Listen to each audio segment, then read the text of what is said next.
Cheng traversed into the realm of ninjas, bringing with him the mobile game Naruto. This innovation transformed the entire aesthetic of the ninja world. War would become a relic of the past, as grievances between villages would be resolved within the game, facilitating a seamless transition from ninjas to players. One could witness Naruto exclaiming Yellow Ape Divine Power, sending various ninja clans flying across the screen. One could observe Sasuke masterfully controlling 3 iterations of himself, solidifying his reputation as the god of ninjas. One could see Sakura diligently honing her skills, truly relying on her formidable abilities. Chapter 1. The Omen of the Ninja Mobile Game's Arrival. A booming sound reverberated, as if the heavens were shattering, with clouds swirling amidst flashes of lightning. At this moment, regardless of whether one was dining, sleeping, attending classes, completing tasks, or even creating life, no one was exempt. Instinctively, they gazed upwards. Before them, a luminous curtain formed in an instant, resembling an immense sheet suspended above. It possessed no thickness, merely a delicate veneer. Yet curiously, regardless of the vantage point, all beheld the same plane. Such a phenomenon captivated the attention of every inhabitant of the ninja world. The major ninja villages and ordinary citizens were filled with curiosity and astonishment at this sudden occurrence. Suddenly, the curtain illuminated, revealing lines of text that shimmered with an otherworldly glow. Before they could comprehend the nature of this enigmatic entity, they were taken aback by the words inscribed above. Point 3 Ninja World Wars have transpired. Due to greed, hatred, and the pursuit of interests, slaughter has plagued this land. War and ceasefire, injury and recovery. Again and again. Time and again, the scale has expanded, drawing not just adults but even children into the fray. This is an era of warfare that surpasses the warring states. Period. Ninja villages as colossal war machines train one ninja after another, eagerly deploying them to battle. For the sake of conquest, for the sake of protection. The sacrifices have reached an intolerable threshold. The world can no longer stand idly by as the Fourth Ninja World War looms. This is a war capable of annihilating half of the ninja world. A world filled with cries and mourning is erroneous. To prevent its evolution into the worst possible outcome, the world itself must undertake coercive measures. This is an object of contradiction, perhaps even a creation likely to herald the end of the ninja era. The ninja mobile game has been born. At this moment, the gaze of the entire world focused upon this unprecedented phenomenon. Incredible. It could be deemed astonishingly extraordinary. This presence evoked genuine shock, intertwining absurdity and tension within the hearts of many. Purely driven by instinct, a fear of the unknown surged forth. In the Hidden Leaf Village, within the Hokage's office, the third Hokage, Sarutobi Hiruzen, was enveloped in smoke, obscuring his visage. His aged face bore the weight of complexity as he stared intently at the light curtain, sighing with resignation. War, is it? As a participant in all 3 Ninja World Wars, he understood the meaning of sacrifice and the significance of a ninja's existence. Though he despised war, the implications of the light curtain suggested an intent to strip away the essence of ninja. No one knew the nature of this power, nor did anyone dare to ascertain its true implications. Yet, they could confirm one thing, that it could very well become a wind that alters the fate of the ninja world, heralding an unknown path. In the Sand Village, within the office of the Kazekage, the fourth Kazekage, Raza, stood with his arms crossed, silent yet filled with unease. Among the major ninja villages, the Sand Village had undoubtedly fared the worst in recovery post-war. Even as the Kazekage, Raza dared not relax even for a moment, especially regarding the Wind Country. The thought of the Wind Country made Raza's head throb, and recalling his ineffectual son only intensified his frustration. All he knows is budget cuts. Time and again he spirals out of control. Such is your low value. In the solitude of his office, even a man bearing the title of Kage would occasionally voice his grievances. In the Cloud Village, a sudden crash echoed from the Rakich's office, yet the passing ninjas were unfazed. Are you kidding me? Does that thing intend to tell me the world has gained consciousness and is attempting to prevent war? What a joke. The fourth Rakich, smashed his fist through the desk, his fury manifesting as flickering blue lightning around him. This was indeed hard to believe. Firstly, it was far too sudden, with not even a hint of forewarning, arriving inexplicably. Secondly, the abruptness and shock were precisely what triggered such a profound reaction. For no one could achieve such a feat. Raikajessima, regardless of the circumstances, we must refrain from rash actions. Even temporarily, his secretary, Mabu, advised calmly. I took a deep breath and retook his seat. Even if the Sage of Six Paths appeared, it would be difficult for him to believe nonetheless. He would continue to observe. In the stone village, the third Tsuchikage, Anoki, was considerably calmer than the Reikage, contemplating quietly behind his desk. First and foremost, regardless of who orchestrated this, that individual at least held a disdain for war, even going so far as to stage this spectacle. But what was this ninja mobile game? Anoki found it perplexing. Merely contemplating the term made him feel an itch in his mind. He instructed his arriving guards. Any tasks requiring village exit should be suspended. Those who have already departed should avoid conflicts with foreign ninjas. In the Mist Village, the office of the Mizukage was bustling, with the current leader, Terumi Mei, and her two confidants, the Byakugan killer Ao, the ordinary man, Chuji. However, at this moment, none spoke, all gazing towards the elder seated at the head of the table. Yuan Shi, not the Mizukage but a powerful elder, remarked slowly, this could very well present a significant opportunity for our village. Terumi Mei and her companions nodded. After all, the situation for the Mist Village could hardly worsen. In the Rain Village, atop the tallest tower within the village, Nagato and Conan stood side by side, gazing at the luminous curtain above. Do you believe what is inscribed up there? Conan inquired. I do, Nagato replied calmly. The world has acknowledged our aspirations. This moment will serve as the foundation for peace. Why not believe?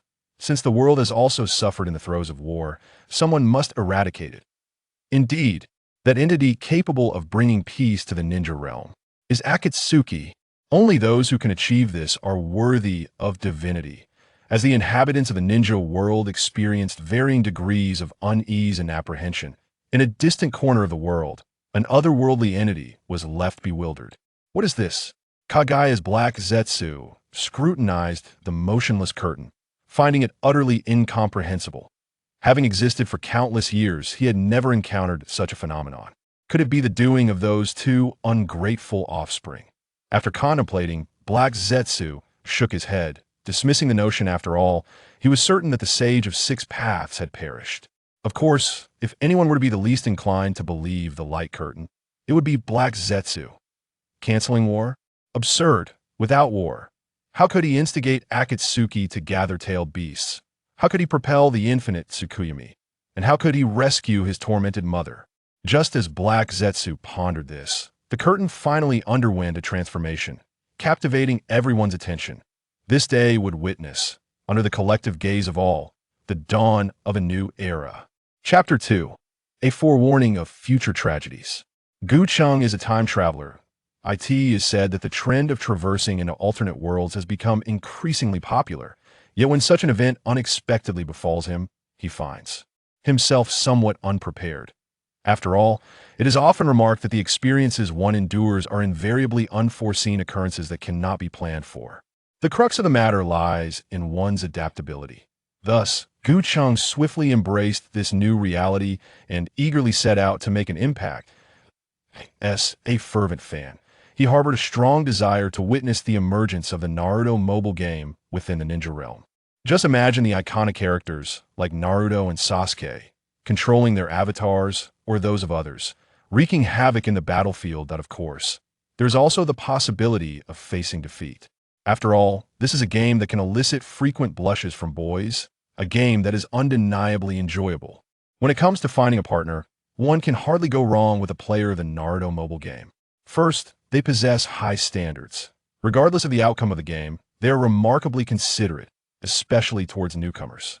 Second, their expressions are vibrant and varied. One moment they are laughing, and the next they might be crying, adapting their emotions rapidly to any situation, thus providing their partners with a unique and delightful experience. Third, they tend to talk to themselves, engaging in conversation even when alone while they play.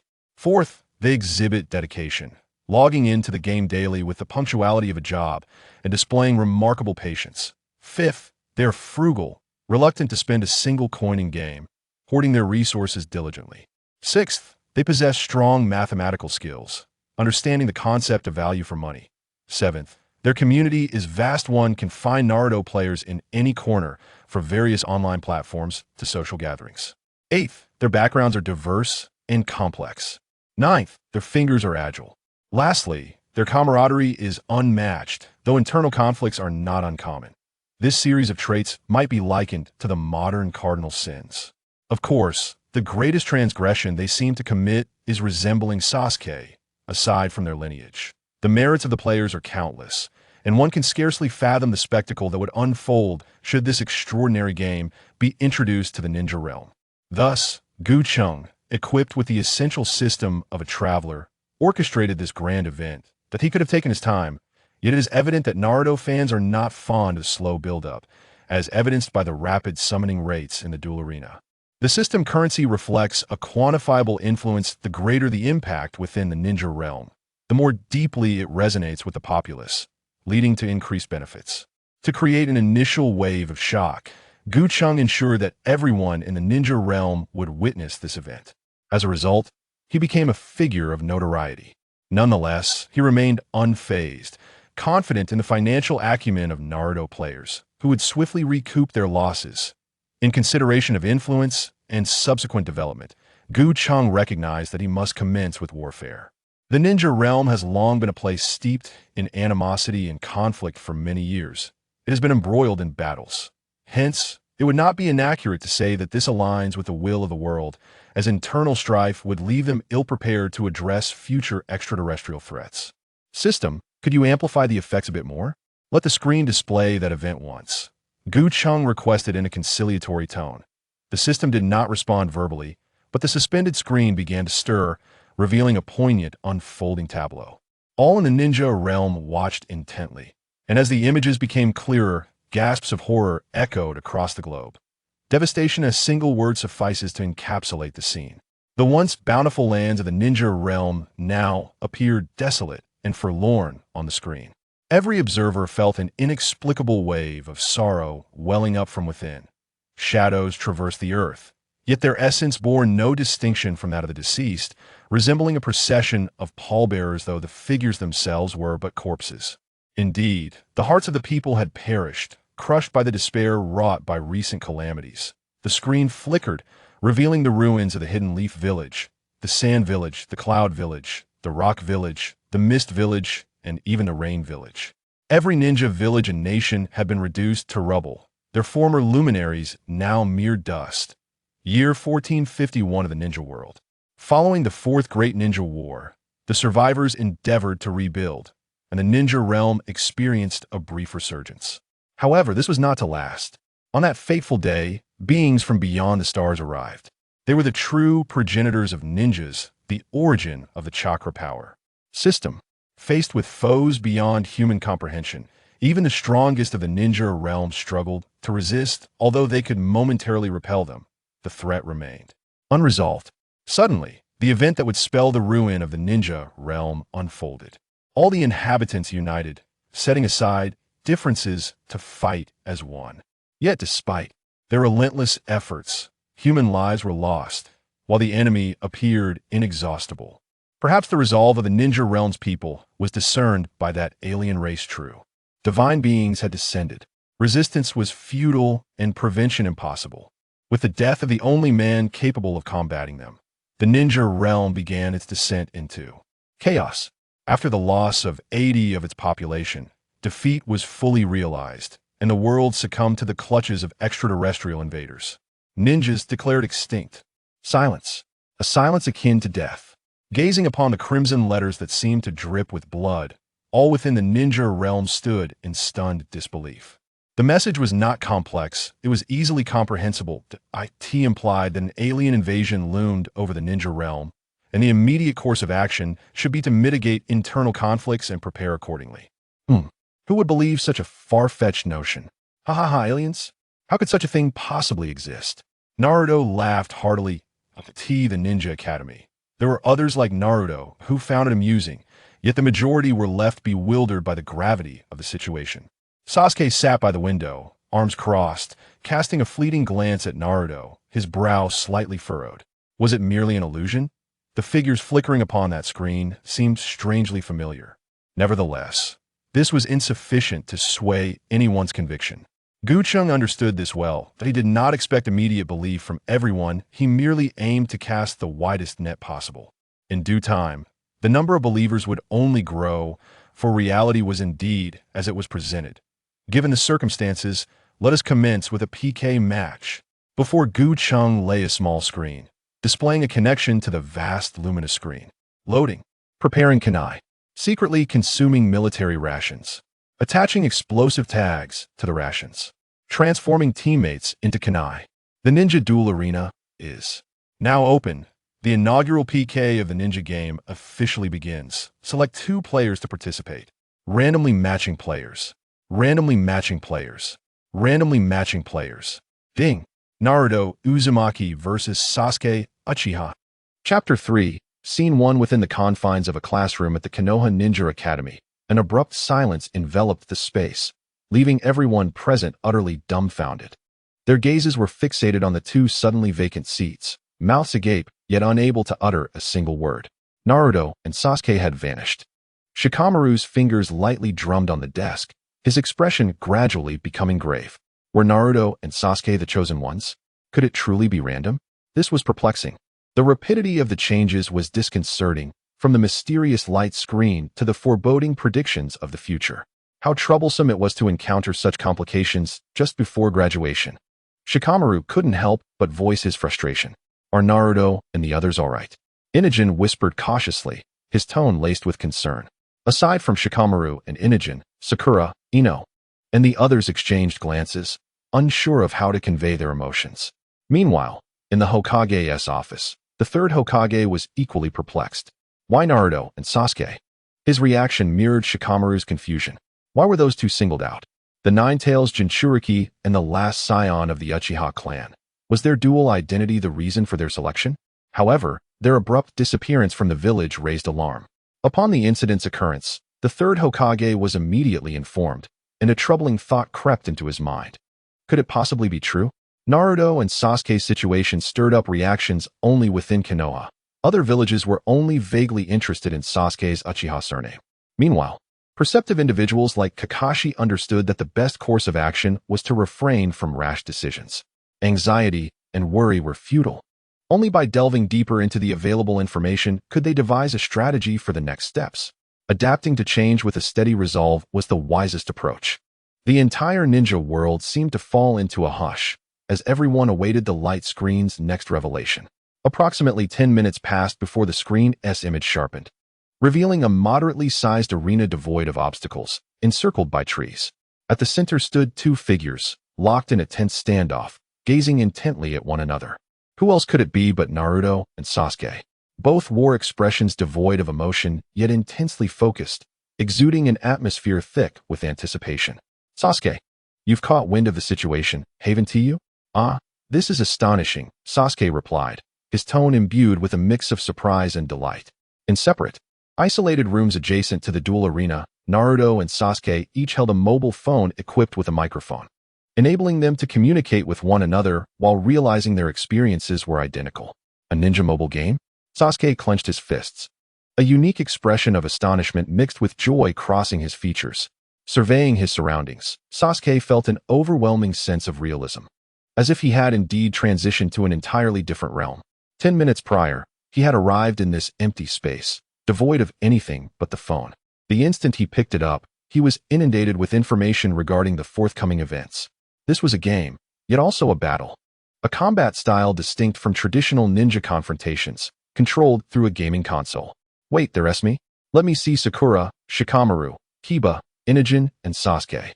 Naruto examined the device in his hand, noting a total of 12 characters, all familiar faces from his academy days. However, each character bore a forehead protector, a testament to their successful graduation from the Ninja Academy. Looks like we're the ones who graduated, Naruto exclaimed, brimming with pride. Beyond ninjas, there were summoning techniques and secret scrolls. The summoning beasts appeared far more intriguing than ninjas, and Naruto found it refreshing. After thoroughly inspecting the practice field, he decided to summon the Great Monkey King, not for any particular reason, but simply because he seemed more impressive than dogs, snakes, or frogs. As for the secret scrolls, Naruto felt somewhat conflicted, but with only 10 minutes to familiarize himself with the controls, he could only afford a brief exploration in the practice arena. Now, as the 10 minutes elapsed, Naruto, controlling Naruto Uzumaki, and Sasuke, commanding Sasuke Uchiha, were poised for battle. Indeed, they had both chosen to take the stage. Thus, the audience witnessed Naruto and Sasuke standing in the duel arena, ready to engage. As spectators, many were momentarily baffled by the complexities of the scenario, merely believing that Naruto and Sasuke were about to engage in a personal showdown. At the center of the screen, a countdown timer displayed 60 seconds, flanked by the avatars of Naruto and Sasuke, each accompanied by their health bars. Although confusion lingered, anticipation mounted as the battle loomed, prompting them to simply watch. Naruto felt a surge of nerves, his palms slick with sweat as he gripped the gaming console. Sasuke inhaled deeply, his eyes glued to the screen, veins bulging with intensity. Strangely, witnessing this moment, many within the ninja realm felt a jolt of excitement, as if they were witnessing the dawn of a new era. Battle commences. Fire style, great fireball technique. The instant Sasuke realized he could act, he decisively unleashed his first skill, propelling a massive fireball forward. Naruto was taken aback. The fireball, dangerously close to his face, was intimidating, but alas, its range fell short. In simpler terms, Sasuke had wasted his skill. Yet, just as the fireball's momentum began to wane, Naruto retaliated with his own skill, summoning a shadow clone to assist him while his real self charged a Rasengan. The two attacks collided, interrupting the skills and putting Naruto into a hit state. Sasuke felt a surge of elation and rushed forward, attempting to follow up with his second skill, the Lion's Combo. However, the range of the Lion's Combo was even shorter, resulting in a miss, and instead, he was struck by Naruto's rapidly executed second skill, sending him flying.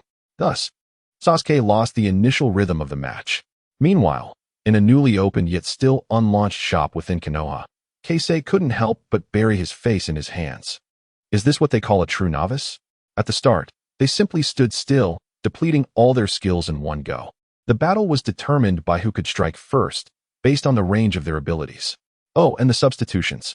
In the duel arena, Sasuke, unwilling to sustain any damage, immediately utilized the substitution technique and evaded Naruto. Not to be outdone, Naruto executed a substitution of his own after being struck by Sasuke. But it failed to connect since Sasuke had already dashed away. Impressive. Keisei applauded heartily. This was the ninja world's inaugural display of a substitution trick. Chapter 4. A thrilling battle. Damn it, Sasuke. Naruto, controlling Naruto Uzumaki, chased after Sasuke Uchiha. However, with their movement speeds being equal, catching up was impossible. Reflecting on how he had been outmaneuvered by Sasuke's substitution, he felt a pang of frustration. The substitution lasted for 15 seconds. If he was struck within that window, he would be unable to retaliate unless his opponent made a mistake. The brief invincibility granted by the substitution was fleeting. Failing to corner his opponent meant losing the opportunity to counterattack, thereby forfeiting his initial advantage. The pressing concern was to pursue Sasuke and inflict maximum damage before his opponent's substitution ended. Resolving to do so, Naruto hurriedly unleashed a secret scroll attack, a massive stone sphere plummeting from above. Earth-style, rockfall. The stone sphere crashed down upon Sasuke, propelling him upward as Naruto closed the gap. Is the attack range a straight line? Sasuke pondered, remaining composed. If I had just deviated from that straight line of the duel arena, perhaps by moving up or down, I could have dodged Naruto's attack. He was unaware of the concepts of axes or distance, yet he instinctively grasped this truth through the heat of battle. As he endured the blows, he cast a glance at his secret scroll, which contained a blue and white bolt of lightning. During his practice sessions, Sasuke had meticulously tested its capabilities from various distances. The lightning strike could deviate from a straight trajectory to launch an attack, yet it was not as far-reaching as Naruto's rockfall. Sasuke patiently awaited the moment his shadow clone was ready. Meanwhile, Naruto unleashed all his first and second skills to inflict damage. But the cost was that Sasuke's clone could retaliate with a basic attack. Their clone durations differed by merely 2 to 3 seconds, so when Sasuke reached Naruto, he refrained from using any skills, maintaining a steady stance instead. Trying to deceive me again, Naruto scoffed, though his fingers hovered hesitantly over the clone key. Sasuke continued. withholding his skills. Seconds ticked by, and Naruto, growing impatient, realized that Sasuke's clone would soon be ready. Bang! As Naruto's clone appeared, he immediately pursued Sasuke, launching a Rasengan at him. Sasuke adjusted his finger, preparing to shift his axis downward, but Naruto, with the Rasengan in tow, stepped down and sent him flying. Is it possible to move like that? Sasuke frowned. There was no choice but to wait for the clone. Yet, he had already absorbed 2 of Naruto's skills, and his health bar was becoming increasingly concerning. It was clear that Naruto understood the significance of inflicting damage. Fearing the disparity in their health, Sasuke promptly utilized his clone as soon as it was ready. He retaliated with a lightning strike, followed by a fireball and lion's barrage to deal damage. The clone duration is in my favor, Cheng observed with astonishment. Despite Sasuke's health disadvantage, he was ahead of Naruto by 7 to 8 seconds in clone duration. Although he initially lost the upper hand, after the deception, he undoubtedly gained an advantage. The key to victory was whether he could expand that advantage further. It was truly an exhilarating battle. Meanwhile, in the illuminated arena, Naruto and Sasuke had only exchanged a few rounds. But many in the ninja world were beginning to comprehend the situation. Is this a turn-based battle? Jiraiya, traveling abroad, raised an eyebrow as he sensed the shift. It was undeniable that this differed significantly from past ninja confrontations. The clone technique was undoubtedly paramount under such battle rules. Without a clone, one would simply be at the mercy of attacks.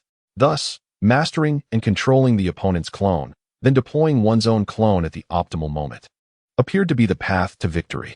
Upon seeing Naruto, Jiraiya immediately recognized him, but he was astonished that Naruto could wield the Rasengan. Had someone taught him this over the years? Though it seems a bit clumsy to rely on shadow clones for assistance, a perfectly executed instant jutsu turned into this. He mused, stroking his chin. Does that kid still possess Earth Chakra? That Earth release technique was quite impressive. However, his jaw nearly dropped in shock. The Monkey King. As the Monkey King descended upon the duel arena, summoned by Naruto, many in the ninja world were left dumbfounded. This was far too iconic. Could it be that the third Hokage had indeed appointed that little brat as his successor? Villages like Iwagakure and others were thrown into confusion. Hiruzen Sarutobi, in the Hokage's office, found himself somewhat disoriented. While he had no objections to Naruto forming a contract with the Monkey King, wasn't this a bit sudden? Had the Monkey King sought out Naruto without his knowledge? Watching his old comrade wreak havoc on the screen, the special effects overwhelming the duel arena, Hiruzen fell into deep thought. Contrary to the audience's perspective, Sasuke, as a first-hand participant, was questioning his life choices. Wait, did he just summon that? Isn't that last attack a bit excessive? Sasuke watched as he flew high into the air, beads of cold sweat trickling down his forehead. Seizing the opportunity, Naruto unleashed devastating damage. Golden damage indicators, signifying critical hits, erupted, causing Sasuke's eyelids to twitch. Ouch, that hurts. Sasuke took a deep breath, forcing himself to remain calm. He had every reason to believe he could win this duel. Bang! Yet, as soon as Sasuke's clone appeared, he was momentarily stunned, only to be overwhelmed with uncontainable joy. In stark contrast, Naruto was horrified. No. Watching the Naruto Uzumaki on the screen suddenly summoned multiple clones to unleash a relentless barrage on the surrounding area. Naruto cradled his head in despair. Naruto Uzumaki's 2,000 strikes. Naruto accidentally pressed the button for his ultimate move instead of the secret scroll. 4 orbs, 1 click. And it was all erased. Ha ha ha, Naruto. You let your guard down again. But this battle has been remarkably serious. It's a memory I won't soon forget, Sasuke said. A triumphant smile creeping onto his face as he maneuvered Sasuke Uchiha away from the radius of Naruto's ultimate move. He could certainly escape, as the invincibility period after his clone's deployment was sufficient. However, as he began to unleash damage on Naruto after his ultimate move concluded, silence gradually enveloped him. Time was running out, perhaps distracted by numerous considerations during the battle, or perhaps oblivious to the necessity of managing health disparities. Sasuke had engaged in too much strategic play. In the end, as Naruto's ultimate move dragged on, he could no longer inflict sufficient damage in return. His last act of defiance was to summon a spirit eagle and unleash his own ultimate move. Amidst the flashes of lightning and thunder, the match reached its conclusion. Time expired. Winner, Naruto Uzumaki. In the small room, Sasuke's expression froze, his hands, which had gripped the phone tightly, gradually releasing their hold. He lost. albeit in a game he had just begun to explore after merely 10 minutes of practice, and he had been bested by that underdog. He also forfeited this critical opportunity. Suddenly, Sasuke noticed an expression appearing beneath Naruto's avatar, a small hand petting a white round creature. His face shifted through shades of green and red, and after several iterations, he spoke with a perplexed tone. Is he trying to comfort me? Chapter 5. Reviving Relatives. Haha. Sasuke, I won.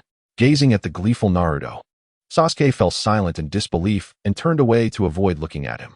Following their match, the small room they occupied merged and was broadcasted through the luminous screen. This meant that everyone in the ninja world could witness Naruto and Sasuke. Naturally, this indicated that the event was far from over. The audience was unaware, but as first-hand participants, Naruto and Sasuke understood what was to come next.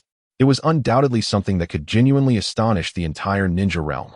I don't think I have anyone I need to revive, Naruto suddenly blurted out, as if a bolt of lightning had struck everyone present. What? What is that little brat talking about? Did I hear that right? Revive? Was that a homonym? Ha ha ha, this will certainly surprise them. Cheng chuckled softly. Without such a revelation, it would be challenging for these people to accept the notion. However, if a well-known figure who had passed away were to be summoned back to life by the screen, disbelief would be impossible to maintain. Everyone would believe that playing the ninja mobile game could offer a chance to revive deceased relatives, comrades, and mentors. This was precisely Cheng's aim, to propel the ninja mobile game throughout the entire ninja world at an astonishing pace. For this reason, the earlier antics were entirely justified, and he had not lied about the key aspects being broadcasted on the screen. The threat of the Otsutsuki clan loomed like the sword of Damocles, perpetually hanging overhead. After much effort, we have finally arrived here, and with such an opportunity at hand, it is only natural to ensure that everyone enjoys the game. So, what will your choice be? At this moment, Cheng, like the others in the shinobi world, focused intently on Naruto's face, which was contorted with confusion. If it were Sasuke who had received this opportunity, he would certainly not hesitate for long, perhaps only grappling with a difficult decision between his father and mother. It is indeed a painful predicament. Yet, Naruto was utterly lost, caught in a state of indecision. The competition was merely a means to avoid losing to Sasuke. But in winning, he never anticipated that no one would be revived. It was both a joyful and sorrowful realization. The villagers of Konoha were fixated on Naruto, internally urging him with a mantra, Hokage, Hokage, Hokage, although they were uncertain if this bizarre phenomenon could genuinely bring back the dead. The most suitable candidate for revival would undoubtedly be the Hokage. Only those etched into history could maximize the benefits of this rare opportunity. Even the villagers and ordinary shinobi, including the third Hokage, Sarutobi Hiruzen, would share this sentiment. Figures like Jiraiya and Kakashi likely felt similarly. It was a natural inclination. The fourth Hokage. The mere mention of Naruto's words made the crowd's hearts race. While the villagers of Konoha were elated, those from other shinobi villages wore expressions reminiscent of despair. The Golden Flash, the fourth Raikage, murmured to himself, reflecting on the man who was his equal in speed. On the other side, Onoki's face twisted in frustration, silently cursing Naruto for misnaming. As fellow fourth Hokages, neither Rashi nor anyone else could overlook the immense reputation of this icon in the shinobi world. It could be said that outside of Konoha, no one wished to experience the terror of being dominated by the Golden Flash. Inside the luminous space, Naruto pondered. The fourth Hokage is indeed remarkable. I hardly know anyone else worthy of revival. However, he glanced at Sasuke and hesitantly inquired, is there someone you wish to bring back? Is there? Is there? Is there? These simple words reverberated like a boomerang in Sasuke's mind, echoing with relentless waves. His eyes widened in shock, lips trembling. Is there? Yes. There are many, he thought, countless names surfacing in his memory, too vivid to forget, too precious to dismiss. But what did Naruto mean? Naruto, I don't need it. God knows how much effort it took for Sasuke to utter those words, his tightly clenched lips now stained with blood. Seeing Sasuke's expression, Naruto understood. Hey, can you hear me? This strange thing? Naruto shouted toward the heavens. If you can hear me, I wish to use the reward for the victor to revive only one person. Sasuke, Uchiha Sasuke's mother. Naruto. Sasuke bellowed. This twist was shocking for the audience. No one expected Naruto to make such a choice.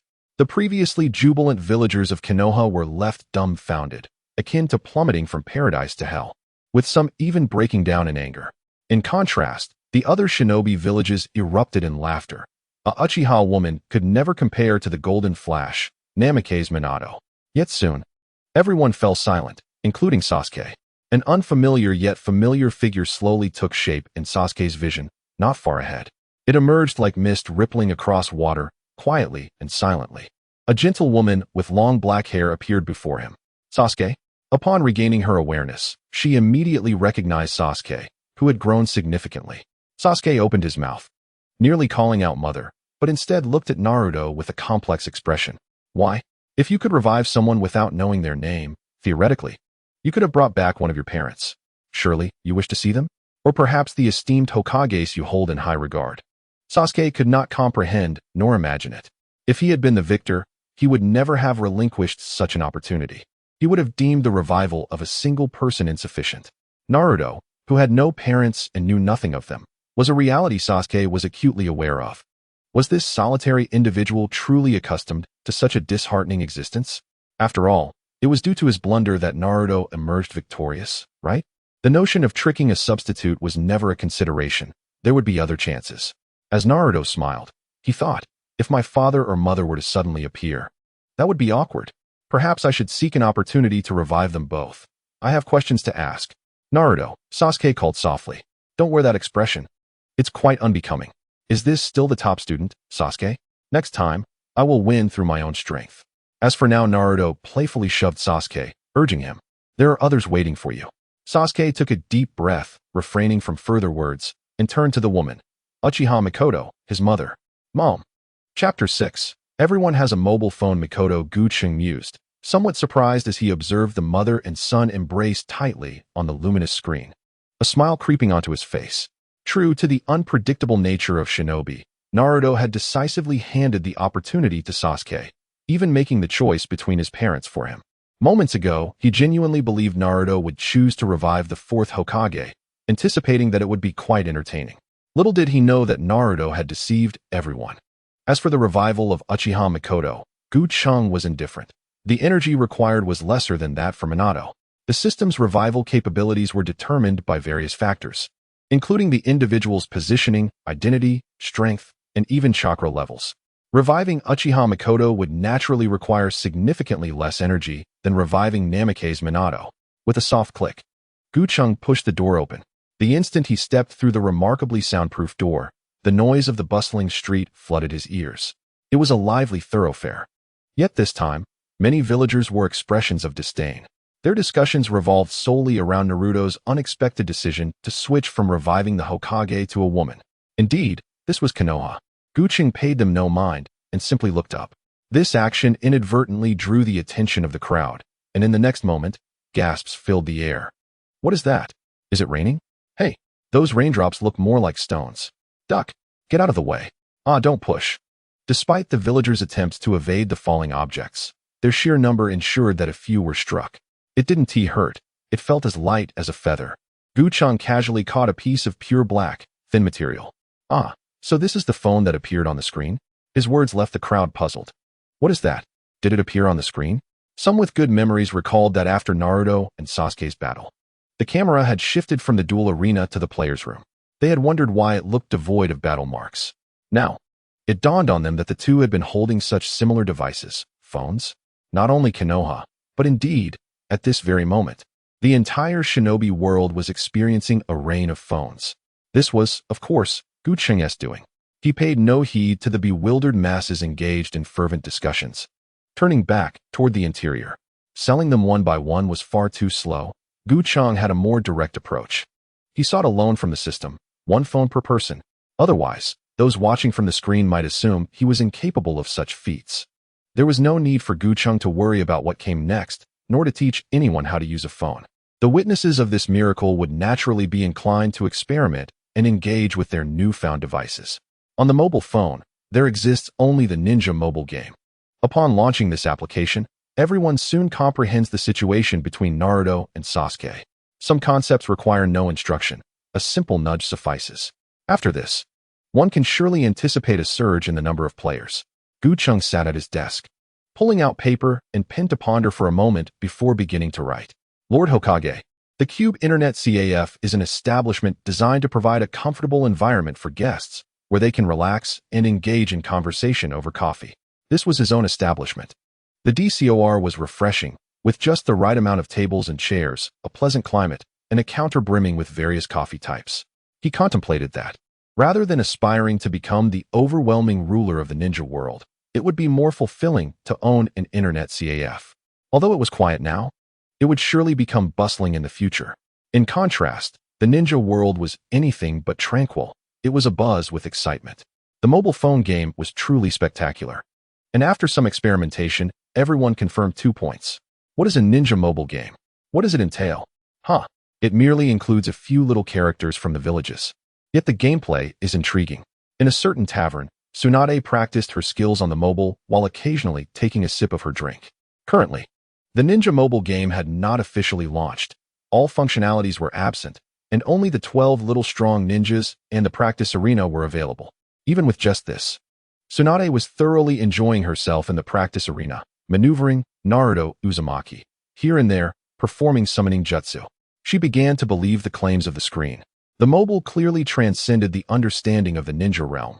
Playing it felt akin to having a ninja directly embedded within.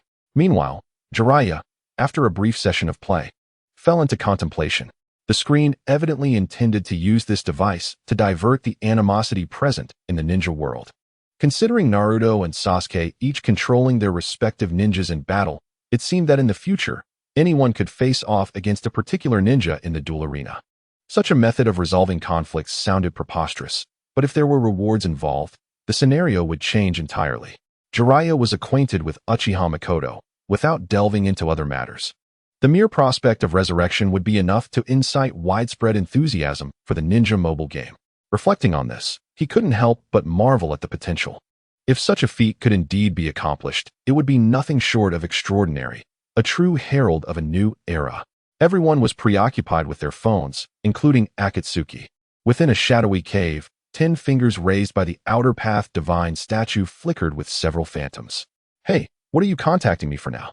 I'm still searching for my ninja. Fool, with 12 ninjas, no matter how much you search, it is impossible to find something that does not exist. Who are you calling an object, Scorpion? Hee, isn't everything here quite remarkable? Resurrection and a mobile phone? Is this real? Someone posed a question, leading to a collective silence as they could not answer. Everything was witnessed firsthand. If it were merely a prank by someone, it would be far too extravagant. Among the Akatsuki members, Itachi stood expressionless, but internally, he was tumultuous. The ninja mobile game was indeed real. Absolutely. Heaven knows how he felt when he saw his mother appear. Was it truly due to peace? Pain convened the members, merely advising them to refrain from rash actions before disbanding. After the illusion technique was dispelled, Zetsu opened his eyes to find Obito waiting nearby. What is it? Obito inquired nonchalantly. The resurrection of Uchiha Mikoto is genuine. It has been confirmed, Zetsu replied slowly. Not that. What does Nagato intend to do? It was unsurprising that Nagato could not make an accurate judgment. The entire ninja world had become exceedingly serious. Those 12 ninjas were from Konoha, and aside from a few, their identities were significant. Is the ninja mobile game also leaning towards Konoha? Such a wickedly amusing concept. Is that so? Why do you seem so pleased? Obito cast a sidelong glance at Zetsu. Zetsu maintained an impassive facade, yet he was in a state of panic. Black Zetsu was indeed thrilled. He was on the verge of laughing out loud. He was oblivious to the nature of the screen, but after distributing mobile phones to everyone in the ninja world, the screen vanished. He cared little about these matters or whether it was someone's scheme. He was solely focused on the ability of resurrection. If he had won that duel. Chapter 7. The prelude to opening not in the Uchiha clan's territory, but in another apartment. Sasuke had been residing there since the night of the Uchiha's demise. Compared to the past, today, Sasuke felt something was different. His mother had prepared breakfast for him. Mom, I'm done eating. Sasuke felt somewhat overstuffed, perhaps due to the long-lost warmth of familial affection. Reflecting on it, it had been far too long since he had savored the familiar, maternal taste. After finishing his meal, he was about to head to school when Mikoto called out to him. Sasuke, please take some food for Naruto as well. Sasuke turned around to see Mikoto sealing a bento box and approaching to hand it to him. Why should I do that? Sasuke pouted, turning his head away. Naruto, that child lives alone. He might oversleep and miss breakfast, Mikoto said with a gentle smile, a hint of concern in her eyes. Humph, just like that slacker, Sasuke retorted, but obediently accepted the bento box. To his surprise, it was quite substantial. Make sure to get along well with your classmates, Mikoto said, gazing down at Sasuke, who was putting on his shoes at the entrance. I'm leaving, Sasuke muttered casually before hastily departing. It seems he has truly become like this, Mikoto sighed, realizing that Sasuke's relationships with his classmates had likely worsened over the years. Sasuke had been heavily influenced by his family, and she could hardly imagine how he had navigated through these years, perhaps merely surviving on sheer willpower. After the screen had followed Sasuke back to the village, Mikoto encountered the third Hokage. This was to be expected. However, Mikoto knew nothing of the screen. For her, the resurrection was entirely sudden. What lay beyond death was unfathomable. Perhaps it was merely a dream, or perhaps 1 second she was dead, and the next, her memories were still alive. The third Hokage did not trouble Mikoto, simply asking a few questions before arranging accommodations for her next to the apartment where Sasuke resided. This was preferable. Mikoto had no desire to return to the Uchiha compound or to reminisce about those painful memories. Upon reuniting with her mother after a prolonged separation across realms, Sasuke could no longer contain himself upon returning home. He was but a fragile child, yearning to express his pain in his mother's embrace, sobbing and pouring out his heart. Mikoto felt a deep sense of sorrow but could do little beyond repaying Sasuke with the love he had lost and regained. She was aware of the burdens Itachi bore, but she could not voice them, not yet. That was now a matter of the past. Today, the ninja school buzzed as usual, with students gathering from all corners, eagerly discussing the ninja mobile game. Of course, what else could they possibly talk about? Upon entering the classroom, Sasuke immediately spotted Naruto dozing at his desk. Tap, tap, tap. Still alive, slacker? Sasuke rapped on the desk, but seeing Naruto unresponsive, he placed the bento box on Naruto's face. The warmth of the box startled Naruto awake. Sasuke, what are you doing? Naruto exclaimed. Huh, coming to class with dark circles under your eyes? If you can't sleep well at night, it's only natural your grades will suffer, Sasuke remarked with a hint of mockery. Naruto was at a loss for words. Could he really admit that it was because of Sasuke's mother that he had spent the night fantasizing about what his own mother might have been like? By the way, Aunt Mikoto is truly gentle. My mom was also a beautiful big sister, right? As Sasuke observed Naruto suddenly lost in thought, he could only shake his head in disbelief. He opened the bento box and forcefully pressed Naruto's face into it. Ah, you bastard, Sasuke. Naruto exploded in anger, grabbing the bento box, ready to throw it at Sasuke. Are you sure you want to return this to me? Not even a glance. Naruto was momentarily taken aback, and upon seeing the steaming, aromatic bento, his mind went blank. Is this for me? Did Aunt Mikoto make this? He quickly deduced, as it was rather easy to guess. Who else could have possibly prepared it but Sasuke? It's probably a consolation for declining the invitation from my mother yesterday, Sasuke casually remarked. Naruto, clutching the bento box, found himself at a loss for words. There had to be a reason for his absence in the lively gathering. He couldn't possibly intrude upon Sasuke and his mother's time together. Thank you, he murmured, lowering his head. Finish it and return it to me.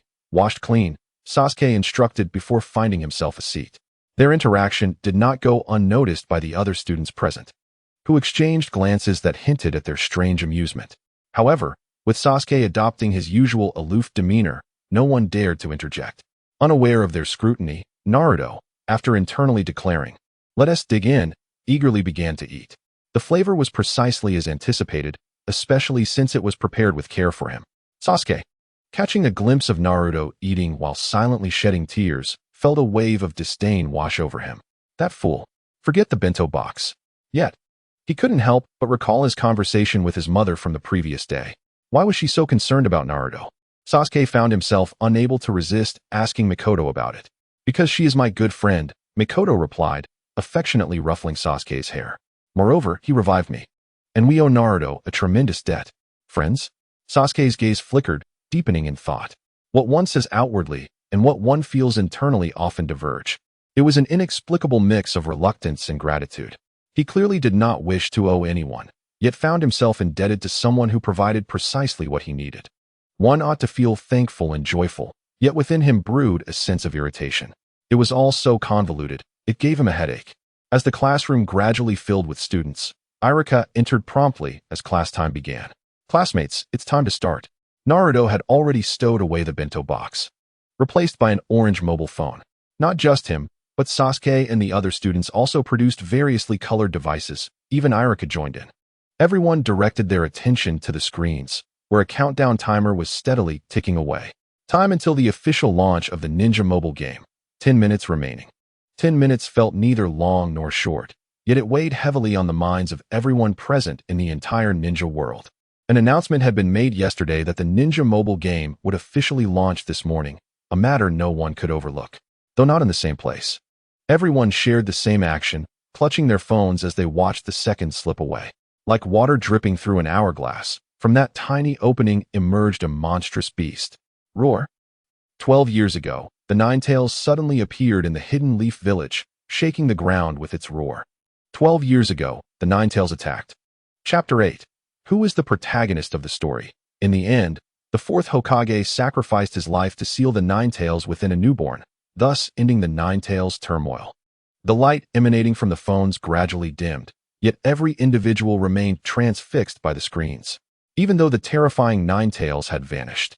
And the Hokage who saved the village had sacrificed himself. All that remained was a pitch-black screen reflecting their astonished faces. Silence lingered for but a moment before an uproar erupted. Oh my goodness! That's the fourth Hokage. Is this the story of the Ninetales' turmoil? So terrifying. Is this for real? The classroom erupted into a cacophony of excitement and fear as everyone began to chatter animatedly. It was utterly astonishing. No one expected the launch of the Ninja mobile game would directly showcase footage from the Ninetales incident. It felt so lifelike, as if one could leap through the screen into the past. Although not the entire event at that moment. The entire ninja world became aware of the incident that led to the fourth Hokage's sacrifice. This revelation left Shikamaru profoundly stunned, his hand trembling slightly as he grasped his phone. While he had not lived through it, the descriptions shared with him by family members matched the events depicted. He pondered many things. Having seen the 12 individuals, including himself, featured in the Ninja mobile game yesterday, he began to wonder if perhaps all ninjas might enter the game in the future. At the very least, renowned historical figures should be accessible, right?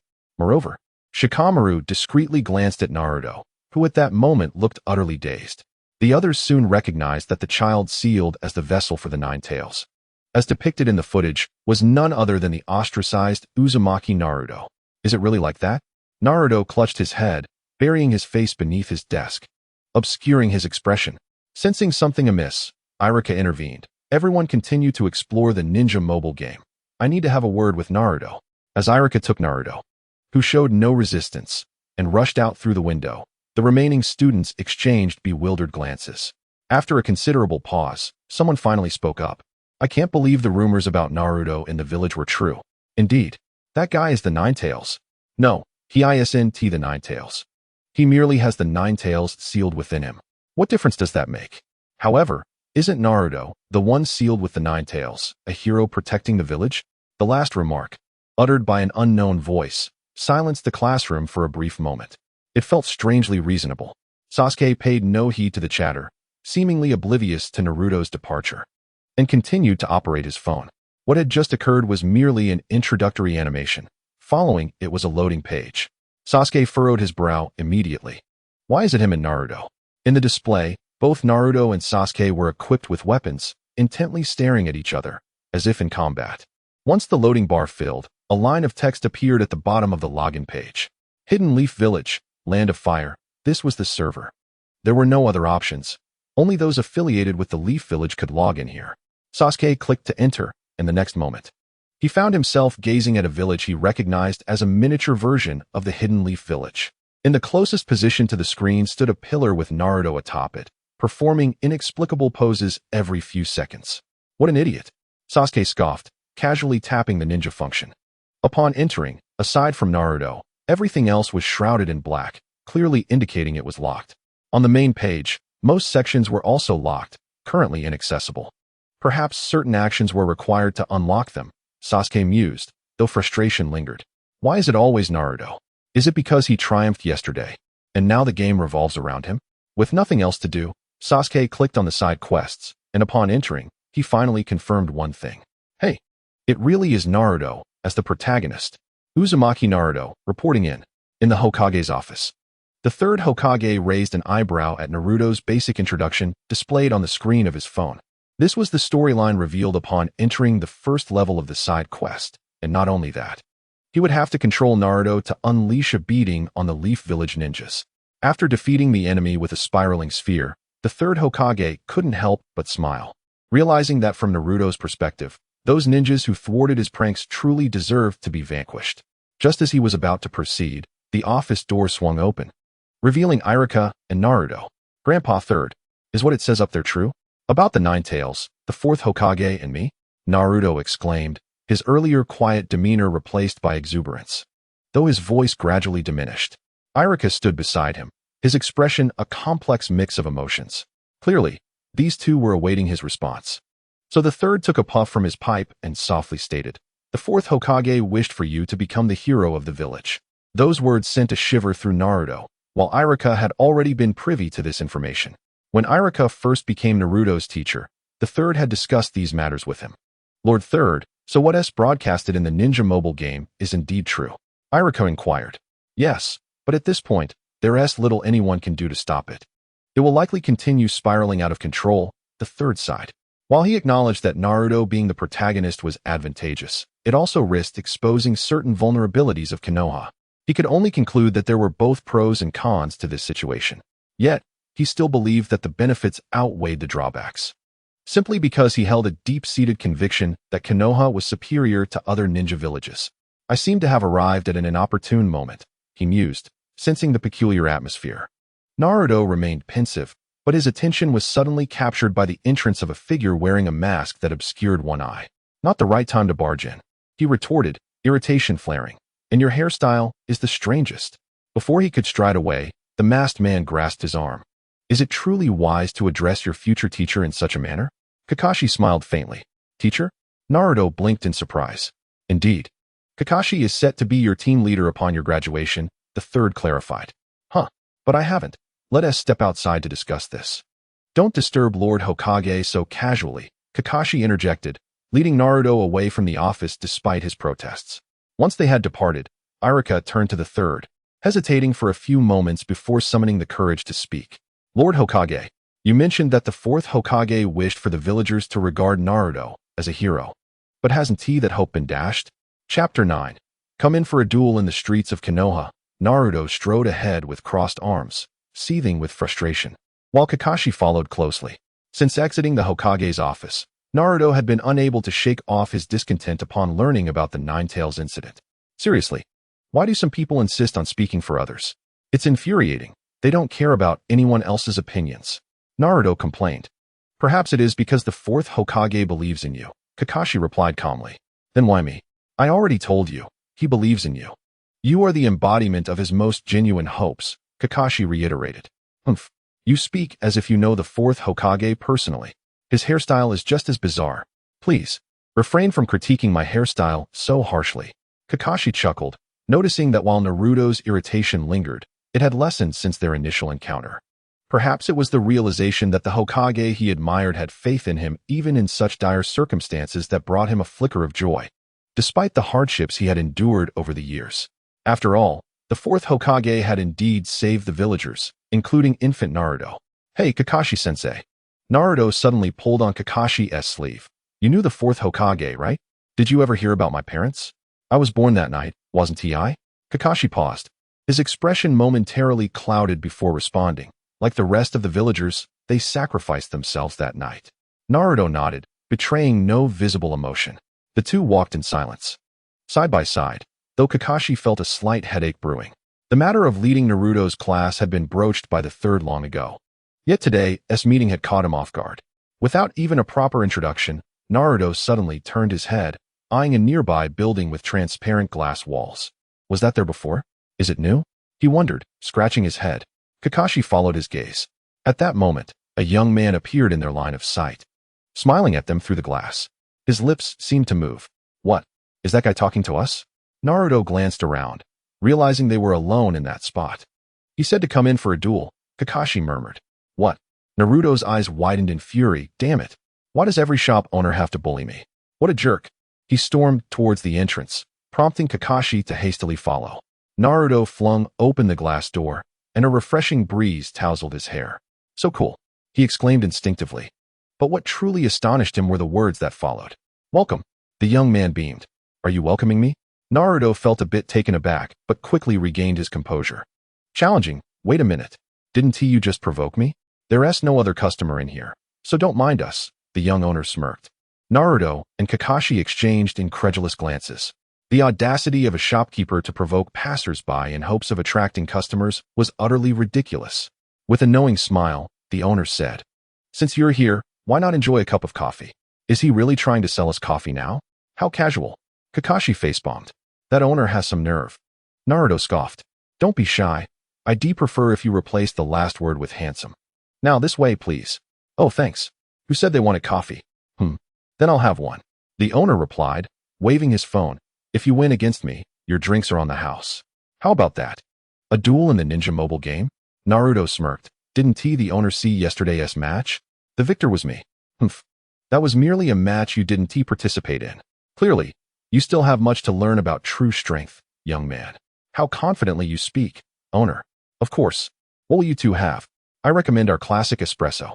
Seriously, don't just start selling coffee mid-conversation." Despite this, Naruto ordered coffee and, along with Kakashi, settled into a window-side seat. The ambience was indeed pleasant. Even sitting in silence felt enjoyable. However, the owner was one of the few in the village who harbored no ill will towards him, and his humor made Naruto willing to purchase from him, even if he had never tasted coffee before.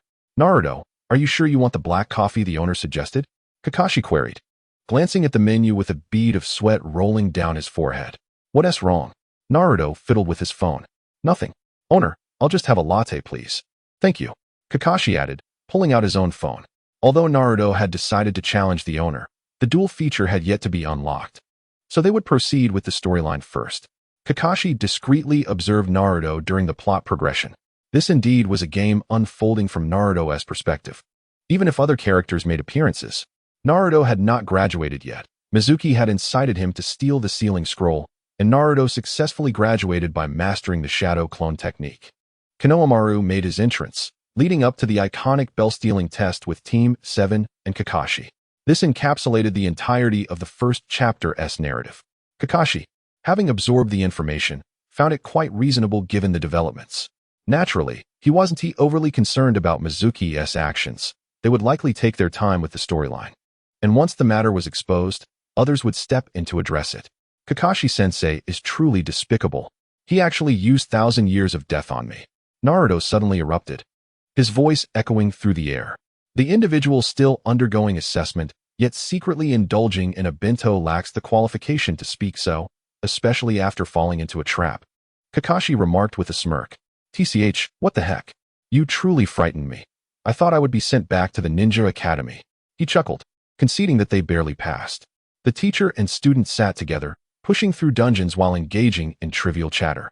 It must be said that although they had only recently met in reality, the game's storyline had fostered a certain familiarity between them. Chapter 2, The Land of Waves? "Why can't I enter?" Naruto frantically tapped the screen with his finger.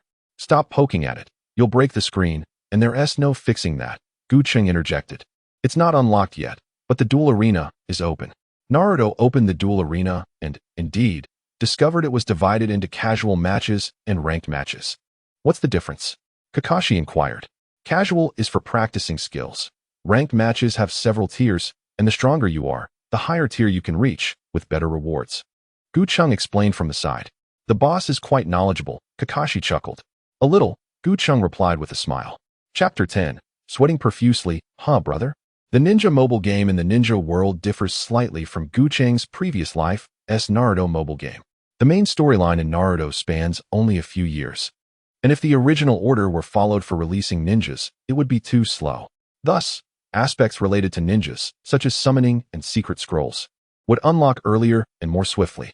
Upon completing the first chapter of the storyline, all of Konoha's 10 young ninjas, excluding Niji and Lee, were unlocked. Furthermore, with the unlocking of the duel arena, the limited-time summoning and secret scrolls available for free were more than sufficient for battling in the duel arena. Each feature is distinct. Naruto had already started playing in the practice arena but was still troubled, as he was uncertain which summoning to bring. He needed to experiment to find the most suitable secret scrolls and summons to triumph over the coffee shop owner. Naruto thought to himself. In contrast, Kakashi, while astonished by the summoning of shells and pepper fish, was more focused on the ninja aspect. I have it, but I can't use it, Kakashi remarked as he clicked on the ninja page for Hatake Kakashi, only to find it still grayed out. I checked, this requires payment. Cheng noted as he opened the privileges on his own phone. Kakashi glanced at it, discovering that it stated a recharge of 10,000 coins was needed to upgrade to 14, allowing for the free recruitment of Hatake Kakashi. Kakashi was taken aback. This ability to simulate the future and possess the divine power to resurrect the deceased actually had a payment feature? It must be said that phones indeed possess a certain power. As the thought of recharging emerged in Kakashi's mind, he instantly knew how to proceed. Before Cheng and Naruto's eyes, Kakashi produced 20,000 coins from his pocket. Placing the paper currency above the phone screen, seconds later, an invisible vortex absorbed it, leaving no trace behind. No, it hadn't vanished. Kakashi observed the additional 10,000 coins in his account, his lips twitching, unsure of what to say. He had successfully recruited Hatake Kakashi, and the first recharge rewards were also unlocked. Noteworthy were the first-day rewards of Rock Lee and the third-day reward of One-Tail Shikaku. Has this become a summoning beast? Kakashi's expression remained stoic. At this moment, nothing could stir his emotions. Kakashi-sensei is actually a ninja, Naruto exclaimed, somewhat envious. I'm just a ninja, 2 levels below. Don't worry. The ninja introduction said that the levels only represent the difficulty of acquisition, Cheng reassured him superficially, while internally scoffing at the notion. If that were true, it seemed to align with the ninja world's ninjutsu classification by learning difficulty. But who would explain the shadow clone? Naruto, what is the name of your game? I'll add you as a friend, Cheng casually asked. Oh, Invincible Hokage King. Naruto replied. Cheng, the game nickname is chosen by players upon entering the server, and all names must be unique throughout the ninja world. If you're slow, you lose it. This rule stemmed from Cheng's disdain for duplicate names, yet he unexpectedly encountered a familiar, rather amusing nickname. What a coincidence. It's fate. It's quite unique. I doubt anyone in the ninja world could think of it, Cheng praised. Hehe. Isn't it? Naruto grinned proudly, but suddenly his expression froze. He stared at the friend request that had come in. Mouth agape, wind god, fire god, assist me? Boss, is that you? Cheng nodded lightly. If it weren't for the fact that people in the ninja world couldn't comprehend, he would have to use his previous powerful name. Forget it. Come on, boss, I've added you as a friend. Quickly accept the duel invitation. Kakashi, overhearing their abstract nicknames, felt utterly speechless. Couldn't they choose something more normal? While it wasn't a real name game, at least pick something interesting. Kakashi glanced at the upper left corner of his phone's home screen, where a name he had pondered for a long time appeared, looking increasingly pleasing to the eye. Bring Rin. The battle commenced. Once the character became controllable, Naruto felt extremely tense and refrained from launching an immediate attack, instead maneuvering himself to the edge of the battlefield. Indeed, in terms of ninja selection, Naruto had chosen the 3 from Team 7, with himself being the first to enter. Outside of his field of vision, Sasuke suddenly began to move erratically, approaching with an absurd gait. Naruto's mouth twitched in response, thinking to himself that it was one thing for the boss to select the exact same lineup. But this was clearly a prank. What is the matter, Naruto? Aren't you going to attack me? Cheng laughed. Naruto remained silent, responding with his actions. A large rock plummeted from the sky, rumbling forward, a secret scroll technique, rockfall. Naruto had indeed selected this secret scroll. However, as Cheng flicked his finger, Sasuke leaped vertically, effortlessly evading the attack. Naruto's eyes widened in horror, realizing the predicament. Not Naruto. I meant for you to attack. Cheng remarked as he directed Sasuke to close in on Naruto. Startled, Naruto hastily unleashed a Rasengan, yet Sasuke simply turned and dodged again. The pressure was mounting. Wait. You summoned this already? I'm not fooled. Haha. Do you like it, Naruto? Cheng teased. Hey, you have no skills, no secret scrolls, and no summons. And you are just relying on the clone technique? How pure is that? Oh my, are you summoning dogs now? Is this a skill-less brawl? But you revealed your cooldown. Brother, here it comes. Let me feed you a fireball. You really think I let you pull that off? Intercepting. Do you enjoy my 3-hit vertical maneuver? Using 3 hits on a ninja? Is your family running a zoo? You're unbeatable, kid. First round ends. So, is there any chance you could defeat Sasuke? Naruto's hands trembled slightly, yet he feigned bravado. Alright, so this is how you want to play, huh? Cheng replied, clearly agitated. Perhaps due to still adjusting to the ninja world's climate. Otherwise, how could he possibly lose to such an opponent? Kakashi did not rush to examine the newly acquired Hatake Kakashi skills, but instead watched the match. He stole a glance at Cheng, whose face was serious as if he intended to fight earnestly, and felt quite puzzled. Why is he so talkative when playing games? It's like he is a different person. Second round, begin. Cheng fell silent, akin to a dormitory student taking over a game with the intent of vengeance for his fallen comrades. For Naruto, this was undoubtedly daunting, as he was outmaneuvered and tricked by various skills. Heaven help him, a newcomer, having only touched the ninja mobile game for 2 days, facing an experienced player. It is well known that Naruto players are the most friendly towards novices. Whenever they encounter one, they surely give them a good lesson. Victory and defeat determined. Cheng let out a long breath, setting down his phone, revealing a look of satisfaction akin to completing a rejuvenating experience. He successfully pierced Naruto with the 6-path Sakura, or more accurately, it should be referred to as the middle 3.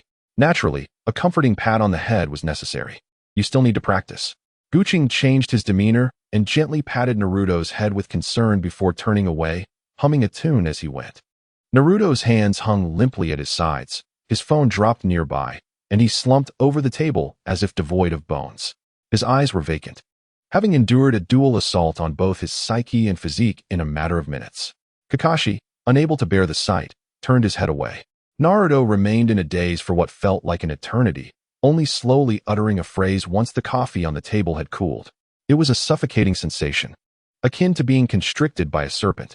Chapter 11. The first season of the Mortal Realm, Novice, 600 points. Lower Ninja, 900 points. Middle Ninja, 1,200 points. Upper Ninja, 1,500 points. Umbu, 1,800 points. Shadow, 2,100 points. Super Shadow, 2,400 points. These are the 7 ranks in the Ninja mobile game ranking system. Each major rank divided into 3 sub-ranks. For instance, Shadow 1, Shadow 2, Shadow 3, with Super Shadow being the only rank without subdivisions. Commencing at 2,400 points with no upper limit. The rewards differ according to rank attained. Novice, 100 gold. Lower Ninja, 1,000 gold. Middle Ninja, 2,000 gold. Upper Ninja, 3,000 gold. Umbu, 5,000 gold. 10 coupons. Shadow, 10,000 gold. 100 coupons. Super Shadow, 20,000 gold. 200 coupons. These rewards are granted immediately upon reaching the corresponding rank within the season, with no recovery upon rank demotion. Gold can be acquired through purchases, but coupons can only be earned through various in-game activities.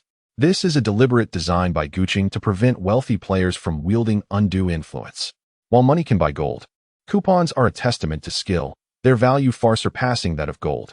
Aside from these distinctions from the previous Naruto mobile game, novices, being the lowest rank, cannot lose their major rank, but starting from lower ninja, losses will incur point deductions, leading to demotion if points fall below a certain threshold. This implies that a player's strength dictates their rank. Insufficient prowess means one cannot ascend. The seasons are set to adjust every 2 months, with the first season commencing from the launch day. Some details need not be explicitly stated, as players will naturally discover them. For instance, a considerable number of players have already embarked on their ranking journey. After completing dungeons, players seek other activities such as secret realms and team missions, though few currently focus on combat power. Despite it being the first day, enthusiasm is palpable, likely bolstered by Cheng's promotional efforts from the previous day. After all, even the finest wine fears a dim alley. The ninja mobile game merely scratches the surface. Many remain bewildered. Yet the leaders of various ninja villages have unanimously ordered their ninjas to familiarize themselves with this game. Who knows, one day, 2 random individuals might be selected for battle as they were yesterday. Should one lack the requisite strength, they can only watch helplessly as the rewards are claimed by others. Among the ninjas, aside from the Konoha 10, only Neji, Gaara, Kakashi, and the initial recharge Lee possess privileges. However, this is merely the first day. Tomorrow, Cheng will introduce a batch of new ninjas. All one can say is, stay tuned. In a dimly lit laboratory within the Sound Village, Orochimaru clutched his phone, a curious smile playing at the corners of his mouth. He was quite intrigued by the existence of this device, though he lamented his inability to dissect or destroy it. Ironically, this only heightened his interest. While the unknown breeds fear for many, for Orochimaru, it represents infinite possibilities. After completing the first chapter of the storyline, he gained a cursory understanding of the current Jinchuriki of the Nine Tails. It became clear to him that the narrative, centered around Naruto, was not merely due to Naruto's victory yesterday, despite many still holding that belief. The game's icon featuring Naruto suggests a deeper causal relationship. Orochimaru found himself intrigued by the blonde youth, and naturally, Sasuke piqued his interest as well. However, he now hesitated, pondering whether to proceed with the original plan to instigate the collapse of Konoha. At that moment, a figure entered.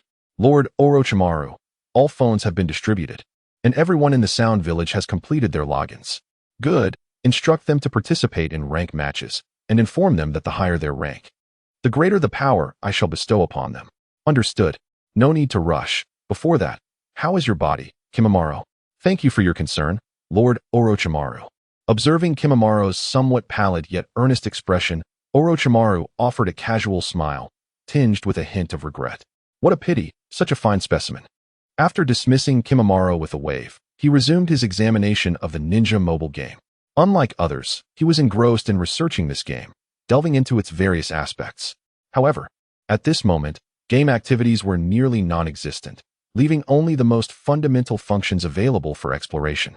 After reviewing the ninjas, secret scrolls, and summoning techniques, he finally opened the duel arena, bypassing matchmaking to enter the rank matches directly. The rank matches feature daily tasks and weekly victory rewards, allowing players to earn a small amount of gold. Regarding rank rewards, Orochimaru was taken aback by the significant disparity among rewards between different ranks. These are the rewards for achieving ranks, whereas the seasonal ranking rewards, calculated bi-monthly, are considerably more generous.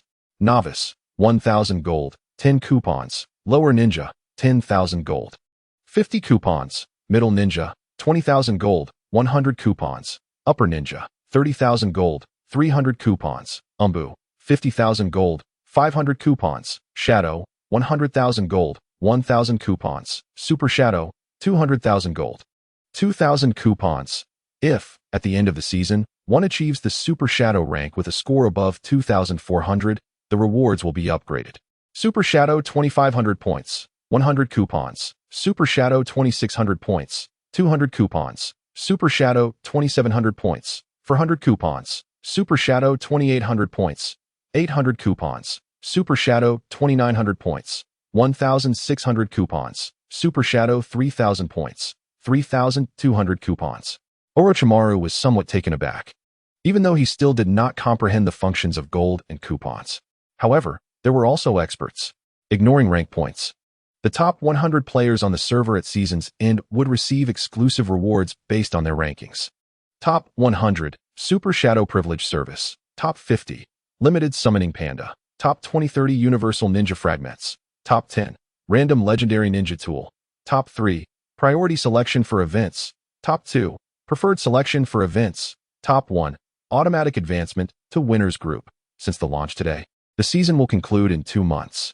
What transpires during this period is beyond anyone's prediction. However, one thing remains a consensus among all. The first season, the Mortal Realm season, has officially commenced into battle. Chapter 12. Legal and Divided. Why is it called the Mortal Realm season? Orochimaru questioned, perplexed. Yet, no one could answer him, for he was utterly alone. Even if there were others, it is likely that the minions lacked the courage to interject.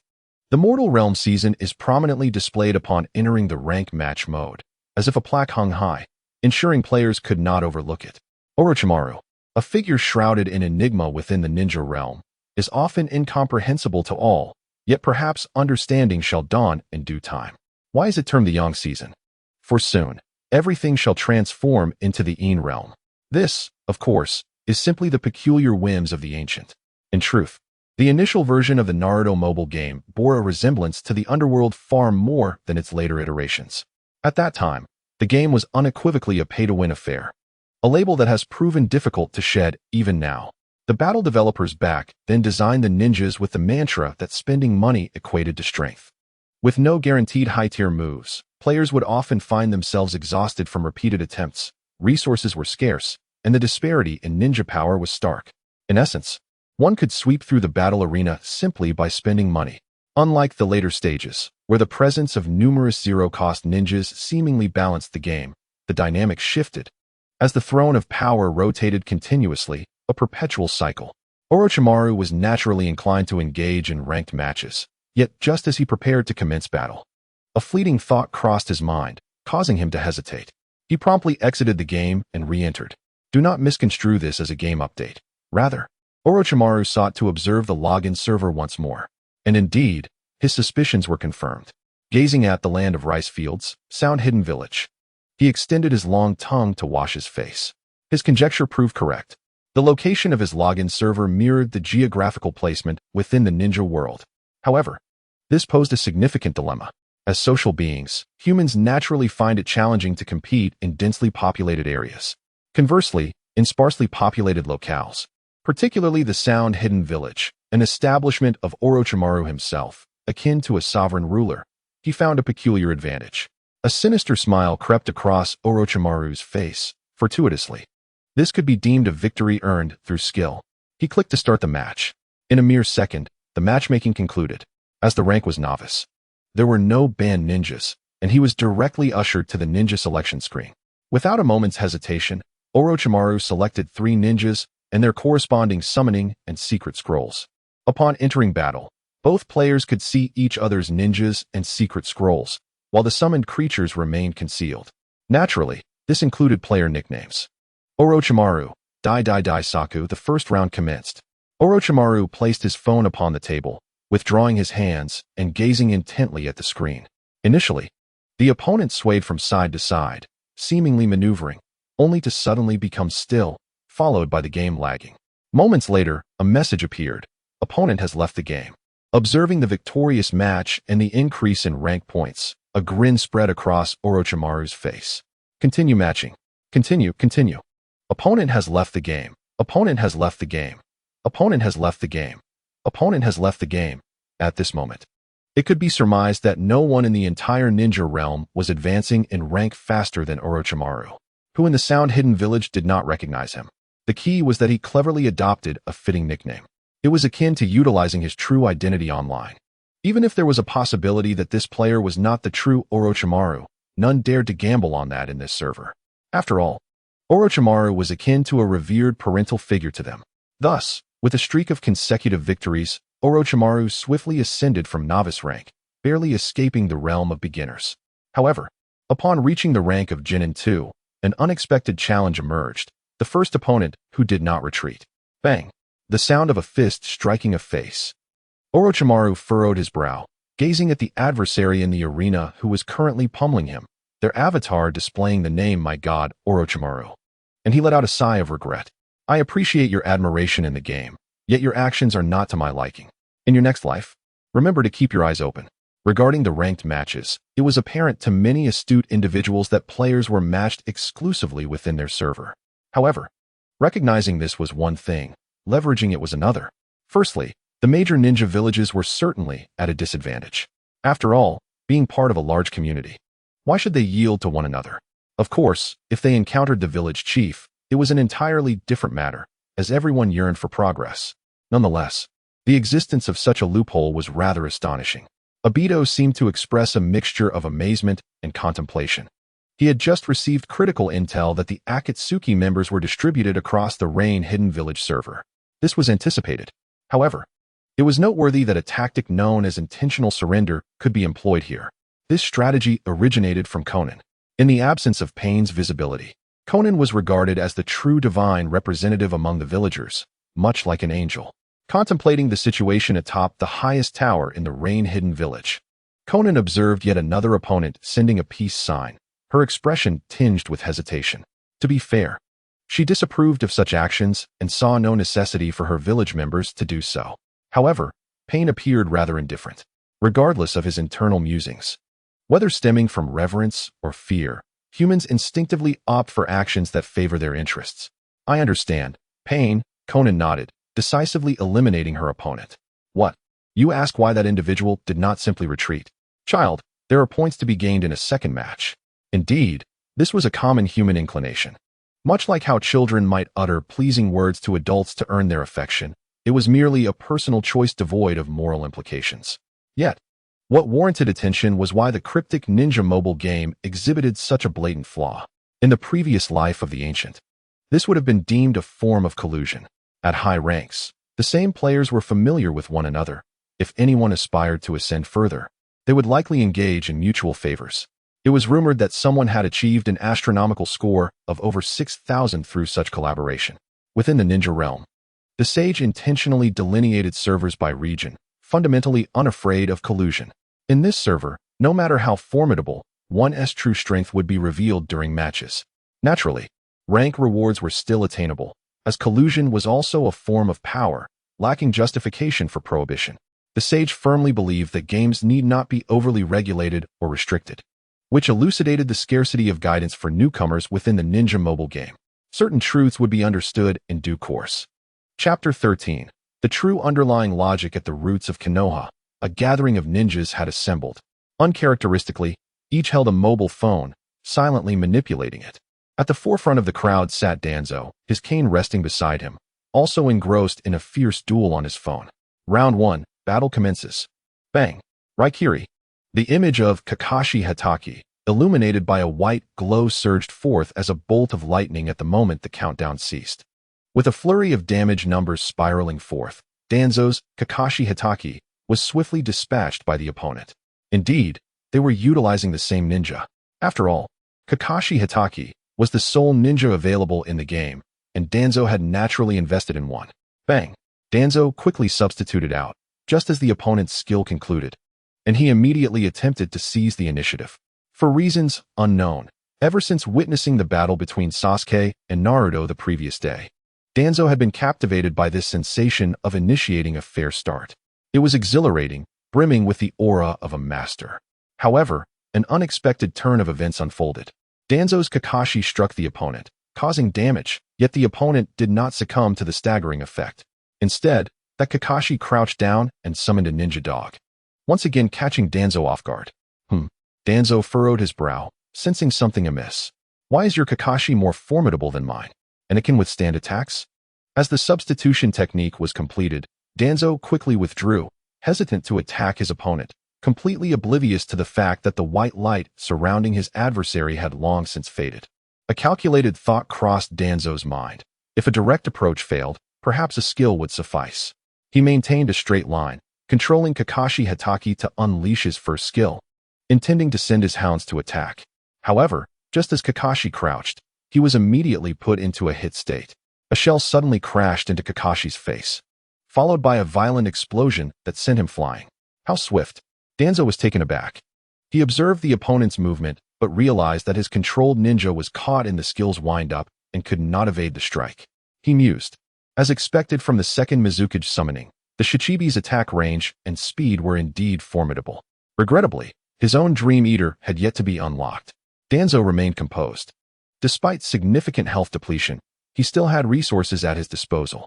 However, upon substituting again and attempting to summon a creature to seize his foe, he was met with the sight of his opponent charging through the summoning damage to strike him, causing his already grim visage to darken further. His health plummeted to the critical threshold, and the opponent unleashed their ultimate ability. On the screen, words appeared above the opponent's Kakashi. Lightning release. Lightning prison technique. Kakashi summoned a torrent of lightning that relentlessly assaulted, ultimately propelling him high into the sky, where a powerful lightning blade descended from above. In the next moment, the light abruptly dimmed, revealing an image reminiscent of a photograph. As a ninja, I too have many things I must protect. This was a group photo of the 4 members of Team 7.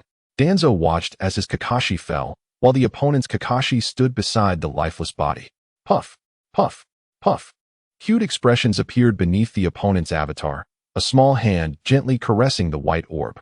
Ultimately, Danzo predictably lost, as he was effortlessly outplayed 3-1. Trainee level 716 points. He set his phone down, casting a glance ahead. Noticing the root ninjas diligently engaged in their game, he exhaled deeply. This group was entirely obedient to him. Even if rewards were obtained, they would express no grievances. Thus, Danzo had gathered them to play together, aiming for mutual advancement with the ultimate goal of benefiting himself.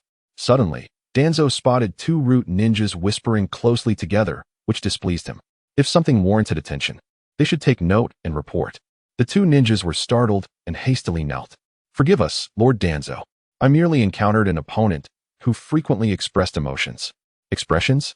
Danzo pondered, inquiring. "You mean the head-patting gesture?" "Not only that," one root ninja replied solemnly. "My last opponent remained silent when at a disadvantage, but upon gaining the upper hand, they immediately began to laugh and cry, even patting their head when exiting the match." "Do you understand what this signifies?" Danzo pressed. "I asked others." Another root ninja thought for a moment before responding. "The head pat seems to imply comforting the opponent." "Comforting?" Danzo was taken aback, fury surging within him. "Comfort me? Do you have any idea who I am?" "The direct guard of the second Hokage, the leader of the root, Danzo Shimura." With a fierce determination, he opened the battle report, where records of ranked matches were displayed. All players were from the Konoha server, and it was outrageous that someone dared to mock him. At the top of the recent battle reports was the lineup of his last opponent, along with their game nickname. As Danzo scrutinized the details, realization dawned upon him, and he instinctively murmured, "So that's the case. It all makes sense now." In a training ground in Konoha, the 4 members of Team 3 gathered together, joyfully playing games. Indeed, times were progressing and ninjas were advancing. As a martial arts class, they had uniquely shifted their training focus to ranked matches today. Just then, Lee had secured a victory, employing a strategy taught by Guy-sensei. "Guy-sensei, I won again." "Haha, Lee, I told you, start with a body press into lightning blade. Follow up with summoning, then absorb the opponent as summoning, and finish with your ultimate." "Yes, amazing, Guy-sensei. You truly are a gaming genius." "Ahem, I might just be on par with Kakashi." After exchanging a few words, the master and disciple immediately plunged into their next ranked match. "Start with a body press into lightning blade," Lee muttered, his fingers swiftly pressing down. Meanwhile, Niji shook his head in exasperation. On Lee's phone screen, Kakashi smashed the lightning blade into the opponent's face. The adversary used a substitution, but it could not break through Lee's body press. As the press was about to end, Lee decisively summoned his creature for a counterattack, combining skills for an overwhelming assault. However, in the next wave, Lee was a moment too slow and was struck by the opponent's summon. Panicking, Lee shouted, "Guy-sensei, help me." "Don't worry, Lee. Though you didn't execute the secret technique, you still have 2 summons. Use them for victory." Guy encouraged, giving a thumbs up. "Yes, Guy-sensei," Lee replied earnestly. Ultimately, through Lee's unready tactics, he successfully claimed victory in the duel, not forgetting to pat his head for good measure, while the youthful master and disciple swept through the arena. The origin of it all stemmed from their fortunate acquisition of that secret technique. The underlying logic of the true battleground. Forbidden technique. Shadow healing destruction. Chapter 14. What is a genius? Another loss. In the classroom of the Ninja Academy, Ino lamented as she pounded the desk in frustration, having just lost the hard-earned victory she had achieved. Losing a match did not mean she would lose significant ranks, but winning and losing alternatively felt as though she had not played at all. As time passed, Ino remained in the trainee ranks. Turning to the window, she noticed Sasuke, intensely focused on his game, his fair and handsome face glimmering in the sunlight. Such beauty was akin to the word seen by those reading this. Perhaps she could seek Sasuke for guidance. Ino felt a surge of excitement at her plan, as it would allow her to approach Sasuke while enhancing her skills. Indeed, Sasuke's talent was formidable. Just yesterday, he had practiced for 10 minutes and achieved remarkable results. She wondered what rank he had reached now.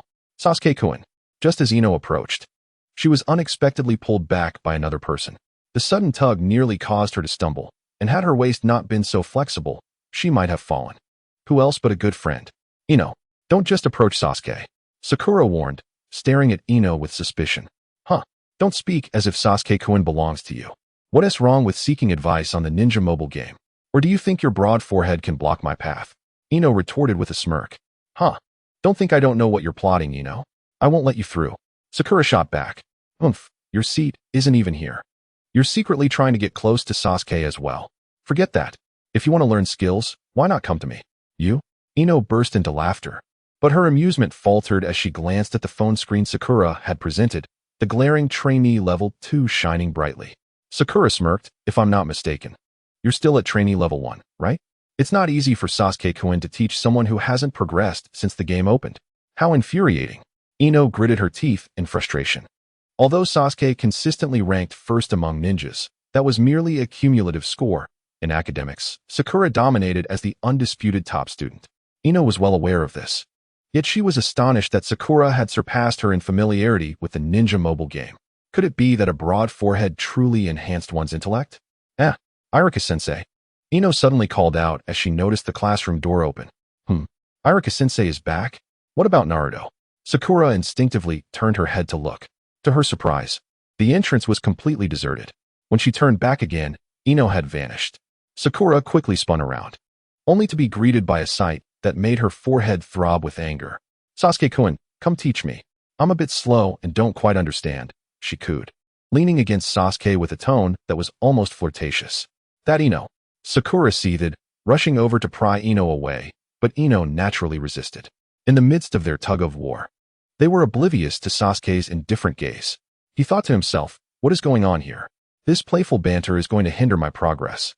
Women are truly troublesome. Perhaps it was due to his mother's inquiry the previous night about whether he had any crushes, to which Sasuke had stammered an incoherent response. His mind was consumed with hatred. He had no time to ponder such trivial matters, and his views on girls were decidedly apathetic, not out of arrogance, but genuine indifference. Sasuke had a vague understanding of what the girls in his class were thinking, but he simply did not care. At that moment, Makoto said nothing, merely patting Sasuke on the shoulder, advising him that if he had someone in mind, he must not forget the responsibility of reviving the Uchiha clan. This thought gave Sasuke a headache. Hey, you guys. Sasuke. A sudden shout from the entrance interrupted him. Everyone in the classroom turned to see Naruto waving and accompanied by their teacher, Kakashi. Sasuke raised an eyebrow, although he was unsure when the two had become acquainted. Naruto's intentions were clear. Ino, we have something to discuss in Team 7. Would you like to eavesdrop? Sakura seized the opportunity to interject. You scoundrel. Ino fumed. At that moment, Sasuke stood up, pushed Ino aside, and exited the classroom without a backward glance. Sasuke-kun, wait for me. Sakura hurried after him, casting a victorious glance back at Ino. Watching the four figures disappear from view, Ino opened her mouth, ultimately exhaling a sigh of resignation. Why does it have to be you with that broad forehead? Why can't I be in the same class as Sasuke? The teacher truly lacks insight. We're still here. Shikamaru remarked from nearby, witnessing the entire scene. Oh well, it doesn't matter. We're all classmates, after all. CHG smiled kindly. Ino shot a glance at the two, feeling even more disheartened. One was lethargic and lazy, resembling a retired elderly man, while the other was plump enough to inherit the title of pig. Why is there no exceptional male god among the pig, deer, and butterfly trio? Ino transformed her frustration into determination, randomly selecting a seat and preparing to continue her journey of improvement. However, unbeknownst to her, while her class lacked a male deity, it was not devoid of talent. Hey, Shikamaru, when did you become a nin? Kiba suddenly exclaimed. You should explain how you ended up on this side. Shikamaru replied with a deadpan expression, especially feeling the collective gaze of the class upon him, filled with surprise, skepticism, and envy. At that moment, Shikamaru wished he could leave just like Team 7. A nin? Ino leaped in place like a frantic pig, jumping onto Shikamaru's desk. She snatched Shikamaru's phone and was met with the sight of a rank score of 904. Upon opening the battle report, it was filled with overwhelming victories. How did you manage this? Ino asked, her expression one of utter shock. Just think a bit more while playing. Remember the enemy's substitution time, skill cooldowns, secret scroll timings, and summoning times, Shikamaru replied calmly.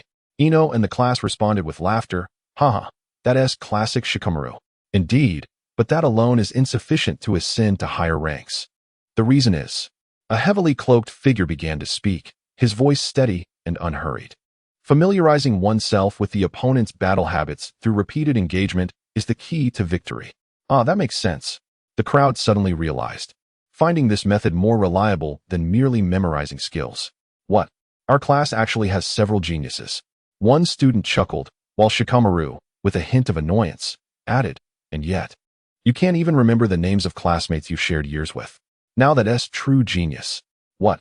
You think we know? Well. As the atmosphere suddenly cooled, Shino adjusted his glasses, unable to discern the expression behind the lenses. So it's still like that, huh? Chapter 15. Update announcement ding dong. Announcement now live. At that moment, across the expansive world of ninjas, whether players were engaged in rank matches or other modes, everyone received a sudden notification, a direct announcement. Even without opening it, they knew it was meant to preview upcoming updates. Why is it being released now? Although it's a bit late. It's better to launch it alongside significant updates, murmured K-Suk at the Konoha Internet CAF. For him, operating the game was merely a mental exercise, yet he, like other players, opened the announcement page. Update notification. The first high-level recruitment ninja will officially launch tomorrow. Players, please stay tuned. Channel open.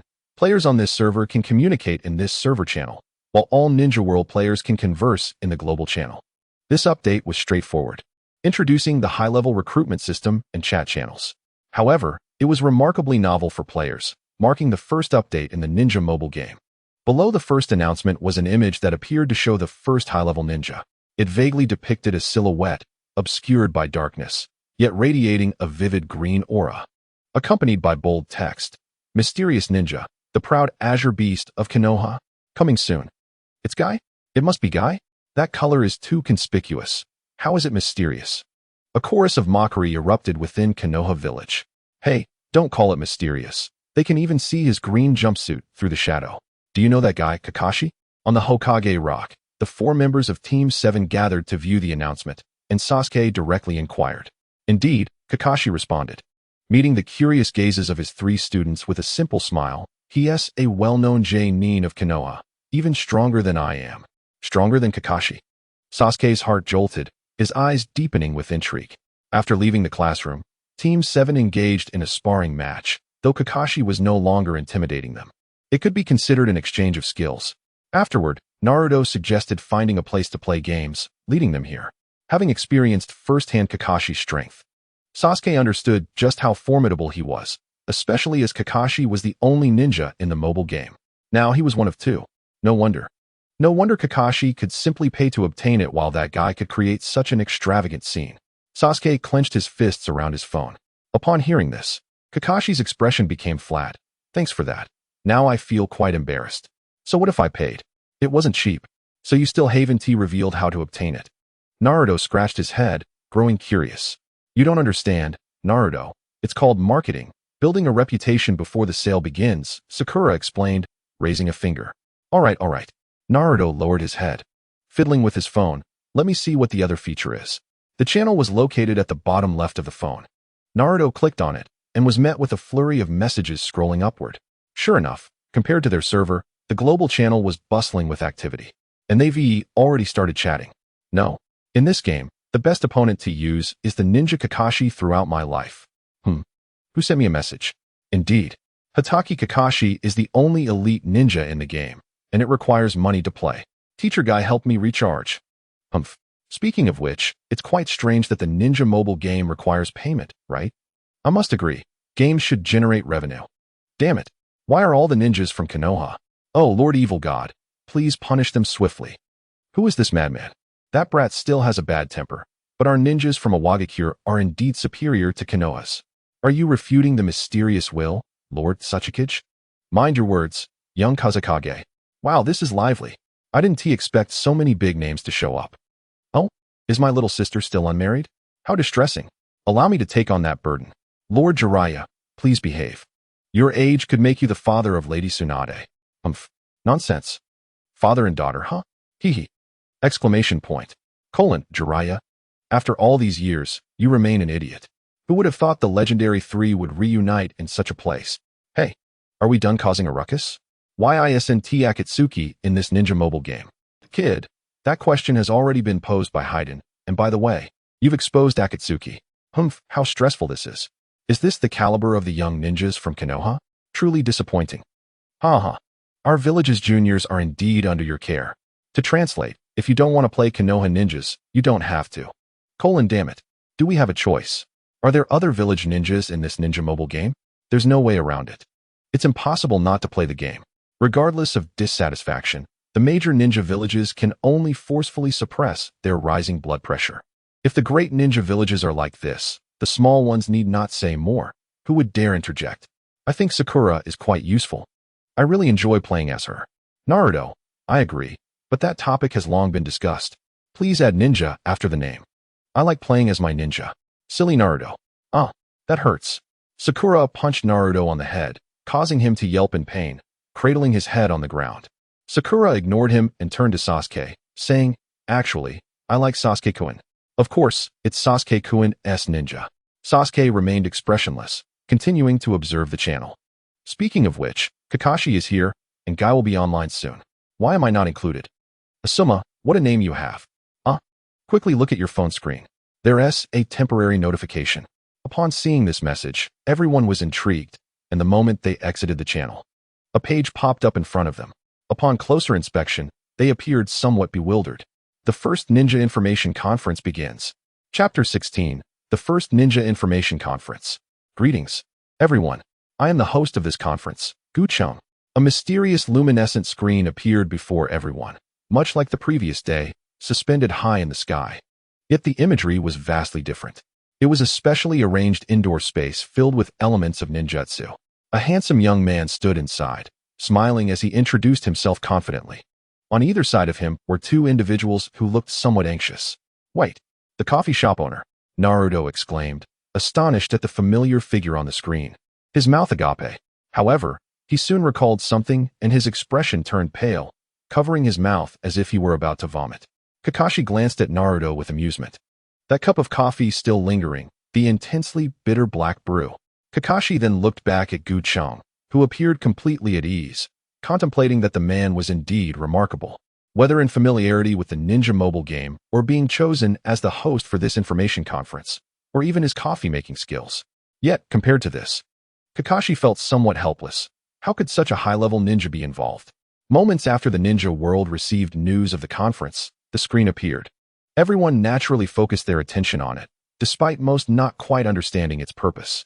Within the screen, Cheng gestured invitingly. The man in the green jumpsuit and watermelon hairstyle hesitated briefly before declaring, "I am the guest of this information conference, the proud azure beast of Konoha, Might Guy." Perhaps initially nervous, especially with a large screen displaying him right in front, but as he continued to introduce himself, he suddenly regained confidence, finishing with his signature thumbs up, revealing his gleaming teeth. Seeing this, Lee was immensely impressed. Now, the entire ninja world was watching them. How was he to articulate his introduction? However, after Guy gave Lee a reassuring glance, Lee instantly regained his composure.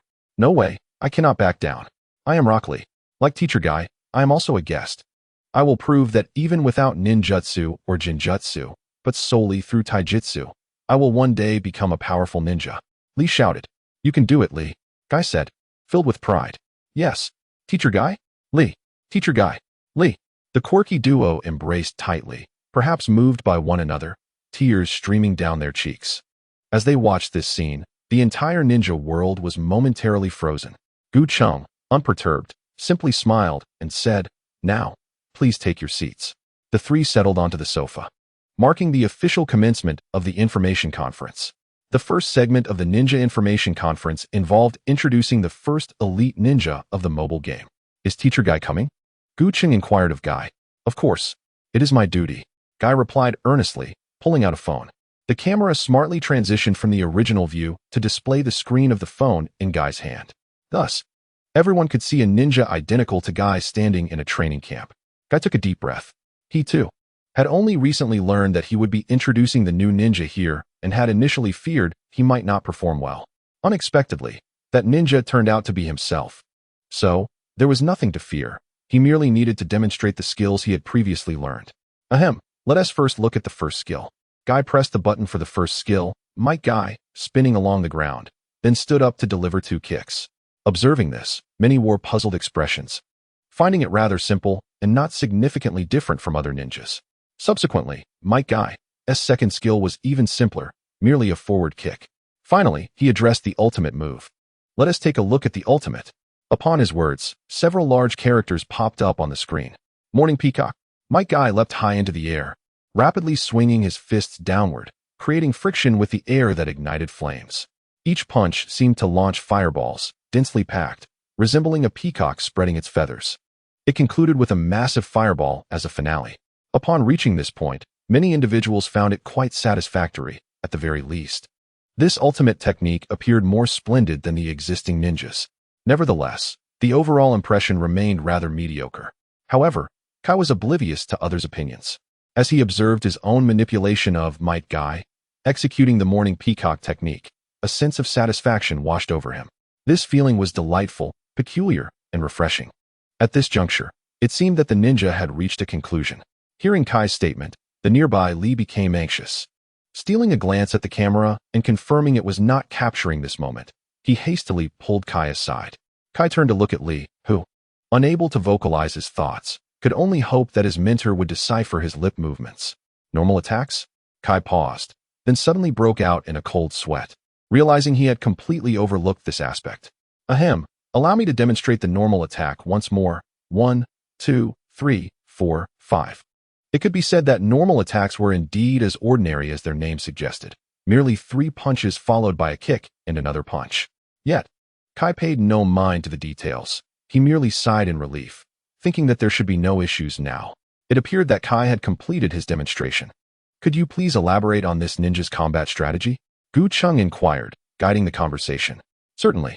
Kai grinned widely. Speaking on this topic invigorated him. He promptly switched gears, retrieving a secret scroll and applying the bodily enhancement technique. After summoning Kakashi Hitaki, he commenced his explanation. Ninja mobile games fundamentally revolve around resource exchange. Upon hearing this, Cheng raised an eyebrow, evidently pleased with his choice of speaker. Kai did possess a grasp of game mechanics. However, he soon fell silent. If the battle were to commence now, we must utilize the secret scrolls at the swiftest pace. Then, unleash the second skill right in the opponent's face. Once we have initiated, employ the first skill as well. Be cautious. Do not activate the ultimate recklessly. After the opponent uses their substitution technique, we immediately deploy the toad. Wait, Teacher Kai, I have a question. Li raised his hand, a serious expression on his face. What if the opponent also summons a creature? Excellent question. Kai responded confidently. Through my testing, the toad has the longest duration among all summons. What are you implying? Indeed, the toad can counter all summons. And do not forget, you still possess a substitution. Ah, I see. This tactic is truly remarkable. It considers both the initial and counter strategies. Truly, you are a master, Teacher Kai. Laughter erupted between the youthful teacher and his disciple, while Cheng, seated nearby, could not join in their merriment. He quietly rubbed his forehead, letting out a sigh. Alas, with the combination of the bodily enhancement technique at the start, how many pure novices will emerge in the ninja world? Chapter 17. The fortunate players very well. That concludes the basic introduction to ninjas. For more gameplay, you may explore once it goes live tomorrow. Upon hearing Cheng's words, Kai finally relaxed. He was uncertain about the quality of his demonstration, but regardless, it was time to wrap things up. However, Cheng swiftly changed the subject. Teacher Kai, could you kindly perform a live demonstration? Live combat? With whom? Kai was taken aback. Nevertheless, he instinctively glanced at Li, pondering that he couldn't possibly battle the host. As if sensing Kai's thoughts, Cheng smiled and suggested, alternatively, we could randomly select a player from those currently watching the information session. Upon this remark, everyone became energized. A ninja information session with this added segment? Choose me, choose me, choose me. The channel buzzed with players clamoring for selection. Being chosen to showcase their skills in front of everyone and enjoy the spotlight was an enticing prospect.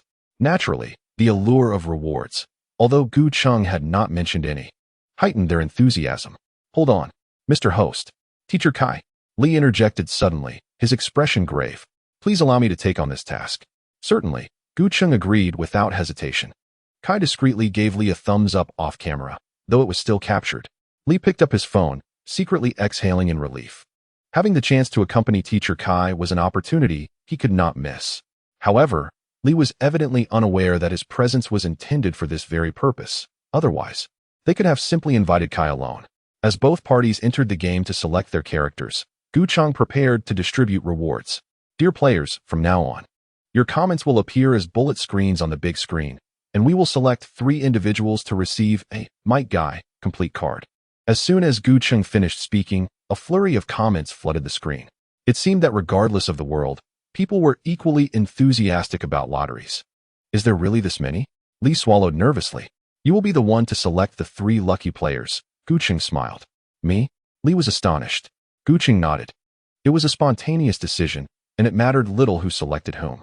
Upon receiving confirmation from Cheng, Li widened his eyes and focused on the big screen. The volume of comments was overwhelming, making it challenging to discern what was being said. The invincible Hokage King, Konoha's darkness, Li stammered, and Rin. Those 3. Please check your emails tomorrow. Cheng concluded this segment nonchalantly. The lottery was swift in its execution, with those who did not win feeling a tinge of regret. Given the limited spots, while the victors were overjoyed. I won. It's me. I won. Naruto exclaimed exuberantly, running in circles as if this gesture could alleviate his excitement. Oh, and I also won. Kakashi chuckled, though inwardly reflecting on this as a blessing from his comrades, Obito and Rin. Both Naruto and Kakashi had emerged victorious. It was a classic case of some rejoicing while others lamented. Sasuke remained speechless and somewhat displeased, questioning why he had not been awarded the 3rd spot. How fortunate. Sakura expressed her envy but refrained from voicing any complaints, acknowledging the low probability of winning. However, at that moment, the channel erupted in uproar. All server channel, Rakage, wait. Why are all 3 winners from Konoha? Will of Stone, Now that you mention it, it does seem that way. What value luck? What else could it be? Hee. God of Fortune, this is a conspiracy. The 2 chosen guests are also from Konoha. The host might be as well. It's all a conspiracy. Sandwich. Come on, what is so special about a few ninja cards? Art is explosion. I bet the sandwich will say ninja cards can be sold, huh? False world, just a rare beast. Darkness of Konoha. What is wrong with being from Konoha? If you're dissatisfied, why not go up and draw yourself? Upon this statement, the channel fell silent. Go up? They needed to be selected first, and aside from verbal complaints, they had no means to alter the outcome. Bang! In the hidden cloud village. Rakage AI slammed his fist on the table, producing a resounding noise. Damn it! If this continues, won't the entire ninja world believe that everything revolves around Konoha? Though seemingly brash, AI was indeed brash. He was rough yet astute. He fully comprehended that as the influence of the ninja mobile game expanded, if all controllable ninjas were from Konoha, everyone would naturally perceive Konoha as superior to other ninja villages. Do not worry, Lord Rakage, Mabu calmly interjected. Perhaps we should wait and see. In the future, our Cloud Village ninjas will not be few. That's certainly the case. AI snorted. What a joke. We are all major countries and great ninja villages. Who is weaker than whom? Meanwhile, in Konoha Village, the 3rd Hokage expressed surprise at Danzo's emergence at such a moment, confronting other ninja villages with unwavering resolve. Suddenly, he pondered something and smiled. Was it due to winning a prize? Indeed, that was the case. Previously, Danzo had been humiliated by the youthful duo in the duel arena and was ready to settle the score.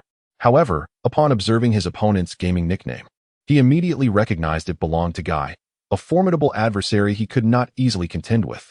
Unexpectedly, when Lee drew players, he specifically sought out those from Konoha.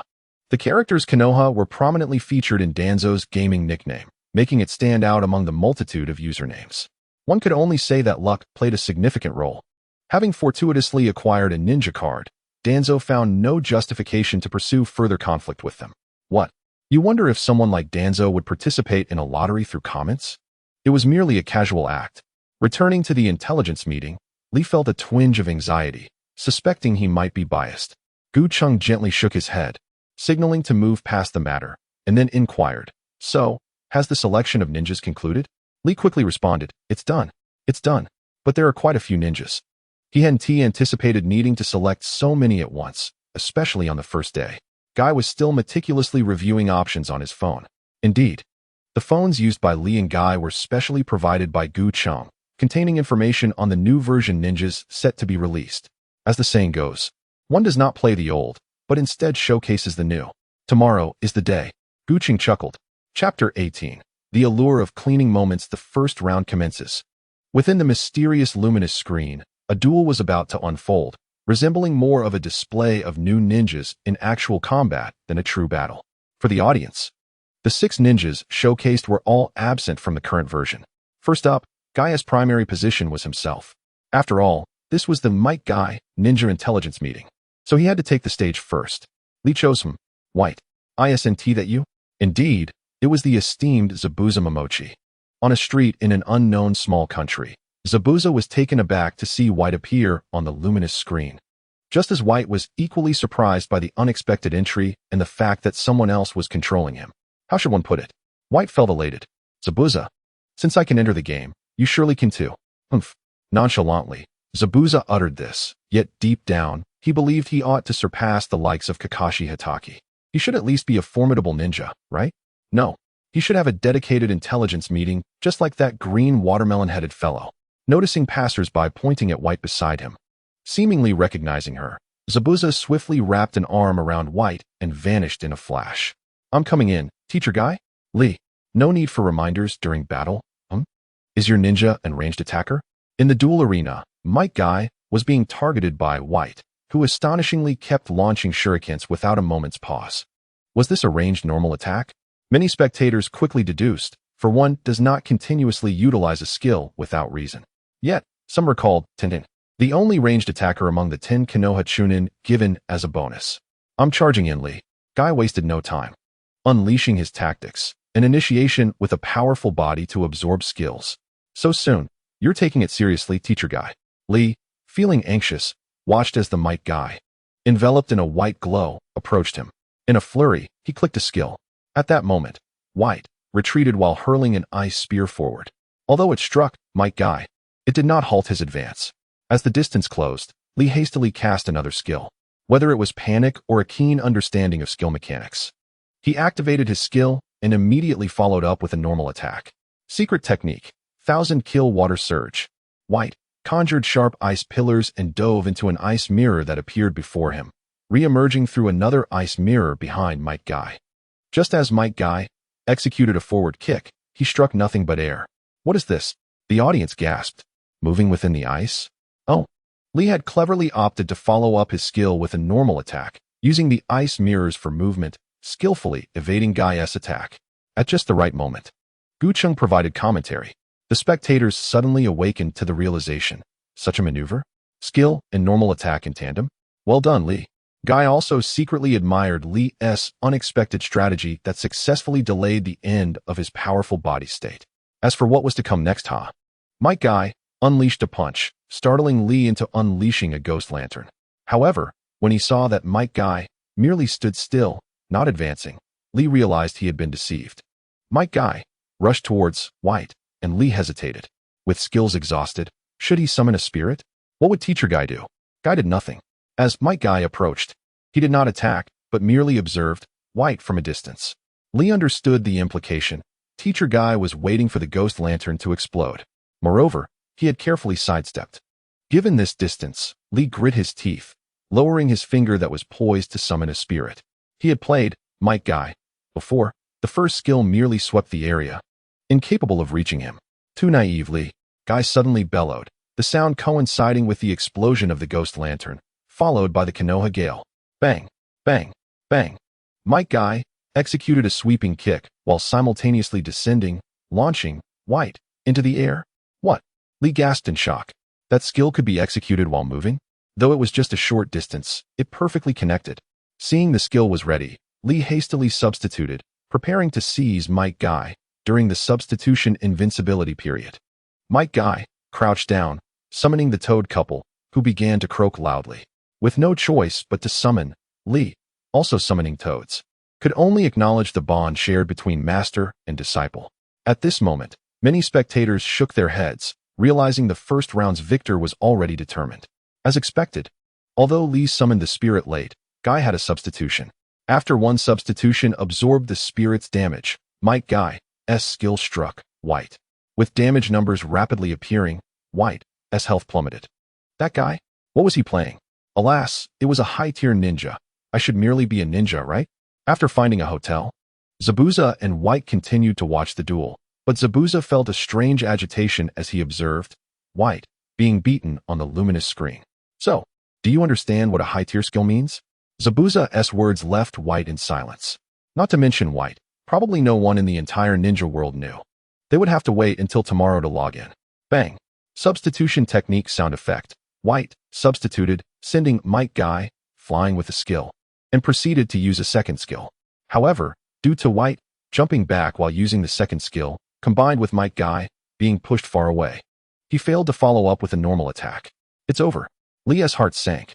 Lee, I understand you wish to quickly return the damage. But this is how one mitigates damage. Guy shouted, full of bravado. Towards the peacock. Might Guy leaped into the air, unleashing a flurry of attacks upon White, with countless fireballs raining down. Witnessing this, many were left dumbfounded. Wait, is he really using his ultimate? That health bar 1 TB eliminated, right? Could it be a slip of the hand? At that moment, only Gu Cheng and Li comprehended Guy's true intentions. The ultimate skill was meant to mitigate damage. Why was Guy daring enough to unleash his ultimate? And especially from a distance between the two ninjas? That was precisely because he could change skills. Even while unleashing his ultimate, Guy pressed the directional key and the first skill. After the ultimate concluded, Might Guy took a few steps forward, just as White was about to land. Just as the spectators believed that Kai had committed a grave mistake and would soon pay the price. The next moment left them wide-eyed. The instant Might Guy landed, he immediately unleashed his first skill, spinning his legs to sweep the ground, propelling the already prone Haku back into the air. What an extreme display. This is the power of a sweeping skill. Gu Cheng could sense the astonishment in the hearts of the audience, yet he found it quite normal. After all, they had yet to witness a ninja capable of sweeping the ground with such finesse. That truly was a moment of sweeping charm. Chapter 19, Masterful Positioning. The outcome is decided. As the large screen flashed a bold statement, declaring the conclusion of this duel, it was evident that Xiao Li had ultimately succumbed to Kai. One could only say that your teacher remains your teacher.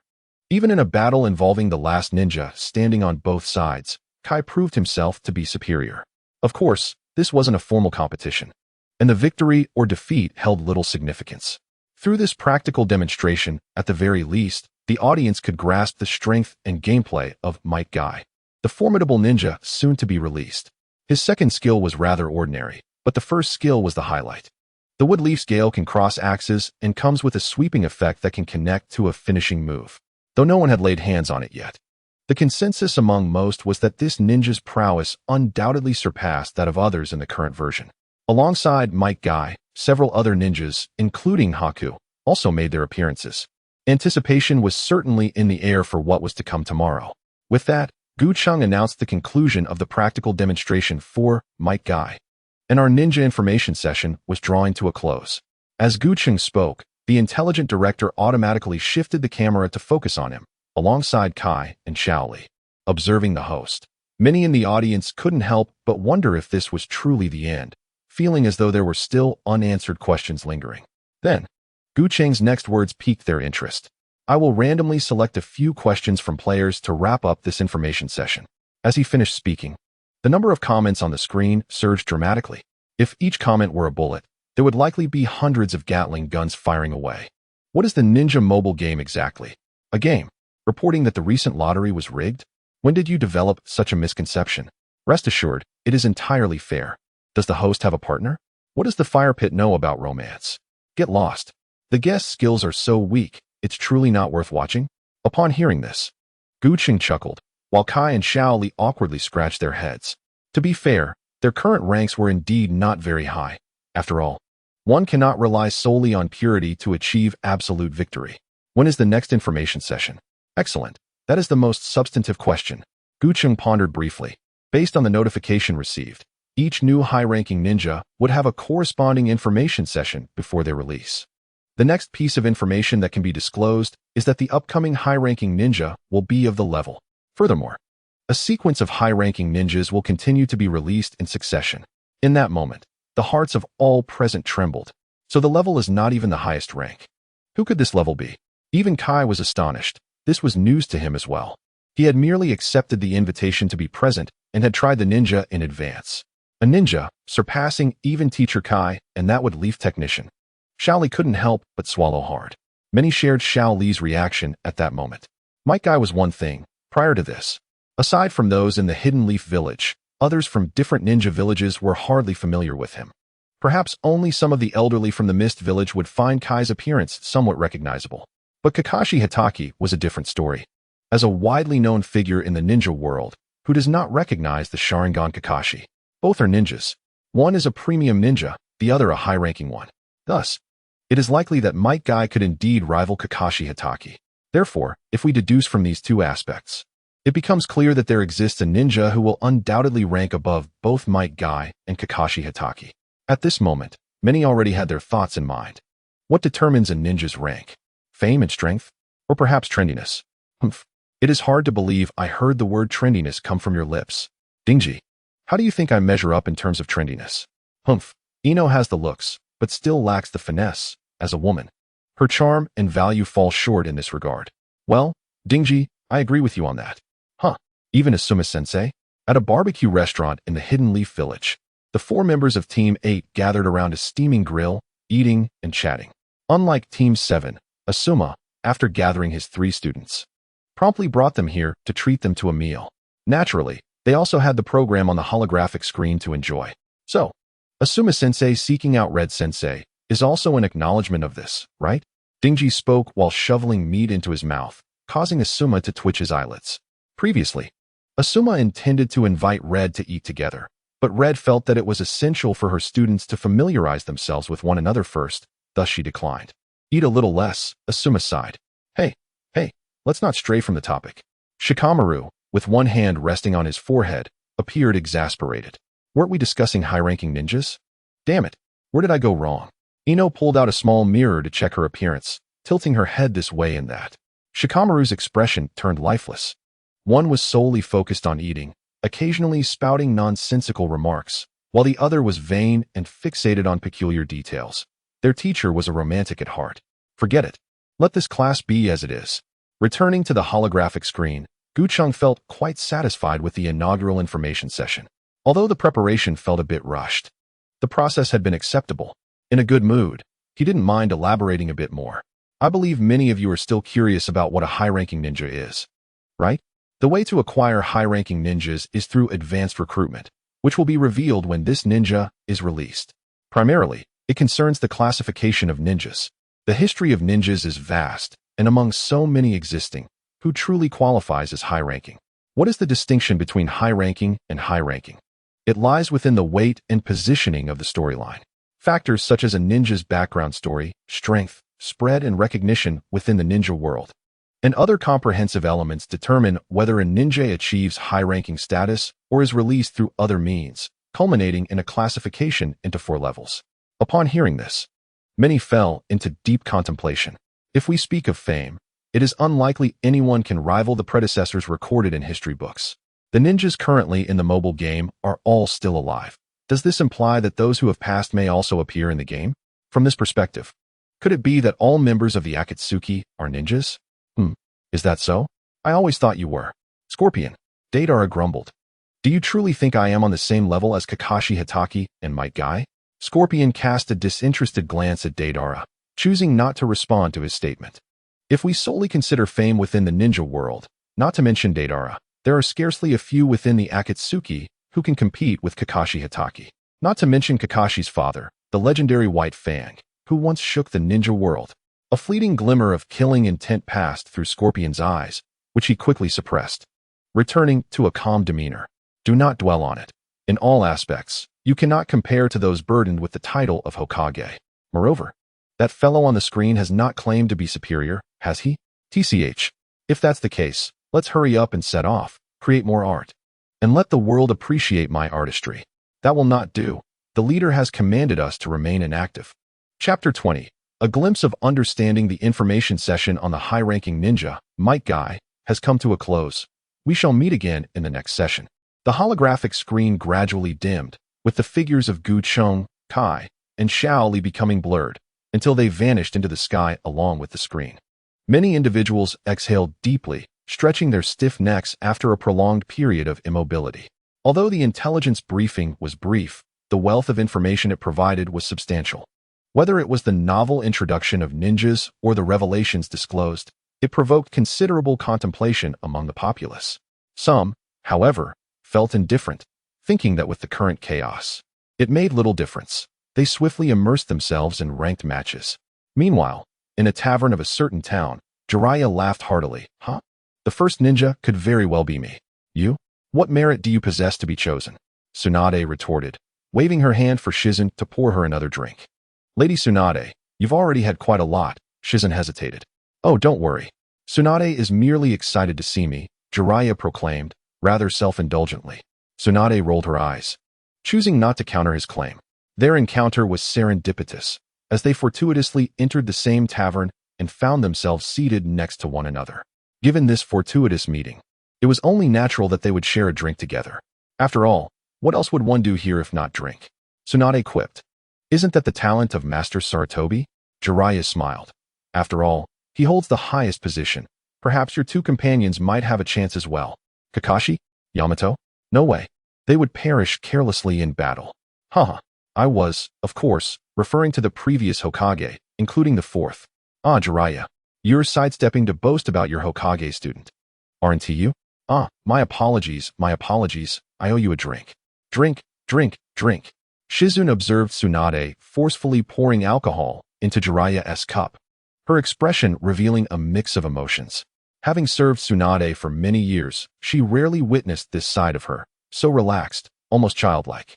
At that moment, while the two reveled in their drinking, the remaining member of the legendary three was busy in a laboratory, climbing ranks. Opponent has exited the game, he noted with satisfaction as he advanced to the CH9 level. Orochimaru glanced at his phone screen, a sly smile creeping across his face.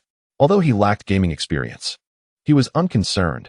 His aim was to secure rewards in the shortest time possible. His account boasted thousands of gold coins, yet he had no means to spend them. Perhaps there would be opportunities in the future? He felt a flicker of dissatisfaction, wondering how long this delay would last. Many in the ninja world were simply drawn to the mobile game out of a desire for rewards, the chance to resurrect the deceased. How many lives were lost in the Third Great Ninja War? Of course, Orochimaru did not entertain such naive thoughts. His goal was singular, immortality. Even an additional year of life for him represented a transcendence of human limits. For that, he would accept any means necessary.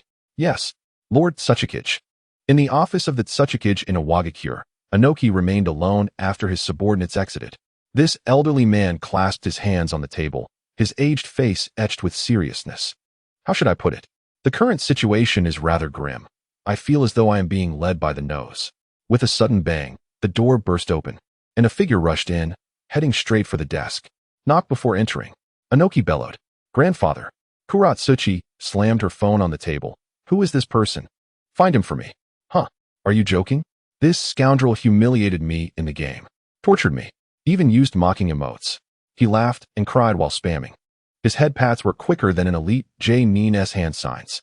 After he beat me, he didn't accept a rematch and left me hanging for 60 seconds.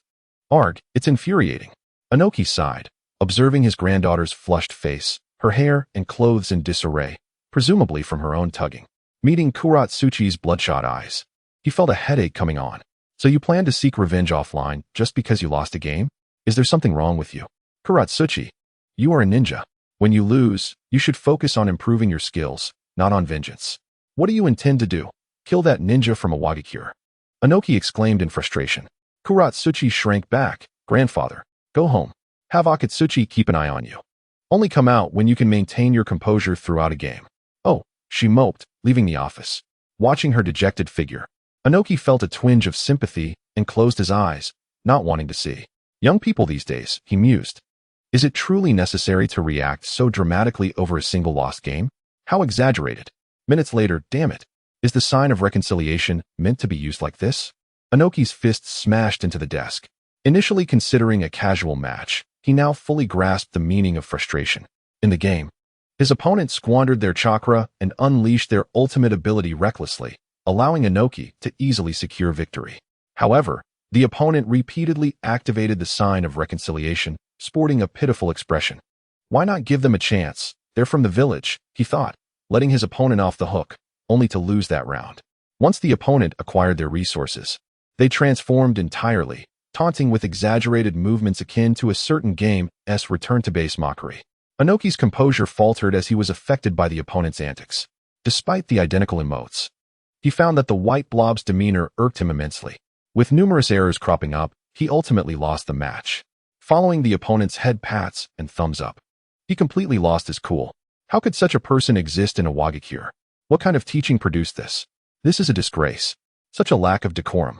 The moral standards have declined. Inoki seethed with anger, but, upon calming down, felt cold sweat trickling down his back. What have I done? I truly had a moment of wanting to confront them. Such thoughts could undermine the village's foundation.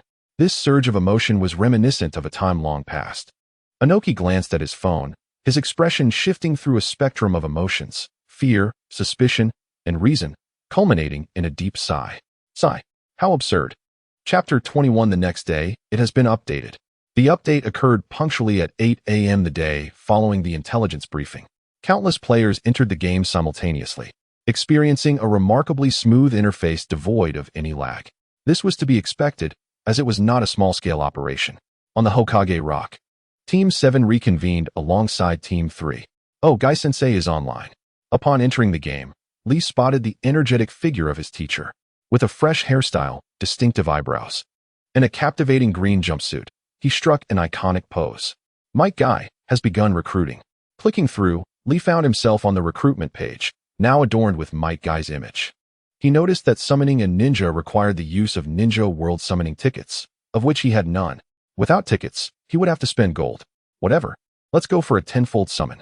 Naruto, with decisive action, promptly spent gold to purchase 10 summoning tickets. Hearing this, Sasuke rushed over, but before he could utter a word, Naruto had already initiated the summoning. Idiot! Sasuke exclaimed. Why are you suddenly yelling at me? You jerk! Naruto retorted, nearly sparking an argument. Naruto, look, did you win? Lee was even more anxious than Naruto.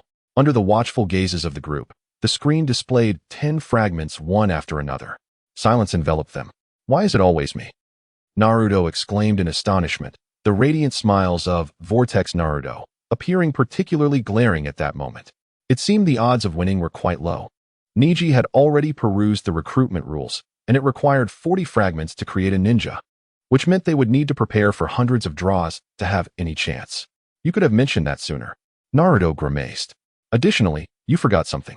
Sasuke's calm words struck a chord with Naruto, reminding him that he had already obtained a complete card of Might Guy. Naruto, upon tentatively clicking open the email with his trembling finger and seeing exactly 40 fragments of Might Guy, rolled his eyes and collapsed onto the ground. My coins. That cry was heart-wrenching, sharp as if it were the wail of a slaughtered pig. Poor fool. Sasuke disdainfully kicked Naruto, then used his own coins to draw 10 times. Huh. A bit of bad luck. Bad luck. Lee's eyes widened in disbelief. You got 8 fragments of Teacher Guy. How is that bad? What? Sakura leaned in for a look and, upon confirming, beamed with delight, as expected of Sasuke. Humph, just like me. Neji let out a soft snort, and the recruitment page exploded with 2 sets of fragments, also 8 pieces of Might Guy. Sasuke cast a sidelong glance at Neji, who returned the gaze momentarily. Both remained silent. Despite their age difference, they were both top students of their year, and though no words were exchanged, at least this time it was a draw. The others began drawing as well. Oh, 5 fragments of Teacher Guy. That's pretty lucky, right? This was 10-10. What are you saying? That's much better than Naruto. I got 4 fragments, Sakura chimed in. Aw, Teacher Guy? Come on. Respond to me. This is the youthful trio? 12 fragments? Wow. This was Lee. Each time someone spoke, Naruto's body twitched on the ground, until finally, he lay still, completely silent. Not far away, Kakashi and Guy stood side by side, observing their students' commotion and exchanged smiles. This is wonderful. It seems I must thank you for bringing your 3rd class here, Kakashi remarked with a grin. Haha, what of it? Guy waved his hand dismissively. But Kakashi, aren't you going to draw? I'd like to test my luck too, but alas, I missed that opportunity. Kakashi said, revealing his phone screen, showing that he had already been playing in the training camp, with Might Guy, as a ninja. Upon seeing this, Guy was moved to tears. Kakashi, you truly are my eternal rival. You always outpace me, this time you win. Fueled by indignation, Guy also drew 10 times for the ninja gathering tickets. But when the results appeared, he was utterly dismayed. Kakashi, curious, leaned in for a closer look and nearly burst into laughter. Not a single piece, Guy? In terms of luck, you might as well compete with my students. To be compared with Kakashi's students is to be a generation behind. After a swift mental calculation, Guy clenched his fists. Kakashi, the tally between us has now turned to 50 wins and 51 losses. Hey, are you serious? Kakashi replied, Guy, how about I gift you one of my high-tier ninjas when they are released? What? Guy's expression turned to one of shock. I'm sure my luck is also in Lee's draws, right? Next time, I'll draw one for you. Kakashi. Guy embraced Kakashi tightly, weeping with gratitude. You rascal. Kakashi was utterly flummoxed, especially when he noticed the strange expressions of the students watching them. Let go. I take it back. Kakashi said irritably. Ahem. Guy quickly released Kakashi, feigning calmness as he coughed a few times, saying, That one tea do. This is proof of our friendship. After some playful banter, everyone decided to explore the other updates, and concerning why they wouldn't draw for Might Guy, again, there was no rush. Among those present, besides Naruto, who else had no coins left? Spending money on gold coins was trivial. Everyone, take note, there's a high-tier rebate in the event. After drawing 50 times, you receive fragments. Tintin calculated. Waiting a week before drawing ninjas would be a loss. Other ninjas are also available. Let me check. Sakura briefly browsed the event. There are limited ninjas, white, gold ninjas, Kinomaru, gold ninjas, Obito as a youth, limited recruitment ninja, Kimimaro, and sign-in ninja, Kankuro, among others. Huh. Kakashi-sensei, you've already started? Lee casually remarked, noticing that Kakashi had already entered the duel arena while they were checking the events. Well, practicing in the arena is no match for real combat. Kakashi chuckled. As expected of you, Kakashi, you truly have insight.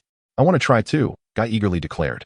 Wait, it's better to watch Kakashi-sensei play first, Tintin suggested. The others naturally agreed, and Guy had Kakashi sit down while they all gathered around him.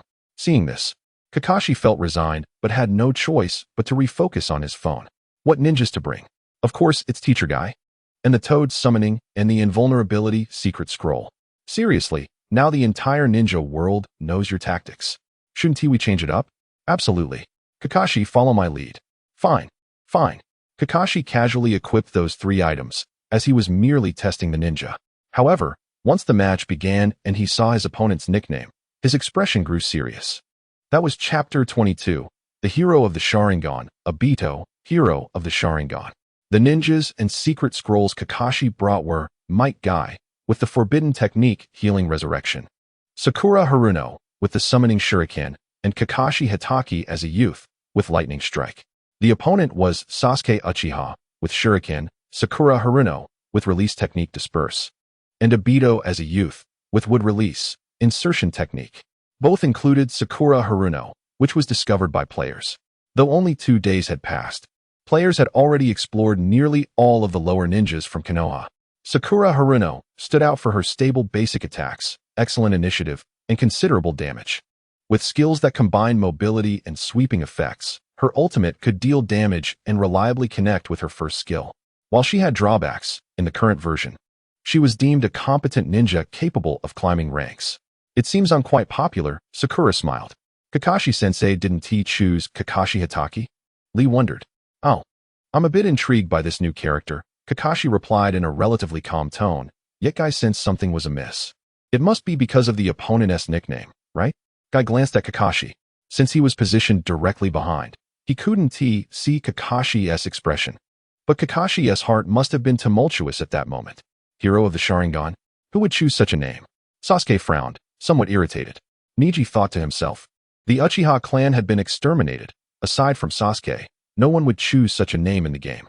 Hero of the Sharingan. That title was born after the Third Shinobi World War, belonging to 2 Konoha ninjas. One's name was eternally engraved on the memorial stone, while the other would later be known as Sharingan Kakashi.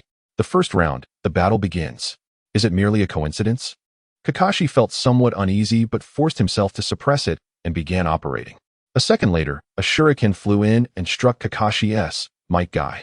Seeing Might Guy enter a state of stiffness, Guy calmly said, Kakashi, I know what you're thinking, but pressing the invulnerability button in time will allow you to withstand this blow.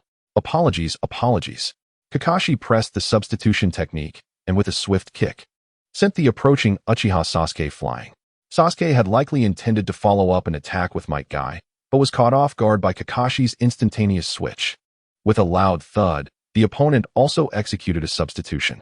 Adhering to his strategy, Kakashi summoned the Toad couple, earning a satisfied nod from Guy. However, the opponent remained remarkably calm, standing still as the invulnerability of the substitution was about to fade, and also unleashed a Toad summon. Noticing this, Kakashi narrowed his eyes, realizing his health was about to dwindle. The later summon naturally had a longer duration than the earlier one, allowing Sasuke to act while Guy was still under attack. As Guy's health plummeted, a stunned Rock Lee exclaimed, "Teacher Guy, your strategy seems to have been unraveled." Guy's expression stiffened as he forced himself to explain. "That's because Kakashi lost the initiative. It's all right. Although ninja mobile games favor the first move, losing the initiative doesn't mean defeat is certain. Nonetheless, there remained an opportunity to turn the tide." The first round concluded. Observing Guy's health lead, Kakashi slightly moved his fingers. Ultimately, Sasuke's strength was inferior to Guy's. And after Kakashi found an opening to unleash his ultimate ability, he barely clinched the first round. "Well done, Kakashi," Guy praised, then turned serious. "But remember, you must follow up after using your invulnerability." "Yes, yes," Kakashi replied dismissively. As the second round commenced, Guy crouched to activate his invulnerability and aimed a kick at Haruno Sakura. However, an astonishing turn of events occurred that left Guy in disbelief. Sakura crouched and released a fleeting burst of blue light. Guy was dumbfounded. Wasn't he supposed to be invulnerable? "If I'm not mistaken," Neji stated with his Byakugan activated. The moment the opponent unleashed that secret technique, the invulnerability effect on you vanished. "Indeed, it appeared to be dispelled," Sasuke remarked, a hint of red flashing in his gaze. "How could this be?" Lee asked, bewildered. "Hey, don't cling to the notion that something can remain invincible forever," Naruto suddenly interjected, chastising. Guy and Lee appeared enlightened, realizing they're not vet. "So that's it. We were too naive to think we could rely solely on one strategy to secure victory, Lee." "Yes. We must devise more formidable duel tactics for the future, Teacher Guy." "Lee, we shall practice dueling 100 times later." "Yes, Teacher Guy." "Lee, Teacher Guy." As the two embraced in tears, Naruto felt a bit embarrassed, wondering if his preaching had made such an impact. Don't be foolish. They always act this way, he thought, sighing inwardly.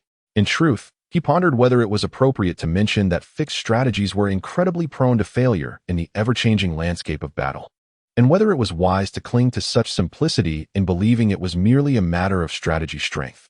The duel continued, with the invulnerability dispelled. Kakashi's Guy was swiftly defeated, losing the match. In the internal battle with Sakura, the opponent used a summon to intercept the shuriken Kakashi intended to use for his own defense. Following a barrage of 2 summons, Sakura fell. 3 summons? Kakashi utilized his final ninja, his gaze turning earnest. He had not intended to take the match so seriously, but losing was not an option. He could not afford to embarrass himself in front of his students and Guy. Victory was essential. Upon employing Kakashi Hatake, Youthful Edition, Kakashi himself manifested, restoring his health and decisively overcoming Sakura. "Lee Rock, do you know the abilities of the opponent's remaining ninja?" Sasuke suddenly inquired. I didn't have time to thoroughly study them yesterday due to the rush," Lee admitted sheepishly. "How disappointing, Lee," Neji criticized. "Don't worry, Kakashi still has 2 summons left, and the opponent has none. With equal health, Kakashi holds a significant advantage," Guy declared confidently. Everyone nodded in agreement. However, the unexpected soon transpired. Wood release, cutting technique. Activate Sharingan. Fire release, great fireball. A triumvirate assembly. Kakashi made a single error in his substitution, allowing the opponent to seize the moment and declare the game over. Uchiha Obito immediately unleashed his full power, wiping out a significant portion of Kakashi's health in an instant. As Obito, Kakashi, and Minato executed their final strike, the ultimate move appeared. "Though I do not know what you anticipated, this is reality." Kakashi suddenly felt his vision blur. He could not help but rub his eyes. And as his sight cleared, the ultimate move before him transformed. From left to right were Rin, Obito, Kakashi, and Minato, with Obito grinning and holding up a finger. This was Chapter 23, The Dawn Strategy. Not just I, but victory belongs to everyone. Gazing at the ultimate move featuring himself and others, Obito found it tedious and casually tossed his phone aside. He could easily guess who had been the opponent in the recently concluded match. Only that fool would choose such a name. To reminisce in such a manner only underscored your irredeemable incompetence. Obito's expression turned cold. Yet, he remained somewhat puzzled. He had entered the Rain Village server. So why had he matched with an opponent clearly from the Leaf Village? Nevertheless, it was not something worth dwelling upon, and despite having dominated Kakashi, his mood soured further. Sitting atop a stone pillar, he closed his eyes to meditate. The Kamui space was desolate, filled with dark hues, with uneven pillars standing without visible boundaries. In the eerie silence, Obito could inexplicably hear a heartbeat. Whose could it be? He pondered. The entire ninja world was immersed in the ninja mobile game, spending every moment not consumed by basic needs engrossed in their devices. This game possessed an unusual allure, not merely because of the enticing rewards shrouded in mystery. The world indeed felt tranquil, despite the constant clashes in the duel arenas and public screens. Though unspoken, it seemed everyone had tacitly shifted their focus onto this distraction. According to White Zetsu's intelligence, the various ninja villages, aside from maintaining basic operations, had funneled all remaining resources into the ninja mobile game. According to Kakuzu's estimates, the financial expenditure alone had already exceeded 50% of their usual consumption. Upon realizing this, Kakuzu nearly lost his mind. The total revenue generated by the game within just 2 days of launch surpassed what he had earned through relentless killing over the years. He could not fathom where these players were directing their funds. Were they merely drawing ninja cards? If conditions allowed, Kakuzu would have liked to dive straight into the game himself. Obito, however, was not so shallow. He found it strange that something so inexplicable could bring such a calm to the ninja world for several days. If this tranquility could persist, could wars and conflicts vanish entirely? He could not comprehend, so he donned his mask. Time to consult Nagato. Obito's voice transformed into a deep, mysterious tone the moment he put on the mask. Not only did his voice change, he felt a surge of clarity in his thoughts. Before departing, he opened his eyes to glance at the phone resting on the pillar, extending his hand to grab it. As he vanished into the vortex, his silhouette twisted until it disappeared, reappearing in another realm. In a tower within the rain-hidden village, Pain and Conan turned towards a nearby clearing. In their sight, the masked man had arrived. What is it? Pain inquired. Nagato, what is your perspective on the current changes in the ninja world? Obito replied slowly. Nagato, the vessel of Pain, furrowed his brow, perplexed by the sudden inquiry. The ninja world? What sort of world is that? Aren't you more familiar with it than I am? Could it be that you are wavering, Madara? Pain's expression remained impassive, yet there was a hint of mockery beneath. Don't jest. Obito immediately denied. We are still uncertain about the extent of what this ninja mobile game can achieve, are we not? And so, we must prioritize this matter. We need to establish a foothold within the ninja mobile game. I have already been doing so, merely adhering to the original plan, progressing step by step until we control all warfare. The first step of Akatsuki's plan was to amass wealth, followed by becoming mercenaries during conflicts, indiscriminately providing low-cost assistance to other nations in waging or resolving wars. During this process, Akatsuki would gradually employ the tailed beasts as weapons, thereby establishing a formidable deterrent. In time, Akatsuki would monopolize the warfare of the ninja world, leading to the collapse of other ninja villages. Ultimately, Akatsuki would conquer the world. Ninjas and ninja villages exist solely to serve the purpose of war. It is an inherent trait embedded in their very blood. The emergence of the ninja mobile game is not solely detrimental to us, Pain remarked casually. I see. You wish to utilize this platform as a springboard to realize your ideals? Obito contemplated deeply, surprised that Nagato was perceiving matters with greater clarity than himself. Whether it be the theory of tailed beast deterrence or the infinite Tsukuyomi, both paths essentially lead to peace. These two plans share a commonality: power. This task is entrusted to you. Since we are organizing by regions, there may soon be confrontations between different servers, reminiscent of the Ninja World War, Obito instructed. I am aware, Pain nodded. Technical skills and ranks are one aspect. We should also consider combat power. Combat power? You mean that string of numbers? Noticing Pain's confusion, Obito breathed a sigh of relief, thinking to himself, Nagato, I've discovered this before you. Indeed, if it were merely a duel-style game, why would combat power increase with higher levels and a greater number of ninjas? This aspect must not be overlooked, Obito stated earnestly. Following Pain's continued nodding, Obito ceased speaking, departing as he had arrived. Once Obito left, Conan, standing beside Pain, finally spoke up. Pain, it is evident that Madara came to inquire about your plans. Though we decided not long ago, it would not hurt to inform him. By the way, Conan, have you reached the rank of Jonin yet? Pain turned to ask. Almost. But while I was ranking up, I discovered a few skilled individuals, she replied. Very well, let's nurture them a bit. Unlike the unyielding Orochimaru, Conan still possessed a sense of dignity. After experiencing several instances of others boosting her rank, she decisively decreed that Rain Hidden Village would not permit such behavior to continue. Regardless of the opponent, they must give their all. If they perform well, she would offer rewards, selecting individuals for her personal guidance. This differed from the recruits Akatsuki had acquired. Those from the village were truly her own. And what of combat power? Conan hesitated, as she was rather cautious regarding expenditures. Let us assess the situation and prepare in advance, Pain responded nonchalantly. Understood, Conan nodded. Having concluded the serious matters, they could now engage in more casual conversation. Nagato, how is your technique coming along? The difficulty remains quite high. As opponents vary, so too do victories and defeats, leading to inconsistent ranks and greater fluctuations in matches. I recommend you try Obito Uchiha. Young, it has high damage and is quick to play. Alright, I shall give it a try. Conan and Nagato continued discussing their ranks, acknowledging that technical skill remained the most vital aspect recognized by all. They paid little attention to the unfamiliar ninja, Obito Uchiha, Young, regarding it as merely a useful option. At most, it was a nameless foot soldier from the Uchiha clan, likely long deceased. Chapter 24, The Changing Fate, End of the Wave Country Arc, in the Hokage office. The third Hokage set down his phone and picked up his pipe to smoke.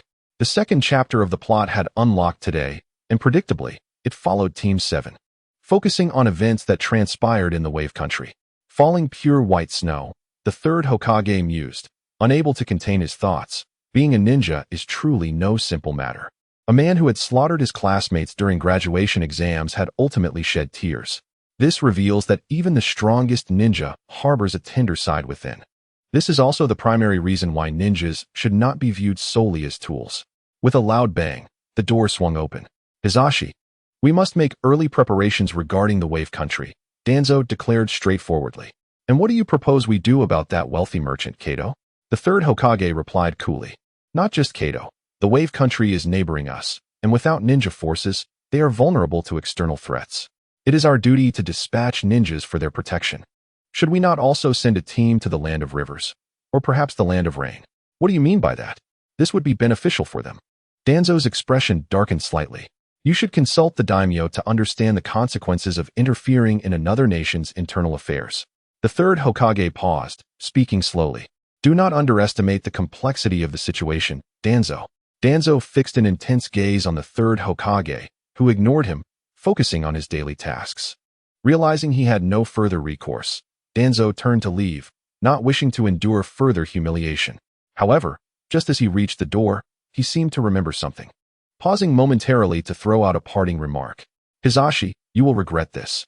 Danzo, I am the Hokage. Bang. Watching his old acquaintance depart, the third Hokage rubbed his temples, feeling a headache coming on.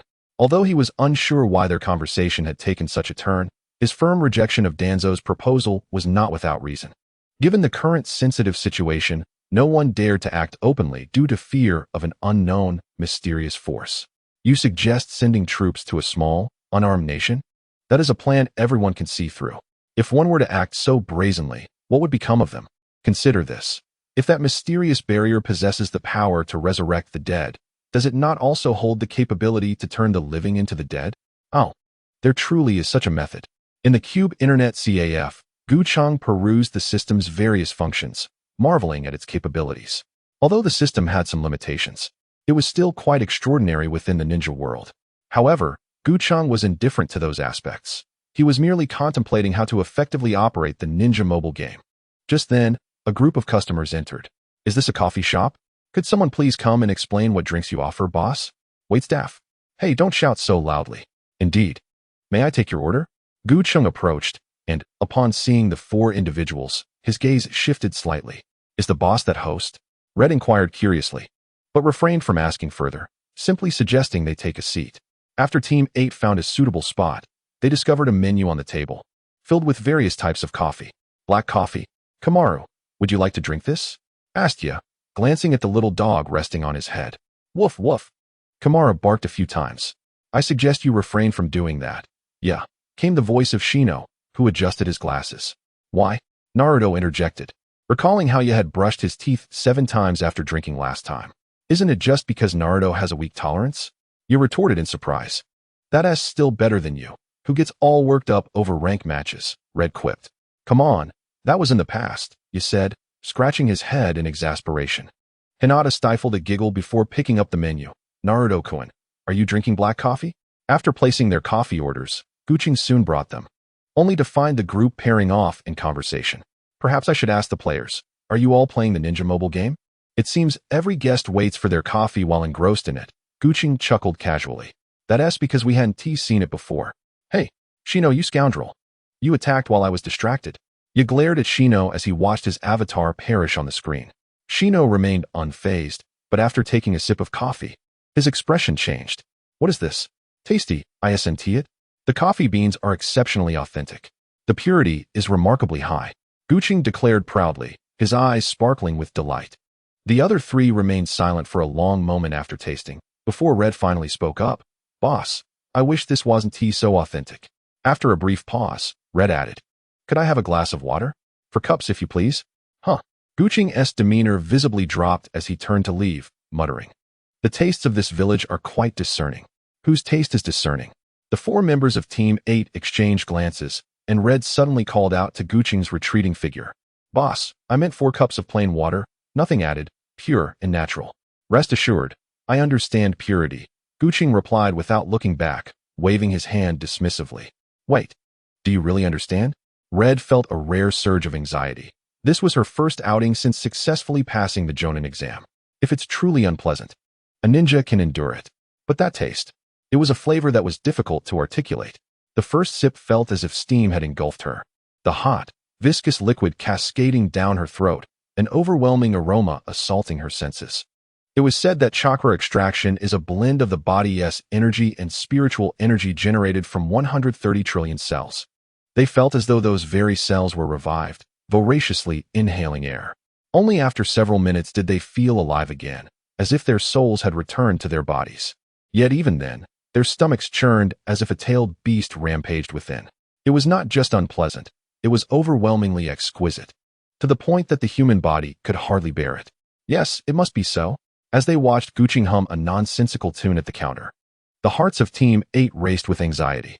Suddenly, Guching's voice fell silent, and though they did not know why, they all exhaled in relief. Meanwhile, at the bar, a system display appeared before Guching, revealing a map of the ninja world, with 2 red dots moving at a slow pace, indeed distancing themselves from their original area. A sly smile crept onto Guching's face. Have they exited the land of Wave's server? Chapter 25. The organization where can I recruit people? Naruto mused, his hands behind his head as he strolled down the street, occasionally glancing around. It was rare for him to wander alone, away from his fellow Team 7 members. Although he had graduated early, it wasn't feasible for the entire team to remain together at all times. After Guy had mentioned continuing his secret training and left, Kakashi had disbanded Team 7. Sasuke stated he would return promptly for lunch, his expression awkward like a mischievous child whose parents were overly concerned. Sakura mentioned visiting Aunt Mikoto another day, but Sasuke dismissed the idea, insisting they shouldn't disturb his mother. This remark effectively silenced Naruto's invitation to dine at Sasuke's home. Sasuke, unaware of Naruto's intentions, hesitated before walking away without a backward glance, as if Sasuke would ever invite someone to his home, unless someone brings it up first, leaving aside the scolding Sasuke would receive upon returning home. This was why Naruto found himself wandering alone. However, it was not aimless wandering. After completing the 2nd chapter, The Land of Waves arc, he was emotionally moved. Yet before he could express his thoughts, a newly unlocked feature captured his attention. Organization. Upon completing the 2nd chapter, players unlocked the organization feature, allowing them to create organizations and invite others to join, with a current limit of 10 members. Although he was unsure of what to do next, Naruto was quite intrigued. What could be more enjoyable than gathering people to play a game together? Upon entering the organization page, he noticed several organizations had already been established, but he had no desire to join any of them. Of course, I'm going to create my own. Uzumaki Naruto Organization established. Naruto felt no shame using his own name for the organization. However, seeing the empty space with only himself, he scratched his head in contemplation. Should I invite others? Who would come? As he wandered through the village, he hoped to encounter someone familiar. Suddenly, he looked up to see a group of 4 approaching. Yeah? Spotting Team 8, Naruto's face lit up with joy as he waved and called out, yeah? Over here. Just when he was worried about finding someone he knew. Fate had brought him face to face with four people. As the saying goes, when you gaze into the abyss gazes back, illustrating the mutuality of awareness. Oh, it's Naruto, Yo acknowledged, not thinking much of it, treating it as a mere coincidence. What are you all up to? Naruto eagerly inquired upon their meeting. Naruto, do we need to report to you? Yo rolled his eyes while introducing Red to Naruto. Sorry about that, Naruto replied sheepishly. We just finished coffee, Red explained. While Shino gazed at Naruto and said, Did you just call out Ya's name? What? What do you mean, Shino? Naruto responded, puzzled, although obscured by sunglasses. He sensed an air of resentment emanating from Shino. As expected, Shino murmured, You hesitated when thinking of my name. All right. Ya interrupted Shino, turning to Naruto and asking, What are you wandering around for? Just as Naruto prepared to discuss the organization, he noticed something that made him shift his gaze. He saw Hinata slumped on Red's back, appearing to be asleep. Red-sensei, what happened to Hinata? Naruto inquired, perplexed. Hinata drank the same black coffee you had and fainted, Red sighed. Hearing this, Naruto's expression twitched, as the memories he had tried to forget resurfaced. He shook his head vigorously to dispel them and regarded Hinata with admiration. Hinata, I thought she was a gloomy person, but she's truly remarkable. Upon hearing this, Ya and Shino exchanged glances, their expressions revealing their dismay. So that is how you see it. Impressive. Naruto, you seem like you want to say something. As Hong felt relieved that Hinata had not overheard, she hastily shifted the topic. Oh right. Naruto just realized he hadn't mentioned the important matter and promptly recounted the details about unlocking the organization. To his surprise, the others were already aware of it. Naruto, you're not planning to invite us, are you? He shook his head apologetically. I'm afraid I'll be with the Inuzuka clan. Akamaru barked in agreement. I feel the same. As my family follows this tradition, Shino added. Hinata might be the same. Naruto visibly deflated, yet he forced a smile. All right. Family rules, I've heard about them. Naruto, won't the members of your Team 7 join you? Hong inquired curiously. Sakura was an ordinary civilian, and aside from his resurrected mother, Sasuke had no clan members left. Kakashi, although a peer of Hong's, was someone few could converse with. Given this, it seemed natural for Team 7 to band together in the same organization. An organization needs 10 members, and counting Sasuke, we're only 4, still missing 6. Naruto shrugged, his face clouded with disappointment. But just as he spoke, a thought struck him, and his eyes sparkled. Oh right, how could I forget? I'll take my leave, Naruto exclaimed, waving goodbye to Ya and the others before dashing off. That guy, always in such a rush, who knows whom he trouble next? Ya commented. Nearby, Hong and Shino nodded in agreement. Yeah, when your organization assigns members. It might be better to group those with higher ranks together, Hong advised. Don't worry, my mom will definitely think of that. You responded with a thumbs up and a grin. That would be splendid. Hehe. At the Cube Internet CAF. Naruto held his phone in one hand and a cup of coffee in the other, looking at Gu Cheng with an eager expression. Gu Cheng regarded him with bemusement. The activation of organizational functions was inevitable, yet he never expected Naruto would seek him out. Indeed, Naruto was attempting to recruit Gu Cheng. He had even shown considerable determination, such as drinking the coffee personally brewed by Gu Cheng. How did you come to think of me? Gu Cheng asked, not in a hurry to decline, but genuinely curious. With your exceptional coffee skills, having you would undoubtedly enhance my organization, Naruto asserted confidently. That's a compelling reason. However, you haven't even called me by my name until now. Gu Cheng replied with a flat expression. Rest assured, I know your name. But don't you think the overly confident coffee brewer with atrocious coffee sounds more appealing? Absolutely not. Chapter 26. Naruto Uzumaki successfully recruits 3 new members Coffee Master. Please just give in to me. I've had 3 cups already. Naruto pleaded, leaning over the bar. Despite his consciousness being clouded by the coffee's effects, he remained focused on his goal. Gu Cheng, unsure of how to respond, recognized that Naruto was his first customer who genuinely appreciated his coffee. Naruto jolted awake as Gu Cheng lightly tapped his head. Did you agree? I heard that. Naruto exclaimed, invigorated. I said I'm Gu Cheng, enough about that. How many people do you have in your organization now? 1. Naruto proudly raised a single finger. So it's just you then? At this rate, you won't be able to participate in the organization's activities. Huh. What organizational activities? Things like the Land of Earth's fortress. But that's not something you should worry about right now. Gu Cheng waved his hand dismissively. Aren't the others from Team 7 joining you? They're not in a hurry. I've already pre-selected them. Besides, I still need 6 more. The thought of that number made Naruto frown. But if you join, that makes 5. He looked at Gu Cheng with eager eyes, but Gu Cheng remained unfazed. First, tell me who you'll recruit for the remaining 5. Naruto was at a loss. Even counting on his fingers, he couldn't come up with 4 names. He thought of Shikamaru and Choji, but both were from clans like Ya and Shino, not to mention the pressure of family obligations that could hinder their involvement. After considering, he realized he had no one besides Team 7. Maybe it's best to disband this unpopular organization. He lamented, wearing a defeated expression. Don't give up so soon. Naruto, Gu Cheng suddenly smiled, pointing toward the door. Have you heard the saying? Sometimes the person you're looking for is right behind you. Naruto mumbled the phrase as he exited the Cube Internet CAF, only to turn around and witness an unexpected scene. The ground of Konoha was generally well maintained, showcasing the skill of the road workers. However, there lay an incongruous red brick square, unmoving. A bead of cold sweat trickled down Naruto's temple. Was it a ploy to disguise themselves as the ground? But who would use such an obvious ruse? Bang! Just as he pondered, the red brick erupted, and several agile figures leaped from the smoke. Konohamaru, Moegi, Udon. The Konohamaru Corps has arrived. Watching the 3 youngsters strike their poses, Naruto suddenly empathized with the villagers. Was this how they felt when witnessing his mischief? Truly a remarkable man. To see through our elaborate disguise is impressive, Naruto, big brother. The leader grinned widely. Big brother? Naruto blinked in surprise. Upon closer inspection, he recognized this individual from the first chapter, appearing even before Kakashi. Sarutobi Konohamaru, the 3rd's grandson? Darn it. Is that all Naruto big brother thinks of me? Konohamaru expressed his dissatisfaction. We are rivals in the race for Hokage. This fellow seemed to have blurred the lines between game narrative and reality, though he perhaps lacked the standing to say so. Naruto sighed. So, what brings you here, and why are you wearing goggles? It's because we're learning from the big brother. Moegi replied earnestly. Exactly. Udon adjusted his goggles. Naruto big brother, you look troubled. Is it because you can't recruit anyone? Konohamaru teased.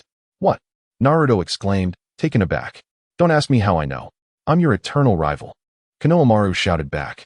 Wait, no. Naruto scratched his cheek, feeling a strange sense of déjà vu. Yet he was more concerned with another matter. You're not thinking of joining my organization, are you? Correct. The Konohamaru Corps chorused in unison. No way. Naruto crossed his arms, resolute. My organization only accepts powerful players, and you haven't even graduated yet. As he finished his sentence, he suddenly stammered, for 3 mobile phones were placed before him, their screens displaying dual arena ranks. The sequence above reads, Genin 2, Genin 1, Genin 1. Is this your rank? Have you all become Genin? Naruto displayed a look of incredulity. What a joke. My current rank barely qualifies as Genin 2, and I am preparing to diligently study how to advance to Chunin. Indeed. It's unfortunate that we lack the skills of Konohamaru, which is why we are Genin 1. Emo Huang expressed with a hint of regret. Yes, but surely Naruto and I is far more formidable, right? Udon declared with admiration. You actually believe in our strength, Naruto and I. Konohamaru's eyes sparkled with hope. Ha. Naruto chuckled awkwardly. Of course.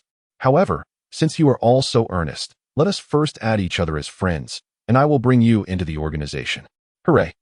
The trio rejoiced.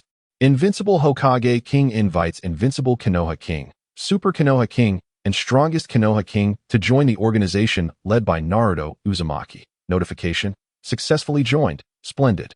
We shall shoulder the honor and strength of this organization alongside Naruto and I. With that, Konohamaru waved his little hand grandly, proclaiming, Let us go.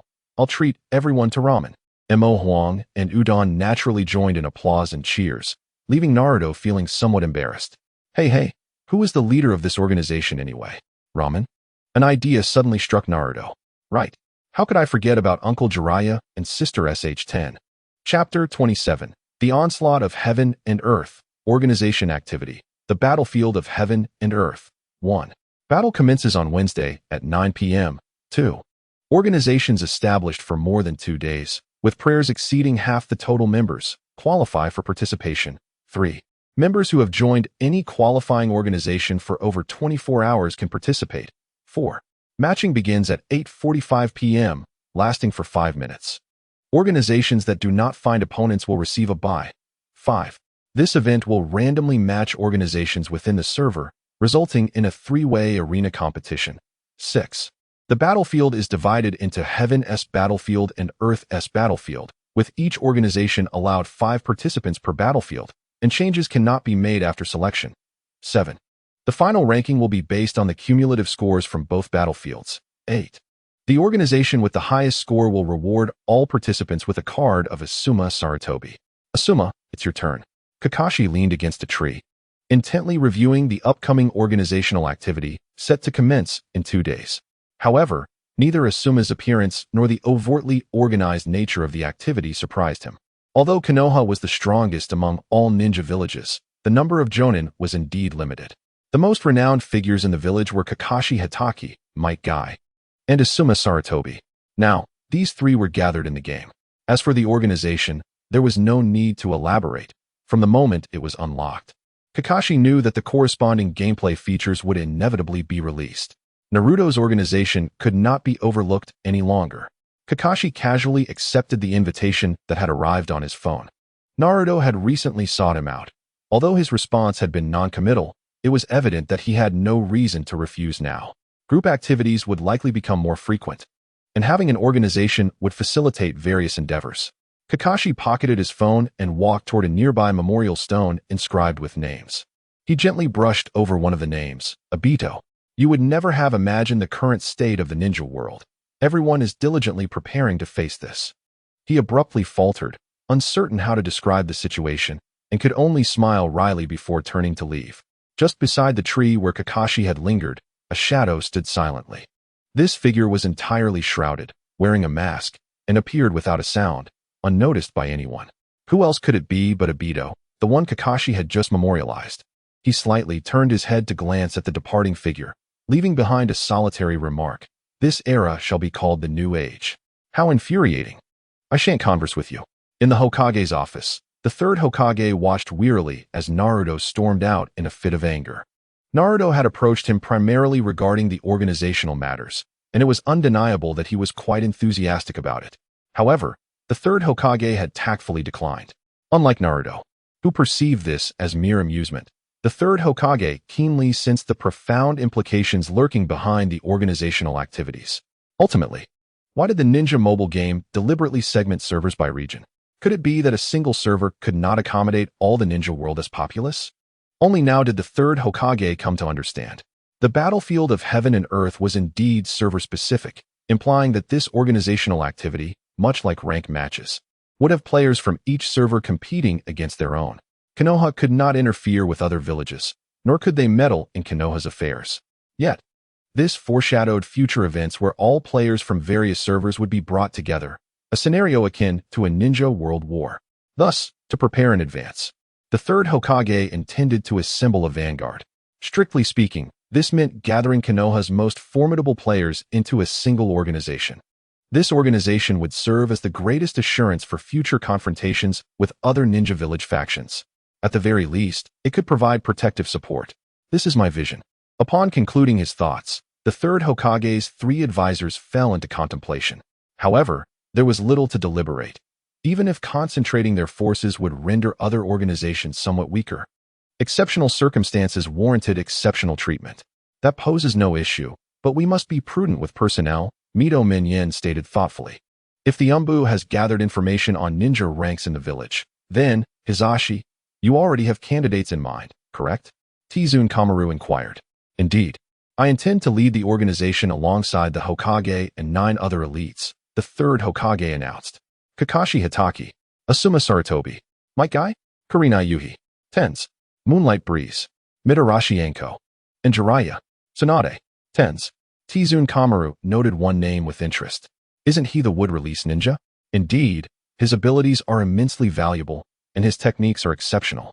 The third Hokage affirmed. These individuals are the pillars of our village.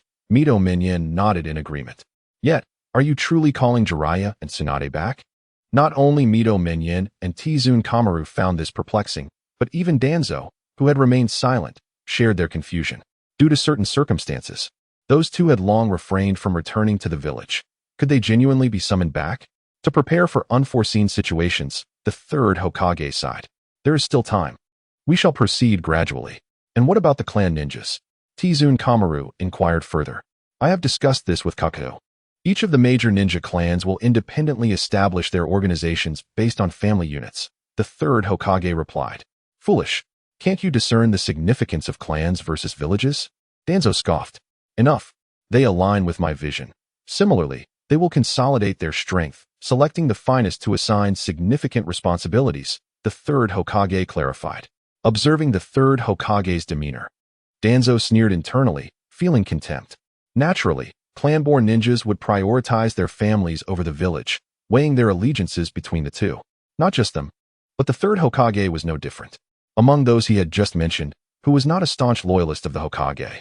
Each major clan was merely awaiting the opportunity to barter, while Hizashi was evidently intent on utilizing this chance to promote his own people, thereby reinforcing the Hokage's position. What Danzo thought remained unvoiced, as he could not express it, for his rank did not surpass that of the third Hokage. The thought of this sparked frustration. Unable to best the Hokage, he was also outmatched in the game, leaving him feeling utterly humiliated. In such circumstances, Danzo's attempts to undermine the third Hokage were, in fact, an embarrassment to himself. What more is there to discuss? Let us take our leave. Tuanzong left without a word, causing the two advisors to exchange puzzled glances. The third Hokage remained silent, his gaze as deep as an unfathomable well, obscured in mystery. Chapter 28. The gathering of forces. The revelation of activities in the heavenly and earthly battlefields sparked immense excitement within the ninja world. This was the first gameplay requiring companions. A budding manifestation of organized play.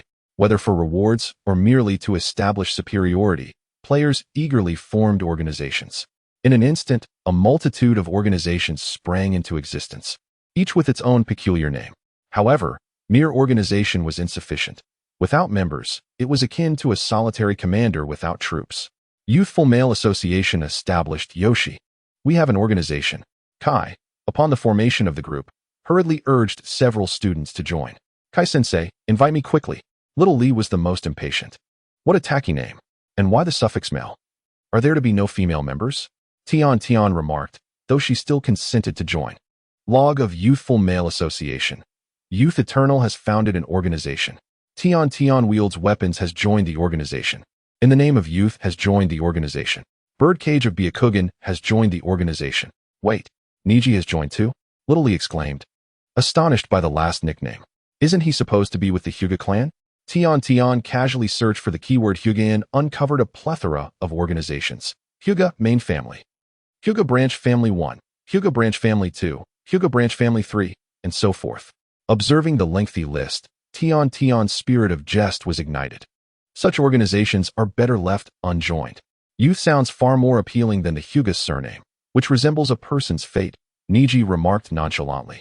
Oh, how touching. Kai suddenly burst into tears. Niji, under my guidance, have you finally grasped the true essence of youth? Huh. Truly a remarkable Kai-sensei. Though Little Lee did not comprehend, he readily chimed in. As the two prepared to embrace in tears, Tian swiftly interrupted their emotional exchange. Wait, with just the four of us, we can't possibly participate in the heavenly and earthly battlefield, can we?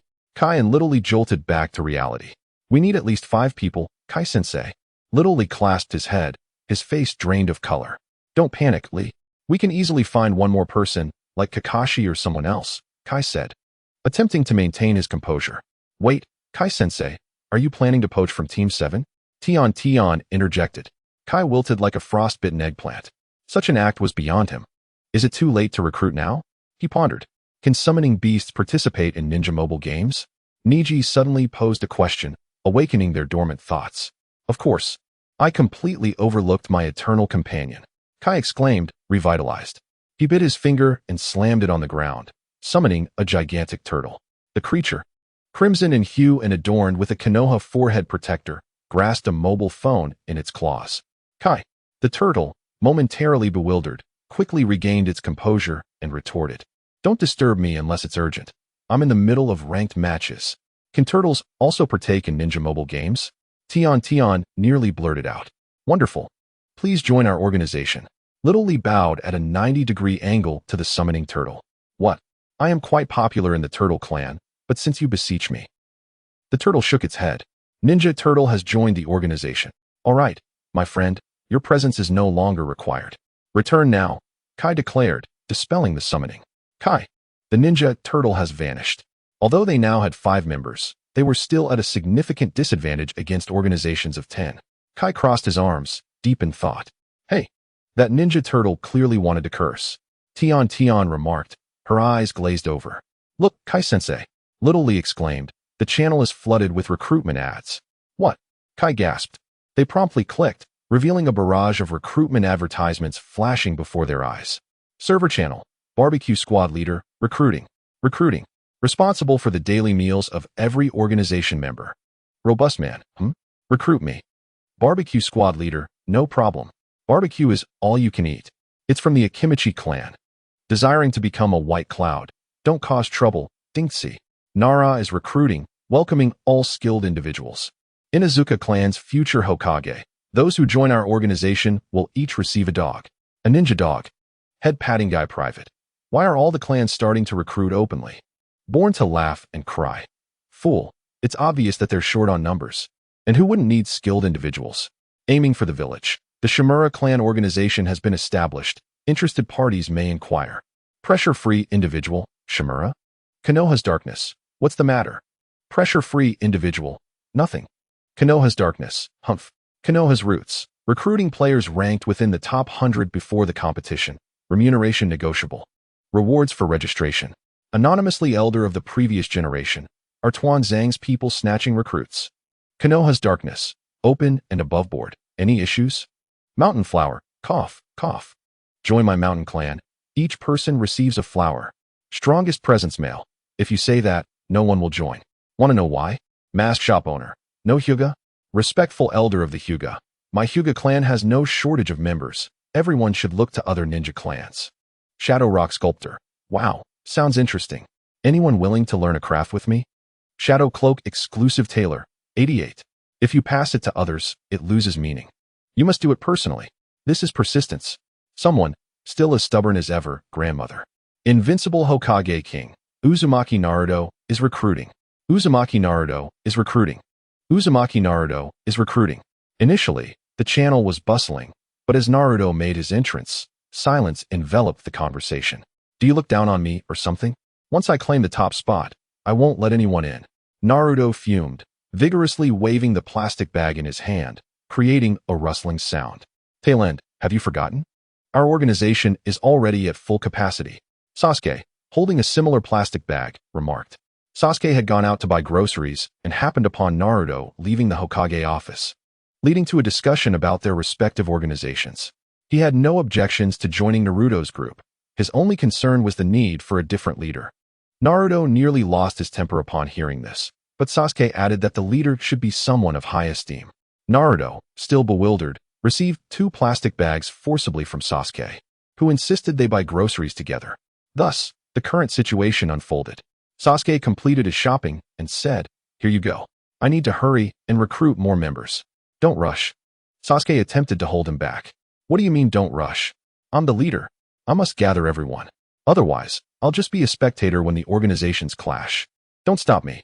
Sasuke reluctantly released Naruto, but as he prepared to leave, he calmly stated, "My mother invites you to dinner at our home. If you're interested, come along. If not, farewell." Naruto, who had just begun to step away, paused, turning slowly with a sheepish grin. Well, that is not entirely out of the question. Chapter 29. Preparing for battle. Matching has begun. Matching has begun. Which organization is it? Hope we face a couple of weaker ones. Hey, of course. We need to defeat the strongest organization to prove our strength. It would be best to match against the 3rd Hokage. Let's teach him a lesson. Indeed, if we take down Grandpa, we could gain fame overnight. Defeat the 3rd Hokage. Defeat the 3rd Hokage. Silence. As Sasuke let out a roar. The previously boisterous crowd fell silent, their lips sealed in fear of speaking. There was no other option. The guests must heed the host's wishes. At 8:45 p.m., the Vortex Naruto organization gathered its members, eagerly preparing for the impending battle. After Naruto had dined at Sasuke's home, he decided to hold that evening's group activity there. Sasuke vehemently protested, but ultimately, his words bore no weight in his own household. Would anyone like a drink? Mikoto inquired as she donned an apron. leaning slightly over the table to address the children present. Juice, called out Konohamaru, raising his hand. Milk, Udon chimed in. I'll have plain water, thank you, Aunt Mikoto, Moegi said as she stood to assist Mikoto. Observing the familiar camaraderie among the children, Sasuke's expression turned stoic. Did they not comprehend that this was not a mere gathering? Oh, come on, Sasuke, don't be stingy, Naruto waved dismissively, adding, Uncle handcrafted, I want a bowl of ramen. Naruto, where on earth do you expect to find ramen now? Shibu scolded, tapping Naruto's head. Haha, no worries, I've brought some. Uncle handcrafted declared, retrieving a wooden box from behind, revealing 10 bowls of noodles within. Oh, as expected of Uncle handcrafted, Naruto exclaimed joyfully, snatching the ramen to share with others, including Sasuke. I don't want any. Sasuke retorted sharply. Fine, I'll eat your portion then, Naruto replied nonchalantly, placing 2 bowls in front of himself. Frustrated, Sasuke was driven to grab Naruto by the collar, ready to unleash his wrath upon the instigator. Fortunately, Sakura's quick reflexes intervened, restraining him just in time. After much persuasion, Sasuke reluctantly abandoned the idea of expelling the group. Sasuke, teamwork is about sharing information to maximize our potential, Kakashi remarked slowly as he lifted a cup of hot tea. Then next time, we'll meet at your house. Kakashi, Sasuke shot back, exasperated. Sounds good to me. After all, I have no one else at home, Kakashi replied with a grin. Sasuke, taken aback by Kakashi's straightforwardness, fell silent, brooding in irritation. When Mikoto returned, noticing Sasuke's lack of enthusiasm, she merely patted his head and distributed drinks among everyone. A small table could hardly accommodate 10 people, and each found their own space. Sakura took a sip of water and suddenly noticed Kakashi engrossed in adding funds to his phone. Quietly tiptoeing closer, she discovered he was pulling high-tier cards. Kakashi-sensei, don't you already have Guy-sensei? Sakura asked, puzzled. First of all, I have acquired Might Guy as a high-tier ninja, Kakashi sighed. Secondly, I've realized that ninjas can continue to draw. It appears these fragments hold further value. Kakashi's voice was not low, and everyone present heard him, drawing their attention, everyone except Sasuke. After a while of drawing, Kakashi felt he had enough and switched back to the ninja page, only to see Might Guy fragments, 6,360. The words level up suddenly illuminated, shining brightly and drawing attention. Kakashi tapped to confirm. 60 fragments vanished, elevating Might Guy from 2 stars to 3. Oh, you leveled up? Naruto exclaimed, eyes wide with surprise. So that's it, 2 stars ISNT the ceiling. Extra fragments can be used to level up, Kakashi mused. Ninjas start at 1 star, requiring 30 fragments for the first level up. The first recruitment demands 10 fragments, totaling 40 for 2 stars. For ninjas starting at 2 stars, the recruitment cost is 40, and leveling up to 3 stars requires 60 fragments. Altogether, that's precisely 100 fragments. Kakashi deduced that newly recruited ninjas must start at 3 stars and require 100 fragments. Though the ninja had yet to be released, deducing this was not overly challenging. Leveling up also increased battle strength. Kakashi chuckled, noting the time. Are you certain you still wish to crowd around me? Naruto and the others snapped back to attention, checking their phones, realizing the celestial battlefield commenced in 1.5 minutes, with both opposing organizations already prepared. Vortex Naruto, Hokage, Konoha's roots, by the heavens. A peak match. Kakashi was at a loss for words. Was this truly random? Awesome. We really matched with Grandpa, Konohamaru exclaimed, eager to dive into a fierce battle with the 3rd Hokage. We are indeed fortunate, but who is the other organization? Naruto pondered, dismissing the thought as he began assigning tasks. Sasuke, Sakura, Kakashi-sensei, and Aunt Mikoto will handle the sky. Konohamaru, Moegi, Udon, Uncle Handcrafted, and Shibu will tackle the ground. After declaring the assignments, Naruto felt a surge of pride. This was the organization he had assembled. Despite the challenges, each member was a trusted companion. I must caution you. The opponents are extremely formidable. We must not underestimate them, Kakashi urged, emphasizing the seriousness of their task. Don't worry, Kakashi-sensei.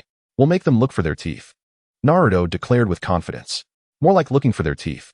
We're not monks. Don't speak carelessly, Sasuke retorted, yet his face was alight with battle spirit. Though merely a ninja mobile game, in a certain sense, they were indeed about to engage in combat with individuals of Hokage caliber, which stirred excitement within them all. Their resolve seemed to invigorate the others.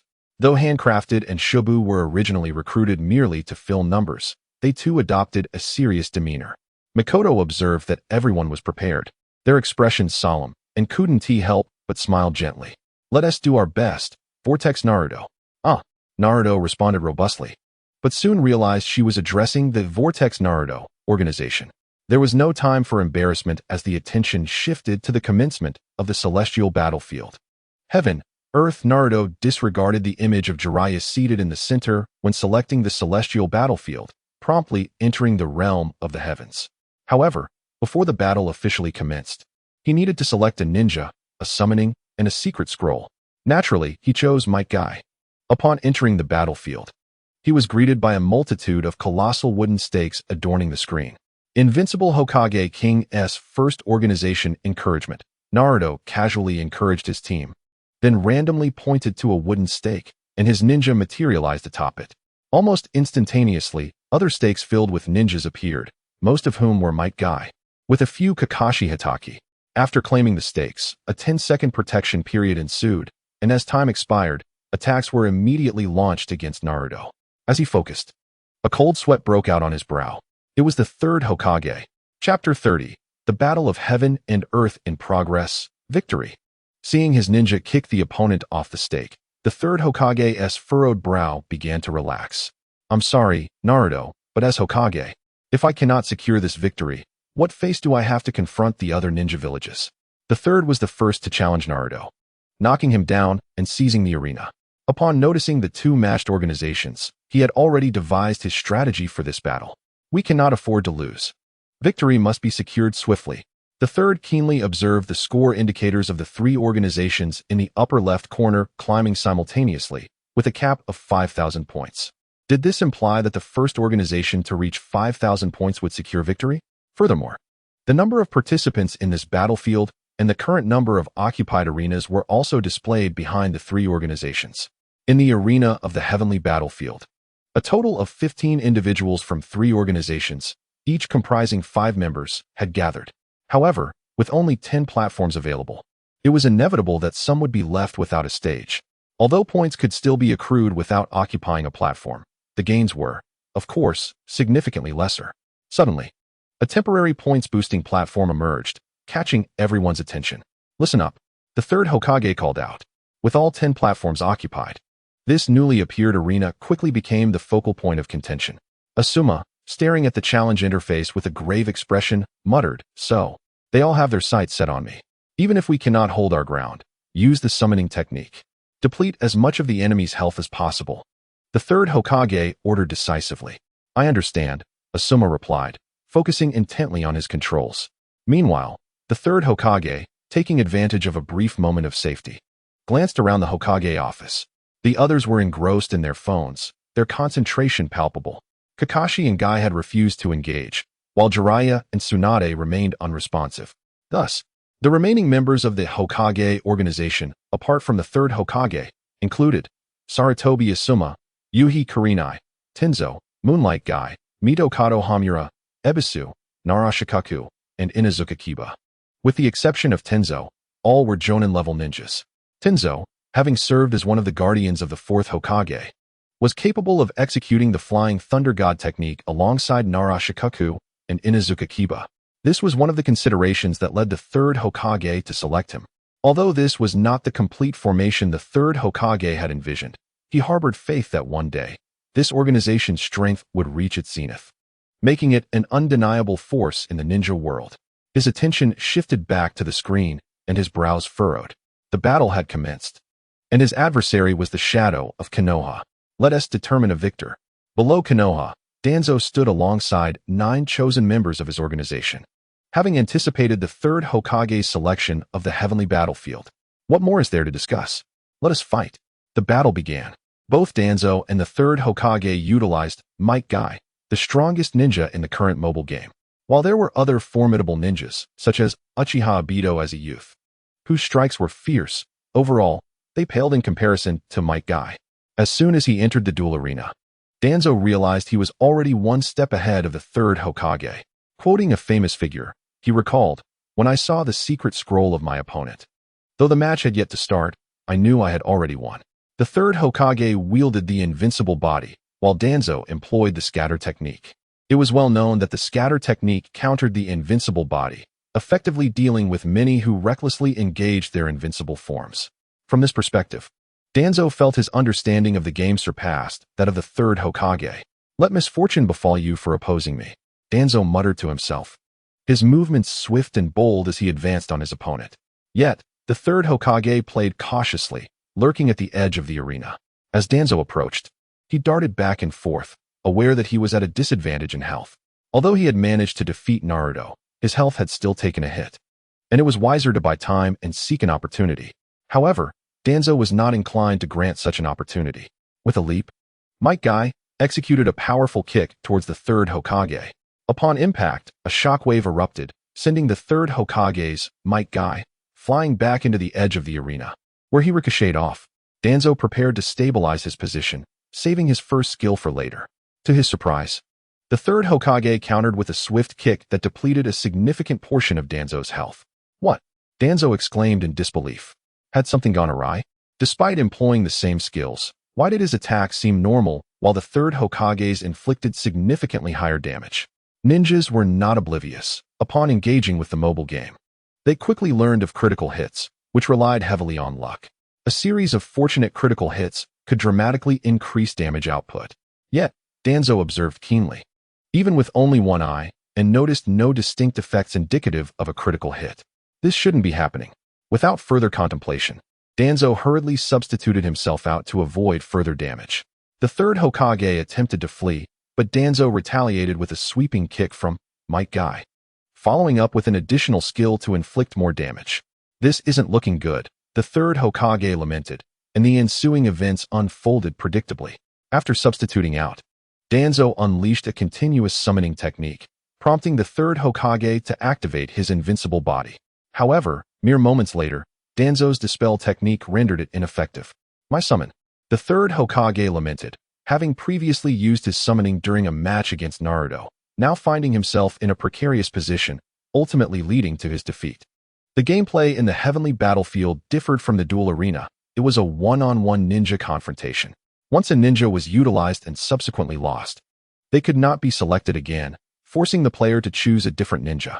In the context of defending a platform, having already defeated an opponent and used the summon ninja, the player could not summon again when faced with subsequent challengers. All health and status would carry over until the current ninja perished, at which point a new selection could be made. While the third Hokage pondered which ninja to deploy next, Danzo reveled in his triumph, unable to suppress a smirk. "It is I who emerges victorious." Watching his ninja occupy the position that had once been the third Hokage's, Danzo felt a rush akin to the exhilaration of drawing an incredible card in a game. He had previously experienced such victories, but this time, the sudden reappearance of the third Hokage, whom he thought he had successfully assassinated, left him feeling embarrassed, ashamed, and enraged, emotions difficult to articulate. Ahem, let bygones be bygones. The battle raged on. Chapter 31. The first skill clash in the ninja world. This is the next stage. Hee. In the arena of the earth, Ebisu was relentlessly pursuing Konohamaru, intermittently emitting low, sinister chuckles. As an elite teacher, he had been tasked with instructing the third Hokage's grandson, Sarutobi Konohamaru. However, they had ultimately become estranged. The catalyst for this rift was Konohamaru's decision to join Naruto's organization. Initially, after completing the first chapter of the story, Ebisu had hesitated to underestimate Naruto, but he never anticipated that Konohamaru would abandon him for Naruto's tutelage. Uncle can endure, but aunt cannot. Consequently, he promptly responded to the third Hokage's call, seeking to demonstrate his strength in the heavenly battlefield. Alas, fortune proved fickle, leading him to confront his former student directly. "Do not hold it against me, young Master Konohamaru. This is a fair battle," Ebisu murmured, casting a glance at Konohamaru, who had been knocked off the stage. Unbeknownst to him, those nearby overheard his words clearly. "Is this guy really okay?" Kurenai remarked, expressing concern. "Can he even hold his ground? Perhaps he should just concede." "Do not digress." Asuma interjected, his brow furrowed as he deftly tapped on his phone. "If we win, we must defend seriously. If we lose, we need to quickly reclaim our ground. There is a time limit. Indeed, we cannot afford to relax even for a moment." We must maintain this awareness, Asuma added. Yes. Yes. Kurenai rolled her eyes. Suddenly, Asuma's expression shifted. Oh no. It's that guy Kakashi. Can you still hold the temporary points boosting platform against him? Kurenai asked, a note of worry in her voice. Fear not. I am well acquainted with Kakashi's fighting style, Asuma said confidently, rubbing his nose with a smile. We shall emerge victorious. Obito successfully claimed the temporary points boosting platform. The points increased significantly, indicating that guarding this platform was indeed more profitable than frequently challenging others. Kakashi observed as the points visibly surged after switching to the special platform. He immediately comprehended that the key to victory on the battlefield of heaven and earth lay not in attacking, but in defense. He promptly communicated this insight to others. Darn it. Once again, he lost to Master Ebisu. Konohamaru slammed his hand on the table, nearly bursting with anger. Even if you can't win, you must try to deplete their health, Naruto said while wiping the sweat from his brow, having just reclaimed a platform. It was truly challenging. No sooner had he spoken than the platform beneath him transformed into a special arena, akin to a timed score-boosting stage. The invincible Hokage King has successfully acquired the timed merit yield arena. Merit? What is that? Naruto was perplexed. But he had no time to ponder as he plunged headlong into the next battle. The 10 individuals in the room were similarly engaged. The protection period after winning or swapping platforms lasted only 10 seconds, barely enough to catch a breath. Wait. Udon suddenly recalled something, his face alight with excitement. Since swapping platforms grants a protection period, wouldn't it be safe to keep switching back and forth? Indeed, what a splendid idea. If there were 2 or more vacant platforms available for you to manipulate, Sasuke replied nonchalantly. Meng Huang patted Udon's head, and Udon recoiled, hastily shaking his head to indicate he would remain silent. Seeing this, Naruto expressed his dissatisfaction. Sasuke, don't be so harsh on my little brother. Sasuke ignored Naruto, concentrating intently on his controls. At that moment, within the ongoing battle, his situation was far from ideal. His summons had faded, yet all his skills remained. Losing the occupied platform meant losing it altogether. Although he could still switch ninjas and challenge anew, this would undoubtedly waste precious time. Seizing every fleeting moment, he aimed to minimize the wastage of time as much as possible.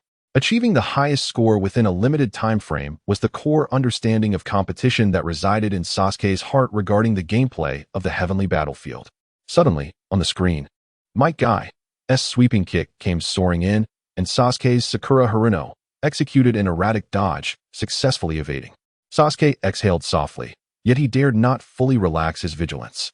For his opponent still possessed skills. After being tricked into using one skill, the opponent immediately adopted a cautious stance, darting back and forth. It was clearly a test. Observing this, a smirk crept upon Sasuke's lips as he silently mocked his opponent's foolishness. Under the impression that he had nothing to lose, the opponent was nonetheless exhibiting such timidity, one might think it was the other way around. Sasuke applied pressure with Sakura Haruno, and it seemed to have an effect, altering the opponent's movements. The game perspective in the ninja mobile game shifts according to the direction the controlled ninja faces. Given the limited screen space, the view in front of the ninja is indeed broader than that behind. The opponent evidently understood this. Suddenly, as Sasuke lured his opponent forward and then pulled back to create distance, the opponent launched a flying kick. This attack approached from behind, and at that moment, Sasuke's screen perspective had just turned away from the direction of the opponent's strike. In other words, he could not see what lay behind him. At that instant, time seemed to freeze. Sasuke felt an unusual calmness. While he could not see, he could hear. His finger, which had been hovering above the secret scroll, instinctively pressed down. Earth-style, earthquake. Sakura Haruno absorbed Might Guy's skill, and a circular area beneath her shattered, sending Might Guy flying. While executing the ultimate skill, he lifted his hand. Was this a counterattack from the secret scroll? Sasuke was taken aback but instinctively pushed Might Guy into the corner to stabilize his combo. He knew nothing of the diamond body or what it meant to use an ultimate skill. He merely assessed that the distance would result in a hit. Given that losing a rhythm would mean losing the match, he had no choice but to expend the secret scroll. Unexpectedly, there was a delightful surprise. One could say this maneuver indeed carried risks, whether through positioning and distance manipulation to bait skills or the final use of the ultimate skill. The opponent still had health remaining, and the substitution technique was likely ready. Sasuke, with no intention of showing any aftermath, decisively turned and fled. A loud bang echoed as the substitution was drawn out. The opponent, perhaps infuriated by the trickery, charged after Sasuke to deliver a seafood feast. However, at the moment the shell burst forth, a colossal gray-white Sakura descended from the heavens and delivered a punch that sent Might Guy flying. The ultimate skill devoured the summon. Subsequently, Sakura Haruno stepped forward and summoned a massive iron ball, again sending the downed Might Guy flying. Bang, bang, bang. The ultimate skill following the regular attacks landed with each blow. In the dueling arena, Sakura Haruno pinned Might Guy against the wall, effectively ensuring his demise. The outcome has been determined. The results page popped up. Sasuke gazed down at his hands, appearing somewhat dazed, but then, as if uncontrollably, he burst into laughter. Hee hee ha. Everyone present was drawn to Sasuke's exuberance, but he paid them no mind, his smile radiant. So this is how it is. Only such moments can truly be called a confrontation. The ninja mobile game is truly captivating. Chapter 32. The outcome is decided? Quick. I've been knocked down. That guy is on the brink of defeat. Hurry and reclaim the platform. No way, the points aren't widening. Are you really going to bite me to the death? You rascal? Ah, so close. Stop talking and switch ninjas. There are score orbs. Score orbs. Oh no, the remaining ones are all unfamiliar to me. How am I supposed to fight? Don't give up. In Sasuke's small abode, the atmosphere mirrored the initial fervor, lively and intense. There were only 9 minutes left until the conclusion of the Heavenly Battlefield. Heavenly Battlefield, Hokage 54, 445-85000. Roots of Konoha 53, 425050000. Naruto Uzumaki 53, 436050000. Currently, the point gap among the three organizations within the Heavenly Battlefield was minimal, with almost every round's conclusion altering the rankings. Each organization controlled 3 platforms while simultaneously vying for a fourth, with the number of occupied platforms fluctuating frequently. It was precisely because of such a tense situation that it was most exhilarating, demanding utmost focus. Sakura let out a long breath, stretching her slightly sore fingers. It was exhausting. Half an hour felt longer than anticipated. No one responded to her. It wasn't that they couldn't hear, but rather that everyone was too busy. She still had the leisure to speak, while the others were utterly swamped. Udon, who had summoned, appeared somewhat dazed, looking rather muddled. Konohamaru, however, seemed quite spirited, while Meng Huang was holding on by a thread, but it was tough for the father-daughter duo of Sho and Cho. Who would have thought an organizational event would be so fiercely contested, especially with ramen sales to manage the following day? Sakura turned to observe Naruto and Sasuke sitting back to back, both engrossed in their phones as they continued to battle, with Mikoto nearby on a chair. Sakura then glanced over at Kakashi, the usually laid-back jonin, who had found his focus deeply concentrated. Well, she couldn't afford to remain idle either and had to immerse herself in the fray. At that moment, the Hokage's office mirrored the scene. Excellent. Keep it up. Utilize every advantage and never grow complacent. Yes, the third Hokage directed the proceedings while the other 9 adhered strictly, fully embodying the essence of a ninja. Among them, Asuma Sarutobi and Kurenai Yuhi exhibited the finest skills, consistently maintaining control over the special arena. Meanwhile, Tenzo, Ebisu, and Mitarashi Anko entered the fray, tasked with stalling time, engaging for 4 or 5 dozen seconds each round. This was to sustain their already established advantage, denying other organizations the opportunity for a comeback. Moonlight Gale, Noera Hayori, and others simply accelerated their offensive, frantically seizing points. The third Hokage coordinated efforts, continuously mobilizing personnel for varied tasks, efficiently allocating resources as needed. If the temporary point gain arena falls into the hands of another, he will command them to relinquish the arena, temporarily guarding it himself. At the opportune moment, it will be handed over to Asuma or Hong. Once he is free, he will challenge formidable opponents like Kakashi or Danzo. The advantage is continuously expanding, and with little time remaining, victory is virtually assured. Hibiki chuckled. Don't forget what the Hokage just mentioned. Kazekage replied with a serious expression. My apologies. Hibiki quickly offered his contrition. Is this teamwork? It feels different from when we were in the Umbu, Tenkai remarked slowly. Indeed, this might one day replace those perilous methods. Hongdo nudged Shiranui Ginma. What do you think, Ginma? Can I complain? Ginma asked, a sunbon clenched between his teeth, raising an eyebrow slightly. No. Everyone exclaimed in unison. Then I have nothing to say, Genma sighed.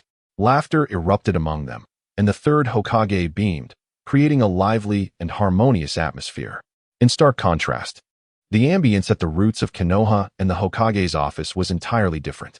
Danzo's face was grim as he stared at the word failure on his phone, feeling a strong impulse to smash it. This defeat solidified the third place for the roots of Konoha in the battlefield of the heavens. Being overshadowed by the Hokage, yet failing to accumulate points as effortlessly as Naruto Uzumaki's organization, Lord Danzo, we secured second place in the battlefield of the earth, a root member reported. So what? Have you secured the ranking? What is there to celebrate about second place? Danzo scolded. The ninja fell silent, and the atmosphere became somber. Danzo checked the organizational standings in the battlefield of heaven and earth. First place, Hokage. Points, 9246. Number of participants, 10. Occupied arenas, 8. Second place. Roots of Konoha. Points, 8920. Number of participants, 10. Occupied arenas, 7. Third place. Naruto Uzumaki. Points, 8454. Number of participants, 10. Occupied arenas, 5. This was the overall ranking of the battlefield, merging the heavenly and earthly arenas. From this perspective, even though the three organizations were fiercely contending in the heavenly battlefield, the Naruto organization lagged significantly in points in the earthly battlefield. There was little that could be done. Their members were hastily assembled, and their effective combat power was minimal. Could the Konohamaru Corps hold their own? Certainly not, with Ichiraku and SH by merely serving ramen. Unless Ichiraku could truly open his squinting eyes. How could these five endure? They faced elite members of the Roots and Nin directly under the Hokage. The earthly battlefield was simply untenable. Yet, amidst the fierce battles, Naruto and his companions remained oblivious to these facts, believing there was still a chance. Excellent. Our points have increased again. The Roots of Konoha should not be able to catch up with us, Naruto exclaimed, vigorously shaking his fist. Not just an increase. But we are in first place, Sasuke, who had just finished a battle, remarked as he took a sip of water. Really? That is fantastic. Naruto cheered. You both are truly impressive, Sasuke and Naruto, Sakura praised, though her smile bore a hint of hesitation. After nearly half an hour of combat, the duo had indeed managed to surpass the other two organizations in points. Kakashi couldn't help but think, no wonder they were chosen. They possess remarkable talent. Although we sometimes gain ground, it is quickly snatched back, Mikoto lamented, casting a glance at Sasuke and Naruto. It's all right, even if it's a cycle. Points are still rising. Those with more points will ultimately win, so the outcome of the heavenly battlefield is already clear. Naruto laughed heartily. Hearing this, a few present wore expressions of uncertainty. Sasuke noticed this and frowned, instinctively sensing something amiss. But there was no time to ponder as he was drawn into a new confrontation. Naruto and Sakura opened their mouths, but seeing Naruto, who was similarly engrossed in battle, they felt unable to speak. Beside them, Kakashi sighed in exasperation. Have you not noticed? Should I commend your focus or call you oblivious? Sakura and Mikoto were aware of the situation in the earthly battlefield, but hesitated to speak up. The members from the earthly battlefield were even less inclined to voice their concerns. Observing this, Kakashi stepped forward, refraining from unnecessary words. He simply gazed at everyone and offered a slight smile. Everyone, fight until the very last moment. Today is destined to be a sleepless night. The battlefield of heaven and earth has opened for the first time, with a significant portion of the ninja world forming organizations to compete within the realms of heaven and earth. However, if one battlefield reaches a score of 5,000 first, victory is immediately sealed. The duration is brief, even shorter than a single class at the Ninja Academy, but the experiences it brings are unforgettable. First place, 10,020. Second place, 9,100. Third place, 8,724. We won, Shikamaru sighed as he set down his phone. The three organizations of Inoshikacho had been matched against one another, and he strongly suspected this was not a mere coincidence. Fortunately, putting hard power aside for the moment, they, the Nara, excelled in intellect. Shikamaru and his father, Shikaku, led the dual battlefields, quickly amassing points and rendering the outcome a foregone conclusion. The Akimichi were somewhat more laid back, not fully unleashing their firepower, while the Yamanaka were rather serious, securing second place. Shikamaru, how does it feel? Shikaku inquired, seated beside his son. Not much, compared to shogi. The rules of the battlefield of heaven and earth are not complicated. It's mostly about sheer force, Shikamaru replied calmly. This statement held truth. The advantage of skill surpassed all, and with 10 highly skilled members, winning the battlefield of heaven and earth would be no issue. However, Shikaka laughed outright. What for suppression? Skill? Isn't it? Shikamaru questioned, perplexed. You clearly haven't noticed, but that's understandable. Given the current combat power disparity isn't significant, Shikaka hinted. Combat power? Shikamaru squinted his eyes slightly, realizing. Ah, I see. So the battlefield of heaven and earth actually incorporates a combat power mechanic. He recalled how the opponents he faced varied, with each encounter yielding slight differences in damage dealt and endured. This was unlike the dueling grounds. Most people might not notice, but Shikamaru was acutely sensitive to numerical changes. In a scenario where ninjas were equal, such fixed damage output should not occur. Of course, this excluded critical hits. 98,774. This was Shikamaru's current combat power, just shy of 6 digits. As the plot unfolded, daily teams, bountiful rewards, point competitions, survival, and secret realms all contributed to the progression. Winning wasn't the end of the world. Shikaka departed after speaking. Shikamaru glanced at his father's retreating figure, laid back on the tatami, and muttered, "Did you come all the way just to say that? TSK. We won. We really won." In the room of the Hyuga heiress, Hinata wiped the light sweat from her forehead, finally allowing her tense heart to relax. The Hyuga organization had triumphed. The identity of their opponents was inconsequential. For victory was all that mattered. The Hyuga clan was numerous, and so were its organizations. Hinata was unaware of how others fared, but at least she and her father's organization had won. "Sister, I defeated several opponents," Hanabi exclaimed, leaping into Hinata's embrace. "That's impressive, Hanabi," Hinata praised. This was the truth. Her younger sister, who was even younger than her, not only possessed greater strength but also excelled in the techniques of the ninja mobile game. It was uncertain whether to feel happy or melancholic. Hanabi, oblivious to Hinata's thoughts, pulled her head from Hinata's chest. "Now father will reward us, right?" "No need for rewards." Hinata gently stroked Hanabi's head. "As members of the Hyuga clan, this is what we ought to do." "Huh, sister, you sound so old. Soon you'll become like those old men from the clan." The criticisms of Hanabi struck a chord with Hinata. She recalled how her brother Niji had declined to join the Hyuga organization, choosing instead to remain with his teacher and comrades. Although she was uncertain whether he had found victory, it was likely that he was far happier than she was at present. Then there was Naruto.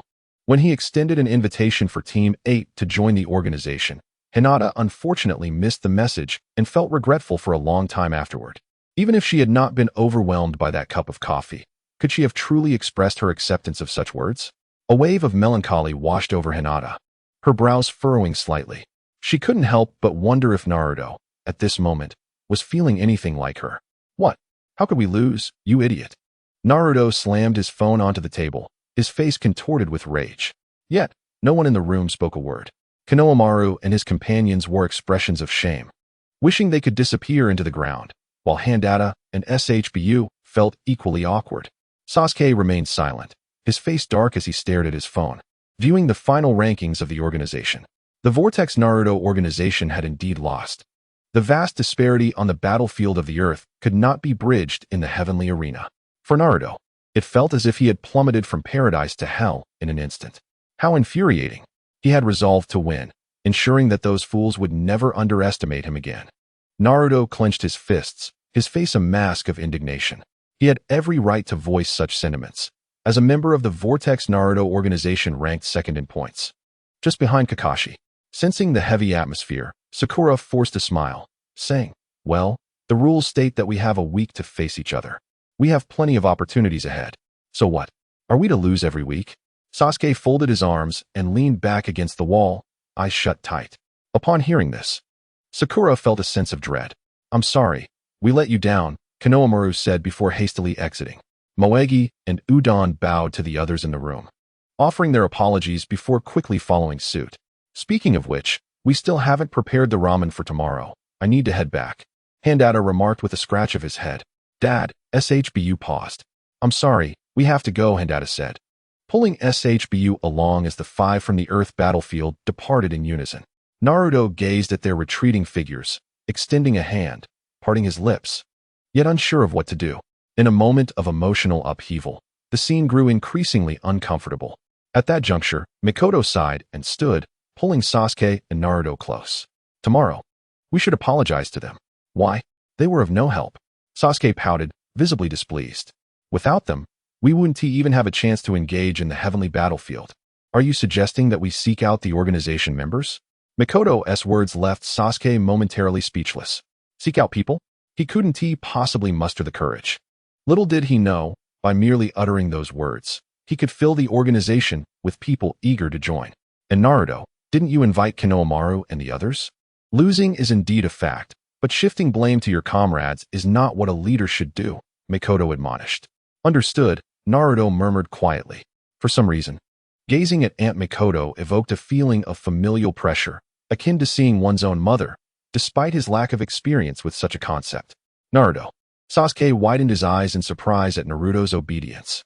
However, seeing Mikoto's serious demeanor, he realized there was no way to evade the situation and simply nodded, understood.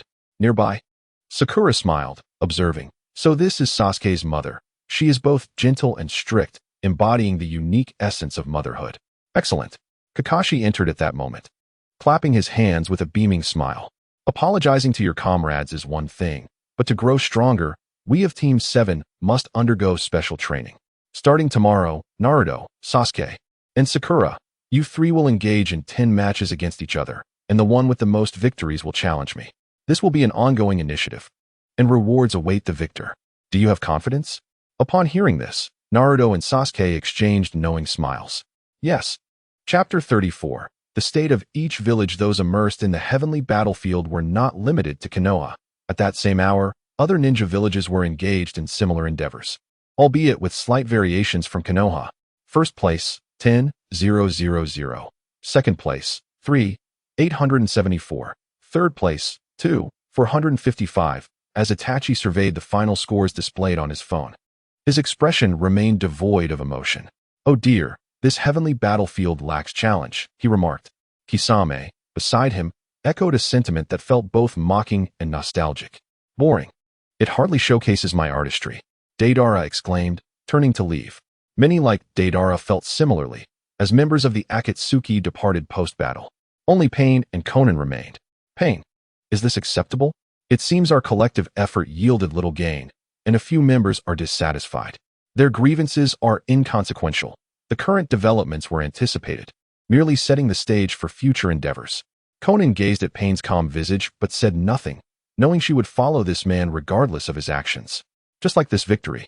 In Konoha, regardless of the matchups, there was seldom a chance of intentional forfeits.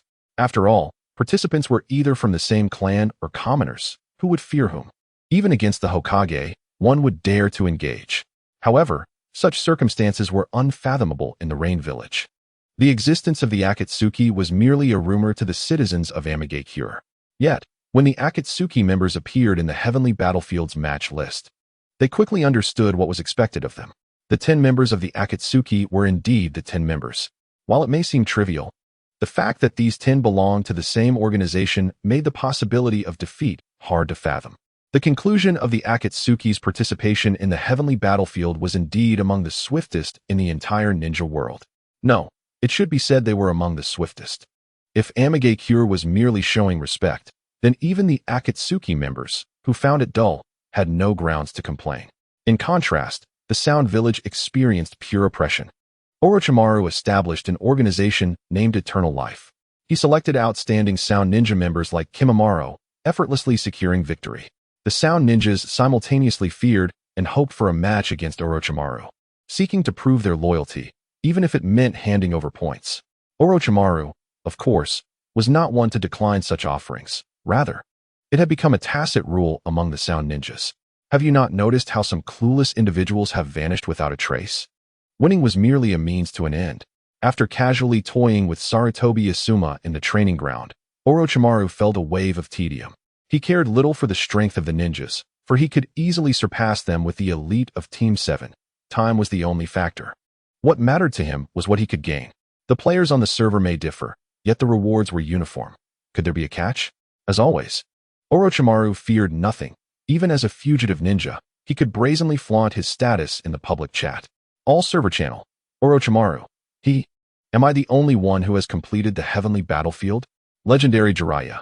Hey, Orochimaru. Orochimaru, You finished as well? So soon? Konoha has truly fallen. Gambling god. We didn't engage in that nonsense. We were drinking. Jiraiya is drinking. Orochimaru. You've been drinking since 3 days ago? It seems I will indeed be the longest living among the Sannin. Reikage. Hey, Konoha folks, don't turn the public chat into your personal chatroom. Will of Stone. Did the little rascal finish? Reikage. Of course not. The men of the Cloud Village do not need to hold back. Everyone fights with real weapons. Value. If you have time to chat, Lord Reikage, you certainly don't seem as practical as you claim. Age-appropriate marriage. Oh? And what about Lord Gaara? In Sunagakure, Raza exited the public chat. This is the Wind Shadow office, but compared to usual, it has 3 additional individuals present. Father. We have essentially secured victory, Hanabi stated after finishing a round. Raza did not respond to her, but instead directed his gaze towards Gaara. Gaara, unusually calm, cradled his phone in his hands, resembling a child reluctant to part with a newly acquired toy. It is difficult to conceive of Gaara in such a manner. Yet at this moment, he indeed appeared thus. As the cries of fallen ninjas echoed from the phone screen, Gaara slightly relaxed his grip. He had lost, yet he bore no signs of displeasure, which was peculiar. Why? The mobile ninja game was unlike the brutal reality of ninja combat. No matter how many opponents one defeated, they could never truly be killed. This rendered the battles devoid of meaning, stripping the act of killing of its joy. Ninjas had trained relentlessly for the purpose of killing. Thus their existence lost significance. Gaara reflected on Yashimaru, his uncle, the man he had personally slain. If it were a ninja mobile game, he surely would not have perished.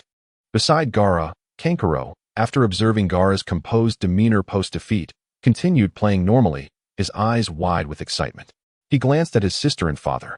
Hanabi was naturally elated, but Raza furrowed his brow, deep in thought. While immersing oneself in a ninja mobile game was preferable to aimlessly drifting through life, Gaara should not be content with such a trivial pursuit. This was still inadequate. However, Raza chose not to intervene, intending instead to observe further, perhaps hoping to uncover a new value in Gaara's actions. Meanwhile, the public screen was lively. Invincible Hokage King. No way, I lost again. How pathetic. Wishing to be a cloud. Naruto, you didn't explode in anger. That's quite rare. Invincible Hokage King. Invincible Leaf Village King. I'm sorry, Naruto. Please kick me out of the organization. Invincible Hokage King. No, Konohamaru. Invincible Leaf Village King. But I will return. One day, I will prove that there are no shortcuts in the ninja mobile game. Super Leaf Village King, Konohamaru. Strongest Leaf Village King, Konohamaru. Invincible Hokage King. Woe is me, Konohamaru. You are truly magnificent. Glory to the Uchiha. Don't embarrass yourself, trailing behind. Heir of the Will of Fire. Ha ha. Konohamaru, your understanding of this means this defeat was not in vain. Reikage, I told you not to treat this place like your home, Leaf Village. Ordinary person. Can someone explain why everyone has such unique names? Sandrapper. Yo, listen to my words. Let the names be known. In the ninja world, rap resonates. Mobile game leaders, rhythm and flow dance. Everyone. Darkness of the Leaf. Don't treat the public screen like your home, Cloud Dwellers. Suddenly, a thunderous crash shattered the tranquility of the Reikage's office, leaving a large hole in the window. Reikage stood there, panting heavily. Nearby, his secretary, Maki, and Darui were exasperated, their foreheads pressed in disbelief. At Reikage's feet, the ground was embedded with a massive human-shaped imprint. After a moment, a hand emerged from the ground, shakily gesturing. 8 gaps. Chapter 35. Jiraiya's Intelligence Meeting. Hello everyone. I am the host of this Ninja Intelligence Meeting. I am Keisei. The familiar scene returned, with the same room, the same host, and the same segments. The appearance of the screen did not surprise anyone in the ninja world. They watched with the usual demeanor.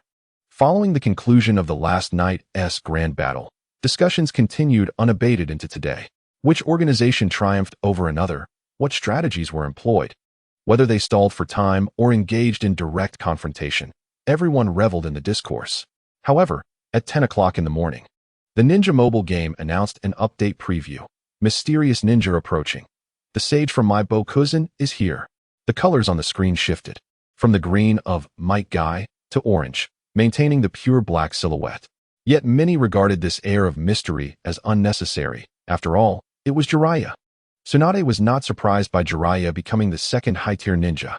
That morning, he had cryptically mentioned to Tsunade that he wanted to do something to showcase himself before the entire ninja world. It was now abundantly clear. Ha. The Toad Sage is merely a guise to deceive the masses. In truth, I am the renowned white-haired boy among the legendary 3 ninjas. Jiraiya, the illustrious hero. Inside the screen, alongside Keisei was Jiraiya. He made an extravagant entrance, riding a toad and performing an exaggerated introduction to the camera. Watching Jiraiya's large face, Tsunade facepalmed. It truly was Lord Jiraiya. Shizune's smile was strained, perfectly aligning with his eccentric style. Compared to the previous guest, this one was indeed of greater significance. Jiraiya was right about one thing. The name of the 3 ninjas carried immense weight in the ninja world.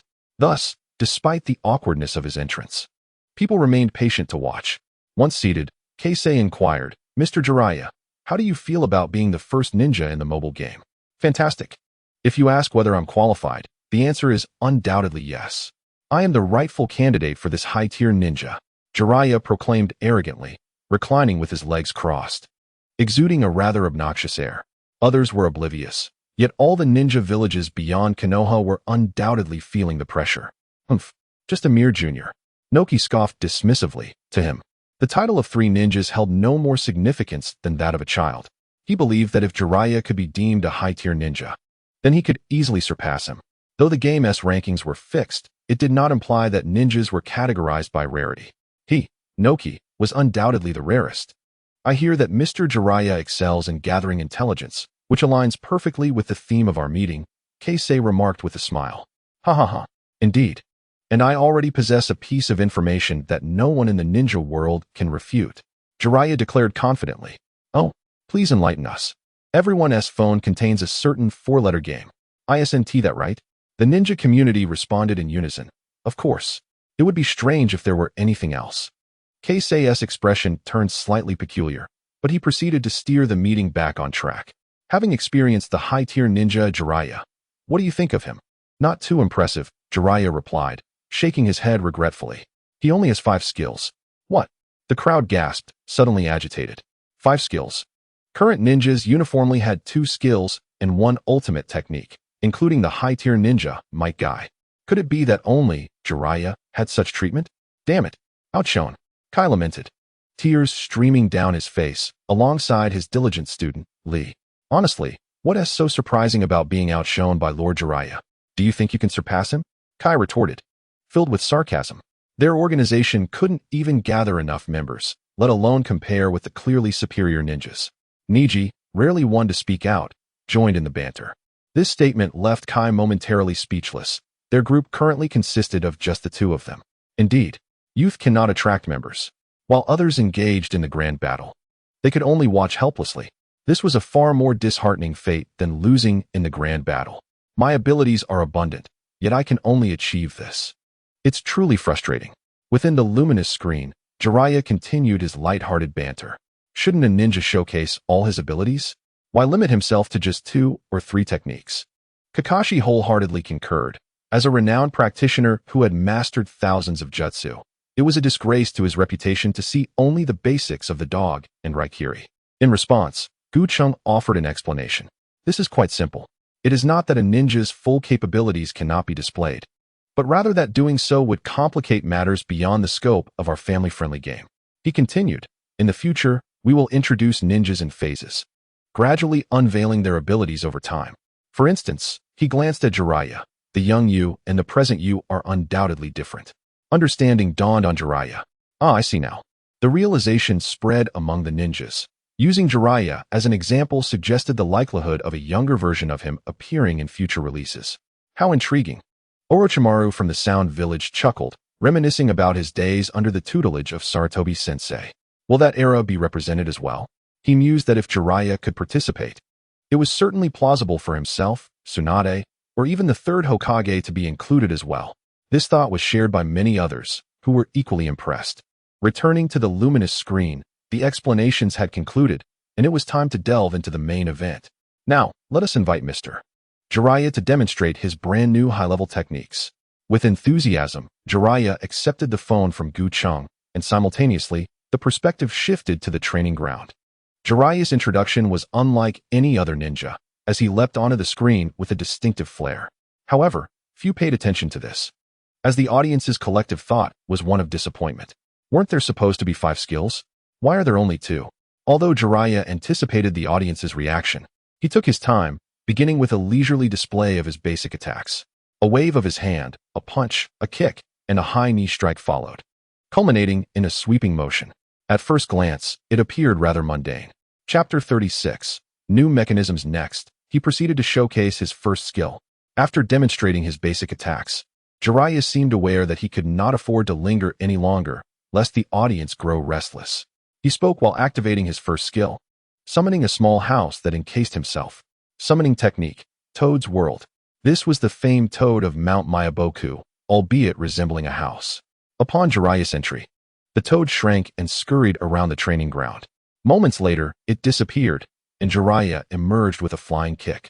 Is this a skill that uses a toad for protection, allowing one to evade attacks?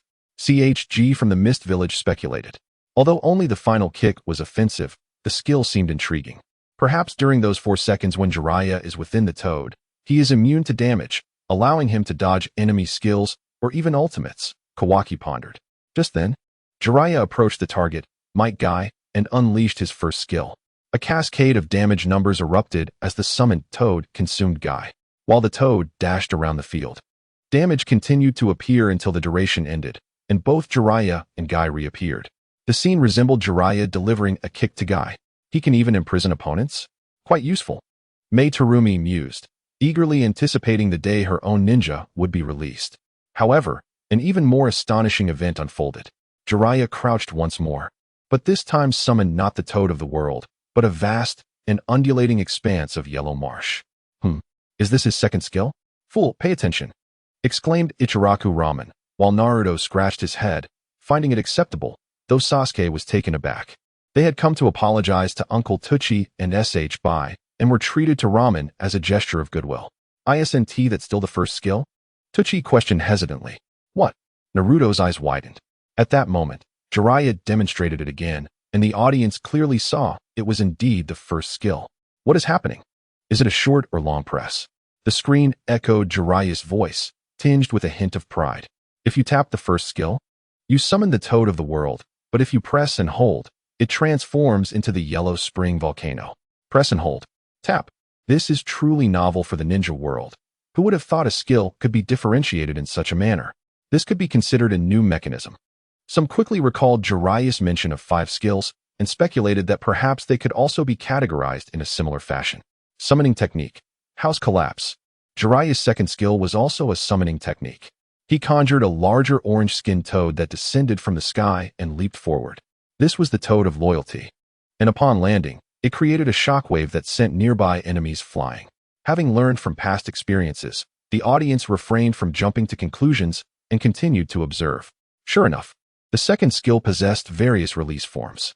When the skill was held, Jiraiya would leap onto the toad of loyalty's back, controlling it to jump in a specified direction, allowing for some axis crossing. But that was not the end. Upon summoning the toad of loyalty for the 3rd time, Jiraiya again hopped onto its back. The toad belched oil, while Jiraiya breathed fire, launching a burning attack against the enemies ahead. The first 2 skills operate similarly to the first skill's short and long press, but the third is activated by tapping the basic attack after the toad lands, resulting in the toad oil flame bomb. Jiraiya explained directly. With this, the demonstrations of the first and second skills concluded. For the players of the ninja world, it was truly an eye-opening experience, bringing forth a remarkable sensation. While it may not have been overwhelmingly shocking, given that Jiraiya's design did not rank among the top tiers, and this version was a modified one. Cheng had chosen not to present the original version of Jiraiya, but rather a refined one. Although some initial ninjas had unique charms upon their debut, there was no need for all ninjas to revert to their oldest versions. A modified Jiraiya sufficed. The spectators, having witnessed Jiraiya's skills, indeed felt a peculiar sense of novelty. Ninjas can operate in such a manner? Finally, it was time for the ultimate move, a topic that required little elaboration. Jiraiya declared as he activated his ultimate ability, Rasengan. With those bold letters appearing, Jiraiya first delivered a powerful sweeping kick to repel his opponent, then leaped into the air to unleash a colossal Rasengan upon the ground. Thus, the primary segment of this ninja briefing concluded. As the camera returned, Jiraiya set down the phone, and Cheng spoke up. "Thank you, Mr. Jiraiya, for your demonstration. Do you have any tips to share, aiding everyone in mastering these techniques?" Jiraiya pondered for a moment. If the opponent's substitution is nearly ready, we can use the first skill to confine them, effectively buying time. The 3 release forms of the second skill should also be utilized based on the situation. For instance, a distant initiation calls for a short press, but for quick damage output, the Toad Oil Flame Bomb is undoubtedly the way to go. The ultimate move has a considerable range, but it cannot consistently connect with skills, so caution is advisable. Upon hearing this, many took note, committing his words to memory. Regardless, as Jiraiya is the first to experience the subtleties of the ninja world, his understanding of the intricacies of being a ninja surpasses that of the mere onlookers. Jiraiya, that fellow, must indeed hold considerable value in the black market, wouldn't you agree? In the Rain Village, while perusing information, the usually mundane Haiden suddenly uttered astonishing words, leaving Kakuzu next to him utterly speechless. The members of the Akatsuki organization are currently under house arrest, prohibited from venturing out, which has left both Haiden and Kakuzu feeling quite stifled, as they can no longer earn a living. However, Kakuzu has never entertained the notion of assassinating Jiraiya to exchange him for riches in the black market. It is not a matter of courage, but rather the daunting risks involved. The longer one lives, the more one appreciates the value of life, and thus, Kakuzu, being one of the more expensive ninja, is acutely aware of this truth. Yet, precisely because of this, as the eldest member of the Akatsuki, Kakuzu is reluctant to engage with someone of Jiraiya's caliber. Primarily, there exists a slight psychological shadow. The introduction of the ninjas has concluded, but to ensure a better understanding for all, a new practical combat segment is indispensable. In the illuminated screen, Cheng's words ignited the interest of all viewers currently watching. Another lottery, right?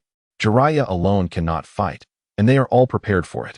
After all, the weather is splendid and sunny. With nothing to do, why not indulge in a little fun? Unexpectedly, Cheng shifted his tone. "Mr. Jiraiya, who would you like to challenge?" "Oh, we can choose." Upon hearing this, Jiraiya's eyes flickered slightly. He could ascertain that this seemed to be an impromptu decision by the host before him. If that is the case, Chapter 37, The Toad Consumes the Dominator Orochimaru. Are you watching?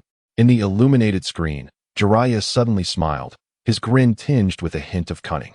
At that moment, Orochimaru inwardly cursed his luck. But soon he vanished from the Sound Ninja Village, only to feel the world shift around him in an instant. To the audience, it appeared as though Orochimaru had materialized on the illuminated screen without warning, as if conjured from thin air. Truly chaotic, that Jiraiya. Tsunade remained speechless. She had just anticipated that Jiraiya would summon Orochimaru, for he is an inescapable presence. However, as she watched the two facing each other on the illuminated screen, a smile crept upon her lips. How many years had it been since they had seen them like this? Jiraiya. Orochimaru squinted at him, harboring anger but refraining from expressing it. "Haha, don't be moved. Others do not have this opportunity." Jiraiya laughed heartily. "You truly are a scoundrel." Incorrect. The sage of Mount Myaboku is none other than Lord Jiraiya. Orochimaru ignored Jiraiya and turned his gaze to Cheng. Since he was here, he might as well make the most of it. Cheng smiled at Orochimaru and handed him a mobile device. If anyone could provide the most entertainment alongside Jiraiya, it would undoubtedly be this slippery snake. Orochimaru hesitated for a moment before accepting it. He had observed that this space seemed like a small room, but that was merely what was exposed to the camera. The surroundings appeared as a vast, wide expanse, devoid of any discernible boundaries. Once they settled in, Cheng spoke. "Gentlemen, let us proceed with a duel between ninjas. I believe everyone is primarily interested in Jiraiya." "Jiraiya?" Orochimaru paused briefly before quickly realizing this Jiraiya was not the same as the one he knew. He felt indifferent. However, he cast a discerning glance at Cheng, noting that the host appeared to wield considerable authority here. The scene shifted to the duel arena.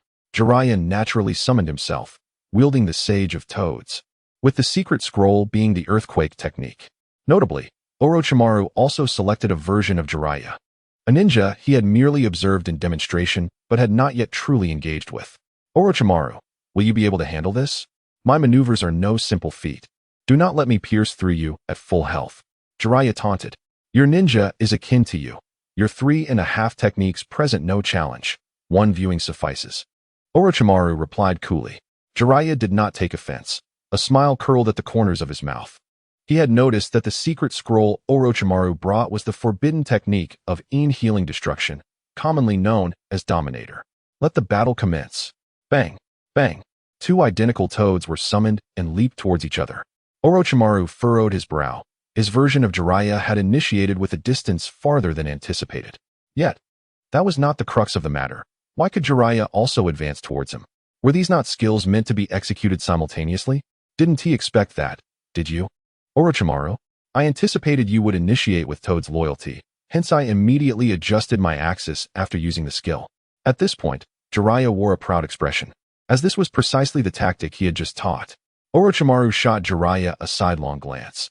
This fellow was employing cunning during the teaching segment. The audience beyond the illuminated screen caught Jiraiya's words and marveled, exclaiming that it was no surprise he was one of the legendary 3.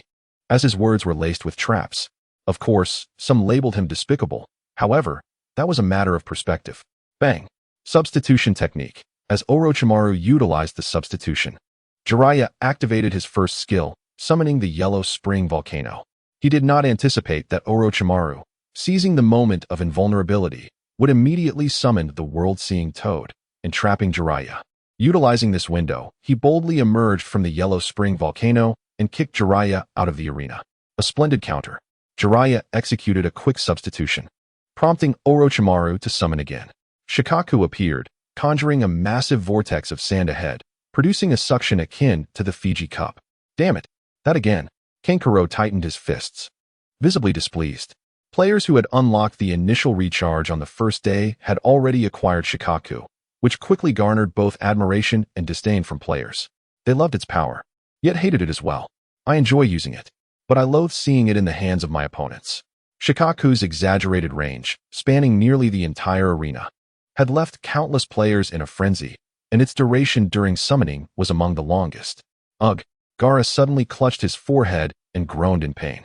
Kankuro was startled. Surely, he was merely expressing a trivial complaint, and this fellow wouldn't truly kill him, would he? Thinking this, Kankuro hastily hid behind Temari, then peeked out to observe Gaara. Gaara, are you alright? Temari inquired with concern, hesitating whether to approach. Gaara remained silent, clutching his head until, after a moment, he regained his composure. Shikaku. Shikaku is causing chaos. What is he saying? I forgot about the summoned beast. His stammering words startled both Kankuro and Temari. Had Shikaku truly reacted? At this moment, within Gaara, a tempest brewed. You wretched beings. How dare you treat Lord Shikaku as merely a summoned beast? Ignorant humans. Ridiculous game. This shall not go unpunished. Unforgivable. Shikaku screamed frantically, his voice sharp and piercing. As a tailed beast, he could perceive the world through his Jinchuriki, and thus he was acutely aware of the ninja mobile game. Although he was curious about what it entailed, he could not accept being relegated to mere summoned beast status. Especially not for a mere 20 coins. What a joke. In terms of both appearance and strength, he was the finest among the tailed beasts. Even the Sage of Six Paths had declared him his favorite. But what was this? With other tailed beasts yet to be released, he was being offered for such a paltry sum? This was an affront to his dignity. However, Shikaku then reconsidered. No, wait. Among the 9-tailed beasts, only he was featured in the ninja mobile game. Did this not signify his uniqueness? The other tailed beasts lacked such an opportunity. Huh. Yes, indeed. And isn't money the most precious item to humans? Shikaku successfully convinced himself, joyously rolling on the ground. Yet when he raised his head to witness the scene unfolding on the illuminated screen, his recently emptied rage meter instantly filled to the brim. You filthy creature. Unforgivable. In the illuminated screen, Orochimaru's Shikaku was adeptly released from the edge of the arena, employing the most powerful technique of Shikaku. As the shadow clone of Jiraiya descended, he immediately utilized his first skill to ensnare Orochimaru, transforming into a toad and effortlessly escaping the range of Shikaku. Indeed, it was the same technique that Orochimaru had just used to break Jiraiya's first skill. Thank you, Orochimaru. With the advantage gained, Jiraiya boasted, Had you not done this, I would remain unaware of such a maneuver. Orochimaru glared at Jiraiya, clenching his fists. He had reason to believe that Jiraiya had known this technique all along, merely choosing this moment to taunt him. Although the summoning had been wasted, Orochimaru remained unperturbed, for he had his own means to consume Jiraiya's summoning. Once the shadow clone was prepared, Orochimaru wasted no time in using it, attempting to capture Jiraiya with his first skill. However, to his surprise, Jiraiya crouched down and unleashed a secret scroll to cause an earthquake, directly countering the capture by the toad. What? Orochimaru exclaimed, caught off guard. Without further thought, he commanded his toad to flee. Summoning, collapse of the platform. Jiraiya held down his second skill, summoning Toad Sage and mounting it as he pursued Orochimaru. In the blink of an eye, they dashed across the arena from one end to the other. Jiraiya's skill concluded without hesitation, and the Toad Sage appeared through summoning. Orochimaru chuckled. Jiraiya, you truly are a fool. What more is there to say? Who doesn't know that the toad's range is vast, and its duration surpasses that of Shikaku? Forbidden technique. Healing destruction. Yet, at the moment Orochimaru activated his invulnerability, the white effect around him vanished instantly, placing him in a vulnerable state within the toad's range. What? Orochimaru was now like a startled deer, instinctively straightening his previously relaxed posture. This time, it was the toad that devoured the villainous serpent. Chapter 38. Exclusive Summoning Effect. I am Jiraiya of Mount Myaboku. With the appearance of the ultimate technique, the duel concluded. In a final flourish, Jiraiya executed a Hell Swamp followed by his ultimate, Rasen Shuriken, swiftly draining a significant portion of Orochimaru's health. Although the damage was considerable, what truly captured everyone's attention was the earlier disappearance of Orochimaru's invulnerability. Is it true, Guy-sensei? In a training ground in the Hidden Leaf Village, Guy and Lee exchanged somber glances, their hearts heavy. Why must they undermine invulnerability, the very foundation of their existence, the underlying logic of ninja mobile games? Beyond this master-student duo, many were perplexed. What had Jiraiya truly done? Hadn't he merely summoned? Can a toad consume invulnerability? Shikamaru activated his phone in the training area to test it out. He discovered that all ninjas in the current version could indeed activate invulnerability while summoning, although they could not withstand certain long-lasting summons.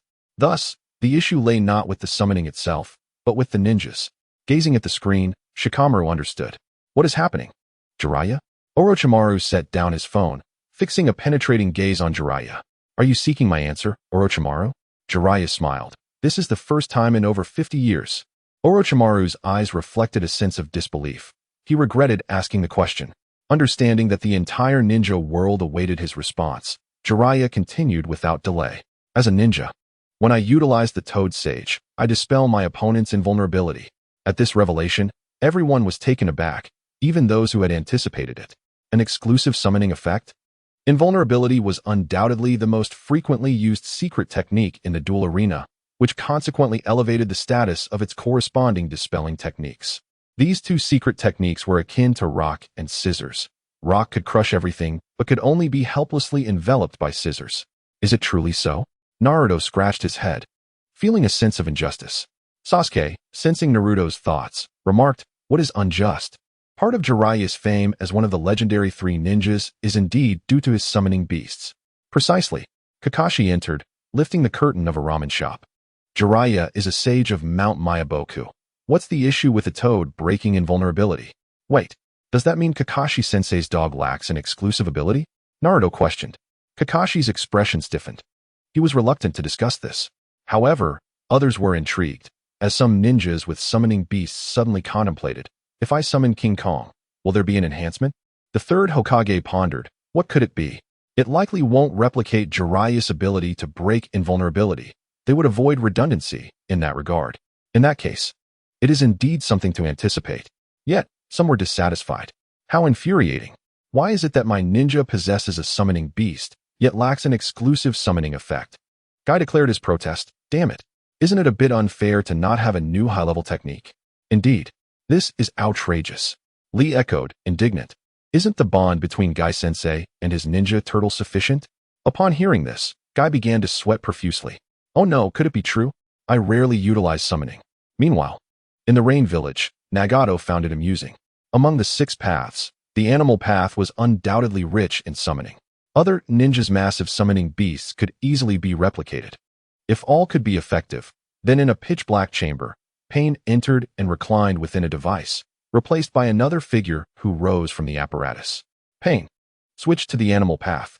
It seemed Nagato was acutely aware of the importance of keeping pace with the version updates. As everyone discussed summoning beasts, he decided to introduce a character solely focused on summoning beasts. As the ninja world buzzed with discussions about summoning beasts, the information meeting continued unabated. I see. Orochimaru's gaze darkened. Within the summoning beasts, there existed blue serpents. If in the future his ninja were introduced, would they also possess exclusive summoning effects? Would ordinary large snakes, and even his most powerful summoning beast, the great serpent, grow stronger in his hands? Contemplating this, Orochimaru found himself accepting his defeat to Jiraiya. Everyone has moments of arrogance. Just wait and see. While I can break invulnerability, the downside is that my Toad Sage's range is somewhat diminished compared to a normal toad, Jiraiya shrugged. The crowd realized, recalling earlier, that indeed, the range of the Toad Sage seemed slightly reduced. Nevertheless, even so, Jiraiya's exclusive summoning effect undoubtedly elevated the strength of this ninja further. Akin to the recent rise of Might Guy, people could already foresee the dominance Jiraiya would exert upon his arrival in the duel arena. Now, the focus shifted to the specifics of the new version. Gucheng, please regale us with the details, someone prompted. Jiraiya's high-level technique will be available again, while Might Guy's high-level technique will be removed. Players who haven't drawn yet should not miss out, Gucheng announced. Wait, Mr. Host. Does that mean Might Guy will also be delisted? This question caused many to perk up. Players willing to spend money or coins to draw ninjas still existed. If a ninja were to be removed, they would have no choice but to face the draw head-on. What? You say it's possible to draw without concern? Huh. Does that mean the duel arena is out of the question? Gucheng's subsequent words served as a reassurance. There is no need for concern, as mentioned earlier. High-level techniques will be cycled in and out without conflict. This means that until the next high-level technique is launched, Might Guy will remain available. And there will also be other means to acquire him. Only then did the audience exhale in relief. Their curiosity piqued regarding these so-called alternative methods. However, Gucheng would reveal none of this, merely continuing. In addition to some new ninjas, there will also be more gameplay modes introduced in the duel arena. As his words faded, the screen shrank to the lower left corner, with the majority of the display now dominated by something new. Upon realizing this, everyone fell silent, turning their gazes toward Orochimaru, who was seated within the screen. Orochimaru was momentarily taken aback. Before him was an image of himself wielding a long sword, his elongated tongue extended, and a sinister smile gracing his face, accompanied by bold, vibrant characters above that read Orochimaru's trial. Oh, does this pertain to me? Orochimaru licked his lips with his tongue. Indeed, Gucheng nodded. Jiraiya fell into contemplation. Was this a spontaneous decision, or had it been meticulously planned all along? He felt an uncanny connection between this format and his earlier invitation to Orochimaru as a demonstration adversary. With Orochimaru's arrival, Gucheng seized the opportunity to propose this so-called Orochimaru's trial. Aware that others might harbor doubts about his intentions, Gucheng remained unfazed, his expression unchanging. The Orochimaru's trial would be part of the myriad of features available in the duel arena, and once the specific mode was launched, everyone could experience it for themselves. Additionally, another mode would simultaneously debut with more features, though it would be time-limited. Gucheng smiled slightly as he spoke. The Indiscriminate Tournament. Chapter 39. The Daring Move Boss. Time to serve the customers. Early this morning, the door of the Magic Cube Internet CAF was knocked upon. Gucheng, who was not one to sleep in, had already risen and went to open the door. Upon doing so, he found a young man with yellow hair standing before him. I say, boss, how can a businessman afford to lie in bed? I know that the old lady next door opens her shop at dawn. Gucheng was left speechless and ignored him. Turning back inside, Naruto chuckled and followed suit. Naruto, ever the familiar one, plopped himself down at the bar and eagerly pulled out his phone to show Gucheng the screen. Chunin 2 was boldly displayed before them. Wow, Naruto, you've made it to Chunin? Impressive, Gucheng remarked casually. Haha, of course, I'm destined to become the ultimate Hokage. Naruto proclaimed proudly, giving himself a thumbs up. Gucheng smiled and handed him a glass of water. After inspecting the drink, Naruto realized it was simply plain water and sighed in relief.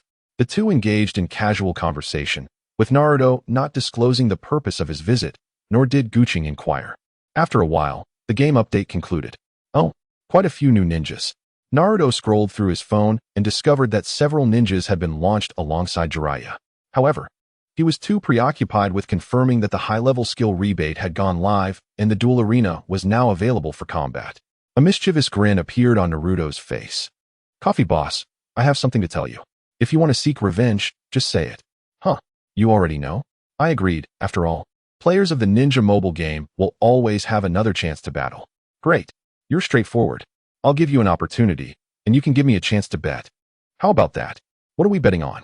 If you win, I'll gift you a Jiraiya. Naruto was taken aback, but did not immediately agree. Instead, he cautiously asked, what if I lose? Simple, you just have to drink another cup of my special coffee. The new recipe is simply divine. How about I work for you instead? Guching facepalmed, baffled by whether Naruto was genuinely poor or just pretending. You reminded me, Naruto, Guching said with a slight smirk. If you lose, you'll have to fulfill both of those conditions. Gulp. Naruto's heart raced, and without uttering another word, he pretended to turn and run. But the words that followed froze him in his tracks. What's wrong, Naruto? You're not afraid, are you? You're supposed to be the man who will become Hokage. How could that be? Naruto turned back, meeting Guching's teasing expression, and awkwardly chuckled. Boss, your intel is outdated. It's not just about becoming Hokage. It's about becoming Hokage and the king of games. That requires real-time updates, Guching retorted, then asked, so, will you refuse? Hearing this, Naruto steeled himself. There were no shortcuts on the path to becoming Hokage. He would face any danger without fear. Naruto sat back down, facing Guching, and raised his phone to send a friend request for a duel. Upon Guching's acceptance, he scratched his head, speaking with an almost bashful tone. Boss, could you go easy on me? Is that something you should say, Uzumaki Naruto? This ISNTA duel, just save a life for me when we drink coffee later. Don't worry, you 1T die. Wind God, Fire God, aid me.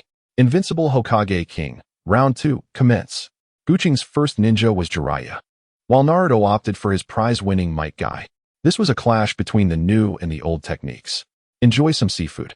As the countdown in the duel arena concluded, Guching walked forward to feed Naruto some shells. Caught off guard, Naruto was left dumbfounded. Is this the summoning initiative? Is the boss still in the novice phase? The so-called novice phase referred to players who had just begun playing the Ninja mobile game, unfamiliar with the mechanics and surrendering all resources without strategy or tactics. However, those who had engaged with the game from the outset had largely moved past this stage. If Naruto could comprehend Guching's thoughts, he would undoubtedly be advised not to be so naive. The strategies in the duel arena were ever-changing, and each summoning signified a wave of intense rhythm. Guching was uncertain if he would be able to recover after the hard rhythm. He only knew that Naruto would soon find himself running low on health. Earth Style, Yellow Spring Swamp, Frog Oil Fireball. Both of Jiraiya's skills were unleashed to inflict damage, prompting Naruto to hastily use his Shadow Clone. Due to the skill's aftermath, Jiraiya was struck by Konoha's Gale, and to mitigate damage, Naruto utilized his second skill, Prelude to Power. Guching had a Shadow Clone but refrained from using it, pouring himself a cup of coffee instead, savoring it with an expression of enjoyment. Naruto was left bewildered, overwhelmed by the multitude of points to critique. Yet he quickly realized that Guching was merely waiting for the right skills. How naive, boss, Naruto mused inwardly. The health disparity created by summoning was swiftly being rectified. But what would Guching use to counter the next wave of summoning? Boom. Shadow Clone Technique. Guching's clone appeared and stepped aside, but Naruto's summoning was firmly in place. Not yet utilized. Impressive, Naruto, Guching chuckled. Humph. Do you think I'm still the same me from last time? Today, I will have my revenge. Naruto declared confidently. I will not fall for any resource tricks again. I am now a pressure-free individual. The Summoning Toad's Worldview Technique.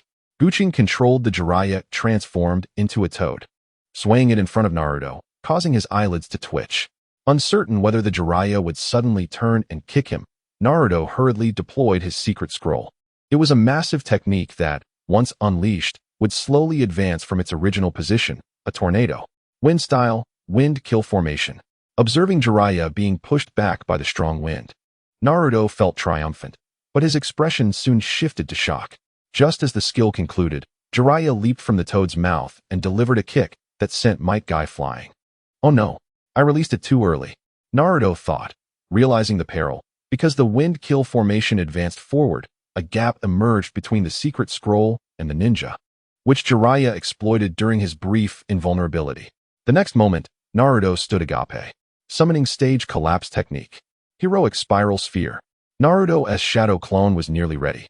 Yet Jiraiya unleashed a second skill, summoning the loyal toad, and immediately following up with a powerful attack. The ultimate damage, combined with the two strikes from the loyal toad, was all directed at Might Guy, and after the flurry, Jiraiya seamlessly transitioned into a normal attack. What is this? Naruto exclaimed. Because you were close to the edge and airborne, you could continue the combo with a normal attack before landing, Cheng explained. But why did you have a chakra bean after launching your ultimate attack? Naruto's face was riddled with confusion. Just below Jiraiya's icon, a chakra bean illuminated brightly.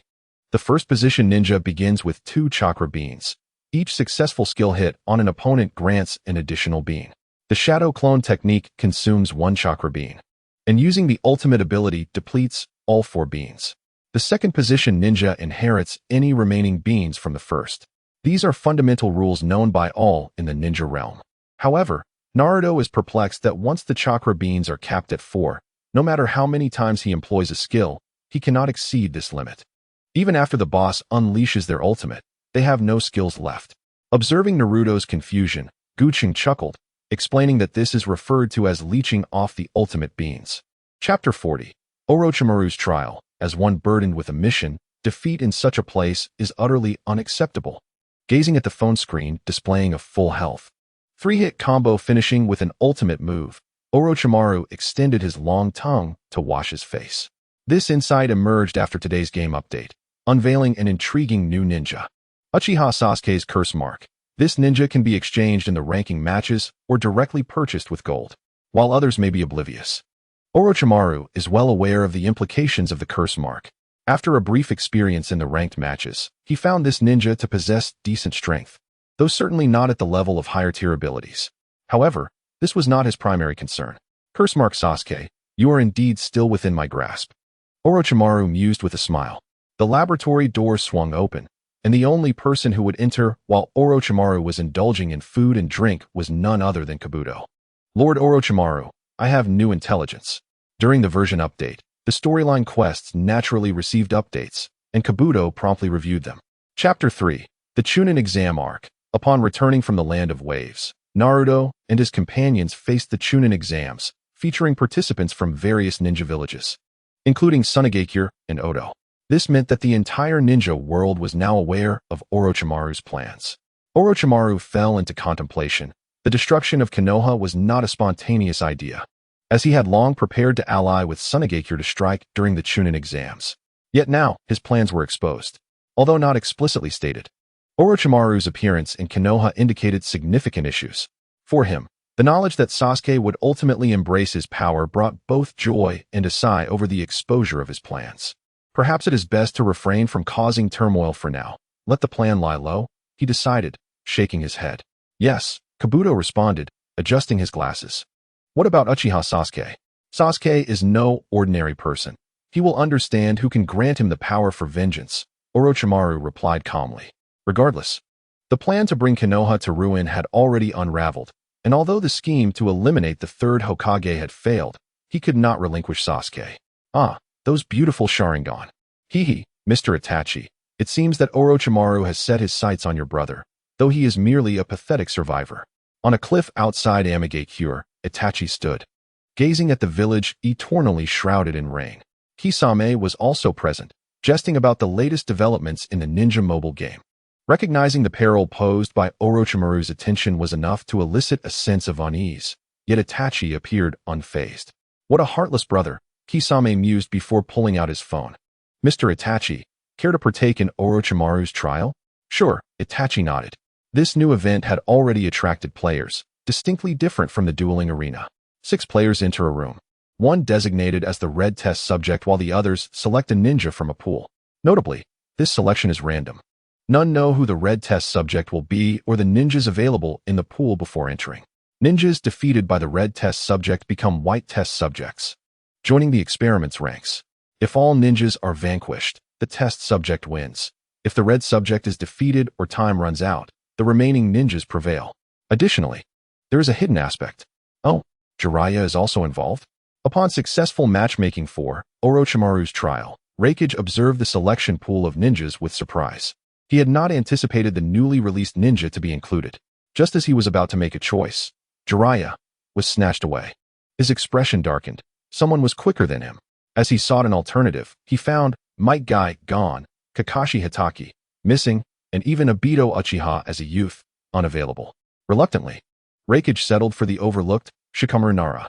Upon entering the game, Raikage felt a surge of schadenfreude. The player who selected Jiraiya had been designated as the red test subject.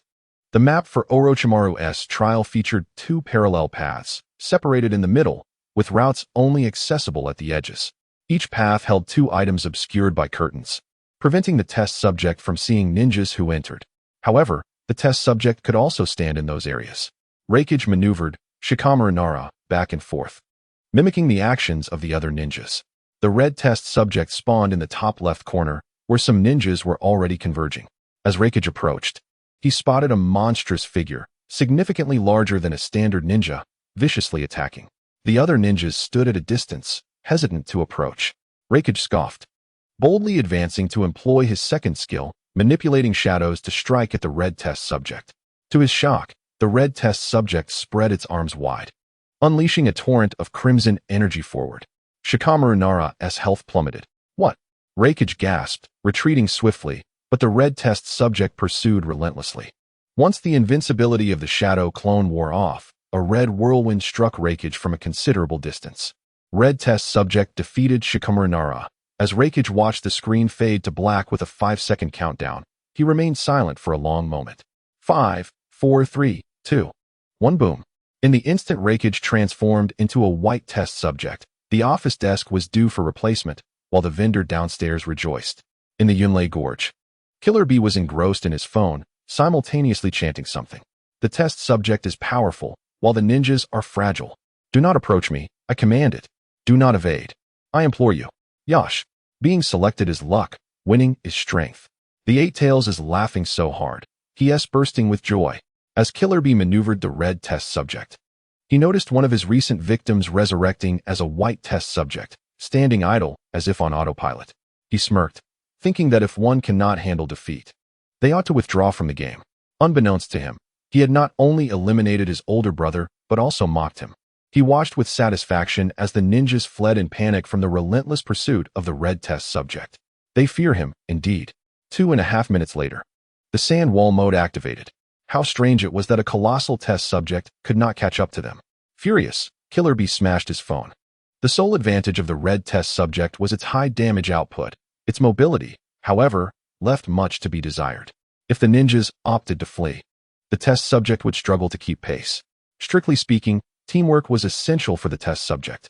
From the outset, it required swift action to eliminate a ninja, recruit allies, and pursue the remaining ninjas. In this manner, the test subject could achieve victory. Otherwise, in a 1-to-5 scenario, unless several ninjas were eliminated swiftly, victory would be virtually impossible. Chapter 41. The Indiscriminate First Experience. Apologies for my tardiness. Naruto waved as he dashed towards a small grove, where stood none other than the 3 members of Team 7. Naruto, you're so slow, Sakura exclaimed, hands on her hips. I encountered a minor issue. Naruto chuckled awkwardly while scratching his head. The 7th squad had agreed to gather this morning to study the new version, but he had taken the opportunity to visit the coffee shop early. To his embarrassment, he ended up working there for a while. Last time, he was merely a middle-tier employee.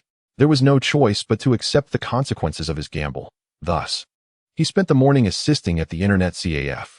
He welcomed customers when they arrived, cleaned when it was quiet, and endured the headache-inducing coffee. What on earth was he thinking? With the thought of returning tomorrow looming over him, Naruto felt an overwhelming wave of sadness wash over him. Naruto, have you lost your way on the path of life? Kakashi teased with a smile. Not at all. Naruto retorted with irritation, then pulled out his phone and sat down.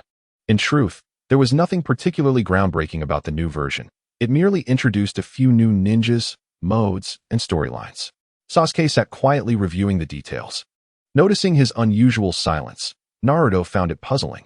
Ordinarily, Sasuke would have already made some snarky comment. What's wrong, little Sasuke? Did you get beaten in the duel arena? Would you like me, the great Naruto Uzumaki, to avenge you? He said with an odd tone. Naruto, it's about the storyline. Sakura glanced worriedly at Sasuke. The infamous Orochimaru had set his sights on him. Naruto was taken aback and quickly intended to delve into the storyline, only to be stopped by Kakashi. Naruto, you can review the story later. For now, let us explore another new mode, Kakashi suggested, prompting Naruto to open the duel arena for more gameplay options. Indiscriminate battle. This is the 11th mode featuring random ninjas and secret scrolls. Naruto wondered, unable to glean much from the rules alone. However, he recalled that the 11th mode was the one Jiraiya and Orochimaru had played during its unveiling. Naruto.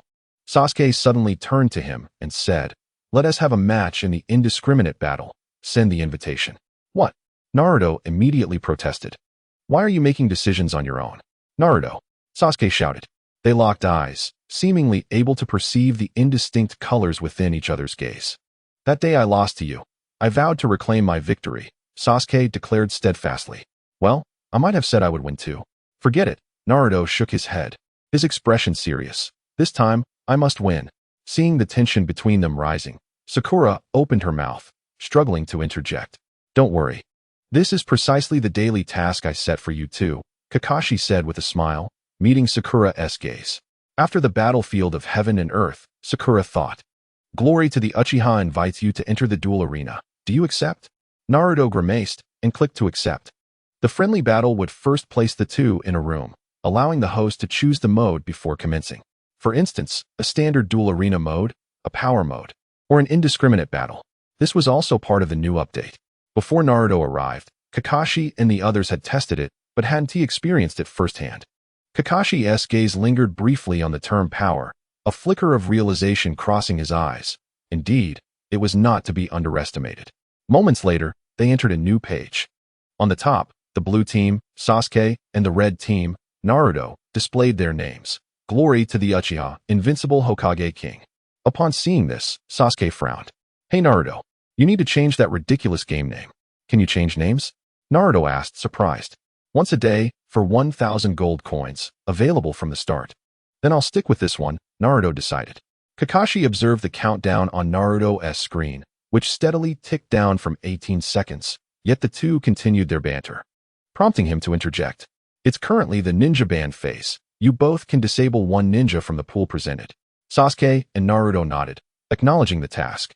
12 ninjas appeared before them, randomly generated by the system. This is the indiscriminate mode, where both the ninjas and the secret scrolls chosen afterward are entirely random. Players alternate disabling and selecting ninjas. From this alone, Kakashi perceived a layer of strategy involved. It's quite a test of strategy, Kakashi noted. It seems so, Sakura replied. Standing behind Sasuke, her expression serious. Unlike the duel arena, this mode allows you to know your opponent's ninjas. This sounded peculiar.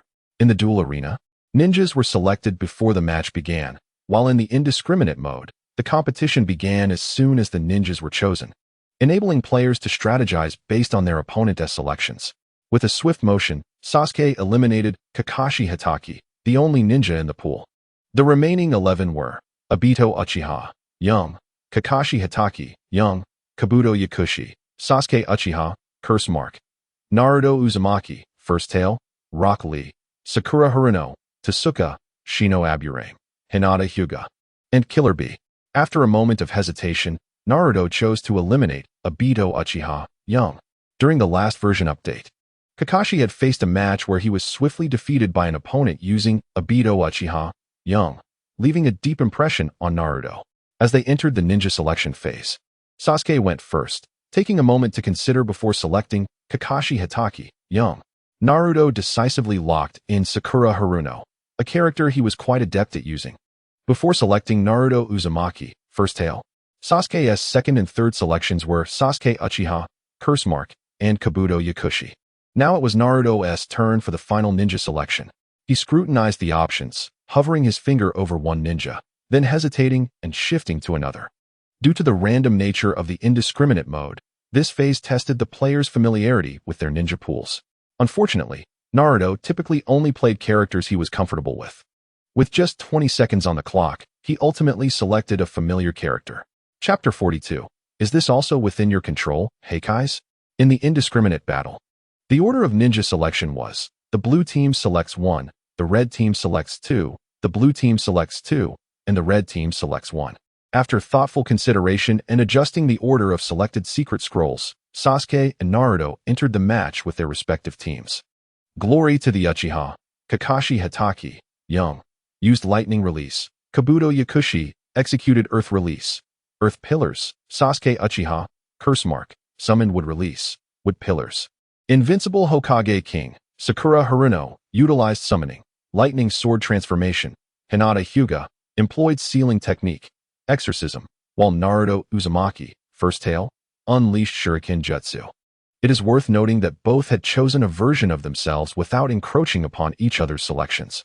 Observing the loading screen displaying the curse mark Sasuke and the one-tailed Naruto, Kakashi's expression turned contemplative, while Sakura merely felt an inexplicable sense of awe.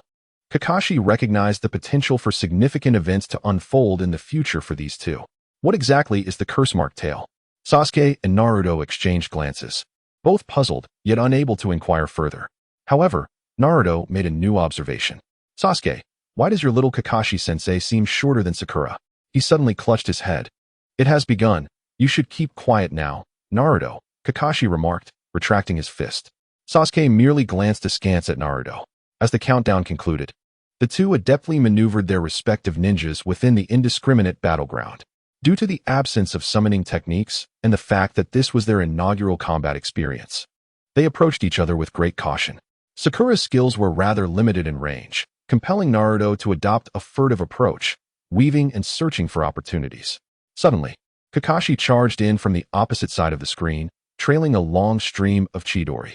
Naruto hastily adjusted the joystick to evade him.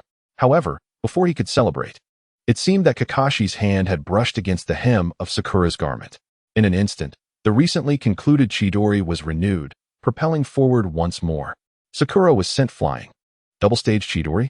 Naruto gasped in shock. Humph. This ninja can perform a penetrating dash again upon striking his opponent, Sasuke remarked coldly. At this, Naruto cast a wary glance at Sasuke. It was no wonder Sasuke opted to utilize this skill. Even the slightest contact would trigger the second stage, which was significantly longer than the first. It was evident that Sasuke possessed a considerable proficiency with the chosen ninja. Sakura collapsed to the ground. What a blunder. Sasuke's eyelid twitched as he quickly maneuvered Kakashi away. What a joke, falling down so easily. Your fundamentals are lacking, Sasuke, Naruto teased, though inwardly he wiped a bead of cold sweat from his brow. The indiscriminate mode offered a greater advantage in seizing the initiative than the standard duel arena. This round could only be attributed to luck. Sakura attempted to pursue Kakashi, seizing the opportunity while he was momentarily vulnerable. After a brief chase, Kakashi abruptly turned and unleashed the earth release, Mud Wall.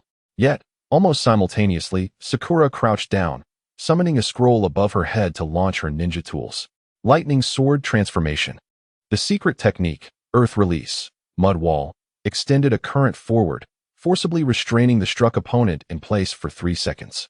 Thus, for those 3 seconds, the opponent could neither move nor cast skills. Meanwhile, the Lightning Sword Transformation also persisted for 3 seconds. Did you think I couldn't foresee this, Sasuke? Naruto shouted. Don't underestimate me. Then, who is truly underestimating whom? Sasuke said slowly. Did you think I couldn't anticipate your actions? Naruto's eyes widened as he noticed that Sakura remained stationary while Kakashi approached.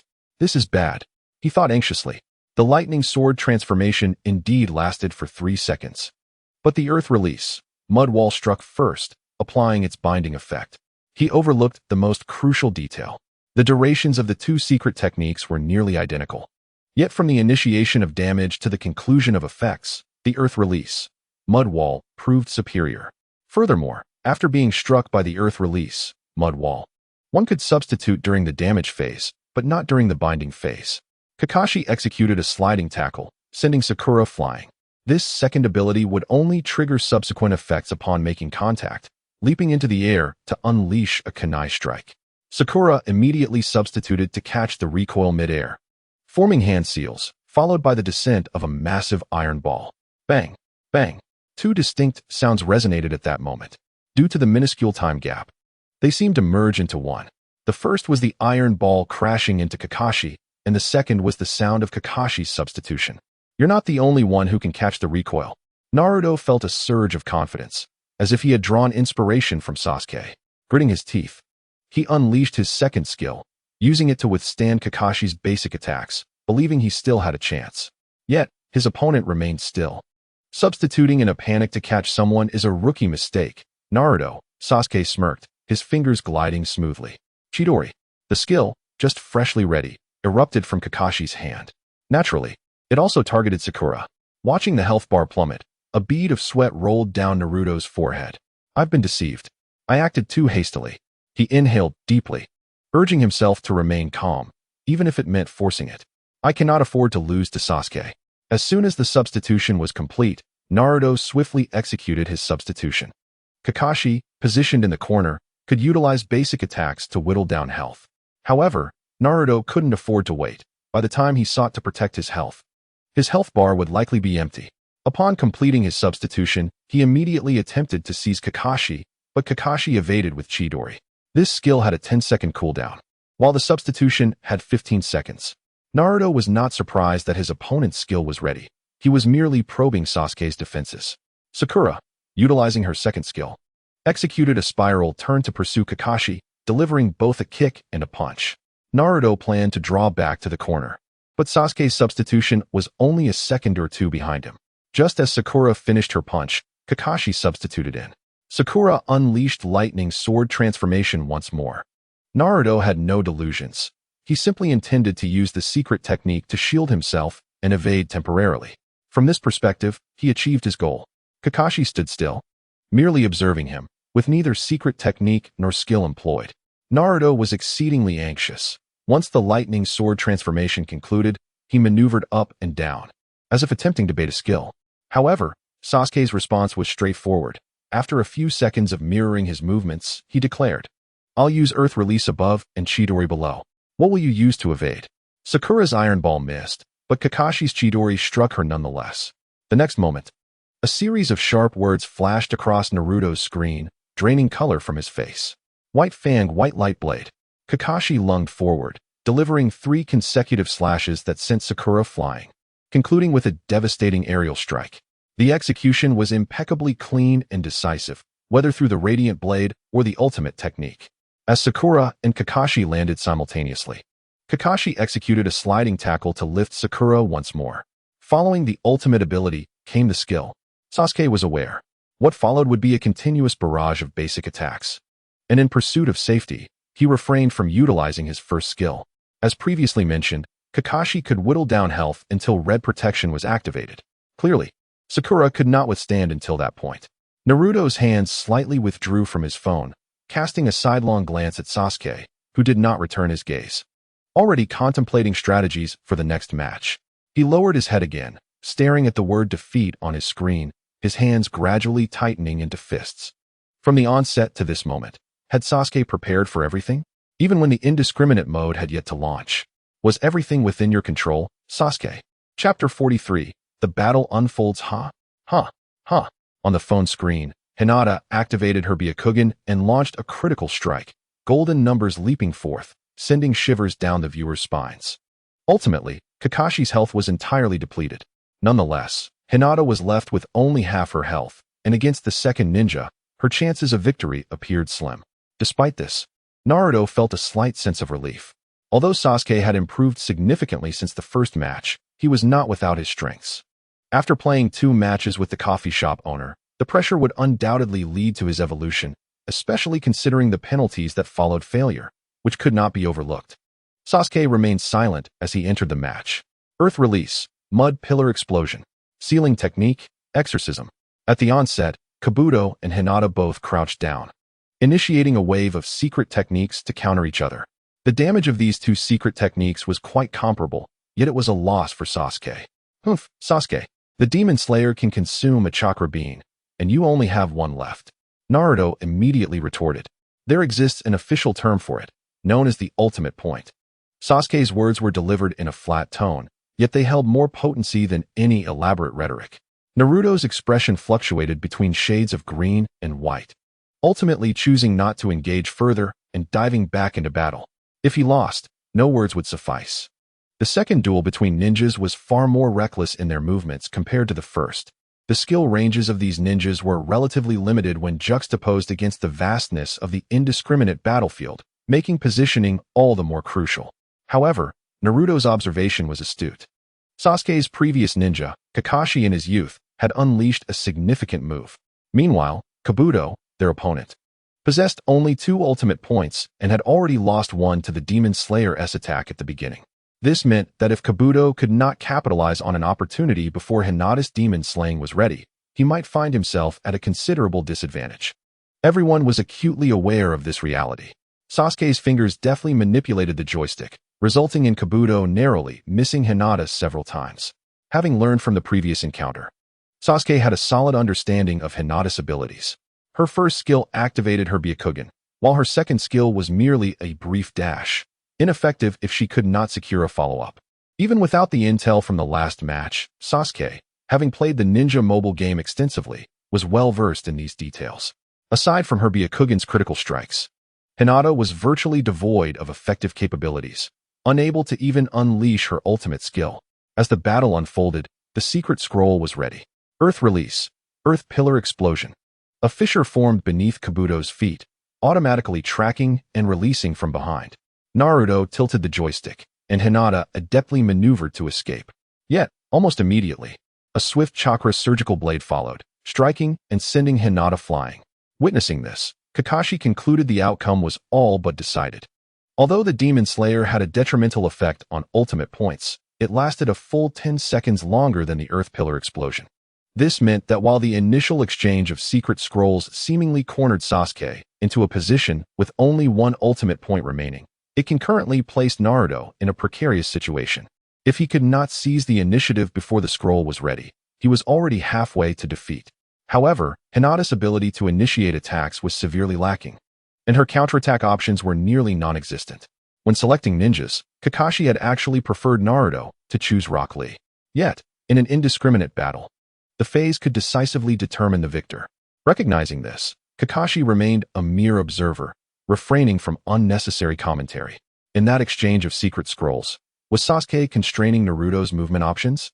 Sakura bit her finger, watching intently. She was correct. The Earth Pillar explosion featured an automatic tracking effect within its range. Although the rear tracking did not reach far, it still served its purpose. To evade, Naruto had no choice but to draw Hinata closer to the corner. In that position, facing Kabuto's chakra surgical blade, evasion was impossible. Even a skill exchange was out of the question. Amidst the analysis, Naruto had already switched places, inflicting damage on Sasuke while activating his Byakugan. He then executed a probing strike before decisively retreating. Sasuke did not counter, knowing full well that Naruto would not dare to follow up at that moment, leaving only the option of feigning a switch. Next came the second round of tactics. Naruto could have initiated a long-range attack using the Demon Slayer, yet the risk of being left vulnerable was significant. Nonetheless, he opted to proceed with remarkable decisiveness. Kabuto was hit, losing an ultimate point, and Hinata immediately advanced with her second skill, Gentle Fist. However, before she could connect with Kabuto, he regained his composure and unleashed a ground attack that sent Hinata flying. Naruto set his phone down. The second ninja was defeated. The skills were still too short, failing to connect with the long-range Demon Slayer's minimal stagger. At this point, the disparity was glaring. Sasuke had 2 ninjas at full health, while Naruto had only 1 remaining, a new ninja he had never played before. The character art for Naruto Uzumaki. First Tale portrayed Naruto with a furious expression. His sky-blue eyes had turned a deep crimson, and his teeth and nails appeared unnaturally sharp. What does this mean? Sakura could not help but ask. Kakashi knew the answer but remained silent. Given that it was the first tale, the implication was unmistakable. It suggested a leakage of the Nine Tails chakra. Unaware of these implications, Naruto was too preoccupied, facing the daunting challenge of a one-on-two battle. Suddenly, he lifted his head, glancing around, only to see Kakashi and Sakura exchanging perplexed looks. Had he misheard? Was he merely oblivious? Indeed, he was a remarkably slow-witted individual. As Naruto's pupils dilated, he distinctly heard a voice, deep yet tinged with urgency. The next moment, he felt a whirlwind around him, as if the world were spinning. When his vision cleared once more, He found himself in a dark, damp expanse, the surroundings stretching into an endless void of blackness. The most striking feature was the enormous iron doors before him. Through the doors, he glimpsed a pair of blood-red eyes, seemingly harboring all the malice of the world. "Kid, come a little closer, approach these doors, and open this cursed gate." The Ninetales growled, baring its fangs. This roar jolted Naruto awake. He looked up to see a massive silhouette looming in the shadows. He understood instinctively. This was the Ninetales, the very entity sealed within him by the fourth Hokage years ago. The source of his ostracization. The Ninetales continued to bellow, lamenting its inability to tear Naruto apart due to the impenetrable seal. "Hey, Ninetales Fox," Naruto shouted. Hands on his hips, "Since you're living in someone else's body, why don't you keep it down? Don't you see I'm busy?" The Ninetales fell silent, likely contemplating how to communicate with Naruto. "Damn it, I'm in the middle of a duel with that jerk Sasuke. How do I get out of here? Tell me quickly."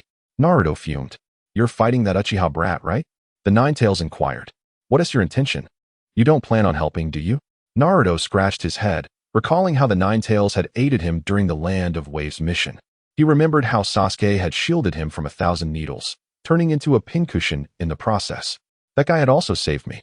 This incident was known throughout the ninja world, yet it remained an embarrassing memory for those involved. Naturally, there was also the infamous accidental kiss between Naruto and Sasuke in the classroom. Naruto's face paled, feeling a wave of nausea. The Ninetales, on the other hand, was speechless, realizing that Naruto was taking future events too seriously. However, it seemed like an opportunity. Naruto next. Chapter 44, The Ninetales as a Proxy. The battle commenced. Sasuke maneuvered Kabuto aggressively. With a significant advantage, there was no need for hesitation. He could control the situation boldly. Yet, he failed to notice the growing shock and fear in Sakura and Kakashi's expressions as they watched. A layer of crimson chakra, visible to the naked eye, slowly enveloped Naruto's form, transforming his previously sunny demeanor into one filled with fury and oppressive energy. Just before Sakura could scream, Kakashi covered her mouth, shaking his head to signal her to remain silent.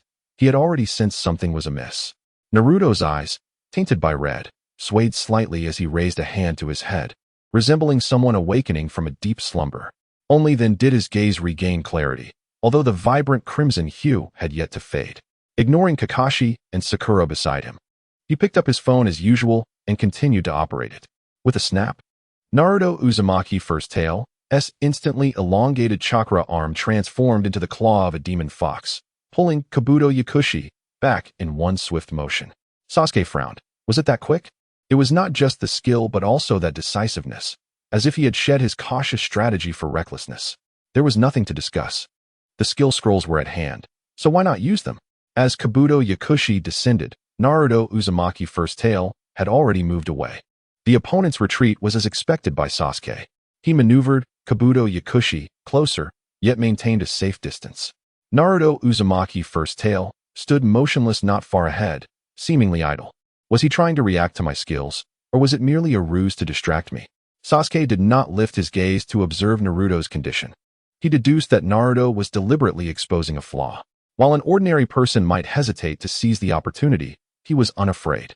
Chakra's surgical knife. Kabuto Yakushi withdrew from the field of vision, then suddenly lunged back down. However, just as he was about to collide with Naruto Uzumaki First Tail, he was struck and entered a hit state. It was a nearly point-blank shuriken.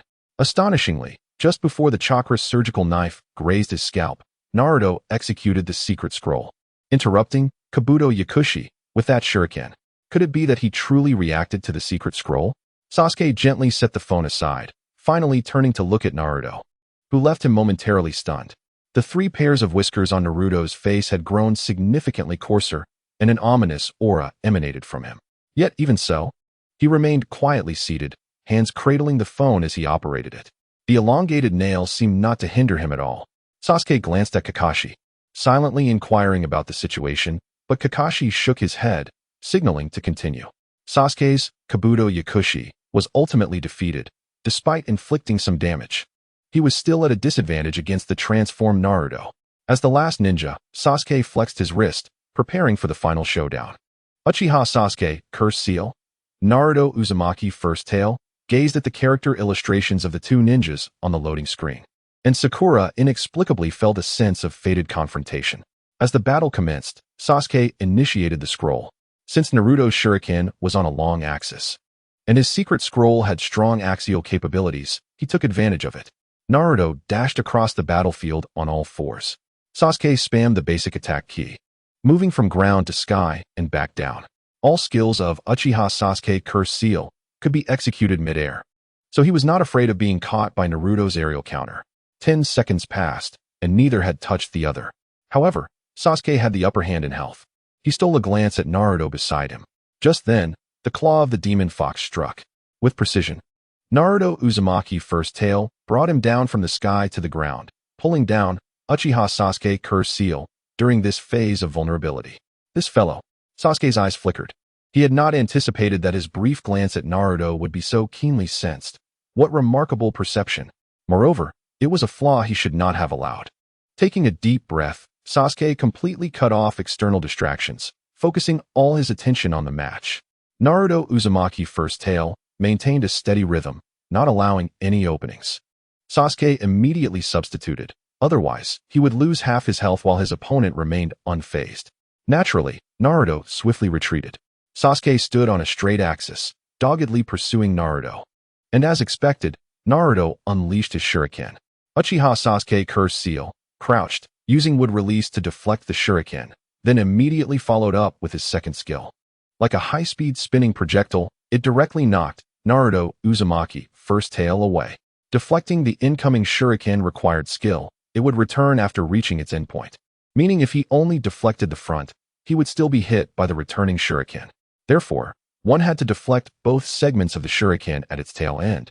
Testing one's distance control. For some reason, the screen of Sasuke's phone appeared increasingly clearer. After executing his second skill, he followed up with a basic attack, lifting Naruto Uzumaki's first tail into the air. Naruto remained calm, waiting for Uchiha Sasuke Curse Seal to descend. However, as mentioned, Naruto Uzumaki's first tail's second skill was remarkably stable, allowing for prolonged combos. If Uchiha Sasuke Curse Seal was executed with precise timing, it could lead to infinite basic attacks. Noticing this, Naruto instantly substituted. Sasuke retreated, and after the exchange of attack and defense, a new game of strategy began. Sakura watched with parched lips. As an observer, it was challenging for her to immerse herself, yet the inexplicable atmosphere made her anxious. She couldn't help but imagine if one of the two was her. Perhaps she wouldn't have lasted this long. Sakura was the type to dive into new experiences immediately, so she had indeed played the game without restrictions. Yet, her previous attempt paled in comparison to what she was witnessing now, akin to a novice pecking at a chicken. She recalled the Chants exams from Chapter 3. In both the Land of Waves and the Chants exams, she could only stand behind, watching the backs of those two. Even now, she remained merely a bystander. Could this still count as being part of Team 7? Did she truly want to continue like this? Sakura's mind was in a whirl, and when she regained her focus, she found both Naruto and Sasuke's health at a precarious level. After several rounds of strategy, both had exchanged victories, with Sasuke slightly ahead in health. The shuriken came flying in. Sasuke had no skills left, and with his secret scroll depleted, he was cornered by Naruto. As he saw the shuriken hurtling toward his face, he calmly assessed Naruto's remaining health and promptly pressed the finger that had been hovering over the ultimate key. Cry of 1,000 birds. Crimson Spiral Sphere. 2 lines of text appeared simultaneously on the screen. With no skills left, Naruto chose the exact same course of action as Sasuke, activating his ultimate at the same time. As the black lightning intertwined with the red energy, a heart-wrenching roar erupted, filled with fury and emotion. Amidst the violent tremor, white light engulfed the screen, and one of their health bars fell to 0. Sasuke and Naruto simultaneously set down their phones, and in the abruptly darkened screen, the displays on their devices were identical. My journey won't end until I defeat him. Chapter 45, The Scheme of the Nine Tails. Victory. Sasuke clenched his fists tightly, the tension that had been gripping his heart finally easing slightly. From the third ninja's duel, a foreshadowing of this outcome had been laid. Although Naruto Uzumaki's first tail had easily defeated Sasuke's second ninja, he inevitably lost some health. It was this slight health difference that caused Naruto to falter first in the final stage. Though victorious, the atmosphere remained tense. Sasuke, Sakura, and Kakashi gazed at Naruto, who seemed to exude a changed aura. The crimson chakra appeared unstable, like boiling water releasing steam. Just as Kakashi was about to call out, Naruto abruptly returned to normal. Indeed, he recovered faster than he had left. "What are you all staring at me for?" Naruto shrank his neck. The intensity of their gazes was somewhat overwhelming. "Naruto, are you all right? What just happened?" "That chakra," Sakura hurriedly inquired. "Oh, that," Naruto scratched his head. In truth, he was somewhat bewildered himself. He could clearly feel that he was controlling the ninja within the game. Yet beyond that, another force existed, not usurping control, but rather assisting him in some manner. This is the idea proposed by the Nine Tails. Do you wish to defeat that scoundrel, Uchiha? He is a formidable opponent that you cannot accept losing to, isn't he? Come, try my power. Naruto echoed the Nine Tails' original words, causing Kakashi's heart to tremble upon hearing them. What is going on? The Nine Tails actively contacted Naruto and even shared his chakra with him? This seems rather far-fetched. Wait, are you certain that the Nine Tails referred to Uchiha in that manner? Sasuke questioned. Damn it, Sasuke. Are you implying that I fabricated the Nine Tails' words just to insult you? Naruto retorted angrily. Sasuke smirked, rendered speechless. Well, he had won. And it was Naruto, with the Nine Tails' assistance, who had triumphed. The victor need not concern himself with the vanquished. Sasuke, your eyes? Sakura suddenly exclaimed. Upon hearing this, Naruto looked closely and noticed that Sasuke's pupils had turned red, adorned with a black tomo. All right, it's gone now. Sasuke deactivated his Sharingan and rubbed his eyes. Feeling rather fatigued, he had awakened it on the night of his clan's massacre, but with his mother's help during this time, and through today's duel with Naruto, he had reawakened his Sharingan. What is so impressive about that? Naruto scoffed. This is proof of Uchiha's strength. Sasuke shot Naruto a sidelong glance. But you, Naruto, seem to have something else aiding you. This remark instantly infuriated Naruto. What do you mean? What do you mean? Are you suggesting that my reliance on the Nine Tails makes it unfair? And what about your Sharingan? The Sharingan is a bloodline limit of the Uchiha clan. What issue is there in using it? The Nine Tails has been residing within me since the day I was born. What is wrong with that? You didn't awaken your Sharingan at birth, did you? Sasuke was momentarily at a loss for words, then quickly realized that Naruto was merely arguing for the sake of it. Naruto. All right. Kakashi interjected, raising his hands to pat the heads of the two, smoothing over the tension. It was merely a no-holds-barred match. It does not signify anything. Can the victor guarantee that they will win again next time? And losing does not mean one cannot reclaim victory, does it? Sasuke and Naruto snorted in unison, falling silent. Well, I initially wanted to ask about your feelings post-battle, but perhaps it's best if you reflect on it yourselves. Kakashi stated, seizing Naruto. I'll take him away for a moment. Class dismissed. Bang. Perhaps Kakashi tossed a smoke bomb as he departed, vanishing with the struggling Naruto amidst the smoke. Surely, he didn't just let out a fart. Sakura observed as only she and Sasuke remained. She hesitated. Sasuke, could you teach me how to engage in a no-holds-barred match? The no-holds-barred reward and Orochimaru's trial are interconnected. It's just for fun. Sasuke, hands in pockets, walked away without looking back. Sakura stood there, realizing that in the blink of an eye, she was the sole remnant of Team 7. This did not seem to be the first time, though Naruto and Sasuke were always bickering, and Kakashi was often unserious. Indulging in reading inappropriate books, she genuinely cherished this team. Sakura lifted her head, gazing at the now blurred figure, her eyes flashing with envy, hesitation, and determination. I cannot continue to watch this. Two flowers bloom, each representing their own branch. No, it is Kagaya giving birth, the feathered robe, and the feathered village. What mischief is the future vixen planning, who will make Naruto suffer the disdain of his in-laws after marriage? In the dark cage, the Nine Tails rested its chin on its crossed hands, the entirety of the fox slumped there. Upon closer inspection, a smirk tugged at its lips. After this battle, Naruto would undoubtedly come to rely on his power, would he not? Such a feeling, once experienced, becomes irresistible. In the future, as long as he occasionally contacts Naruto and shares a modicum of chakra, that little brat will become dependent on him. With this thought, the Nine Tails grin widened, its tails gently swaying behind it. As long as Naruto becomes thoroughly infatuated, the seal will loosen further until it completely breaks. However, before that moment arrives, he must exercise restraint, ensuring that all plans come to fruition without a hitch. Gradually, it must be approached with caution, just like today. Did you think that the great Nine Tails truly could not defeat That Uchiha brat? Incorrect. Utterly false. He intends to convey to Naruto that such meager power is insufficient. To triumph over Uchiha, one must acquire greater strength. This entire scheme is the Nine-Tails cunning plan. Over the years, the Jinchuriki have changed numerous times, and the Nine-Tails has never had a chance, nor has he glimpsed hope. Yet today, at this moment, he has never felt so patient. He is tantalizingly close to unlocking the cage.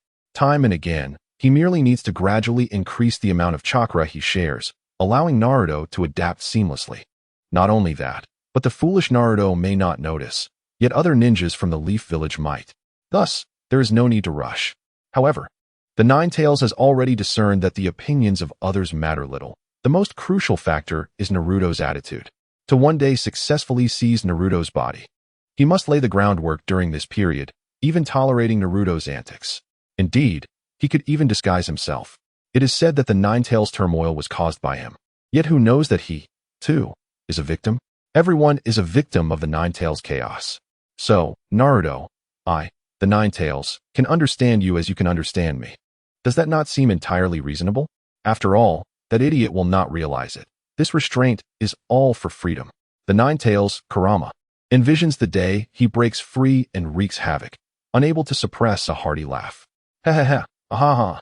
Before that, to better execute his plans, he must familiarize himself with human games. What is it called? A phone, right? I'll have Naruto bring one in next time. Chapter 46. The Point Coupon Mall. It is truly astonishing. In the Hokage's office, the third Hokage flipped through the phone with one hand while holding a pipe in the other, occasionally expressing his amazement. The Point Coupon Mall, as the name suggests, is a marketplace that exclusively accepts point coupons for transactions, and it was similarly launched in today's update. As for why it was not mentioned in the version update preview, the third Hokage was unsure. Perhaps it wasn't of paramount importance? Yet he felt that this feature far surpassed other game modes currently available, even outshining the renowned ninja, Jiraiya. Jiraiya, how rude. The ninja mobile game has always featured a game mall, where players can purchase various items, including battle-enhancing tools and gold ninjas. While gold can only be spent in the game mall, the Point Coupon Mall solely allows transactions with point coupons. Unlike gold, which can be directly purchased, point coupons are currently obtainable only through ranked matches. Moreover, only true masters in the ranks, specifically those at the Umbu level, can acquire a mere 10-point coupons. The next tier includes 100-point coupons for Kage and 200 for Super Kage, which appears to be unattainable within the current ninja world. In the past, during the days of the original Naruto mobile game, achieving Super Kage would have been a matter of moments. However, this situation is quite different. Losing a match equates to winning 3, particularly at lower ranks. Additionally, once players reach the Chunin level, they no longer have rank protection, eliminating a portion of the battle gods. With ninjas aplenty in the ninja world and relatively fewer players across servers, the more victories one achieves, the more formidable opponents they encounter. Thus, climbing the ranks becomes a daunting task. Currently, certain smaller villages have transformed into rank-centric societies, where individuals reveal their ranks upon meeting. You are a Chunin? Turns out you're merely a mediocre Chunin in reality, while I am a Chunin in the ninja mobile game. Although it may seem challenging to endure, the evolution of Konohagakure appears to be progressing well. However, the third Hokage has been perplexed by a particular matter. Why is the Umbu regarded as superior to the Jonin rank? The existence of the Kage can be understood, but this ranking creates a misconception, suggesting that the Umbu are unequivocally stronger than Jonin, much like Jonin are stronger than Chunin. Yet, the Umbu recruits primarily from among the Chunin, with only a handful of exceptional Jonin included. Strictly speaking, there are hardly any genuine Jonin within the Umbu. Jonin are figures whose significance cannot be overlooked, even by the Hokage. The third has pondered this conundrum, but ultimately decided to dismiss it. Perhaps the creators of the game thought it necessary to introduce an additional rank, thus establishing the Umbu. He set down his pipe and glanced at his phone. The point shop offered a limited selection, yet it possessed a distinctive quality. It was unrelated to the game. The in-game shop served the game's purpose. For instance, purchasing a ninja would not result in receiving a living ninja in reality. Conversely, the point shop catered to the real world. The current offerings were sparse, with the most notable being a card labeled Revival Card. It appears that the allure of revival was indeed the primary reason that drew individuals from the shinobi world to engage with the ninja mobile game. Nevertheless, in recent days, there has been little movement. Some ninja villages seem to be considering abandoning the ambitious collective mission of playing the ninja mobile game. Revival card. Price. Function. Step 1. Summon and repair the decayed body. Step 2. Guide the soul resting in the pure land back. Step 3. Unite body and spirit for complete resurrection. Note: the price for revival will be determined through various factors including chakra quantity, combat prowess, notoriety, influence, and the inherent value of the individual within the shinobi world. The third glanced at the upper left corner, where a point icon appeared, followed by a solitary 0. Points, 0. He found the description of the revival card quite thorough, yet the pricing seemed peculiar. The revival process necessitates an assessment of the overall value of the individual to be revived before determining the final cost. This is absurd, while chakra quantity may be justifiable. Considering notoriety as well, he had contemplated, in dire circumstances, reviving a previous Hokage, but it seems wise to refrain from disturbing those esteemed figures at present. Moreover, acquiring the revival card requires personal points. If crowdfunding were possible, perhaps they could gather enough. However, amassing points individually could take an eternity. The third felt a sense of discomfort, pondering that he is likely not the only one in the shinobi world feeling this way. Damn it! Inoki smashed his fist onto the table, but the subsequent sharp crack forced him to suppress his words. He had nearly lost his balance.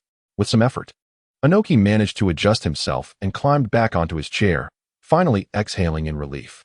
At that moment, the Tsuchikage's office was empty. Otherwise, his embarrassment would have been visible to others. He was, after all, a man who valued his dignity. The revival card. The revival card.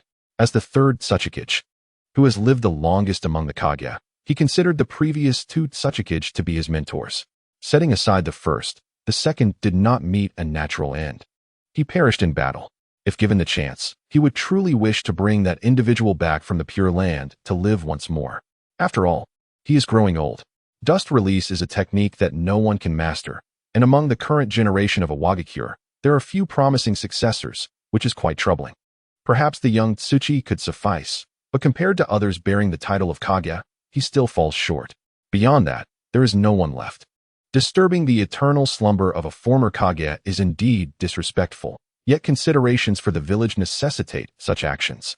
Inoki recalls that all shinobi will remember the ominous mention of a future crisis that will engulf the entire shinobi world, as revealed by the mysterious light screen. Although the specifics remain unclear, as he contemplates the current third chapter of the Ninja mobile game's main storyline, his gaze deepens. Why the perspective of Konohagakure is chosen remains a mystery, yet it is evident that individuals from beyond the village are now involved. Perhaps their time to emerge will indeed arrive. Lottery balls. Attribute points, gold coins. This shop is rather diverse. In Kirigakure, the only active 7 ninja swordsman, Chojuro, was also perusing the point shop, yet despite his efforts, the options remained limited. Lottery ball. Rewards are infinitely random. Attribute points. Randomly enhance one ability of a ninja. Gold coins. Exchange points for gold coins. The first two options are intriguing, but the notion of randomness instills a sense of trepidation. For instance, do attribute points truly involve scanning an individual comprehensively before randomly enhancing a particular aspect? What if the enhancement pertains to their voice? Chojuro struggled to fathom what that might feel like. Would it make his voice resonate more loudly? He could certainly use that. As many remarked that as the next Mizukage's bodyguard, he often spoke too softly to be heard. Aside from the lottery ball and attribute points, the third option appeared utterly useless to him. Exchanging points for gold coins? Goodness, could there truly be someone so bereft of sense as to undertake such an action? How desperate must one be for gold coins? Yet, at present, one without even half a point lacks the standing to comment. Ding ding ding. The door to Chojuro's home was knocked upon, and upon opening it, he found Ao awaiting him. Chojuro, we must depart. What in the world is this absurd frequency of appearances? First Yang Jian, then Grimjiao, followed by Skeleton, then Dead 2, and finally Eagleswa. What does this signify? Chapter 47. My team needs you. The sage of Mount Mayaboku, Lord Jiraiya, is indeed me. Wait, what kind of range is this? You're at the top while I'm at the bottom. How is that even possible? All axes. As the image of Jiraiya materialized, Ao exclaimed incredulously. His right eye, typically concealed by an eye patch, now exhibited pronounced veins at the corners, clearly enraged. This followed a recent battle where both sides' third-ranked ninjas fought until the final moment, with the opponent prevailing through a decisive ultimate technique. As a ninja, surely you understand the importance of intelligence? The ninjas of Kirigakure are truly lacking, wouldn't you agree? White. Indeed, Master Zabuza speaks the truth. Observing their target engage in a duet, Ao opened his mouth, but ultimately closed it in resignation. Though he lost, it was indeed due to unexpected informational disparity. That much is correct. Chojuro offered a comforting remark. Enough? Ao waved his hand dismissively, directing his gaze towards the two ahead. So what have you concluded?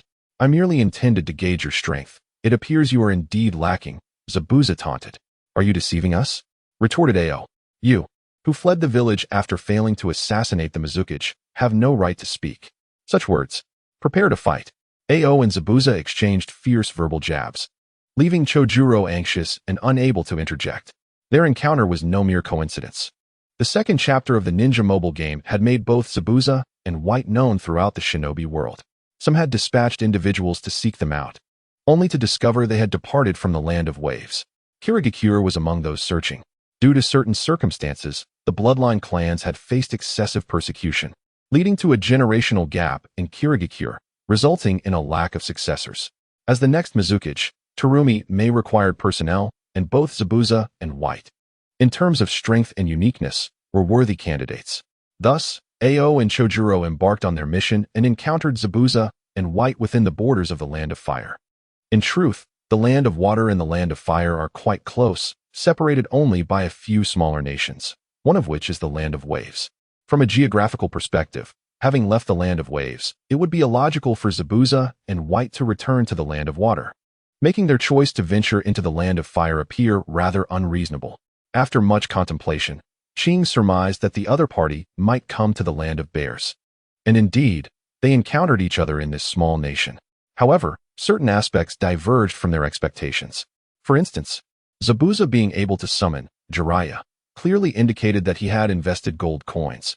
His life seemed quite comfortable. It was unclear where he had procured such funds. CHJR admired Cheng's intellect, yet it was precisely for this reason that they must prevent the current conflict from escalating. Wait, if we are to assess strength, I, like my predecessor Zabuza, am one of the 7 ninja swordsmen of the mist. CHJR suddenly exclaimed. CHJR? Cheng's eyes flickered momentarily. Zabuza snorted coldly. One could easily discern CHJR's dual swords, the Hiramiki, on his back. So, do you wish to spar with me?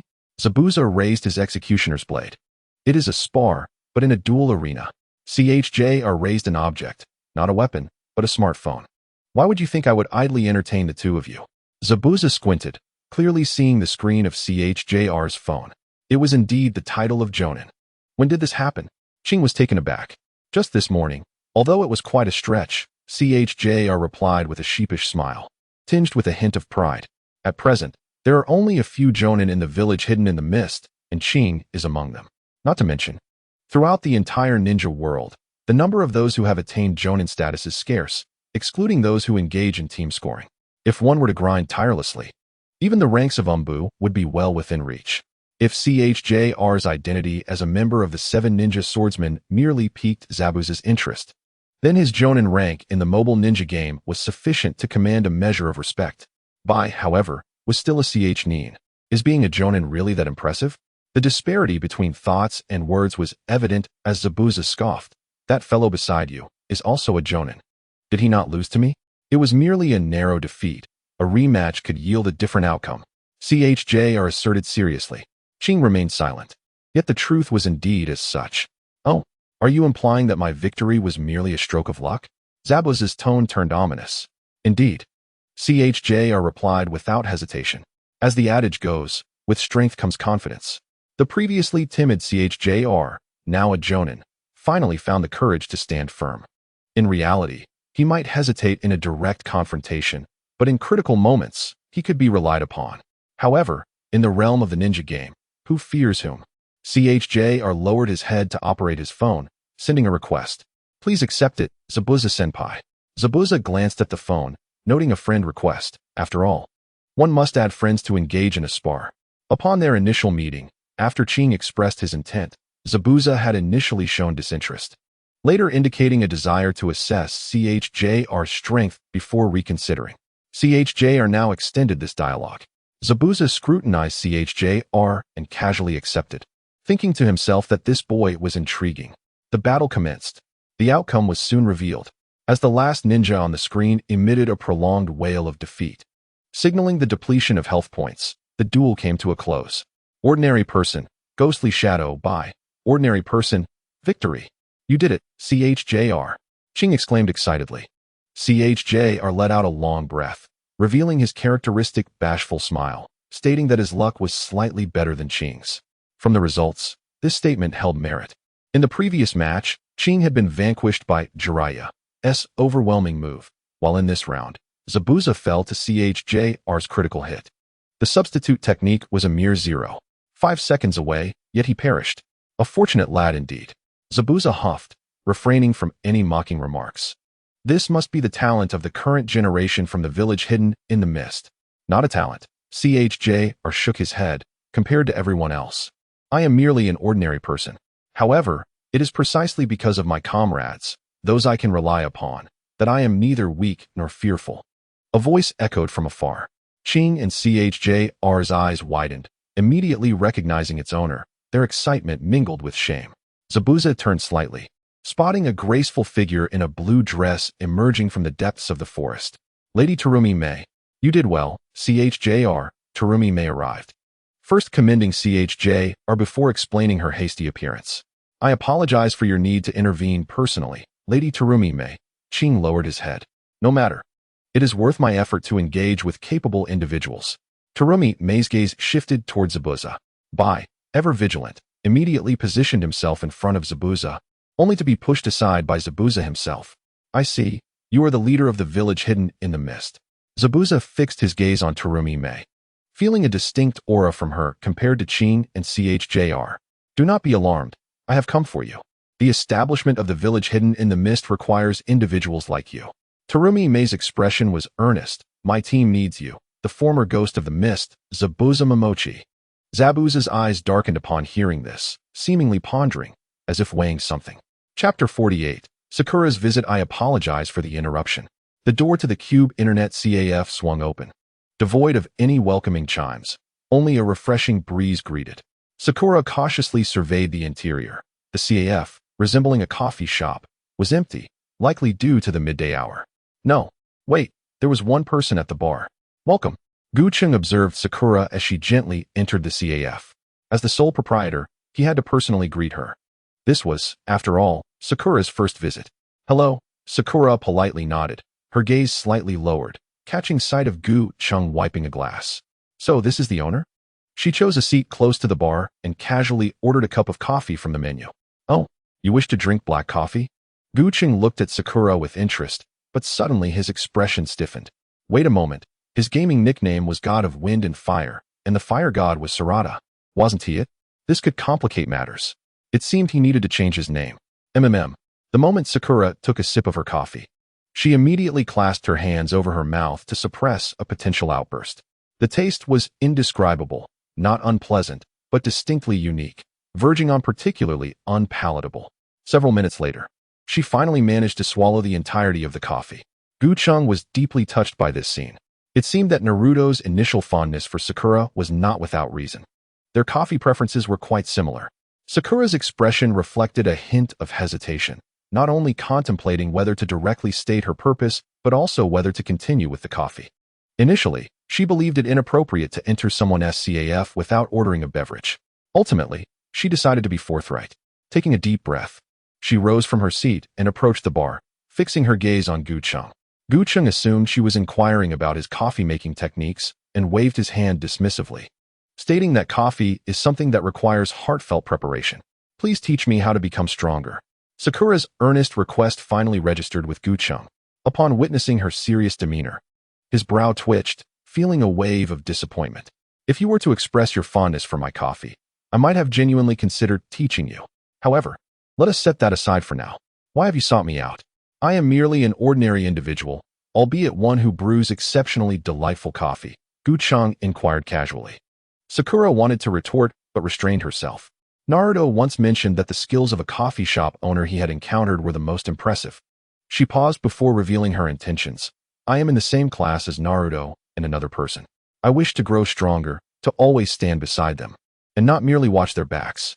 However, Sasuke possesses the Sharingan, and Naruto continues to grow increasingly formidable. Their future strength will undoubtedly surpass that of others.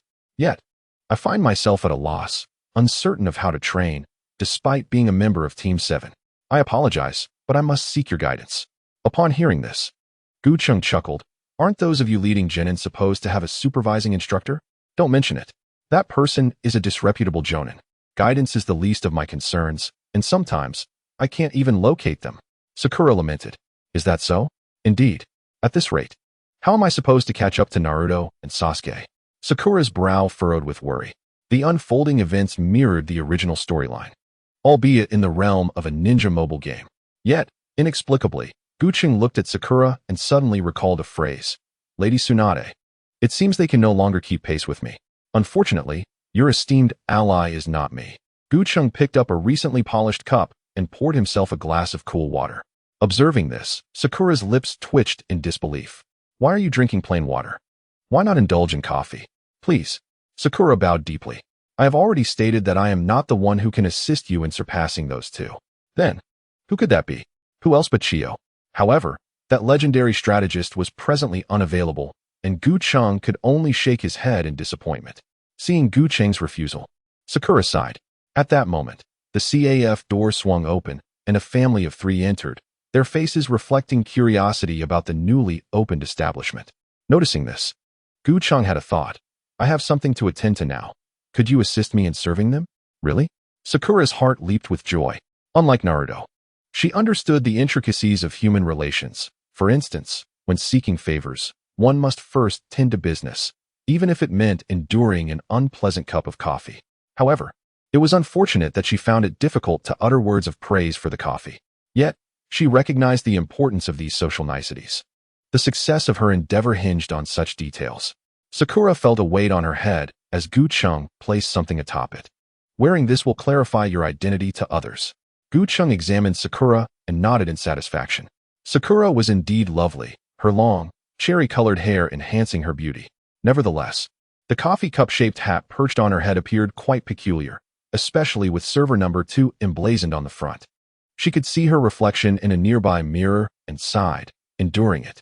Sakura adjusted her facial muscles before finally displaying a sweet smile befitting a competent server. However, before departing, her curiosity got the better of her. Coffee shop owner, are you developing a new coffee? When will it be officially released? On the day of release. I won't be coming. Cheng replied. Coffee is paramount. I must close the shop to focus on research. This matter is trivial. Merely an invitation for the next guest at the information meeting. Another information meeting? Sakura's heart raced. This was something not yet announced in the ninja mobile game. How could the owner possibly know? It was evident that the owner was not to be underestimated, whether as the host of the meeting or in other capacities.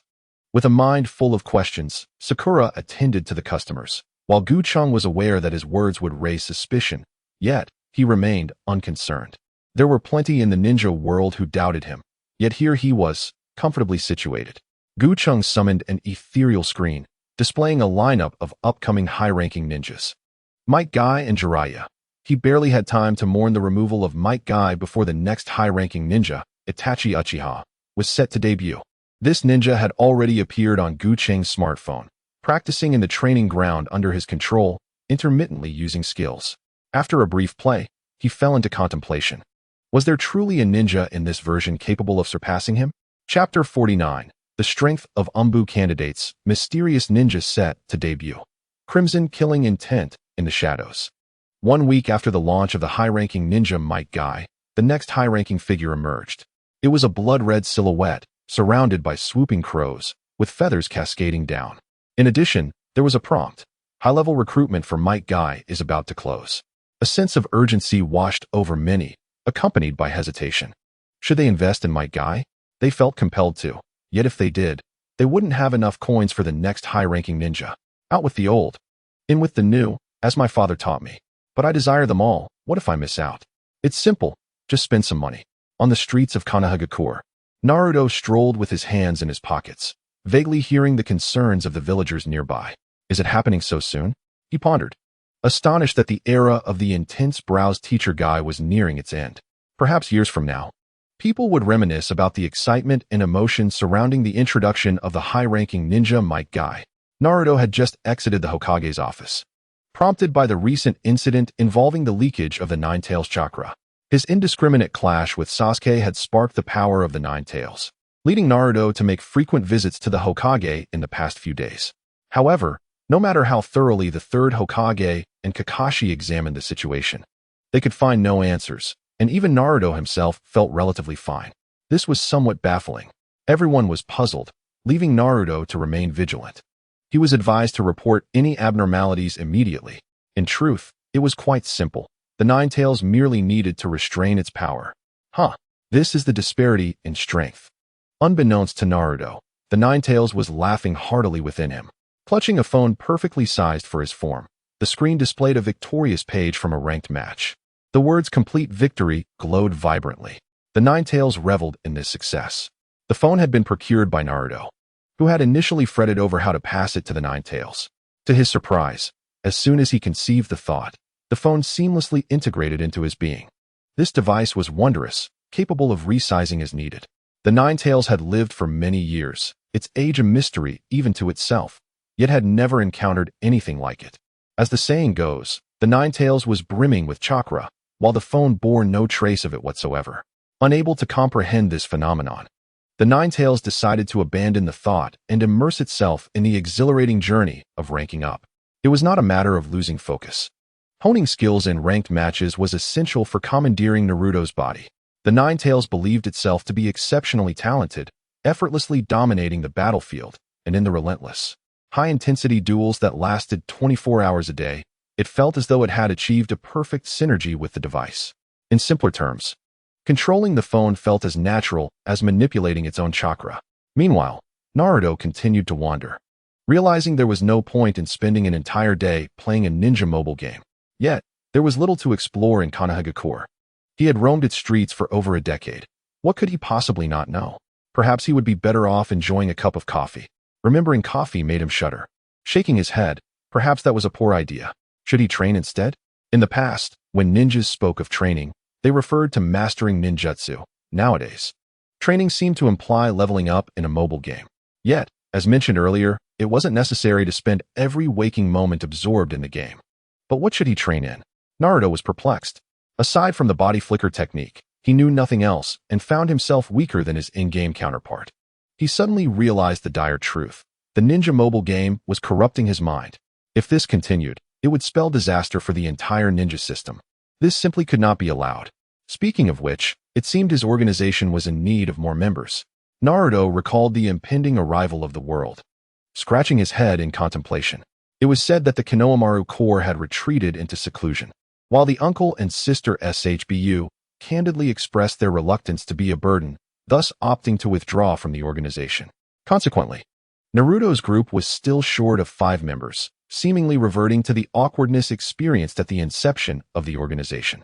Given the circumstances, since he was already out, he resolved to search for potential recruits. Speaking of the ninja mobile game, would you believe it? Naruto spotted players of the ninja mobile game. Wait, could that be Shikamaru and the others? With keen eyes, Naruto quickly recognized the trio of Inoshikacho at a nearby dumpling shop. It was rather surprising. Though they hailed from the same village, he hadn't seen them since graduation. Shikamaru, Choji, Naruto called out while waving and rushing over. However, as he approached, it felt as though he had stumbled into a den of lions, and he was swiftly subdued. Choji and Ino had a clear division of labor. One restrained Naruto's upper body, while the other controlled his lower half. MMM. Naruto struggled in vain, utterly trapped. Shoo! As they simultaneously urged him to be quiet. Naruto promptly sealed his lips, though his eyes were filled with questions. Choji subtly pointed at Shikamaru, who was seated intently, and Naruto leaned forward, astonished to see Shikamaru so concentrated. Upon noticing that Shikamaru was engrossed in a ranked match on his phone, Naruto understood the gravity of the situation. Was it really necessary to be so dramatic about climbing ranks? Once released by Choji and Ino, Naruto stretched his limbs and muttered under his breath. What do you know? Ino replied solemnly. Shikamaru is currently competing in the Umbu promotion match.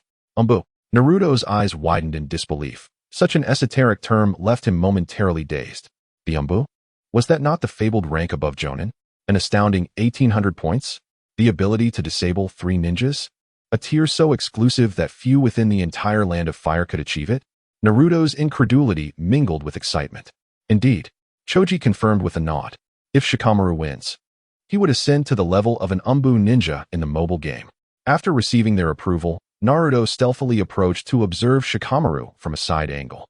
To his surprise, he was immediately met with a barrage of intricate and nerve-wracking sounds. The substitute is up for 58 seconds, 43 seconds. My second skill, the Toad, was interrupted at the start, 10 seconds until it recharges. The invulnerability follows at the 17-second mark. My first skill will last for 12 seconds, totaling a 3-second duration. I countered with the crane but was knocked away by my second skill.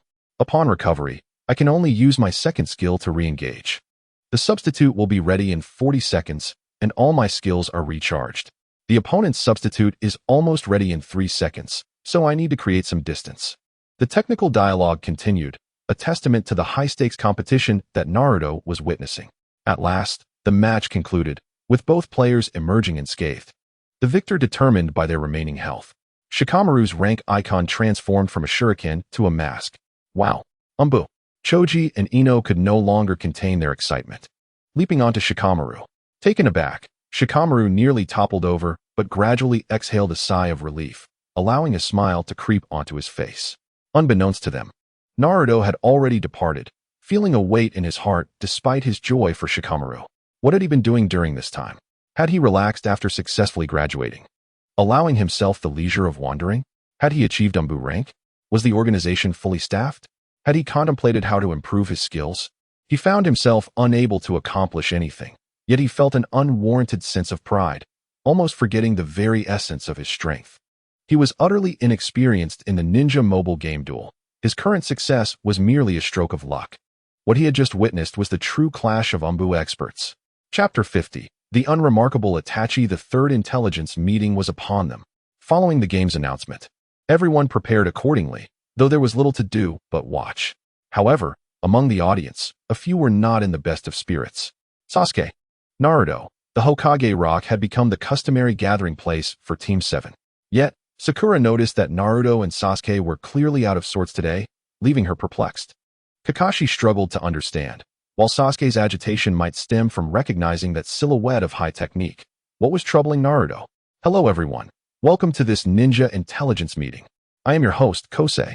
The familiar opening echoed as the screen displayed a clear image, highlighting not only Kosei, but also another figure. Clad in the Akatsuki's red cloud attire, with black hair framing his face and crimson eyes gazing into the camera, it left the audience in awe. Could it be? Is that Uchiha Itachi? So, following Might Guy, the next high-level technique was none other than Uchiha Itachi. He also originated from Konoha, did he not? Humph. A notorious rogue ninja wanted by the village. Konoha does not acknowledge him. Uchiha Itachi. Sakura cast a worried glance at Sasuke, who was fixated on the screen, his Sharingan blazing with intensity. Stop staring. No matter how hard you look, your eyes won't kill him. Naruto stated calmly. What did you say? Enraged. Sasuke grabbed Naruto by the collar, but was halted by the intensity of Naruto's gaze. What kind of look was that? It was reminiscent of a tranquil lake. Yet the depths burned with fervor, suffused with passionate resolve. Not merely zeal, Naruto was positively boiling with emotion. No matter what, strength is paramount. Neglecting training will only lead to stagnation. You won't even realize how much your peers have surpassed you. He clenched his fists tightly. Sasuke paused, releasing Naruto. Though he was uncertain of Naruto's sudden fervor, the words rang true. Meanwhile, Sakura's expression was one of confusion. Why? Why is it that despite the three of us, I can never quite grasp what you two are discussing? Well, if there's anything you'd like to share, you can always speak to your teacher, which is me. But first, let's watch the intelligence meeting, Kakashi replied with a smile. The focus shifted back to the screen. Itachi, now holding a phone, entered the practice arena. And Kosei found it amusing. Initially, the plan was to invite the ninja who was the subject of the high-level technique, and indeed, an invitation had been extended to Itachi. However, unlike Guy and Jiraiya, who Kakashi was certain would attend, Itachi's response was uncertain. To his surprise, Itachi had readily agreed. Though Kosei was unaware of Itachi's intentions, he welcomed the arrangement. Now, the intelligence meeting transitioned into its main segment. Let us first observe the standard attacks. Itachi maintained a calm demeanor as he began to demonstrate. The figure of Uchiha Itachi in the practice arena mirrored that of the Itachi seated on the couch, moving with his own mastery. However, the display was slightly comical. Uchiha Itachi's arm seemed unable to extend fully, maintaining a bent posture as he thrust a punch forward. The Akatsuki organization, having been the first to recognize that the exceptional technique belonged to Itachi, gathered rarely to observe.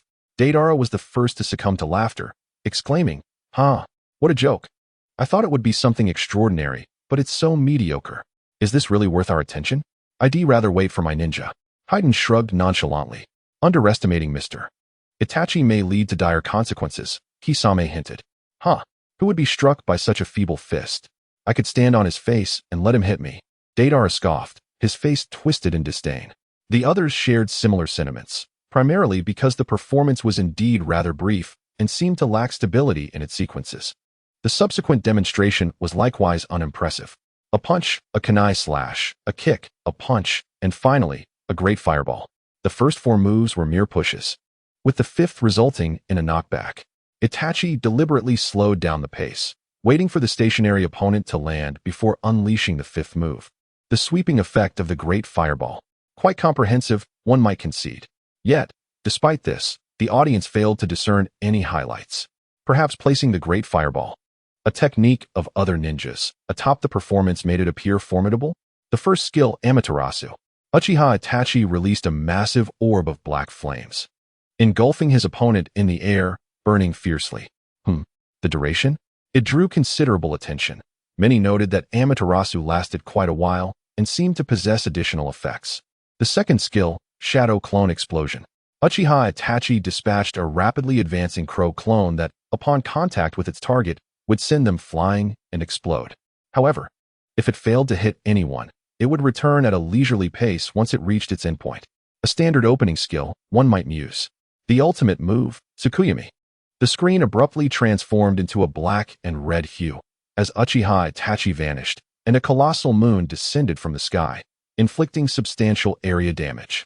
Following the conclusion of the ultimate move, Itachi reappeared, unleashing the first skill, Amaterasu, to ensnare the opponent. Is this the end after such a powerful combo? Sasuke murmured, feeling it lacked the flamboyance of Jiraiya's techniques, concluding that this individual might only be of such caliber. As soon as these words escaped, the other 3 members of Team 7 turned to Sasuke, their expressions seemingly conveying, "Sasuke, keep your personal biases out of your ninja evaluations." Clearly, Sasuke was not blind to Itachi's strengths. He simply refused to acknowledge them. No matter, others remain indifferent. The damage from that ultimate move, coupled with the ability to follow up with a first skill, indicates considerable strength, Kakashi noted. And did you notice? The duration of that explosive clone seemed to coincide with the cooldown of the second skill. It appeared to be ready before it even vanished. Could 2 clones exist simultaneously on the field? Sakura speculated. As each contributed their thoughts, Sasuke fell silent, overwhelmed by the absurdity of mere conjecture, pondering what it would be like in reality. Furthermore, Amaterasu, Tsukuyami, what kind of abilities does that individual possess? Regardless, he neither participated nor cared. The introduction to Uchiha Itachi concluded, undeniably lacking the duration of Jiraiya's presentation. Thank you, but are there any tips to help everyone better master this ninja? Cheng inquired. There are 2 styles of play, Itachi stated plainly, damage dealing or delay tactics. His words were succinct yet encapsulated the essence. Cheng nodded, reflecting on the initial iteration of Uchiha Itachi's capabilities. An 8-second duration for the second skill, with the clone persisting for the same length. Was this even conceivable? While one could foresee this ninja potentially dominating the duel arena, Cheng remained unfazed and unhurried to make modifications. Let us just launch it. Chapter 51. Ancient Method of Infliction. New Technique.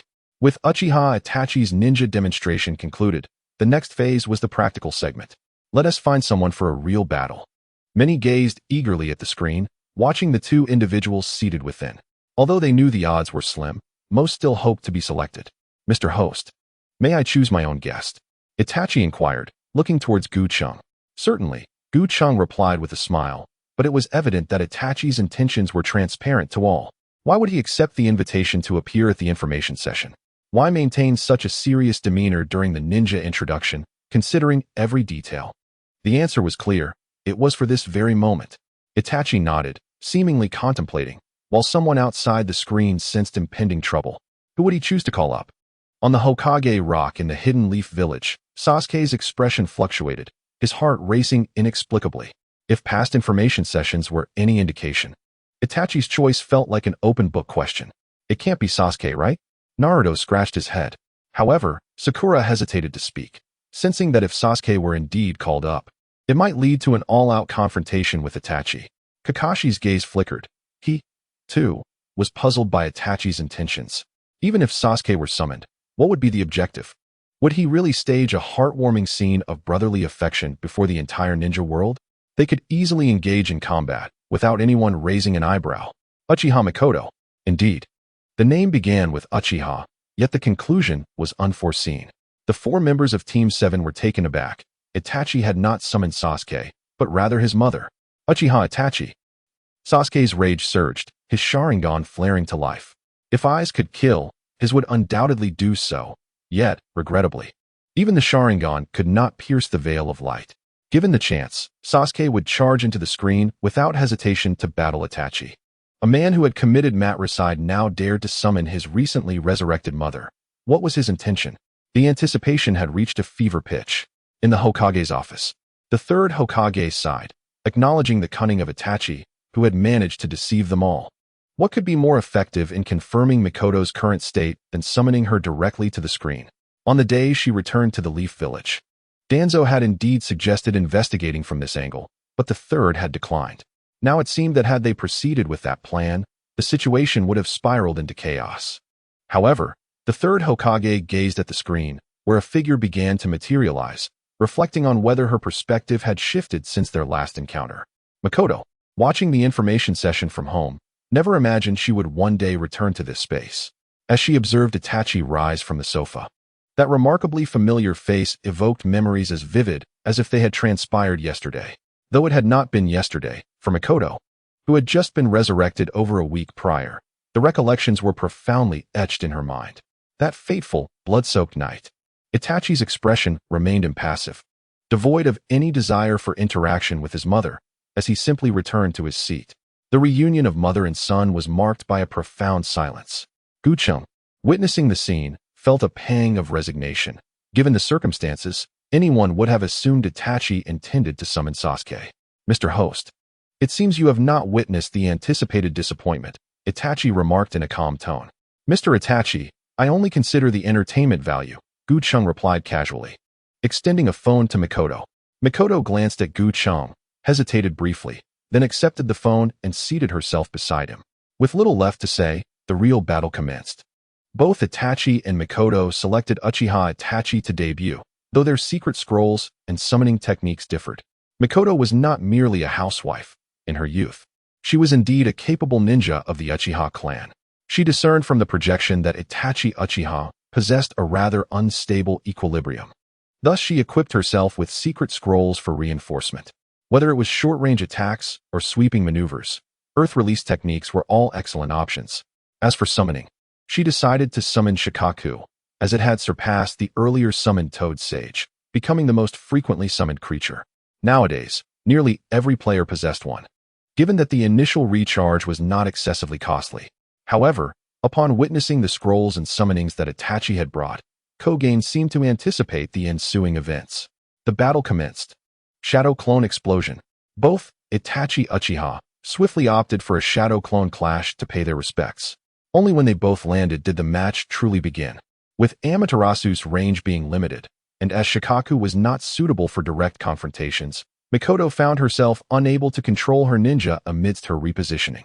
To her surprise, the opposing Itachi Uchiha had unleashed a nearly instantaneous Amaterasu as soon as he came into view, catching her off guard. Mikoto lamented the decline of her reflexes over the years. Otherwise, even without the Sharingan, reacting to Amaterasu would not have been a significant issue. Itachi began to demonstrate his skillful maneuvering, Due to the considerable height of Amaterasu's levitation, he did not approach immediately, but instead executed a reverse maneuver. Just as some spectators speculated whether he had misdirected himself, he turned back to unleash a great fireball to launch Mikoto's Itachi Uchiha into the air. Was this distance too great to engage? Not at all. The second skill, Shadow Clone Explosion, was perfectly timed. Boom. As the incoming clone exploded, Mikoto had no choice but to substitute herself and quickly cast Amaterasu. However, Itachi swiftly countered with a secret scroll insertion, followed by a summoning of the shark to execute a double bite, chaining into a reverse clone, then Amaterasu, culminating in his ultimate technique, Tsukimi. The Jinjutsu of the Manjiki Sharingan is inescapable. Mikoto, the audience, Kogen, the power of injury will lead to death. As they witnessed the ultimate technique obscure their vision, silence fell upon the crowd. Had the health bar truly vanished just like that? Observing from outside, it was evident that Mr. Itachi had completely grasped the essence of this ninja. Kogen nearly burst into laughter. Mikoto, helpless, set down her phone, which she had barely begun to warm in her hands. This was one of the formidable aspects of this ninja, possessing a low margin for error against the opponent. Itachi calmly explained, "Well, having seen this information, it seemed the briefing was nearing its conclusion. Nevertheless, that recent display of health bar disappearance had indeed left many in shock. To be frank, achieving such damage output in a single sequence was possible with certain ninjas in the current version. However, such opportunities were rare. Thus, everyone merely contemplated trying the ninja for themselves upon release, largely unaware of the gravity of the situation. As for Kogen, he concluded the meeting. The information session had reached its end. Aside from the high-caliber ninja, Itachi Uchiha, several more ninjas would be making their debut, so stay tuned. Chapter 52. A few Uchihas still alive. Mother. Sasuke burst through the door, and upon seeing the figure standing in the house, his previously anxious heart eased slightly. The briefing had concluded, and Sasuke hurried home, now realizing Mikoto had returned as well. "Mother, are you all right? Nothing happened afterward, right?" Sasuke approached, concern etched on his face. "No, it's quite baffling, really. I was suddenly taken in, and then suddenly returned," Mikoto replied with a somewhat forced smile. Sasuke did not notice this, merely sighing in relief before expressing his fury. "That scoundrel Itachi surely has ill intentions. Do not worry, Mother, I will personally eliminate him." Mikoto opened her mouth, but ultimately fell silent. The information session appeared to take place within the projection, yet most believed it was merely another realm being displayed. However, Mikoto understood that she had truly entered the projection, or rather, that a space existed within it. After the briefing concluded, the exterior projection indeed vanished, but the few of them remained inside. Perhaps sensing that the mother and son had something to discuss, the host departed, leaving behind a 2.5-minute countdown. In truth, it would not take that long. "Mother, please do not interfere with our matters. The name Uchiha requires someone to cleanse it. Itachi, I have died, yet I have lived. Do you expect me to continue watching you two brothers slaughter each other? This is the fate willingly accepted by a sinner. Trust in Sasuke, all right? He is no longer a simple child. As brothers, there can be true trust." No, Sasuke's eyes cannot yet comprehend all of this. Itachi's words to Mikoto were straightforward. He conveyed the conclusion he had designed for himself. The meaning was clear: let his original plan proceed, and do not influence Sasuke. Mikoto could not bear to witness her two sons engage in mutual destruction, yet she could not sway Itachi. Itachi did not believe Sasuke possessed the ability to change anything. His stance remarkably resolute. Having committed such sins, he indeed could not turn back. Before departing, Itachi gazed at his tearful mother, unable to restrain himself from uttering a final phrase. "Mother, with you here now, I have no further worries. I entrust Sasuke to you. Thank you, and I am sorry." Itachi, you often claim that the Uchiha clan is a prideful and narrow-minded lineage, filled with selfish love. You possess the ability to see through everything with your Sharingan. Yet you remain blind to yourself, obscured by the name of your family. However, being born into the Uchiha, you are also a quintessential Uchiha. You only believe in yourself, taking it for granted that only you can bear the burden, seeking to orchestrate everything, unilaterally arranging everything for Sasuke. Is this not another form of arrogance? Mikoto's heart ached, and the tears she had been holding back finally fell. She opened her arms and embraced her second son. "Mother," Sasuke whispered softly. Mikoto cupped Sasuke's face. gazing into his pure black eyes, seeing the emotions that overflowed within. Suddenly, she understood. Itachi perhaps had never truly experienced childhood. His premature maturity led him to view Sasuke as the void in his own life. It is entirely normal for an elder brother to love his younger sibling. Yet for Itachi, this affection transcended mere brotherly love. It represented the childhood he never had. The extreme and sensitive pride of the Uchiha, never revealing emotions, could only be understood through the gaze of those deep, black, gem-like eyes. Yet you are Uchiha, and with your Sharingan, the Genjutsu unleashed is unmatched. No one dares to meet your gaze. Thus, few realize that your eyes can indeed speak. As Mikoto reached this point, tears streaming down her face, Sasuke perhaps felt the same, burying his head in his mother's embrace to hide his shame. Itachi, you are mistaken. It is your failure to regard Sasuke as an equal that seals your fate. There exists a bond that transcends mere brotherhood, one that is unreserved and confronts the burden of the Uchiha name directly. Mikoto stroked Sasuke's hair, yet a figure quietly emerged before her. If anyone could change this situation, it would undoubtedly be you, the legacy of the fourth Hokage, the son of the former Nine-Tails Jinchuriki. Still, Sasuke's only friend. I say, that arrogant Sasuke must be hiding in his mother's arms crying right now, huh? Ha. I must tease him thoroughly. In the streets of Konoha, the trio, excluding Sasuke, strolled together, with Naruto maliciously speculating about Sasuke. The reward for such musings was naturally a punch from Sakura. You fool Naruto. What is wrong with crying in your mother's arms when feeling down? Indeed, what is the issue? Naruto's smile faded. It was certainly better than sobbing into a pillow. Sakura paused, apologizing. Nearby, Kakashi sighed, reflecting on how this Team 7 could not muster two pairs of parents. Why has the atmosphere suddenly turned so somber? It seems you wish for me to recount the tale of my dear friend once more. Kakashi's tone was anything but amiable. Both Naruto and Sakura instinctively recoiled. Kakashi-sensei's dear friend? Surely, he referred to that member of the Uchiha clan, Obito Uchiha. In truth, their knowledge of this matter was merely serendipitous.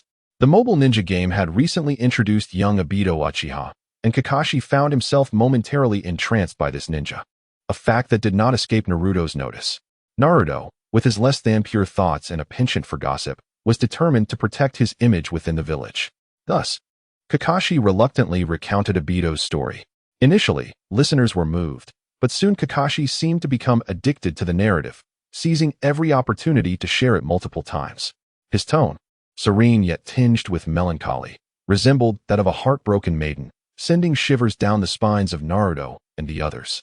Kakashi's gaze shifted again, and in a languid manner, he began anew. Obito, he was a kind-hearted soul, always eager to assist the elderly across the street. Kakashi-sensei, please be silent. Naruto and Sakura shouted in unison. Achu.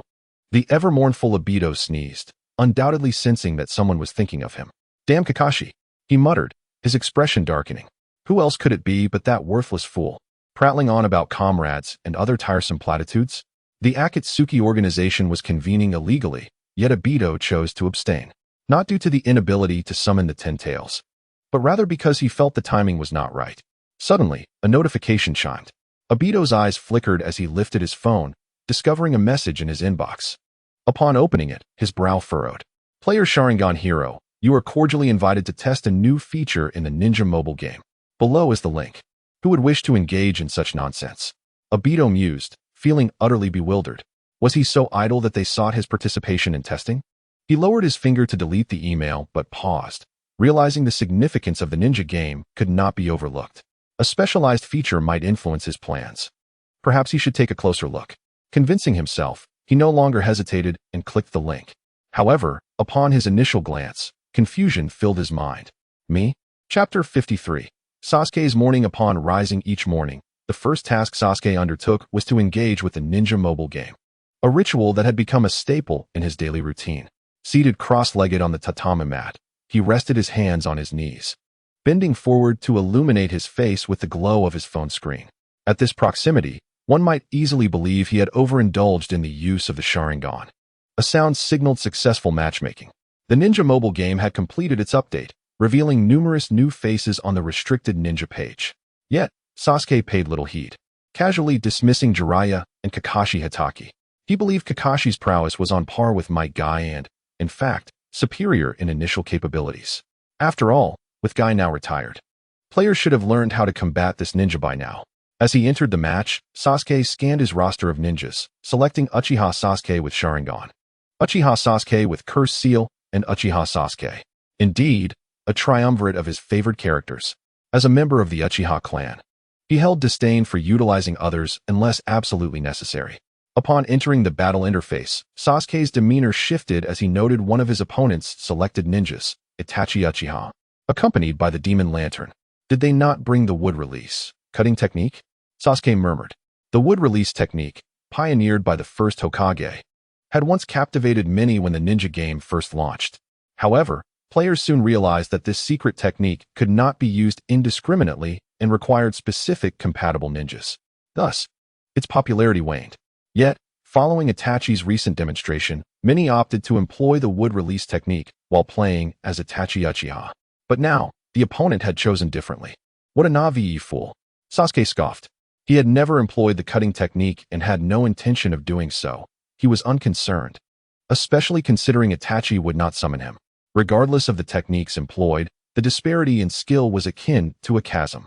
The battle commenced. Sasuke maneuvered to the edge of the board, deftly shifting up and down to evade his opponent's attacks. He surmised that Itachi's Amaterasu had limited range, and the only move his adversary could initiate was the Shadow Clone explosion. Just as he predicted, the clone rushed toward him. Having anticipated this, the clone failed to strike Sasuke, further diminishing his respect for the opponent. Sharingan. He activated Uchiha Sasuke's Sharingan, enhancing himself before charging at the foe. This ninja, released just 2 days prior, bore skills akin to the ordinary Uchiha Sasuke, a fact Sasuke had already mastered. As Sasuke approached, his opponent promptly unleashed a Demon Lantern. Fire release, Great Fireball. The enhanced skill of Uchiha Sasuke with Sharingan unleashed a torrent of flames upon Itachi Uchiha, dealing maximum damage. However, protected by the Demon Lantern, his opponent anticipated that Sasuke could not continue his assault, thus refraining from countering. Impressive restraint, Sasuke remarked with a huff. Yet, just then, a clone of Itachi surged forward, prompting Sasuke to deftly counter with a throwing shuriken, neutralizing the initial damage of the clone's explosion. Sasuke skillfully distanced himself, evading the subsequent blast. His shuriken struck the opponent. But with the Demon Lantern present, he could not press the attack unless he utilized summoning. Do I really need to summon against a mere puppet of Itachi? Sasuke muttered. He spoke with confidence now, yet soon faced his second greatest torment. The Itachi clone, adept at evasion, relied upon the Demon Lantern and Amaterasu for protection. The opponent's strategy had devolved into a defensive playstyle, akin to a tower defense game. Unstable? What does it matter? If I lose, I lose. I need not force a connection, for by the time you recover, my skill will be ready again. His opponent exhibited considerable patience, but Sasuke, as the beleaguered target, felt on the brink of madness. Why must other ninjas intertwine skills with regular attacks, yet you only alternate skills? Can a single skill not be utilized to its fullest? His fair visage flushed with frustration, Sasuke activated his Sharingan without hesitation. Desperation forced him to summon his most powerful technique, Tsukuyami. At that moment, it mattered not what summoning he had. The opponent's Tsukuyami struck him hard, forcing him to endure the technique. In the realm of ninjas, none were more familiar with this technique than Sasuke, for opportunities to experience it were rare. As the opponent concluded Tsukuyami and employed Amaterasu to lift himself from the ground, Sasuke's spirit waned. His first ninja was lost. Gasping for air, Sasuke took deep breaths, striving to regain his composure in the shortest time possible. There must be a chance. There had to be a chance. His opponent displayed no skill, relying solely on the strength of their ninja. Such an individual could never triumph over him. In the 33 mode of the ninja mobile game, the loss of one ninja did not spell defeat. Sasuke remained composed, ready to retaliate with the remaining ninjas. This was a reality shared among many duel arenas. Sasuke, too, believed in himself and the strength of the Uchiha clan. With 2 Uchiha Sasuke ninjas remaining, should his main characters unite, he would become invincible. Why such weakness arises from insufficient hatred? In a vivid display of emotions, Itachi pressed Sasuke against the wall, leaning close to his ear to softly utter these words. Uchiha Itachi. With clenched fists, Sasuke exerted force outward, sparks flying as he violently tore his phone apart. He gritted his teeth, each word laced with venom as he spat out the name he loathed. His chest heaved violently, akin to a bellows, betraying his inner turmoil. Before the screen of the phone faded to gray, the glaring word failure struck deep into Sasuke's heart. Then there was the secret technique illustration, a special Easter egg belonging solely to Itachi and Sasuke. The pride he had proclaimed at the beginning was utterly shattered in such a humiliating manner. When Mikoto knocked on the door and entered the room, she found her son sitting there in a daze, the shattered phone discarded at a distance. With a sigh, she quietly retreated. If the disassembly of the phone was for research purposes, his intentions would undoubtedly come to naught. However, if it stemmed from the pent-up rage of a duel, then that object in his hands would serve as a reliable outlet. That day, the world of shinobi was littered with phones, and households found themselves collecting numerous devices. Some even accumulated so many that they had to bury them in their own yards. Sasuke picked up a shovel, digging into the earth with measured strokes, lips pressed tightly together, silent. He had regained his composure. The usually composed Sasuke had lost his temper in such a grand fashion, and he felt it was undeniably embarrassing. Yet, he vowed there would not be a next time. This anguish, this hatred, he would etch into his memory without reservation until the day he unleashed it all upon that man. As he unearthed a piece of a phone, Sasuke bent down to retrieve it. Just then, a ray of sunlight fell perfectly into the small pit, illuminating the dark matte surface of the new phone as it lay quietly, as if awaiting someone to awaken it. Without a second glance, he pocketed it and raised his gaze forward. It seemed today would bring pleasant weather, the brilliant golden light almost blinding, causing him to squint involuntarily. Deep within his eyes, two tomos spun. Chapter 54, a genuine admiration for certain individuals. Uchiha Itachi? Just in time. I was looking forward to torturing you, you scoundrel. The updated mobile game for ninjas was enticing players to log in, and Deidara was no exception. During this period of confinement in the Akatsuki, he found himself unbearably bored, lacking an outlet for his artistic expression. Surely, he couldn't create art in the Rain Village. Consequently, aside from indulging in minor explosions for entertainment, he spent his time playing the ninja game. Upon entering the game, Deidara's eyes were immediately drawn to an opponent's character. Uchiha Itachi, Uchiha Itachi, Uchiha Itachi. The opponent wielded 3 ninjas, but Deidara seemed to only notice the first slot, Uchiha Itachi. His own team was quite extravagant. Might Guy, Asuma Sarutobi, and Kakashi Hatake. These were the CR de la CR of the current version's ninjas. Why was Jiraiya missing? Oh, because Deidara had yet to summon him. The battle commenced. A typical player facing Uchiha Itachi would naturally retreat first, hoping to dodge the Shadow Clone's tricks. Yet Deidara refused to back down. Facing Uchiha Itachi and retreating? Such humiliation he would never endure a second time. He hurled a clay shell directly at Itachi's face. Hearing Itachi begin to chant the technique for his clone explosion only halfway, Deidara erupted in laughter. Interrupting that Itachi's skill? What an opportunity! If this were reality, he would not be rejoicing, but rather checking if he had fallen into a genjutsu. Splendid. Absolutely wonderful. Bring on more Uchiha Itachi. I shall thoroughly torment him. Deidara's excitement was so loud it caused Scorpion nearby to frown in annoyance. However, it wasn't long before his mood shifted. Why is the second skill not stopping? Is it using a secret scroll release? Amaterasu so soon? And their essay grab? No, wait, the clones have not vanished at all? This must be a trick. Release. Release.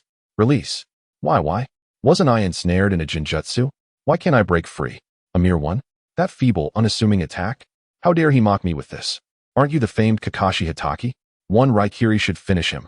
Did he fall? Just like that? Deidara stared blankly. The screen displaying the aftermath of his defeat left him bewildered. This is the gap created by the Sharingan. Sharingan. Who possesses the Sharingan? Uchiha Itachi does? Then it's no concern. Scorpion, feeling exasperated, Deidara rushed over, lamenting loudly. Uchiha Itachi, he is simply inhuman. You are hardly a beacon of virtue yourself, Scorpion retorted. Instead of taking a break from the ninja game to maintain your puppets, you choose to create a ruckus. So what's there to say about being defeated? Scorpion, without looking back, embraced a specially crafted arm for adjustments. No, I suspect this Uchiha Itachi is not even playing the same game as the other ninjas. Deidara exclaimed in frustration. Oh, is that so? Scorpion's interest piqued. Taking the device from Deidara, he noted that Deidara had already clicked to rematch, and the opponent had accepted. Despite Deidara being a noisy nuisance with differing artistic beliefs, Scorpion was intrigued by what could crush Deidara's spirit. For minutes later, the game concluded, yet Scorpion remained fixated on the screen, as if turned to stone. Scorpion, Deidara tentatively called out, instinctively wanting to step back. It wasn't any other reason but the fear of blood splattering on his face. However, Scorpion's composure was far superior to Deidara's, and he merely took a moment to regain his calm. That was merely the first encounter. Now, I have familiarized myself with that fellow's skills. The troublesome part lies solely with the clones, Scorpion remarked, then proceeded to start another match. Scorpion. My phone being used for a proxy battle means I risk losing rank. Deidara's latter words went unspoken as a single glance from Scorpion silenced him. The battle began. Clone lottery. Clones loitering. Clones protecting. Clones countering. Clones inflicting damage. Clones leeching. The Jinjutsu of the Mangeki Sharingan cannot be evaded. Scorpion, continue. Clones bombard. Amaterasu rages. Tsukuyami descends. Illustration skyrockets. The Jinjutsu of the Mangeki Sharingan cannot be evaded. Scorpion slowly exhaled, closing his eyes, yet within the darkness, he glimpsed a clone of Uchiha Itachi rushing towards him. Damn it! Scorpion crushed the phone, casually casting a chakra thread to pull several scrolls from the table. Then, he surged forward, imbued with overwhelming, fervent murderous intent. Deidara, frightened, disregarded his lost phone and rushed to embrace Scorpion. Stay calm, Scorpion. Remain composed. Scorpion remained silent. Yet Deidara felt an immense power emanating from his seemingly frail form. He could not hold on, simply could not. No.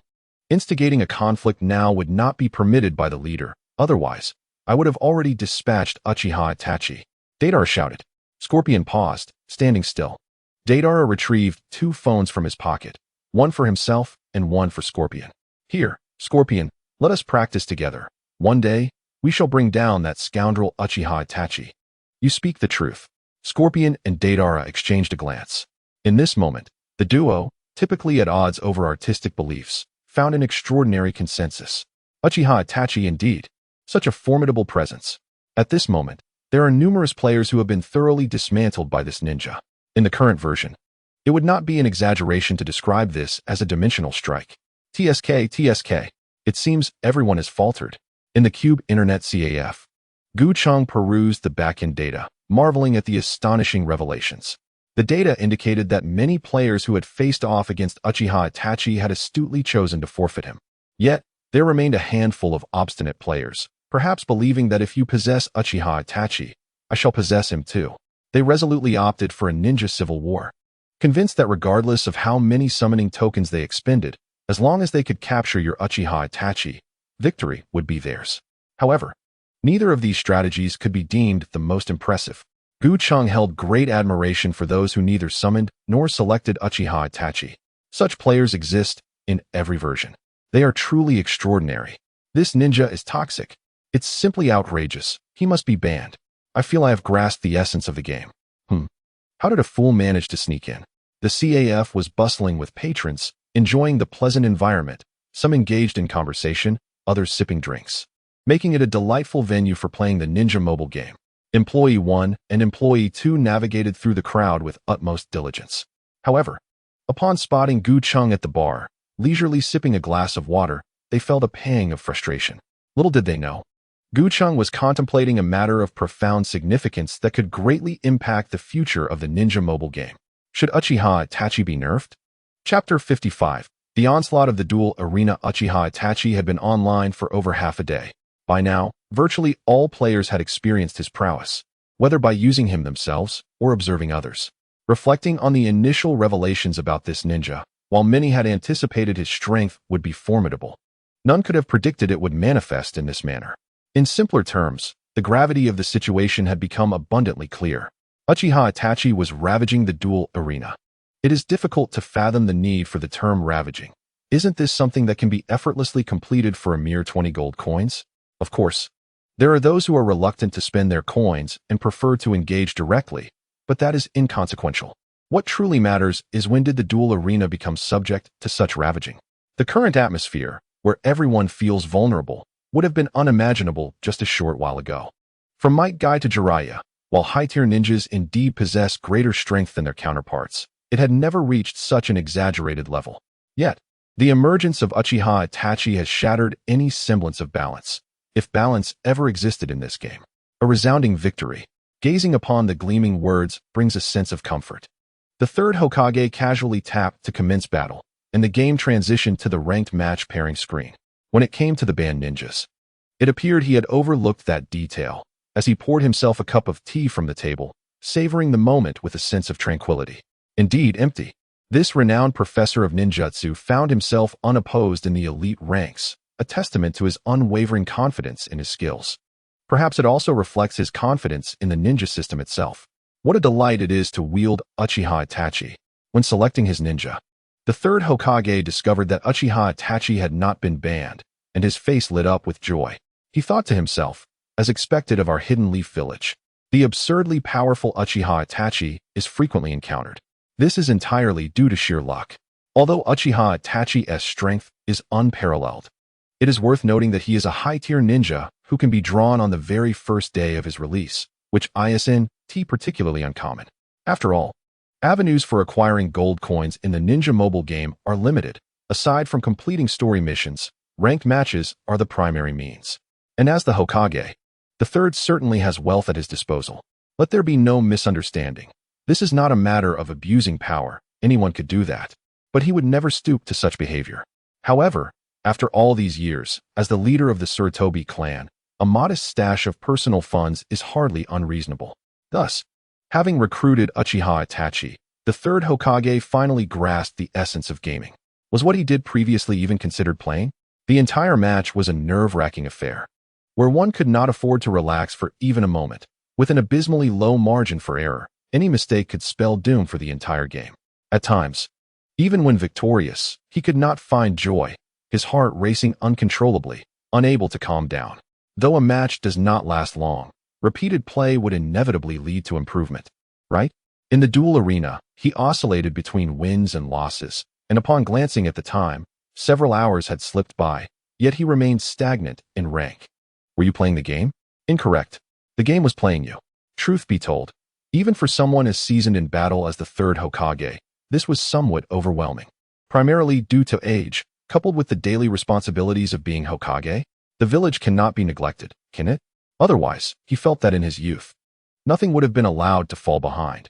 He would have ascended to the position of Hokage in no time. Yet now, with Uchiha Itachi, everything had changed.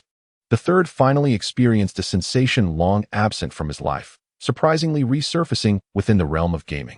Indeed, the sheer dominance of power. He recalled the days of training his students, where such activities hardly constituted combat, merely accompanying them in their play. Now, he had transformed his opponents into mere students. No, that's not quite accurate. Speaking of which, it had been several days since he last saw Konohamaru. The third set down his phone and poured himself another cup of tea. You wonder why I'm not engaged in ranked matches. Yet I have the time to set my phone aside? What nonsense. I've completed my matches. Suddenly, a notification popped up on the screen, indicating that an opponent had issued a rematch. The third chuckled, effortlessly tapping to decline. What a joke. If we were to rematch, what would happen to my ninja? This is the wisdom of a ninjutsu professor. The office door creaked open, and anyone arriving at this hour would undoubtedly be recognized. Danzo. I was just contemplating how Itachi has been lurking within the Akatsuki organization, yet in all these years, he has brought back little intelligence. Grandson. As he entered, Danzo spoke, only to be taken aback, who was being referred to as a grandson. My apologies. The third cleared his throat softly. He suddenly comprehended that the feeling experienced during the duel arena was akin to playing with students, but more reminiscent of educating his grandson. Utilizing Uchiha Itachi in the duel arena felt similar to the challenges posed by Konohamaru against his grandfather, the Hokage. The difficulty level was not vastly different. Observing that the third did not seem to be intentionally reprimanding him, Danzo did not dwell on the matter. So, are you concerned about Itachi? The third picked up his phone and initiated another ranked match. Are you still playing? Danzo frowned. This fellow. Did he intend to play the Ninja mobile game while discussing serious matters with him? Not to worry. Let us continue the discussion about Itachi. Indeed. The Uchiha Itachi you are currently controlling seems to suit you quite well. It is true, yet continuously playing with him feels somewhat unfair. Others might be secretly cursing me behind my back. Ha ha ha. The third chuckled, but Danzo was left speechless. The ninja village indeed has a clear hierarchical structure. Yet it is rare for members of the Hidden Leaf Village to encounter the Hokage during ranked matches, rushing forward to offer points. Not just the third, but even Danzo, along with the other two advisors, found this situation inappropriate. Perhaps some may use this method to rank up. However, for those of their age, this game does not hold significant importance. It's not as though if you don't grant me points, I would be angered or seek revenge. This method of ranking up is merely superficial, lacking any reflection of true strength. These are false points. The third was enjoying playing as Itachi. Yet he soon decided to remove Uchiha Itachi from his lineup. Naturally, he did not forget about him.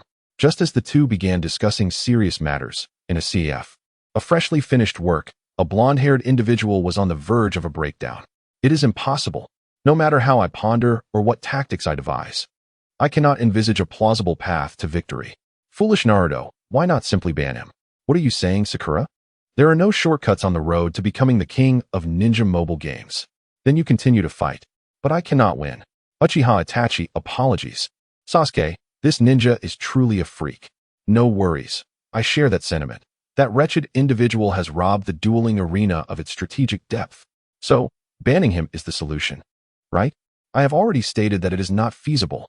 Chapter 56. Uchiha Itachi's countermeasure in the Cube Internet CAF. Naruto, Sasuke, and Sakura were seated at the same table, each displaying a distinct demeanor.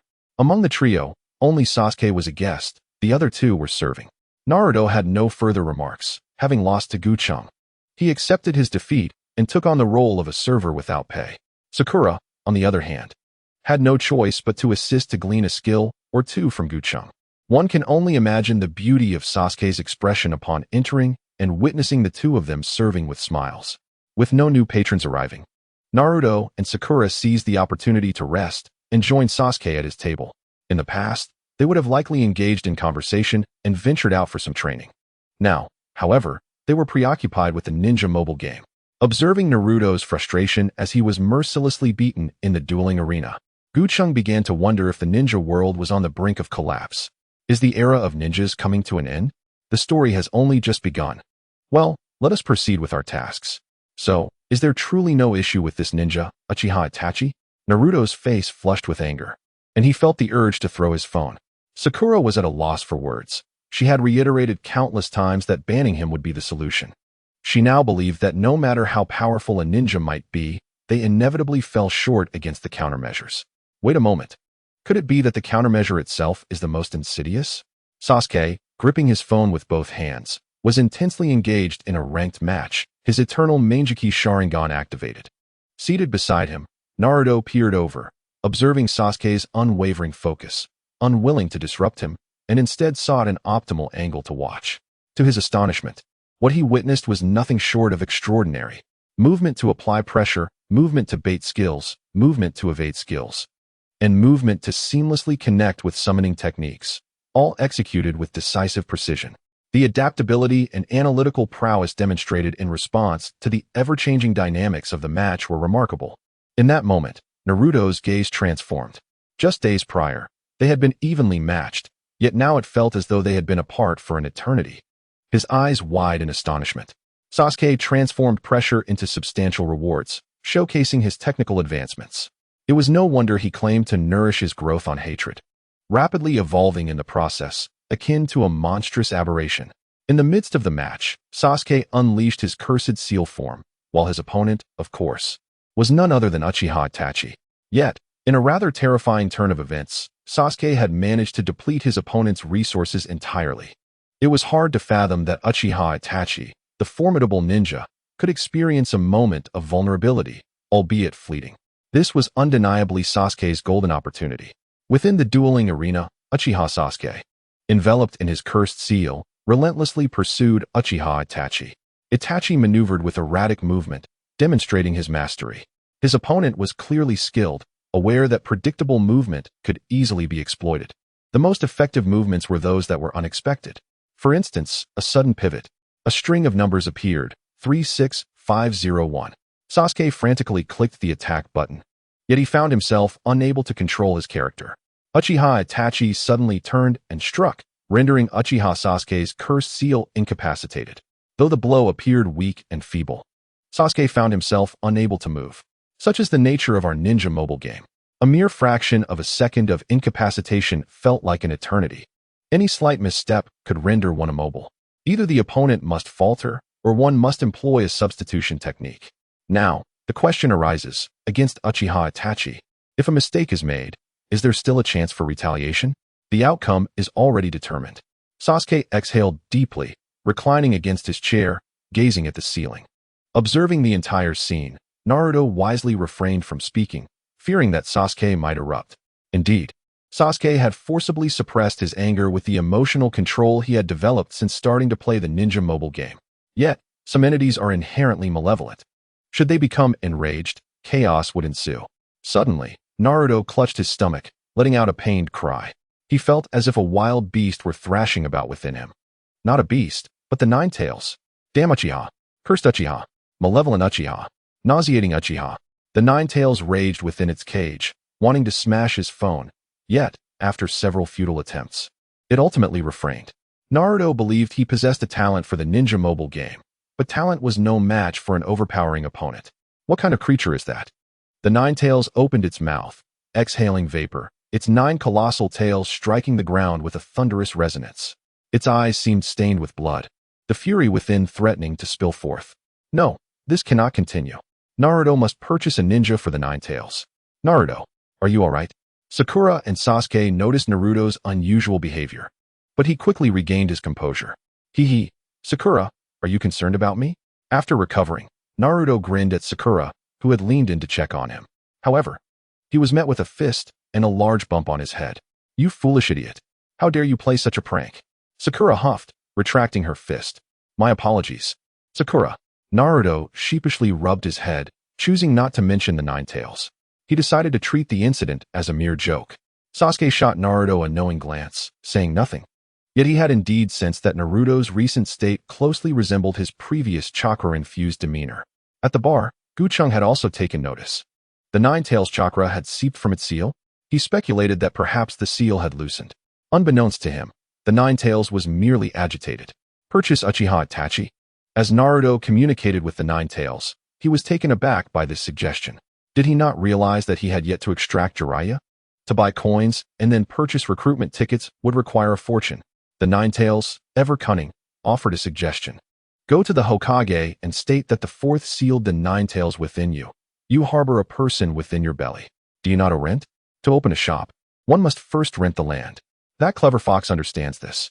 Naruto, you scoundrel. Do not call me that. The Nine Tails connection was severed. After a moment's contemplation, Naruto resolved to give it a try shortly. Naruto, you mentioned that the boss is exceptionally powerful? Sasuke suddenly inquired. Indeed, Naruto replied, glancing at Cheng, who was engrossed in his phone. I am working here solely due to his influence. Sasuke nodded, as if casually asking. Yet, Naruto grasped the underlying implication and promptly approached Cheng. Boss, have you faced Uchiha Itachi in the dueling arena? Do you know any countermeasures against this ninja? In response to Naruto's eager inquiry, Cheng lifted his gaze and offered a subtle smile. Chapter 57. The first shadow of the ninja world. As for countermeasures, of course, that does not include the Nine Tails. Who does not know that?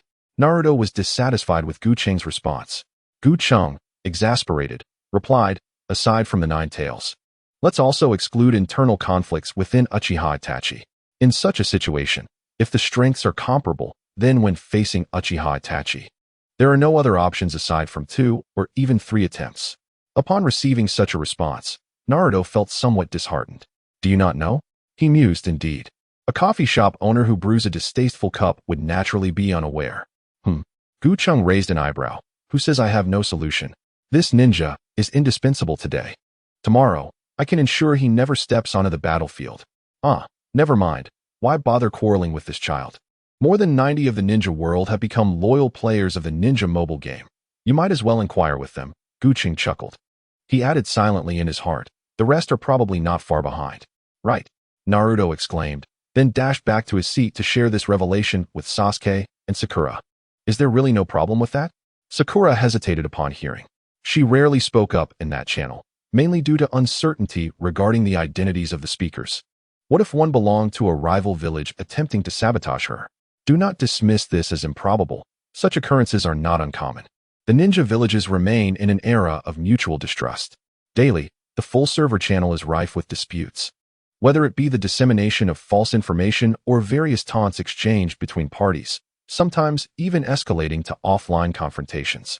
Nonetheless, it is not unheard of for reasonable individuals to engage in serious discussions, albeit infrequently. I've saved the recording. Let us assess the situation. Sasuke, undeterred, promptly shared the footage of the recent ranked match in the full server channel. The special edition of the ninja world is truly remarkable. The channel was not devoid of idlers eager to engage in banter.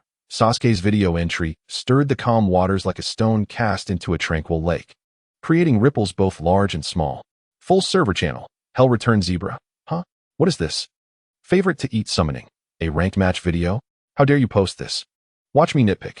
Good afternoon, brother. Huh? Open your eyes wide and take a good look. You uncouth ninja from IWA. Does a Jonin rank even qualify you to critique? Little cat god. Let me see from Yunin. Kirigakure Fishman. Hiss. So powerful. Both awareness and execution reach their limits. But alas, he cannot surpass Uchiha Itachi's lineage. False world shark, huh? Now even Kirigakure has the audacity to insult Mr. Itachi. Pessimist. That video is from a player on the Fire Country server? Not good.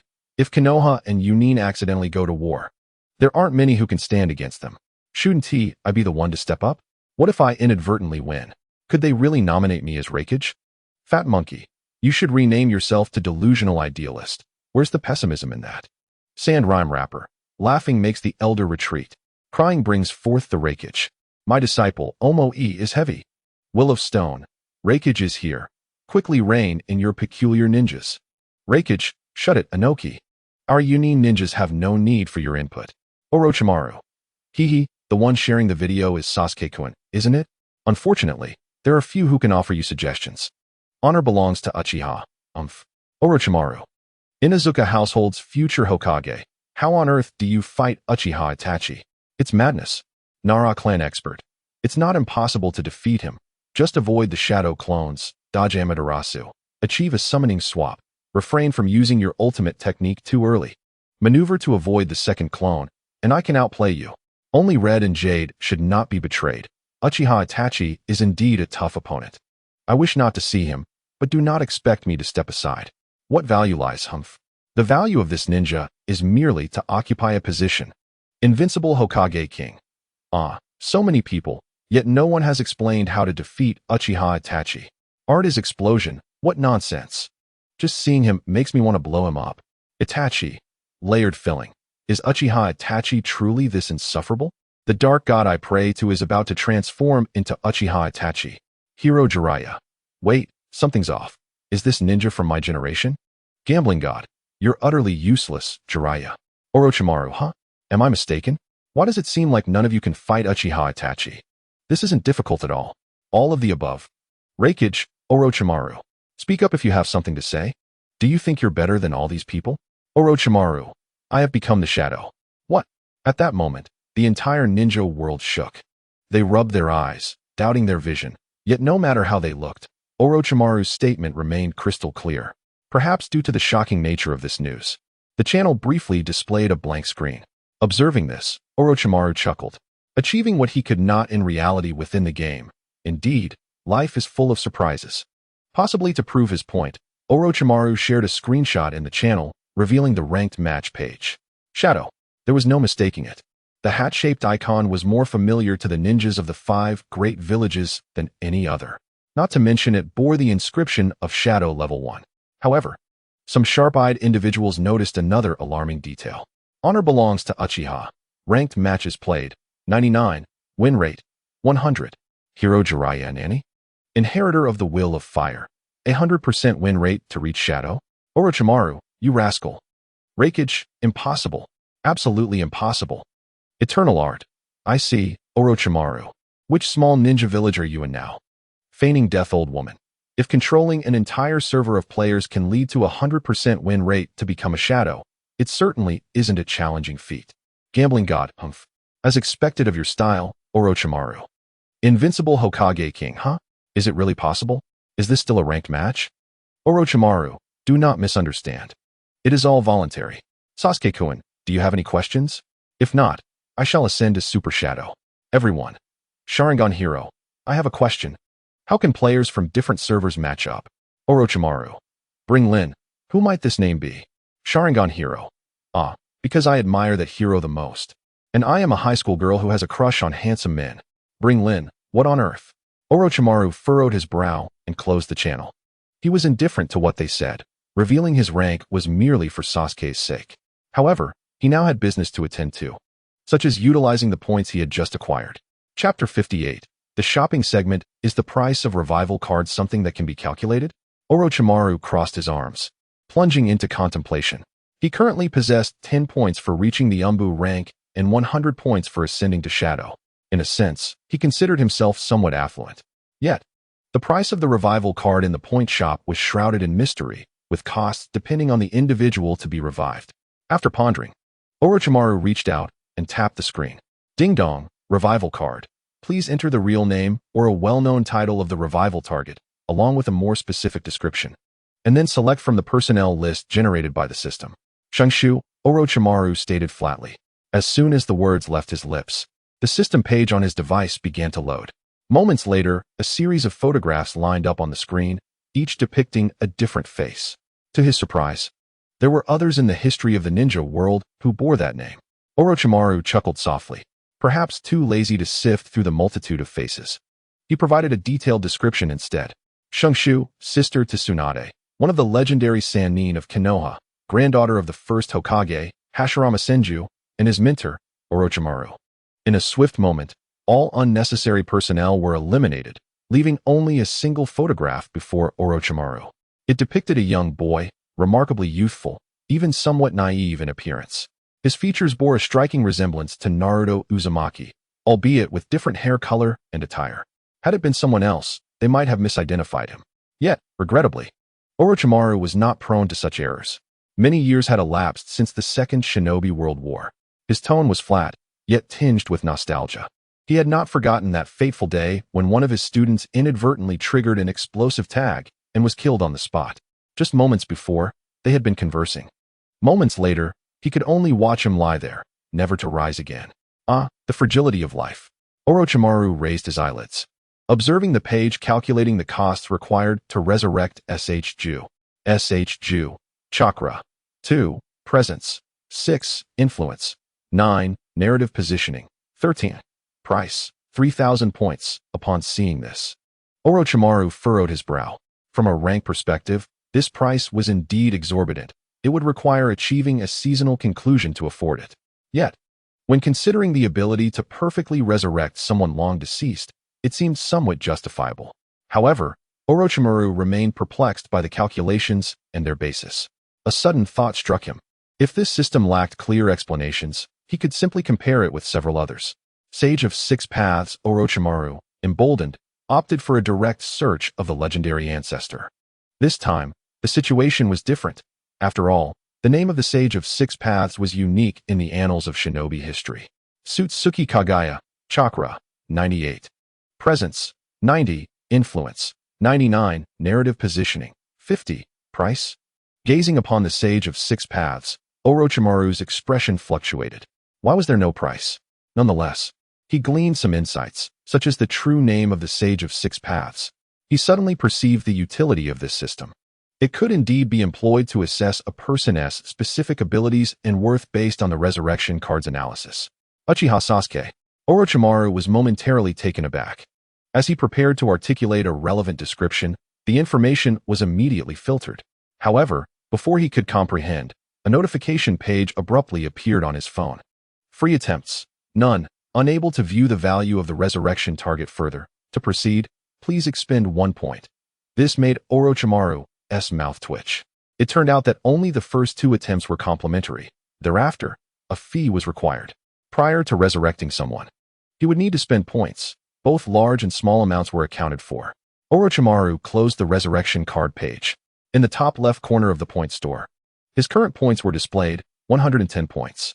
According to his calculations, if he could rank at the top tier before the seasonal conclusion, the final rewards would be 241, 100 gold, 510 points. In other words, if Orochimaru so desired, he could resurrect Ju in just over a month. Yet, he remained uncertain if he would take that course of action. Finally, Orochimaru shifted his gaze from the resurrection card to the other three options: lottery balls, attribute points, and an item he didn't even glance at. That item could exchange points for gold, unless he had completely lost his mind. It was sheer madness to trade precious points for gold that could be easily acquired through expenditure. Lottery ball. Description: unlimited random rewards. Price: 1 point. Upon successful payment for the purchase, Orochimaru felt a weight in his hand, discovering a golden, round orb. Its exact material was unclear, resembling either plastic or glass, yet it felt quite solid to the touch. After a moment's hesitation, he infused it with chakra and crushed the lottery ball. In a flurry of golden light, Orochimaru's eyes widened. Before him floated a square card, which he promptly grasped. And as the special effects faded, only the object in his hand remained. He examined it, left speechless. A Jiraiya Ninja experience card? The card bore a line of text and an image of Jiraiya's signature pose. What use was an experience card to him? Did he, Orochimaru, lack gold to summon a ninja? While he occasionally faced shortages in experimental funds, he had his own means of earning. However, for those of less affluent means, it might prove somewhat beneficial. Wait. Orochimaru squinted. If memory served, the point store's description differed from that of the game store. Items in the game store only functioned within the game, while those in the point store applied to reality. Use Jiraiya experience card. Upon uttering the command, the card vanished, and an impulsive urge to crouch down overcame him. He did not resist, but instead embraced the urge. Boom. Orochimaru slammed one hand onto the ground, unleashing a massive cloud of white smoke, accompanied by a blurred figure. Jiraiya, don't summon me out of nowhere, Orochimaru. The summoned toad, upon seeing Orochimaru, nearly lost its wits in fright. What was happening? Had Jiraiya turned into Orochimaru? Had he summoned a toad? Orochimaru fixated on the toad, unable to resist licking his lips. The toad, loyal to Jiraiya, was bewildered. As a skill from the Jiraiya mobile game, he had recently gained immense popularity among many adorable toads of the clan. However, he had no desire to be welcomed by Orochimaru, who was unaware that snakes dined on toads. Boom. The toad vanished, in a somewhat hasty manner. Orochimaru could not prevent this. Rather, he felt no need to intervene. The experience card had already been utilized, although it lasted less than 10 seconds. It vividly imparted one truth to Orochimaru. After standing in contemplation for a long while, he suddenly burst into laughter. Haha. Oh, this is simply too amusing. So, I can summon a contract-free summoning beast. How enlightening. This is the true power of the experience card in the Ninja mobile game. Chapter 59, untitled recently. Tsunade had appeared somewhat distracted. Ever since Orochimaru had declared on the public screen that he had become a film star, she had been in this state. Jiraiya, observing her demeanor, pondered briefly before understanding the cause. During breakfast, he produced several bottles of sake and placed them on the table. Tsunade, seated across from him, waved her hand at the sight. What's with the sake so early in the morning? What does it matter? Isn't there a saying that goes, drinking is not bound by time. Drink when you wish. Jiraiya replied, pouring himself a cup. Tsunade propped her chin on one hand and accepted the cup with the other, but did not drink. Instead, her gaze drifted down, quietly observing the liquid in the cup, which seemed to ripple gently. Jiraiya chuckled, remarking, We've been drinking together for days, haven't we? That's not surprising given that someone has been stubbornly lingering here. Tsunade retorted, Ever since our encounter some time ago, we've been living together, drinking or playing. For us, indulging is hardly unusual, we are quite adept at it. With Shizune absent due to some errands, it was just Jiraiya and Tsunade. Suddenly, silence enveloped them. Jiraiya sipped his sake while Tsunade did the same. Aren't you the one who doesn't drink? Jiraiya inquired. Stop with the nonsense. Did someone not say that a person who never drinks would eventually take a drink when alcohol is placed before them? Tsunade remarked, finishing her drink in one gulp. Hey, you can't just drink it like that. Jiraiya quickly interjected. However, Tsunade paid him no heed, discarding her small cup and lifting the flask to her lips, pouring the liquid down her throat. The alcohol trickled down the corners of her mouth, dampening her slightly revealing attire and cascading into her deep neckline. Jiraiya found himself unable to look away, though he feigned a cough to regain his composure. The two fell silent, continuing to drink. Did Orochimaru say something to you? Jiraiya suddenly broke the silence, altering the atmosphere. Tsunade paused momentarily, not responding. Jiraiya continued, "That guy is currently the wealthiest in the ninja world, with gold coins and vouchers." A loud crash suddenly echoed through the tavern, drawing the attention of patrons at other tables. The flask had been placed on the table, its bottom partially sunk in, and Tsunade's hand gripped it tightly as she lowered her gaze, obscuring her expression. Jiraiya sighed, "Well, although players from the Land of Fire generally want to give me any points, I am still climbing the ranks daily. Are you suggesting that you might acquire some vouchers in the future?" "Stop trying to show off," Tsunade scoffed, a hint of acknowledgement in her tone. Jiraiya remained silent. And after a moment, Tsunade pulled out her phone and tossed it to him. He glanced at her. She had resumed drinking. He looked down at the screen, which displayed a chat with a friend. "Orochimaru. Tsunade, it's been a while since we chatted like this, but I appreciate you accepting my friend request. Gambling god, just get to the point. Orochimaru, I've figured out how many vouchers are needed to resurrect someone. I'm probably the only one in the ninja world who can do it now. Gambling god, didn't I tell you to just say it? Stop beating around the bush. Orochimaru. I'm quite busy at the moment. One capable assistant isn't enough. Gambling god, get lost. Orochimaru. Don't be hasty. You'd love to see Sui and Dan, wouldn't you? Resurrecting them shouldn't disturb the eternal rest of the deceased, right?" Upon reading this, Jiraiya noticed the conversation abruptly ended. Tsunade did not reply to Orochimaru, but it was evident that she was affected. He could guess part of her sentiments. After all, who could evoke such sorrow in Tsunade other than her deceased brother and lover? "Do you believe what that guy Orochimaru said?" Jiraiya returned the phone to Tsunade. "Resurrection isn't a mere fantasy," she murmured. Hearing this, Jiraiya nodded silently. Indeed. Regardless of Orochimaru's schemes, those resurrected by the resurrection card must be real. Many speculate that Uchiha Mikoto was also brought back through such a card. However, until someone uses the resurrection card for real, it remains hard to believe completely. The two fell silent once more, continuing their drinking. Kagaya gave birth, and the Feathered Garment Village stirred with a new announcement for a ninja mobile game. A mysterious ninja is about to appear. An abyss of terror is soon to descend upon the ninja world. Is that Shadow Orochimaru? The next high-ranking ninja? Fool, it's a ninja. What? Why is that scoundrel Orochimaru a ninja? What power does he possess? Because Jiraiya, one of the legendary Sannin, is also a ninja. The Akatsuki organization held its routine meeting, with the 9 members arriving using the body flicker technique. Why gather using a technique when everyone is in the Rain Village? Well, some techniques are just necessary. They chuckled. After all, using such a method allowed them to avoid stepping outside. However, the meeting was abruptly overshadowed by the unexpected game update announcement. Orochimaru? It seems like he's been in the spotlight lately. By the way, why did that guy leave the Akatsuki? Deidara inquired, glancing at Sasori. Because Itachi rejected him. Sasori replied coolly. Huh, is that so? Hayden exclaimed, confusion evident as he turned towards Itachi. Itachi remained expressionless, showing no reaction whatsoever. Under ordinary circumstances, Hayden might have provoked him with a taunt, but not now. Uchiha Itachi, this ninja still dominates the duel arena. That alone suffices. It appears Orochimaru developed a technique to seize others' bodies. He attempted to use it on Itachi, but failed, Kakazu remarked cryptically. He ran away, huh? Kisame chuckled. Then why is it that Itachi is still here, while Orochimaru? Deidara pondered, perplexed. No one could answer that question. Was it a deliberate attempt to suppress Itachi's standing? Or was Orochimaru simply trying to match Jiraiya? Forget about Orochimaru. Focus on your own ranks. How are you all faring in the ranking matches? Pain scanned the group solemnly. With the original plan temporarily halted, climbing the ranks had become a task assigned by the Akatsuki. You can't afford to sit this out. The members of the Akatsuki had achieved commendable ranks, with most having reached the status of Jonin, and some with remarkable skills had even ascended to the Umbu. Why most? Hey, why are you all advancing so quickly? How did Uchiha Itachi manage it?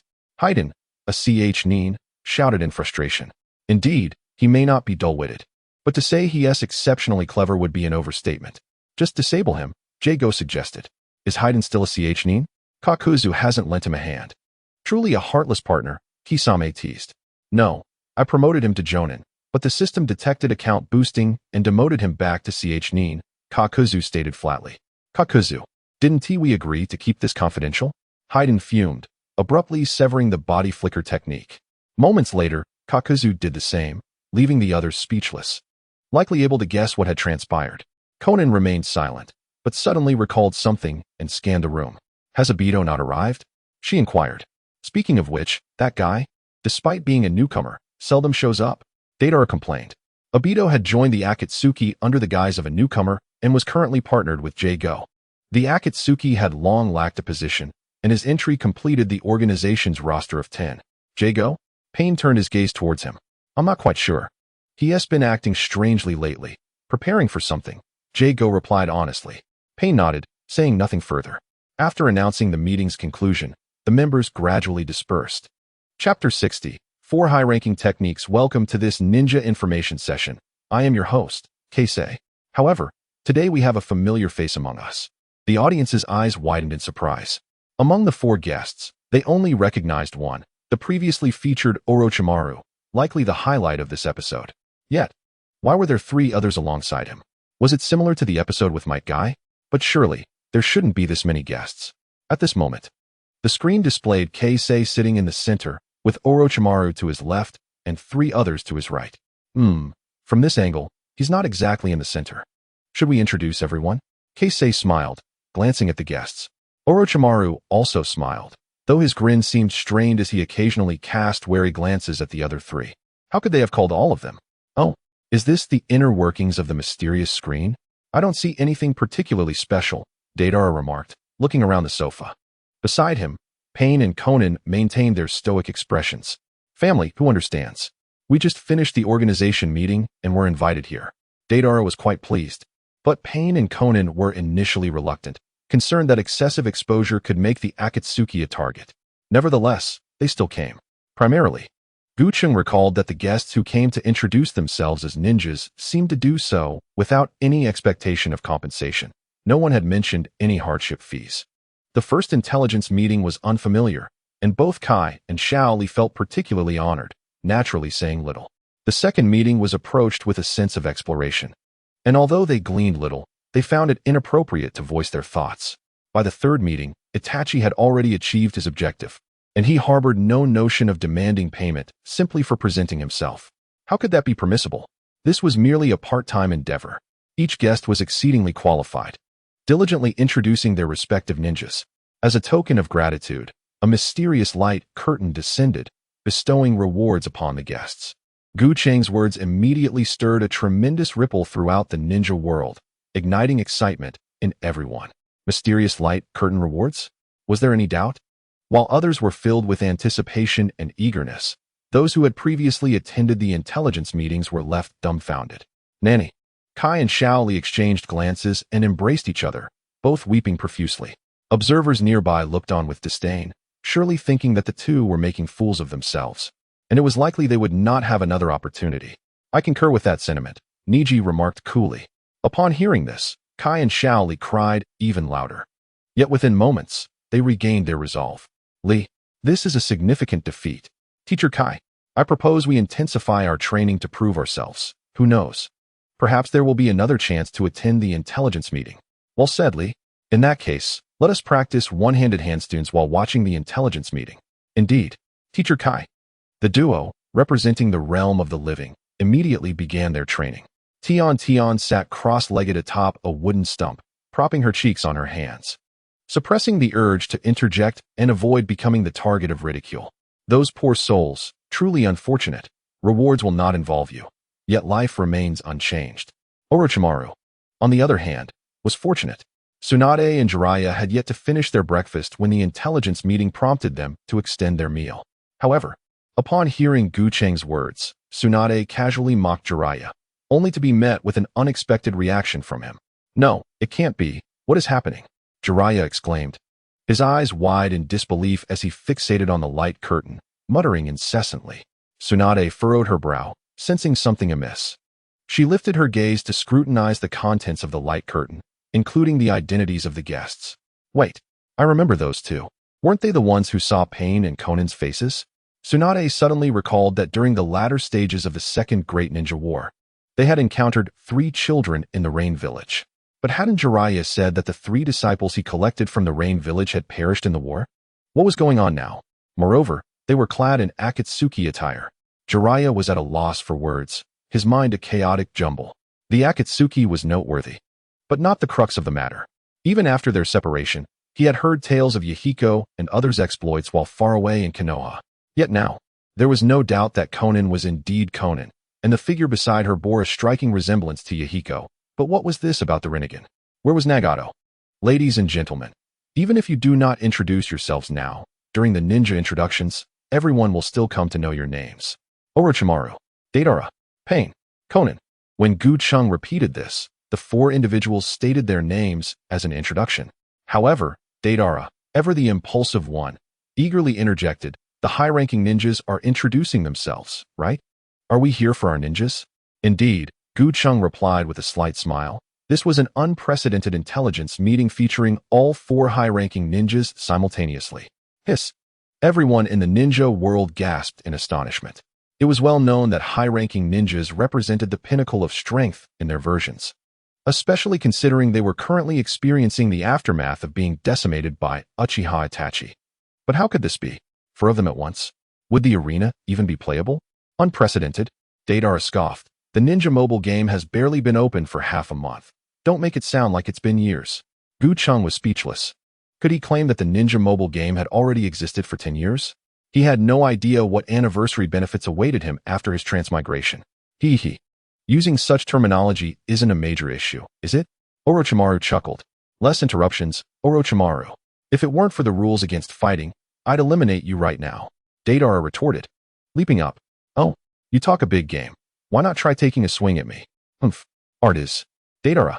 Pain shot a glance at Deidara, who reluctantly withdrew his hand from his waist, where he kept his ninja tools.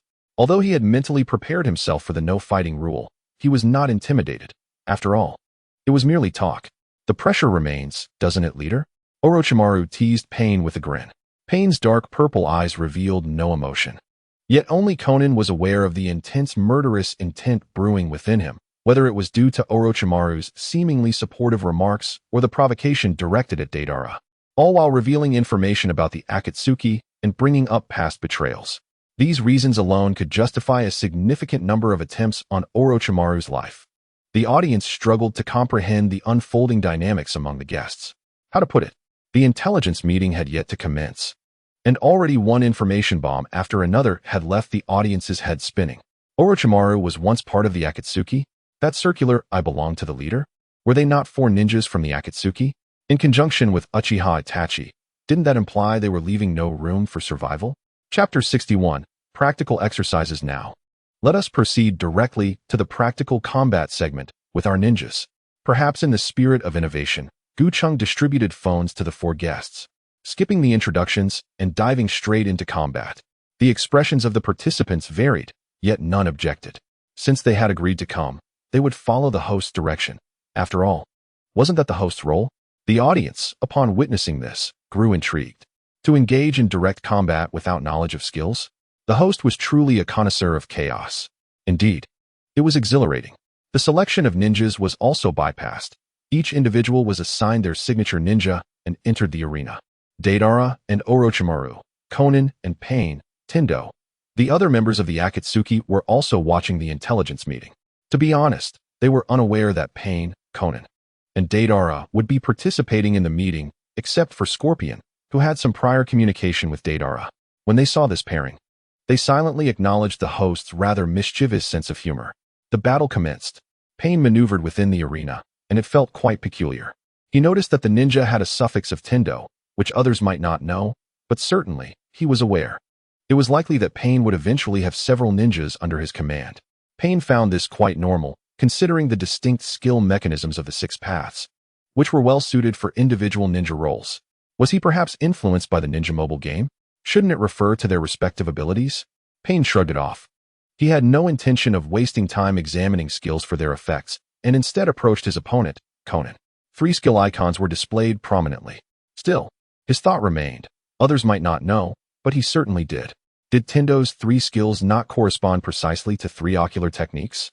On Konan's end, upon seeing Pain approach, she hesitated not and activated her 2nd skill. Before them, the ninja, Konan, soared into the air, a pair of paper wings emerging from her back, and subsequently, she hurled a paper wheel forward. The trajectory of the paper wheel was not straight, but rather angled. This was because Conan had instinctively tilted the joystick upward when she noticed Pain standing to the side. It successfully hit its mark. The paper wheel rolled forward upon hitting the ground, and after reaching its maximum distance, it returned to bring Pain's Deva path back, leaving behind cutting traces on the ground. So that was it, Conan pondered silently. Since pulling the joystick causes the paper wheel to tilt towards the upward axis, she understood what would happen if she either did not move the joystick or pulled it downwards. Pain observed as he was lifted, choosing not to use his substitute immediately, but waiting a moment. This was because Conan was still airborne, simultaneously launching a considerable number of paper shurikens towards the ground, firing 3 volleys before landing. However, due to her backward motion upon landing, she failed to connect. At this distance, once Pain regained his footing, he unleashed his first skill. Universal Pull. Pain's Deva path extended his hand forward, creating a powerful gravitational force to draw in, warping the very fabric of reality. Conan was ensnared, and immediately, several black chakra rods emerged, piercing into Conan's body, pinning her to the ground. Conan activated her substitute, but the ninja remained unresponsive. Without a moment's hesitation, Pain's Deva path unleashed his second skill, Almighty Push. After enduring a total of 1 million damage from both skills, only then did her substitute manifest. At this moment, Gucheng spoke up. Grabbing skills are indeed a formidable type of ability. They not only can immobilize substitutes, but also allow the opponent to absorb full damage while in a normal state. Many spectators nodded in agreement. Grabbing skills are indeed rare. For instance, Itachi Uchiha's Amaterasu possesses a brief grabbing ability. However, Pain's Deva path's skill evidently had a longer grabbing duration, potentially even able to bypass invincibility. After using her substitute, Conan retaliated with her first skill. She transformed into paper, propelling herself forward, and then floated into the air, entering a flying state. After 3 attempts, Conan realized she was about to descend, so she tried activating her well-prepared second skill to see if it could be used. To her delight, it worked. After executing her aerial maneuver 3 times, she launched the paper wheel and continued her aerial assault. This way, she could utilize skills to extend her airborne state. No, to be precise, all skills could be employed in the air, creating a significant pressure. Indeed, every time Conan utilized a skill, she would enter an angelic state. Pain's damage output was exceptional, though the range of his skills felt somewhat limited. The members of the Akatsuki organization were discussing the ninjas. After all, they could be considered their own, displaying a greater enthusiasm than other ninjas. As the battle progressed, they also discovered that Conan could enter the angelic state after fully charging her basic attacks. The Scorpion was no stranger to this. Had she become a high-tier ninja earlier than me? She was indeed a formidable woman, Scorpion scoffed. It was after being defeated by Conan that he joined the Akatsuki, so he had no qualms about her quicker appearance. However, how could that little brat, Deidara, justify himself? Boom, boom, boom. If the battle between Conan and Pain's Deva path resembled paper flying chaotically, then Deidara's battle was akin to an explosion of chaos. I say, Orochimaru, why are you hiding away? Come out and greet my magnificent art. Deidara rapidly tapped his phone with both hands, simultaneously taunting Orochimaru, who sat not far from him. In the duel arena, Deidara jumped about while throwing explosive clay birds forward. He leaped from the highest point to the lowest, from left to right, as if he had consumed something extraordinary, unable to stop. Orochimaru, hiding in a corner, bore an expression more grotesque than that of a toad. What on earth? That kid is a terrorist, isn't he? From the beginning, there have been explosions. If it's not birds being thrown, it's spiders. Doesn't he ever run out of bombs? You say he has ranged? Then it's nothing. Orochimaru's first skill summons a swarm of snakes to encircle him for a time, while his second skill has him spit a snake forward to bite. Well, that's it. Orochimaru was unaware of his ultimate move, as he dared not recklessly unleash it. Rustling sounds echoed as several clay spiders crawled towards him in formation. Orochimaru had no choice but to release the salamander fish. However, soon after, something intolerable occurred. Deidara jumped continuously, whether using skills or normal attacks. This was somewhat similar to Conan. Skills could also be released in the air. Initially, Orochimaru could not comprehend why Deidara could jump continuously in the air. Even if he were to jump, it should be a sequence of jumping and landing repeatedly, right? What? Orochimaru suddenly widened his eyes in shock, What did he see? Deidara was actually riding on the salamander fish. It was as if he were stepping on air. In full view of the crowd, Deidara leapt, seemingly unaffected by the poison spewing from below him. Maintaining that distance, the salamander fish could not reach Deidara. Yet the birds he threw continued to bombard Orochimaru. This scene left Orochimaru feeling vulnerable, while Deidara laughed joyfully. I can fly. What is wrong with a ninja flying too? Chapter 62 Self-Evaluation from now on. Let the world feel pain. Art is an explosion. Two ultimate skill images displayed side by side on the light screen, narrating the outcome of these two duels. Although the specific skills of the four ninjas were not explicitly demonstrated, the audience gained a general understanding. If the exchange between Pain and Conan felt friendly, a cordial sparring, then the confrontation between Deidara and Orochimaru was the complete opposite. Ah, amazing. Truly splendid. Ha ha ha. After placing down his phone, Deidara couldn't help but burst into laughter. Pain and Conan were perplexed by what had transpired, casting curious glances at him. Cheng, sitting nearby, also struggled to contain his amusement. Complete domination. It was indeed total domination. Orochimaru had not been afforded a single moment to breathe. A simple yet brutally straightforward display of the stark disparity in strength between different ninjas. Orochimaru was indeed lacking. He had always been rather inconspicuous in earlier versions, even receiving several buffs. It could be said that the early high-tier ninjas were noticeably inferior to the later ones. Without needing to elaborate, Orochimaru's skills were only effective against taijutsu ninjas, like Might Guy. Jiraiya underwent a rework later. The Deva path was straightforward and effective, and Minato's initial reputation was also mediocre. Then, comparing them to the high-tier ninjas from the same era, is Itachi Uchiha unstable? No need to balance. Is Deidara's skills average? He can fly. Is Conan invincible? Invincible in an instant. It's likely due to Deidara and Conan that later ninja planners had to consider aerial capabilities. Conan's initial release may have been to limit Deidara, but she could not compete with him. After Deidara was nerfed, she naturally became the answer to the meta. The most absurd point, Itachi was nerfed less than a month after release, and Deidara was also nerfed a month later. The reasoning for nerfing Deidara was quite amusing, aimed at preventing players from being confused about where he was. Thus, by reducing his height, players could finally see Deidara's feet. Itachi was nerfed, and so was Deidara. Yet Conan, released in November 2016, only saw adjustments in March 2019. What kind of environment was the duel arena in 2019? They didn't nerf Conan when she was at her peak. Instead, they dealt a heavy nerf when she was about to be eliminated. I have no idea what they were thinking. Rustling sounds. Behind Cheng and the others was a large screen, sequentially displaying Orochimaru, Deidara, Pain's Deva path, and Conan. The four ninjas were lined up in order, each striking a pose. They appeared both striking and impressive. Those who had previously played high-tier ninjas looked on with envy. Indeed, the later releases seemed to have grander presentations. Ah, Orochimaru, why couldn't you touch me just now? Perhaps I should take the lead in this high-level skill? Deidara continued to provoke Orochimaru. With a stoic expression, Orochimaru's clenched fist, hidden within his sleeve, was nearly bloodied from the pressure. It is inherently challenging for a short-range fighter to contend with a long-range opponent, especially when the latter can fly, making it nearly impossible to land a hit. This is a tremendous humiliation. Thank you all for your demonstrations. How do you find these four upcoming high-level skill ninjas after your experiences? Cheng resumed the usual proceedings. Very well. As soon as Cheng's words fell, Deidara eagerly interjected. Although this ninja does not fully embody my strength, it certainly carries a hint of its essence. Yes. Aerial domination. Exhibit art. Let the opponent vanish amidst a fleeting moment of splendor. Indeed, I am art. Deidara spread his arms wide, tilting his head slightly back. His mouth agape in a boisterous shout, his smile radiating exuberance.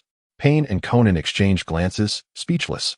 Yet, many spectators could empathize with Deidara, having witnessed the entire spectacle. Just imagine, who wouldn't desire to ascend to high-level skills, particularly when they are powerful and aesthetically pleasing? That fellow Deidara truly stole the spotlight. Next time, it will be my turn. In the Akatsuki organization, Hayden felt a twinge of envy, but was also eagerly anticipating his own turn.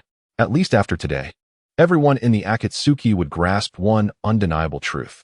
Members of the Akatsuki, bear in mind, being a ninja does not equate to being a high-level skill user. Kakuzu interjected nonchalantly. Of course, I am a high-level skill user. Do you think I am inferior to Deidara? Or to Konan and Itachi? What nonsense. Haiden retorted, visibly dissatisfied. That may not necessarily be the case. Not all members of the Akatsuki are high-level skill users, Kisame chuckled softly. And what about high-level skills? Kisame queried. Absolutely no problem. There is much to look forward to. Haiden proclaimed confidently. Quiet down. Haiden, Kakuzu replied, exasperated. Who instilled such confidence in this fool? Orochimaru? What do you think, Itachi? Scorpion glanced at Itachi. Itachi remained silent, abstaining from their discussion, merely standing there quietly. In truth, not only the Akatsuki, but many in the ninja world recognized the prowess of Deidara. Orochimaru's face was livid. What a disgrace. Jiraiya would certainly not miss the opportunity to mock Orochimaru. But Tsunade's remark silenced him. At this point in the dueling arena, you can't even match Uchiha Itachi, can you, Jiraiya? Jiraiya scratched his head, attempting to salvage his dignity. But I was the first high-level skill user. I'm definitely superior to that Orochimaru. High-level skills clashing against high-level skills. Having witnessed and experienced it, the audience exhibited little reaction. Clearly, they had yet to grasp the gravity of the situation. Returning to the screen, the segment where participants evaluated their ninjas was still ongoing. The ninja displayed commendable damage and agility, possessing the capacity to counteract various axes while balancing offensive and defensive maneuvers. The ability to maintain aerial status for an extended period allows evasion of certain ground-targeted skills. Overall, it is a relatively versatile ninja, Konan stated earnestly. Everyone nodded in agreement, acknowledging her assessment. Lacking prior knowledge and only having experienced the practical application, reaching such conclusions was commendable. As spectators, they could only await the ninja's release to experience it firsthand. When it was Pain's turn, he did not immediately share his impressions, but posed a question to Gucheng. Doesn't the Pain's Deva path seem a bit short-handed? Short-handed? Gucheng chuckled. Not merely a bit. It is exceedingly short. If he were to face Akatsuki's Itachi, Deidara, or Konan in the dueling arena, he wouldn't even be able to approach them. However, Gucheng wisely refrained from voicing this thought, lest everyone reject him outright. The Deva Path's advantage lies in prolonged capture and rapid damage output, making it a decent choice for dungeon runs. I see. Pain nodded, returning to silence. Gucheng, having just realized the implications, shot a bemused glance at Pain, then turned to the quiet Orochimaru. Mr. Orochimaru, I believe this is our second meeting. What insights do you have regarding the intelligence? Understanding Orochimaru's displeasure, Gucheng graciously bypassed the ninja evaluation segment. This was a genuine request for suggestions. Orochimaru's expression softened considerably. After a moment of contemplation, he began to speak. Chapter 63. A new preview. The intelligence briefing aims to unveil high-level skill ninjas in advance, along with a preview of the new version. Each segment is designed to pique players' interest, enticing them to draw and utilize ninjas. Since the launch of the Ninja mobile game, the skills have varied widely, with strengths ranging from low to high, but all maintaining a manageable balance. High-level skills, as the most significant aspect of the game, should consider the impacts from all angles. After all, the Ninja mobile game is incredibly engaging, whether through gameplay or the ninjas themselves, not to mention the rewards. Regardless, every player's gaming experience should be prioritized. Upon finishing, everyone was taken aback. Wait, did Orochimaru actually say that? Why does it sound so sensible?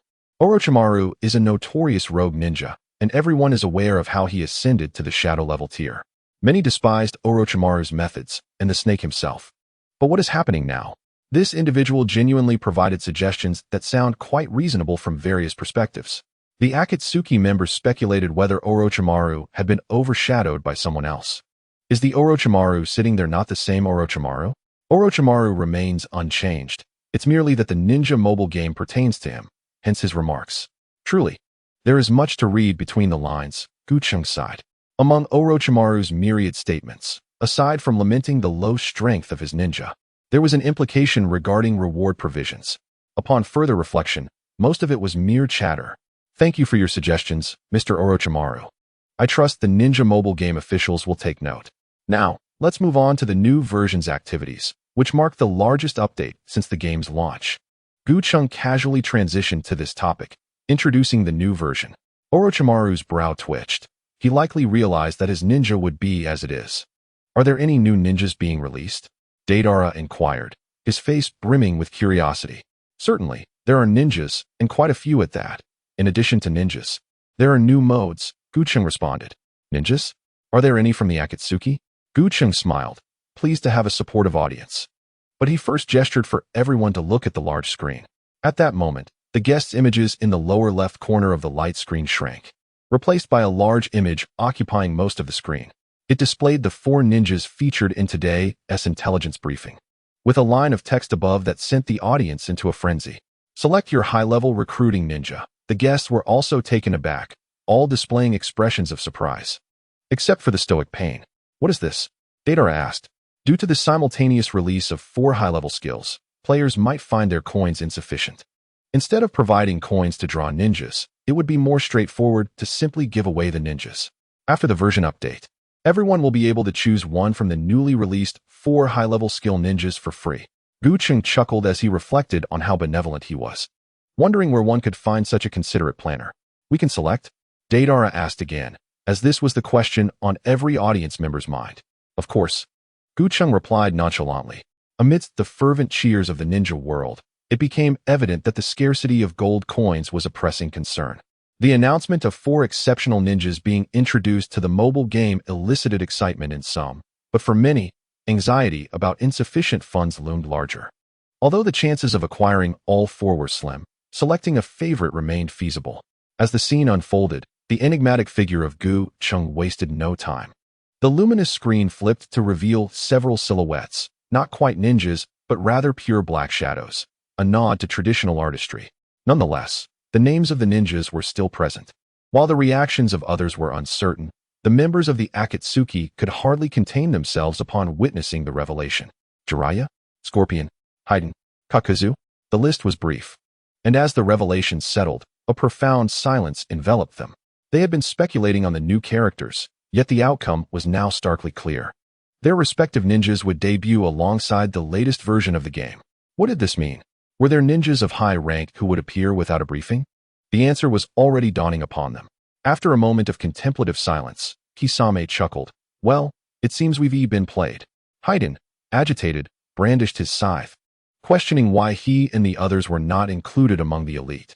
From the outset, it was never stated that all Akatsuki members would be featured, Kakazu intoned gravely. Are we merely here as background characters?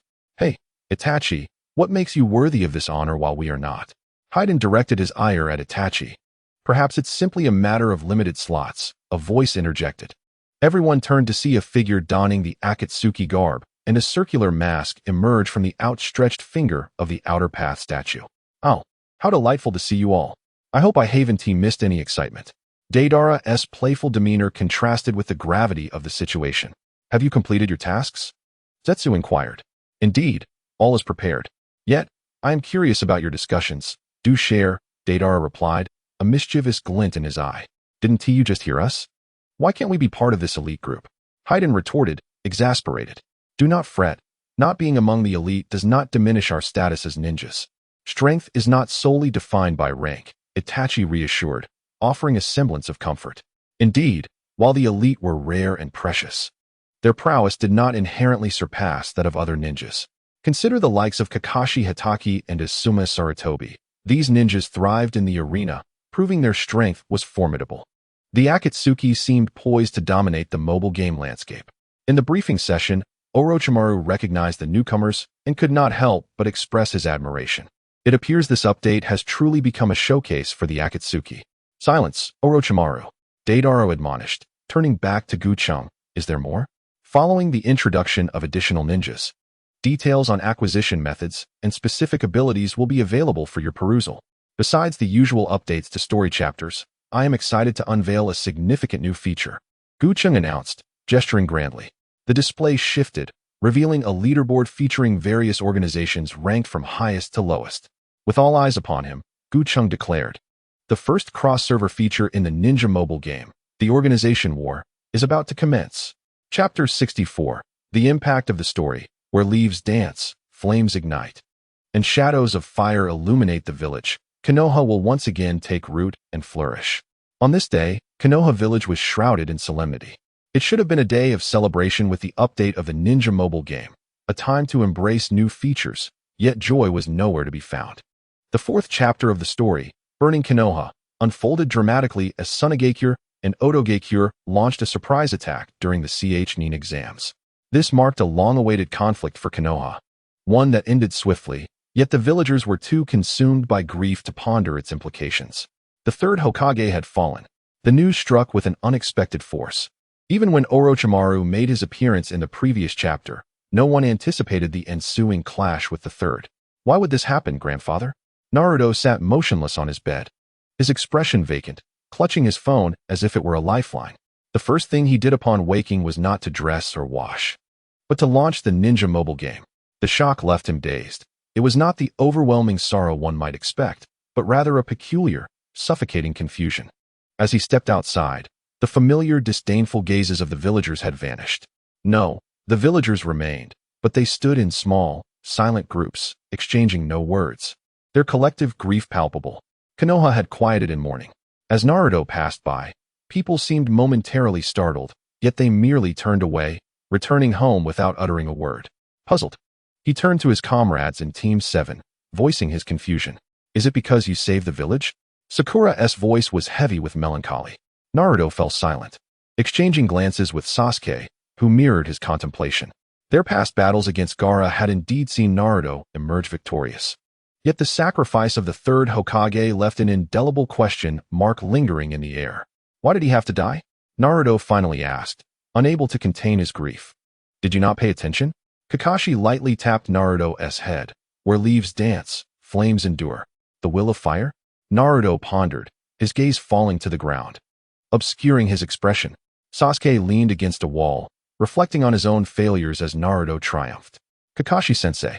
After a long pause, Naruto's resolve crystallized. Teach me ninjutsu. I want to grow stronger.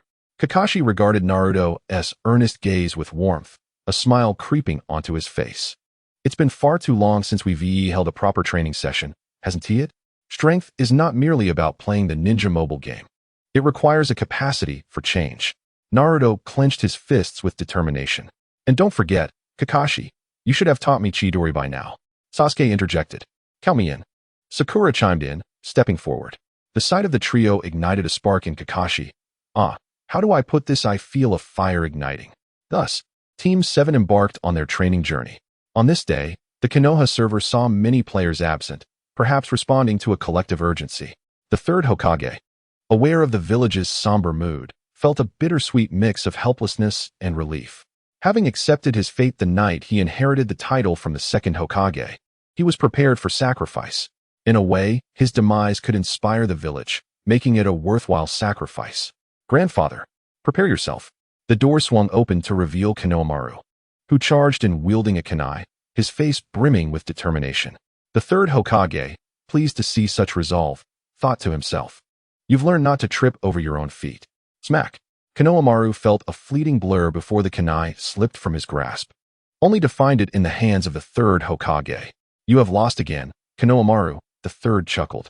Grandfather, Konohamaru responded, regaining his composure, and declared fiercely, next time, or the time after that, regardless of how many attempts it takes, I will ensure that you pass on the title of Hokage to me.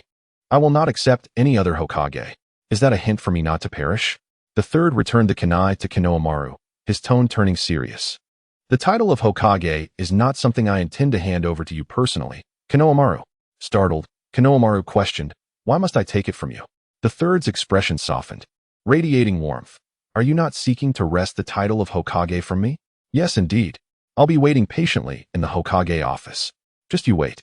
With that, Konohamaru dashed away, tears welling in his eyes as he turned. The third sighed and checked his phone. Today, 2 chapters of the storyline had been updated. After reading the 5th chapter, which detailed the battle of the 3 legendary ninjas, he finally understood the gravity of Konohamaru's words. Tsunade had assumed the role of Hokage? I have no desire to be Hokage. Only fools seek such a position. Tsunade slammed her hands on the table, her youthful visage contorted with rage. Jiraiya consoled her from the side. Don't take it to heart, Tsunade. The old man is still alive, after all. That wretched old man. How could he simply die like that? With his passing, is there truly no one else capable of becoming Hokage? The younger generation is not yet ready. Perhaps only Danzo remains, he mused. What about you? Tsunade retorted. The narrative has already proven you to be the more suitable candidate. All right, Jiraiya. Tsunade grabbed Jiraiya by the collar, her fury palpable. Are you still trying to persuade me to take the Hokage position? As she prepared to strike him, Shizune intervened just in time. Resigned, Tsunade took her seat once more, refraining from drinking, merely simmering in silence, her thoughts a tumult of emotions. The two newly updated chapters unveiled numerous revelations. For instance, Orochimaru's use of the reanimation jutsu to resurrect his loved ones as a means to entice Tsunade into healing his hands, which the third had sealed away with the dead demon-consuming seal. This aligned with Orochimaru's prior attempt to contact Tsunade, despite the differing circumstances. The fifth chapter's battle finally severed the long-standing legacy of the three legendary ninjas. The information was overwhelming, demanding time for comprehension. Naruto, you have already taught Naruto the Rasengan? Tsunade inquired, eyeing Jiraiya. What are you saying? I haven't even met Naruto yet, Jiraiya shrugged. Tsunade nodded, her mind evidently pondering deeper matters. Chapter 65, Untitled Humph. Has Sarutobi finally met his end? In the Hidden Stone Village, Inoki was in a rather pleasant mood, considering Sarutobi Hiruzen had been his long-standing rival. Sarutobi's demise undoubtedly dealt a heavy blow to Konoha, and as a seasoned adversary in the Ninja World War, Inoki's delight was understandable. However, upon recalling Orochimaru's summoning of the first and second Hokages through the reanimation jutsu, Inoki felt a shiver. It was indeed a dreadful forbidden technique. He rarely used the term terrifying, yet he could hardly fathom the prospect of battling the first and second Tsuchikage if they were ever summoned. How would he fare in such a scenario? Reflecting on this, he couldn't help but admire Sarutobi for having successfully defeated the first and second Hokages, thereby safeguarding Konoha. No one could doubt a Hokage's determination when their village faced peril. Shaking his head, he thought, well, it is what it is. I shan't celebrate too much. As it is not as if Sarutobi's death affects reality. Picking up his phone, he initiated a ranked match. Perhaps it was age or something else. But his experiences in the battle arena had been rather dismal. After successfully matching, Inoki raised an eyebrow, scrutinizing the opposing team, Itachi Uchiha, Deidara, and Konan. Spotting Deidara made him frown, as he struggled to suppress a curse that threatened to escape his lips. That little brat. Making an appearance with the Hidden Stone Village's rogue ninja headband. He's truly tarnished my reputation. Since I can't catch you, then let us make you feel pain in the arena. At that moment, while Konoha's atmosphere was somber, other ninja villages, such as the Hidden Stone and Hidden Cloud, were in high spirits. However, the Hidden Sand Village could hardly share in the merriment. It was evident to discerning eyes that Orochimaru had used the plot against Konoha as a mere tool. Damn it! That beast Orochimaru even killed the fourth Kazekage. He even impersonated him. What a true disgrace. It was clear that attacking Konoha had been a rash decision, poorly considered. The crux of the matter lay in the fact that without Lord Kazekage, they had lost their initiative. That damned Orochimaru. Why didn't he perish alongside the third Hokage? In the Sound Village, Orochimaru sat idly. In the conference room of the Hidden Sand Village, emotions ran high as many voices clashed with barely concealed anger. Raza rested his chin on his crossed hands, his gaze deep and flickering, remaining silent. Of course, he was furious, but the humiliation was palpable. The fourth Kazekage, a figure of stature, had been stealthily murdered, only to be discovered when his corpse began to decay. How would he face the previous Kazekage? And Gaara? The mere thought of Gaara ignited Raza's ire. According to the original plan to collapse Konoha, Gaara was supposed to wreak havoc in the village. Yet that ineffectual fool had failed and was even captured and defeated by Konoha's genin.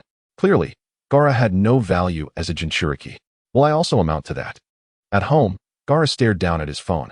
The screen displayed Naruto, bloodied yet resilient, struggling to rise from the ground to continue fighting.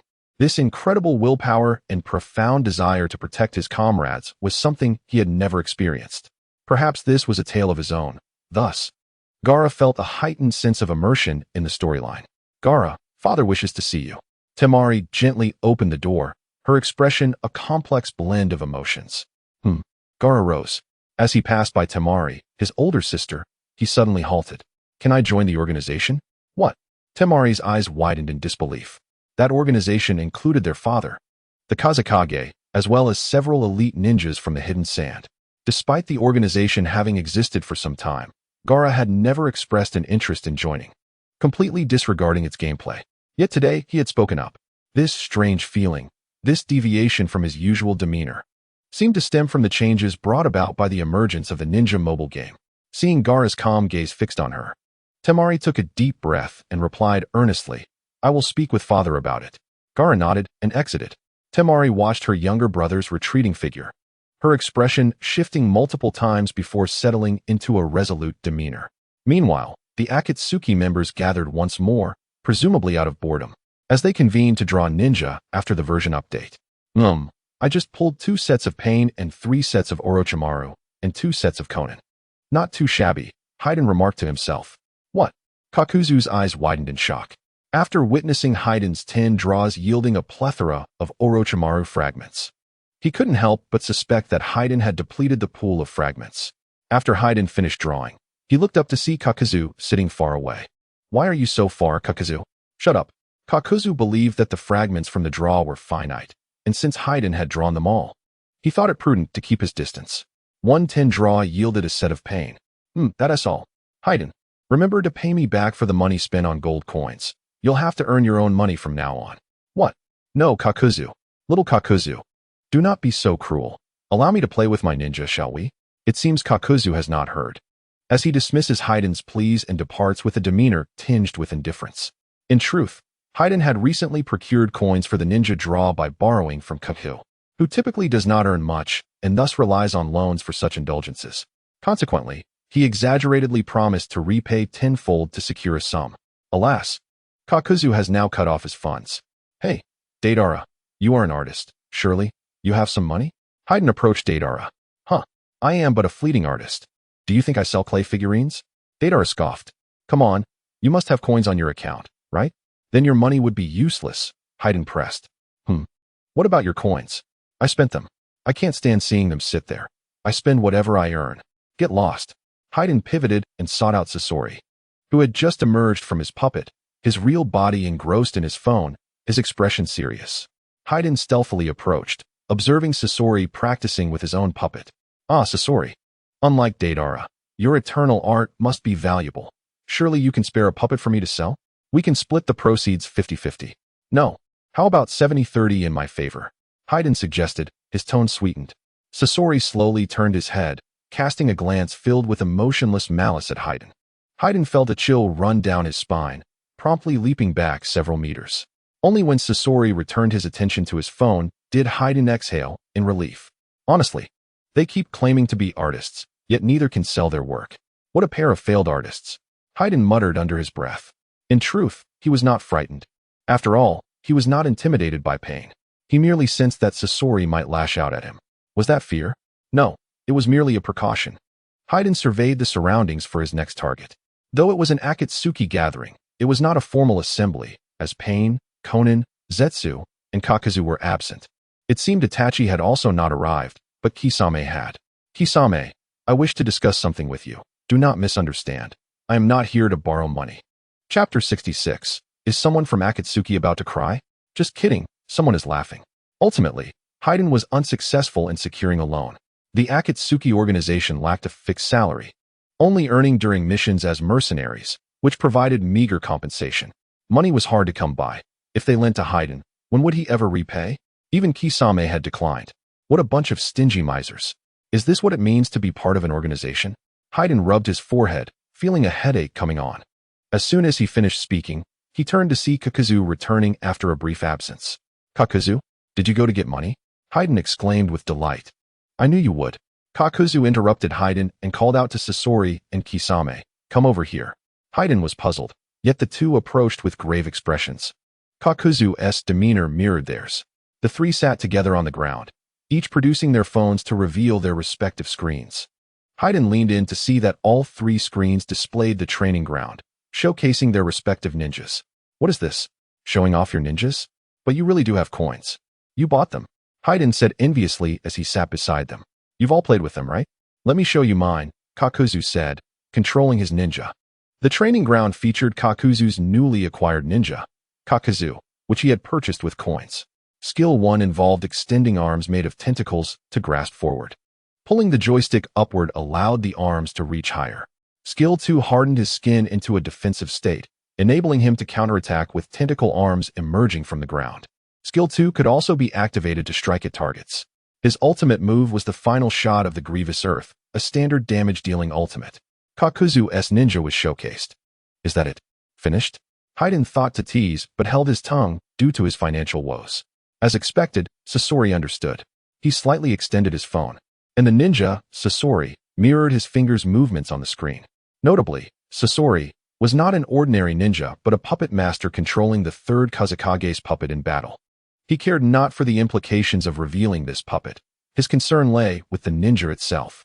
Skill 1 was Iron Sand Ring, wherein the third Kazekage puppet conjured iron sand to create 5 shurikens, launching them sequentially. Skill 2 was Iron Sand Hammer, which formed a gigantic hammer from iron sand above his head before crashing down. His ultimate was Iron Sand Realm Technique, wherein iron sand formed hammers and spikes that collided, generating a multitude of sharp projectiles. Sasori's ninja seems to possess more intrigue than Kakuzu's, Haiden remarked. Yet the variations were minimal. Holding Skill 1 extended the release interval for shurikens, while holding Skill 2 allowed the hammer to hover for 5 seconds before dropping upon detecting an enemy. Sasori put away his phone. My turn, but do not expect much, Kisame said, raising his phone to demonstrate. Kisame's ninja, Kisame, had simpler skills. Skill 1 summoned 4 water sharks that leaped vertically before crashing down. Skill 2 involved swinging his sword to create crashing waves that struck targets. His ultimate summoned several small sharks to immobilize the target before launching a massive water shark from above. How mundane, Haiden commented, adding that he found it inferior to Sasori's. However, as he spoke, he realized something was amiss. After observing Kakuzu, Sasori, and Kisame's ninjas, he could only conclude that each had its own charm but lacked depth. Was it possible that his own ninja, which had launched the same day, was of similar caliber? Haiden, your ninja, Kakuzu stated. Haiden nodded, pulling out his phone. But his movements suddenly froze, revealing a smile more akin to a grimace. I cannot afford a ninja. The 3 responded. Ding. Coins have been credited. Excellent. Let me see my ninja. Haiden entered the training ground and switched to ninja, Haiden. The appearance and physique of the ninja bore an exact resemblance to his own, complete with his signature slick-back hair and a large red scythe, though the right half of his attire was missing. Not bad. I look just as dashing. Haiden chuckled, but soon his laughter faded. Skill 1 involved swinging the scythe forward. Skill 2 involved spinning with the scythe, while the ultimate had him slash opponents with the scythe, ultimately stabbing himself with a metal rod. That's it. This cannot be. Haiden refused to accept it, fiddling with his phone to discover any hidden skills. But Kakuzu, Sasori, and Kisame paid him no mind. They all reached a singular conclusion. What a lackluster effort, Kakuzu murmured. Humph. No wonder it's not a high-level technique.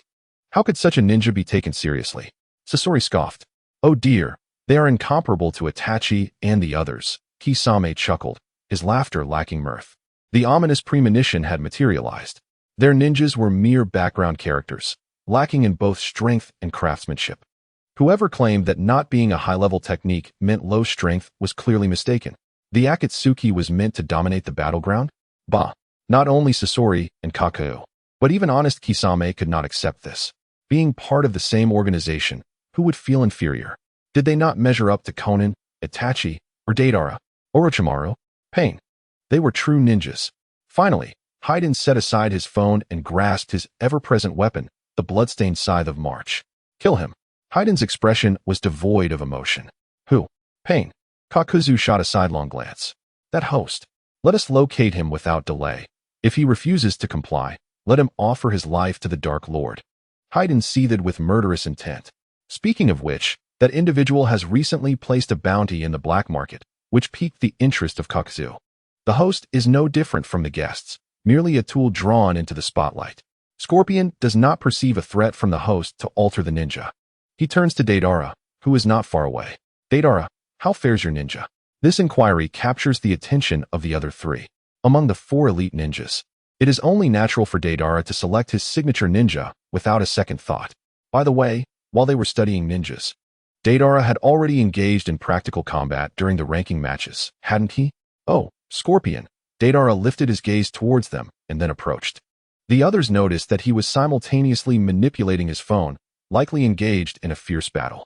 Is he getting beaten and waiting for a substitution? They pondered otherwise. How could he possibly have the leisure to respond while walking over? See, Scorpion? Deidara reversed the phone to show the screen to Scorpion and the others. However, he held it a bit too high, forcing them to look up from their seated positions. Lower it a bit. Scorpion frowned. No. You must look from the bottom of the screen to see the soles of my feet, Deidara explained. The others were momentarily baffled. What do you mean? Is that a double entendre? Are you mocking us? After playing for a while, Scorpion demanded, what is your combat record? Share it. Oh, 12 consecutive victories. I plan to challenge the shadow level in a few days, Deidara replied nonchalantly. Chapter 67. Danzo's Power Play. Ranking list for this server. Organizational strength. Rank organization level leader organizational strength number 1. Land of Fire 1 Fire Lord 4. 71,000,100010. 2. Hokage 1 Inheritor of Fires will 34. 01,000,1010. 3. Hyuga Clan 1 Hyuga Hinata 33. 99,000,1010. 4. Nara Clan 1 Konoha Think Tank 3. 33,000,1010. 8. Root of Konoha 1 Konoha's Darkness 25. 68,000,1010. With a click, Danzo closed the ranking list, lost in thought. This feature was enabled only after today's update, and prior to this, few had anticipated that combat power would warrant a dedicated ranking. He had perused personal combat power, but deemed it insignificant. What truly concerned him was the ranking of organizational strength. The organizational competition was set to commence in a few days, although the specific mechanics remained unknown. However, it was evident that this reflected the overall strength of an organization, akin to the battlefield of heaven and earth. Individual capabilities were unlikely to sway the larger outcome. A numerical advantage was paramount. Recently, Danzo had discerned a critical realization. Combat power varied in value. Within the friend versus friend feature, there was an option to incorporate combat power, which he had tested against a promising member of Root. Originally intended to gauge strength, he was astonished to find his damage output significantly exceeded that of the Root member. To further verify, he categorized all Root members by power and subsequently engaged them in battles based on combat strength. As expected, high combat power overwhelmed the low. Danzo suddenly comprehended why, in the battlefield of heaven and earth, he had consistently fallen short against Hiruzen. It wasn't merely a matter of skill. It was simply that Hiruzen's combat power surpassed his own. That scoundrel Hiruzen. Danzo seethed, realizing that someone had long been aware of this disparity yet had failed to inform him. He had initially intended to berate Hiruzen further, even confront him directly. With a premeditated rationale, the third Hokage, Sarutobi Hiruzen, for his selfish motives, withheld significant discoveries, thereby hindering the advancement of the entire server. This is an egregious dereliction of duty. I strongly recommend his resignation, followed by the appointment of a more sagacious leader to the Hokage position. As for the candidates for Hokage, the illustrious Sannin were absent, and the remaining candidates were tarnished by their association with the previous Hokage, Sarutobi Hiruzen. The younger generation was too inexperienced, lacking sufficient achievements to shoulder such responsibilities. Thus, among the remaining options, who possessed the requisite experience, unblemished background, notable contributions, and a solid foundation in Root, it could only be himself, Shimura Danzo. Regrettably, Danzo shook his head, filled with regret. His plans were meticulously crafted, yet now they were unfeasible. In the narrative Chapter 4, Sarutobi Hiruzen had heroically sacrificed himself to protect the village. This alone rendered Danzo powerless to act. After all, should he attempt to impeach the Hokage, when questioned about his whereabouts during the invasion of Konoha, he would struggle to formulate a response. I was waiting in the depths of Konoha, biding my time for the village's destruction before emerging as the hero to seize control. To utter such words and emerge alive from the office would be a testament to Danzo's resilience. Ultimately, he could not claim to have made any progress toward his goal of ousting the third Hokage. Rather, he was merely treading water. No, it was more accurate to say he was regressing. With Sarutobi Hiruzen's reputation soaring, the entire ninja world was aware of Orochimaru's treachery, yet they also recognized Hiruzen's sacrifices. Regardless of any past transgressions during his tenure as Hokage, his noble death left no room for reproach. Alas, life is arduous, and the path to Hokage is fraught with challenges. Yet as Danzo reflected on his previous defeat in the battlefield of heaven and earth, he had believed it was solely due to his inferiority to Hiruzen, unaware that he had been vanquished by financial prowess. Shameful pay-to-win players. Should he contact Orochimaru? After considerable contemplation, Danzo reluctantly abandoned this tempting option. He picked up his phone, which he had neglected, and commenced his daily battle tasks. In truth, he had engaged in daily tasks in the preceding days, but his efforts had been half-hearted, resulting in the overall combat power of the Root players being subpar. Leadership dictates gameplay. Thus, everyone mirrored the leader's approach, as there were no outsiders within Root. In this regard, Danzo was somewhat slow to comprehend. However, it was not entirely his fault. Combat power had not been explicitly stated from the outset, leading him to believe it merely influenced the difficulty of narrative chapters. Fortuitously, or perhaps unfortunately, the dueling arena did not incorporate combat power, allowing only skilled players to thrive. Danzo resolved to focus on enhancing combat power. Although he had started a few days later than others, the rankings were still attainable, and there was an opportunity to catch up. Upon reopening the ranking list, Danzo fell silent. Has the organizational strength of the feudal lord surpassed 5 million already? No. Was it only within these few minutes? Indeed, if it came down to wealth, who could rival the feudal lord of the Land of Fire? Moreover, to speak frankly, these nominal subordinate ninjas could hardly overshadow the feudal lord's prominence. Then for second place, Hiruzen, I will surely unseat you. Danzo shifted his focus. Yet, having completed all daily tasks in the ninja mobile game, he had only managed to raise his combat power by a scant 30,000. Looking at the figure, Danzo fell into contemplation. His combat power ranked highest within the Root organization, yet it barely exceeded 300,000. Insufficient to match even the average power of the top-ranked organizations. He finally came to the belated realization that enhancing combat power necessitated financial investment. Danzo allocated 100,000 Ryo into the ninja mobile game and began to scour the marketplace, purchasing every available item. Yet, the potential increase in combat power was limited. He had no choice but to turn his gaze towards the ninjas, contemplating whether he should merely extract fragments to enhance their stars. With a flurry of taps, he engaged in continuous 10-pull draws, but the disheartening drop rates made even Danzo, with his wealth, feel a pang of anxiety. The crux of the matter was that this wasn't just about one account. If he only nurtured his own, he still had 9 others in the organization. Danzo paused his actions, contemplated briefly, and then summoned all the Root ninjas together. As he gazed upon the group he had meticulously nurtured, he rose and paced back and forth. After a few moments of contemplation, he resolved to reorganize the ranks. Selecting the 9 strongest individuals to join the organization he had established within the realm of the ninja mobile game, while demanding that the remaining members surrender their phones.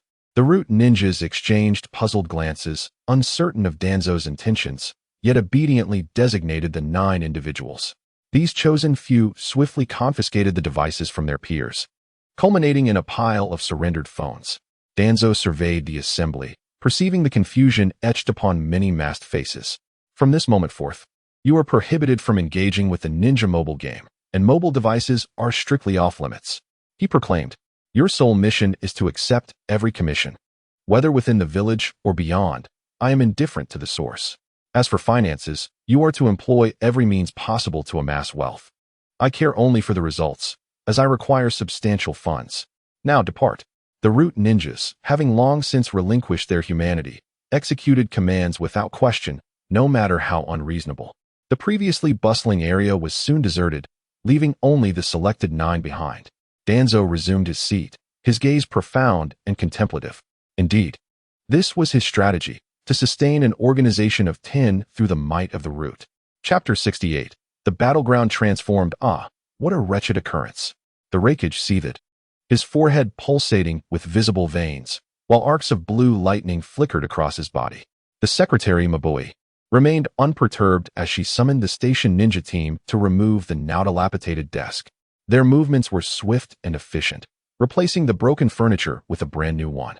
The Raikage settled back into his chair and resumed his work. 3 minutes later, he exhaled deeply, his well-trained muscles quivering with pent-up energy. Mabui observed him closely, and upon noticing his silence, felt a sense of satisfaction. Lord Raikage, your emotional control has markedly improved. After all, it was merely 15 desks that met their demise. And you nearly activated the lightning release chakra mode. Leaning back, the Raikage appeared speechless, disregarding whether Mabui's remark was a compliment or a jest, and instead focused on the battle reports. A row of purple results met his gaze. While the color was undoubtedly striking, he would have preferred to see red. We keep losing. Who is winning in this game? At this rate, will I still have a place in the village? Lord Rakage. We might glean some insights from Orochimaru's ranking strategy, Mabui suggested hesitantly. Absolutely not. He replied without hesitation. That would utterly extinguish the spirit of our fine, Yunin warriors. Mabui sighed, recognizing the truth in his words. Indeed, once players matched against him, they exerted themselves to the utmost. The intensity of their efforts surpassed even that of life-and-death battles during the Ninja World War. Do not underestimate these ordinary ninjas. The third Rakage perished under the onslaught of numerous foes. The fourth Rakage may not share the same fate, but the prolonged tension of these skirmishes is undeniably exhausting. Even if the god of fire engaged in every match at full intensity, he would struggle to endure. The Rakage's moniker was well known on the Yunin village server. Altering it was not an option, lest he appear cowardly. Mabui, while the enthusiasm among the players is commendable, their desire to earn some money for a better life should not lead them to spend it all on the ninja mobile game. Suddenly, a Yunin ninja burst into the room, interrupting the Rakage. Lord Rakage, we have an emergency. Killer Bee is rampaging in the Cloud Thunder Gorge. He has fully transformed into the Eight Tails. Calm down. Assure the villagers that they need not worry. It should subside shortly, the Rakage reassured, though the reporting ninja was taken aback by the Rakage's composure. Isn't this a cause for concern? Mabui inquired. Not at all. That rascal is simply becoming overly absorbed in the ninja mobile game. The Rakage laughed heartily. The battleground had indeed transformed, particularly in ranked matches, a sentiment shared by all. This shift began today, though many had sensed an ominous change prior to this moment. With the option to select one of 4 high-level ninjas, players naturally gravitated towards the more challenging ones. However, upon engaging in battle, they quickly realized the formidable nature of these ninjas. Can Orochimaru even compete? Useless snake. As for Pain, perhaps he stands a chance. But the question arose, how would one contend with Itachi Uchiha, Deidara, and Konan? Ninja are traps, mere traps. In a gaming CAF, Ino watched in disbelief as her character was eliminated. She had set her sights on the enigmatic ninja, Pain, whose skills appeared nothing short of spectacular. Shinra Tensei. Chibaku Tensei. This ability seems astonishing. The contrast to other ninjas, such as the snake-themed ones, or those who manipulated clay, was stark. While ranked matches are possible, they are not frequent. Art is an explosion. With enthusiasm, Choji raised his hands and declared. Ino leaned over to inspect Choji's phone, where the screen displayed the words Complete Victory in bold letters. How infuriating. Why does Choji's ninja hold such power? This is so unfair. Ino seethed, her teeth grinding. Did I not explain the selection of ninjas? It was your insistence on your own choices, Shikamaru remarked, sipping from a cup of water. Ino peered at Shikamaru's screen, noting his victory as well, as he had chosen Might Guy. Why not select a new ninja? She asked curiously. The strength of Deidara and Konan is excessive, especially Deidara.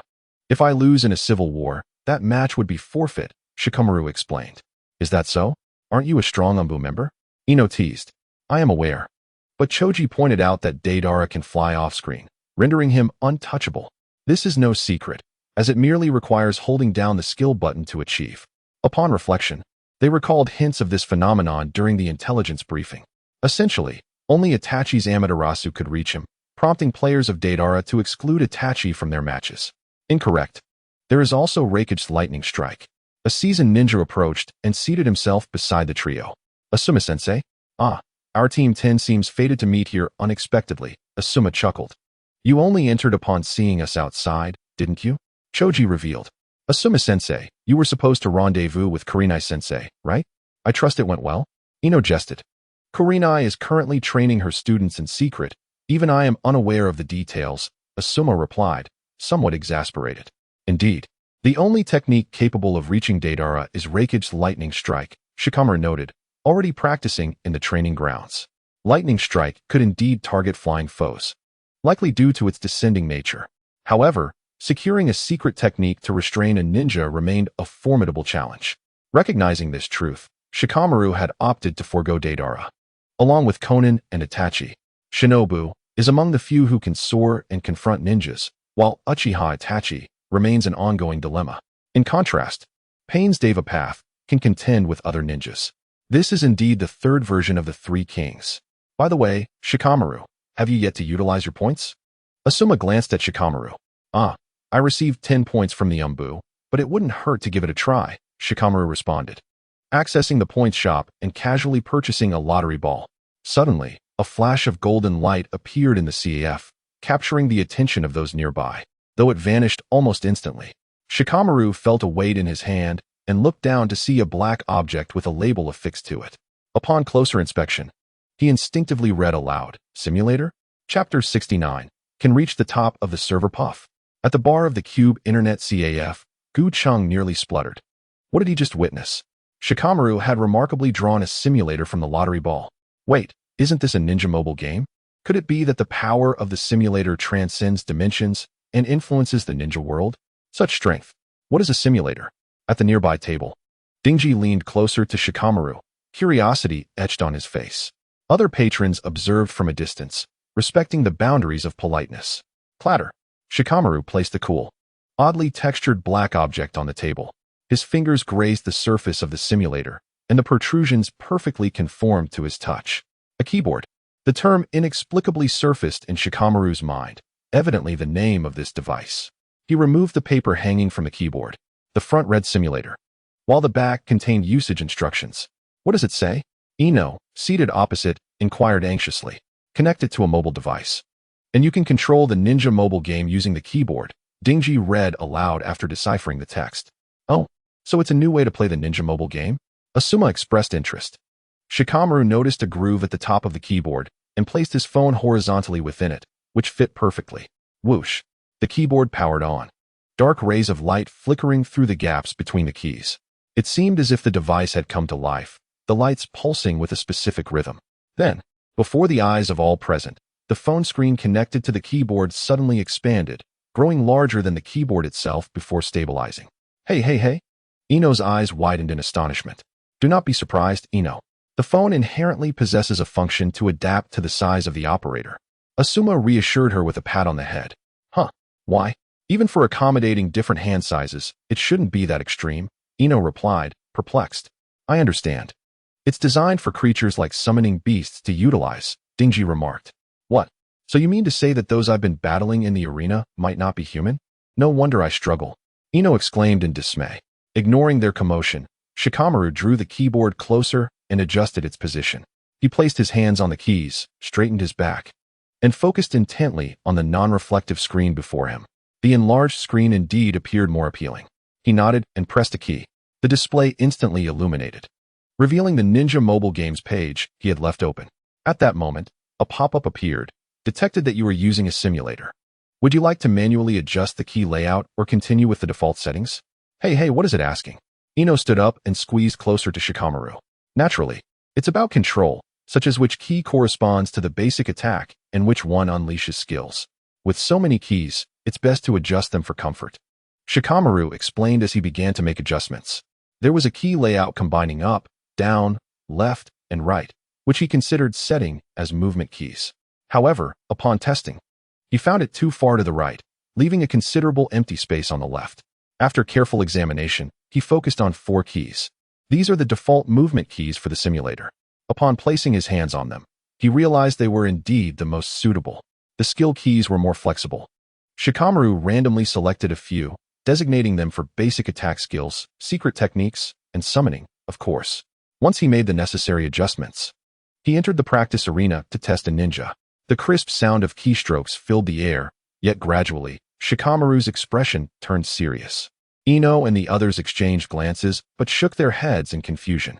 The sound of typing abruptly ceased, and Shikamaru crossed his arms, remaining silent for a moment before slowly stating, "The simulator is entirely different from the mobile phone." Different? Of course, it's different. Using a mobile phone, one can manage movements with a single finger, right? But what about skills? How many fingers are needed? Most people typically use 2 fingers, possibly adding a third, amounting to 3-finger operation. However, the simulator is not bound by such limitations. You can employ all 5 fingers simultaneously without difficulty, as you merely need to press 5 keys at once. While mobile users must move their fingers to the corresponding keys when executing skills or summoning techniques. The simulator allows your fingers to remain positioned on the keys. Thus, When a skill is needed, you simply press the corresponding key with the appropriate finger. This allows for the simultaneous execution of basic attacks and secret techniques, facilitating exceptional reflexes. The only drawbacks are occasional keys sticking and differing perspectives. Fingers on a mobile screen can obstruct part of the view, whereas the simulator does not present this issue. Shikamaru offered a brief explanation. Although Ino and Dingji remained puzzled, Asuma appeared contemplative. Words alone cannot convey the experience. Thus, Shikamaru directly initiated a ranked match, unleashing all previously restricted ninjas.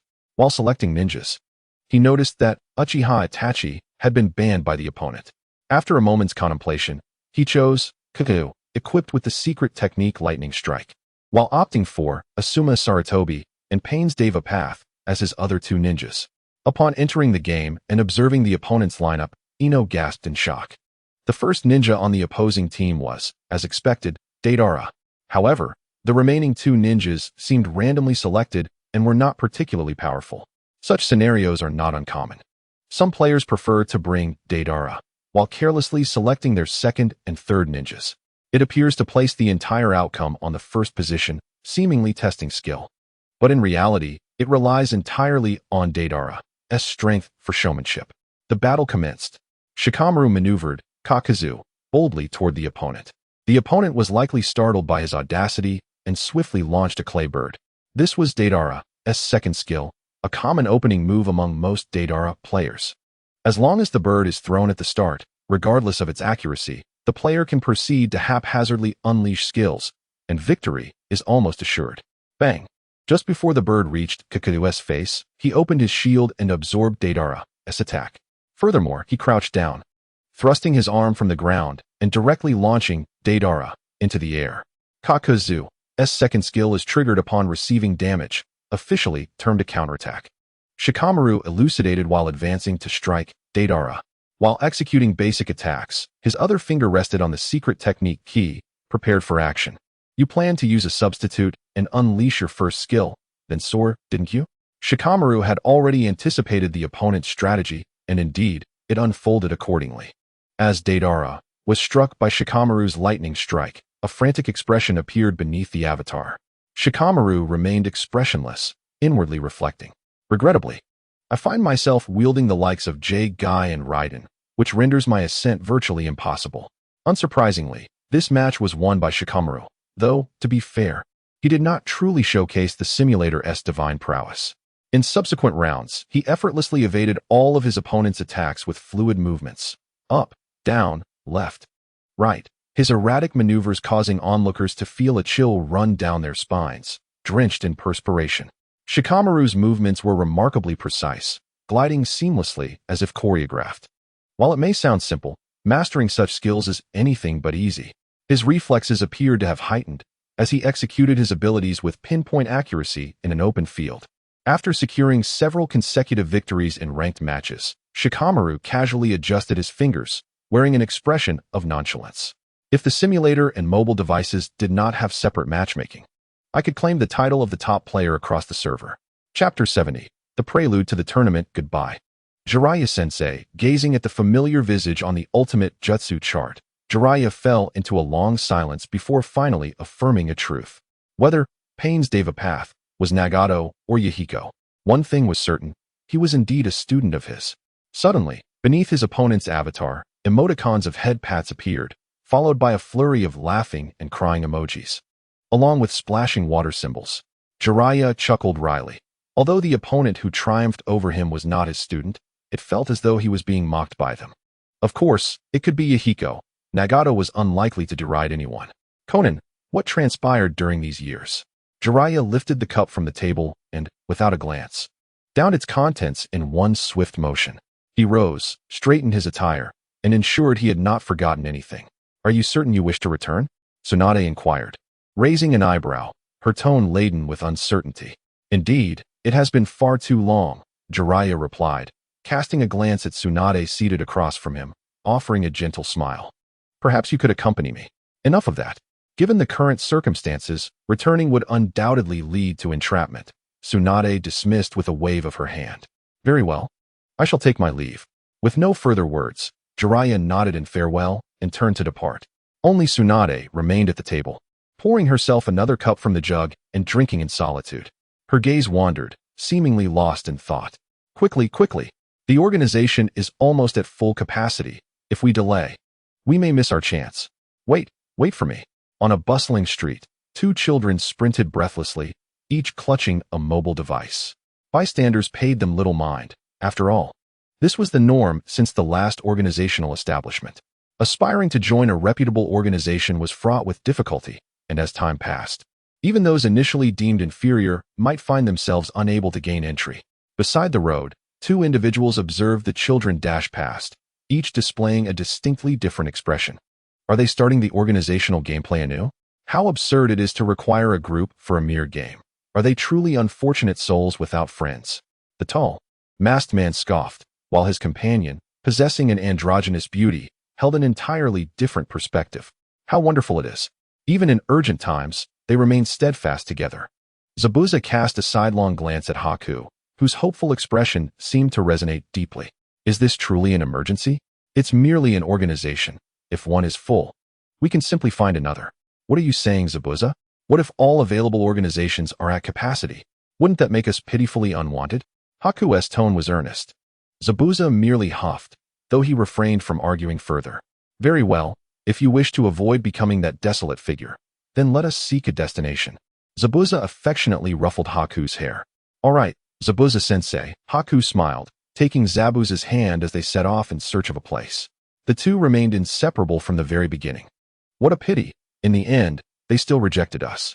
Yes, I apologize. It is my fault. If only my skills were a touch better. Enough of blame. It is clear that the village has wronged them. In the administrative office of the Hidden Mist Village, Mei Terumi, Ao, and Ch Jur had returned. They had been the first to leave and were now back, a testament to their failure. The anticipated changes in the Hidden Mist Village were promising, and Mei Terumi was genuinely committed, yet Zabuza remained unwilling to return, as did Haku. Consequently, they needed to carefully consider the selection of individuals for the organization. Mei Terumi sat down, massaging her temples. Who should be chosen for the Hidden Mist organization? This posed a significant dilemma before her. Beyond the three of them, the village was lacking capable individuals, making it exceedingly difficult to face the impending organizational showdown. Organizational Tournament. 1. Organizations established for over 3 days may register. 2. Members who have been part of a qualified organization for over 24 hours may participate. 3. Upon successful registration, all members will receive rewards that will be distributed after the registration period ends. 4. If there are fewer than 2 organizations in the server, the tournament will not commence. 5. After the start of the tournament, the top 16 organizations by strength among the registered will qualify for the competition, and players cannot switch organizations during this time. 6. For organizations will compete as a group, with the victorious organizations advancing to the finals. 7. The champions and runners-up of this server will gain eligibility to compete in the cross-server organizational tournament, battling to determine the strongest organization in the ninja world. Note: registration is now open. The organizational tournament is undoubtedly the most anticipated event in the ninja world at this moment. This marks the second organizational gameplay introduced since the organizational feature went live, yet it is the first that allows for cross-server participation. Cross-server, such a simple and comprehensible concept. When you log in from your country's village, you belong to the player base of that regional server. Anything beyond that is considered foreign. To think that these organizations from the ninja realm would be pitted against one another for supremacy. Onoki's eyes darkened.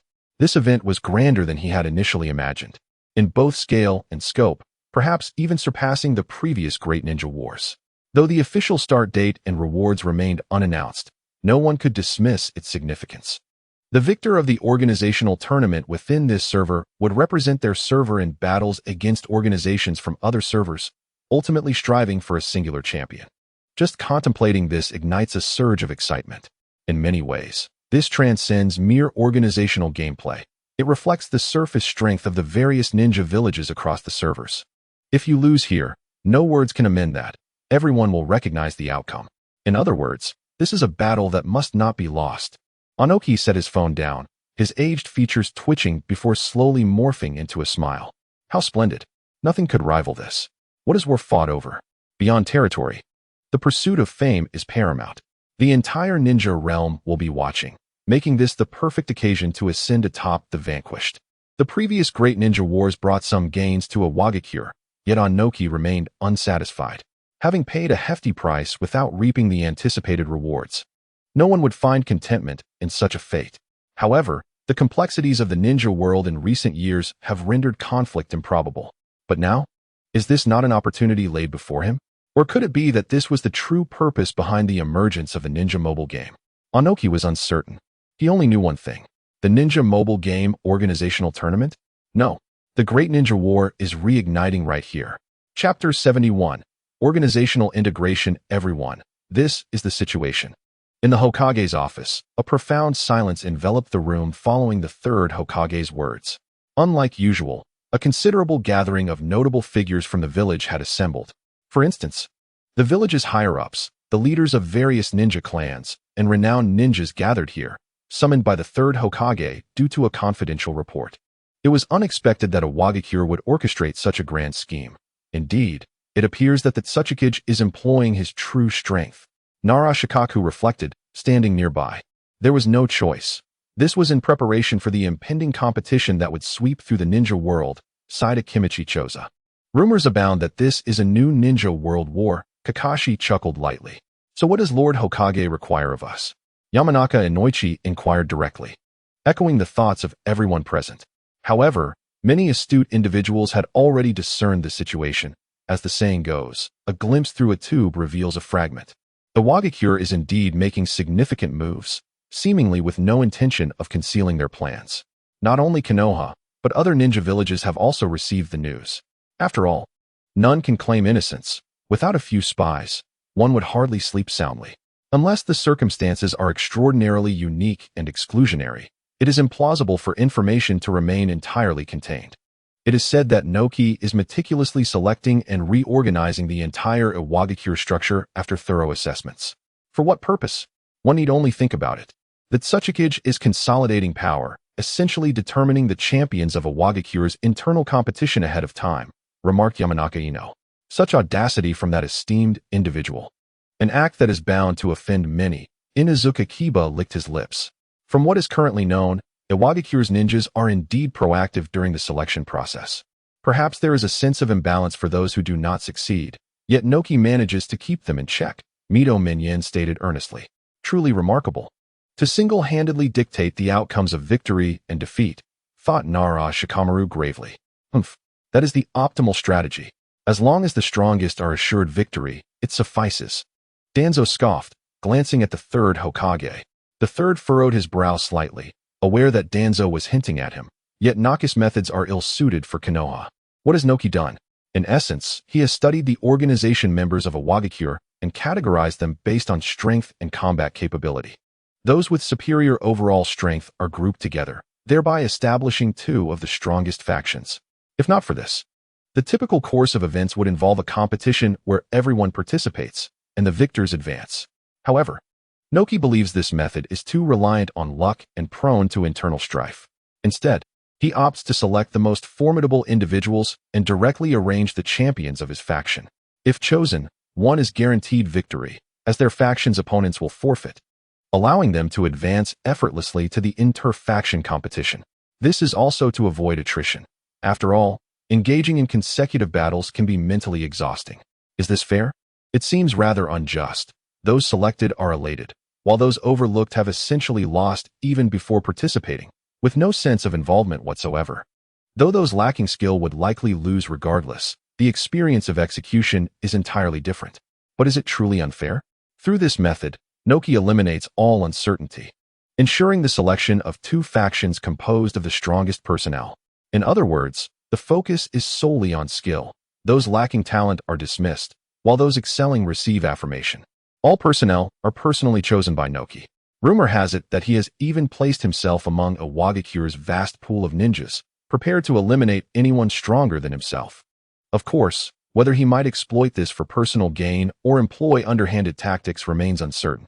Nonetheless, under Naka's firm leadership, Iwagakure is fervently engaged in a competition of skills. There is no dissent, nor is there anyone brave enough to oppose. Do they not understand the weight of being trained by the first and second Tsuchikage? Such unilateral authority is certainly not something Konoha could emulate. However, temporarily consolidating strength to tackle the faction competition is indeed a commendable idea. Shikaku quickly analyzed a multitude of factors, ultimately conceding. If one disregards the essence of being a ninja and treats everyone merely as cogs in a machine, then this method will undoubtedly yield the highest probability of success, and such a structure exists in wartime as well. The Hokage's office fell into silence. With all eyes upon the third, he remained still, not partaking in the customary smoke, his aged visage etched with profound contemplation.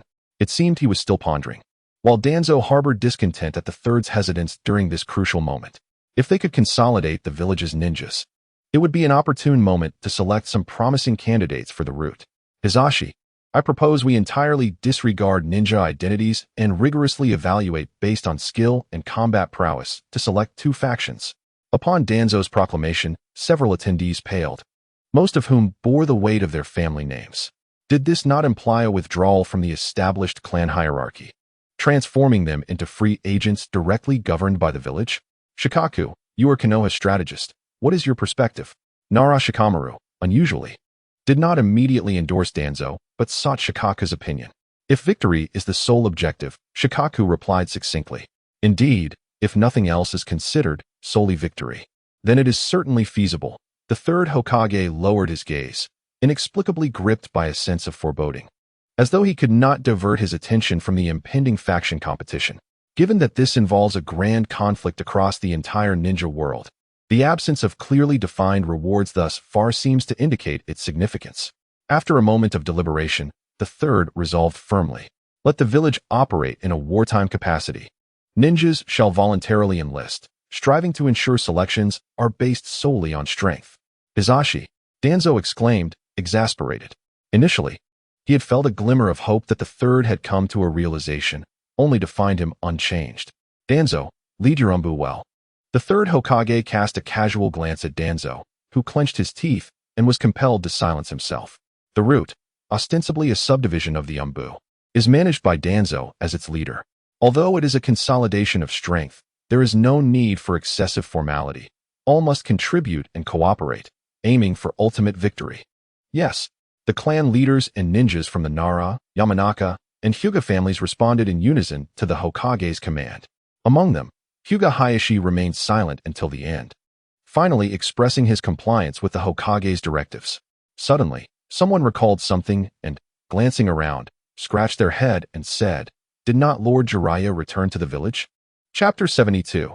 The return of the vice leader. As news of the impending Ninja Mobile Games faction competition spread, an inexplicable tension enveloped the ninja world in recent days. It was not war, yet it felt akin to one. Many perceived this as exhilarating. Although a victor and a vanquished would ultimately emerge, at least no one would perish in the process.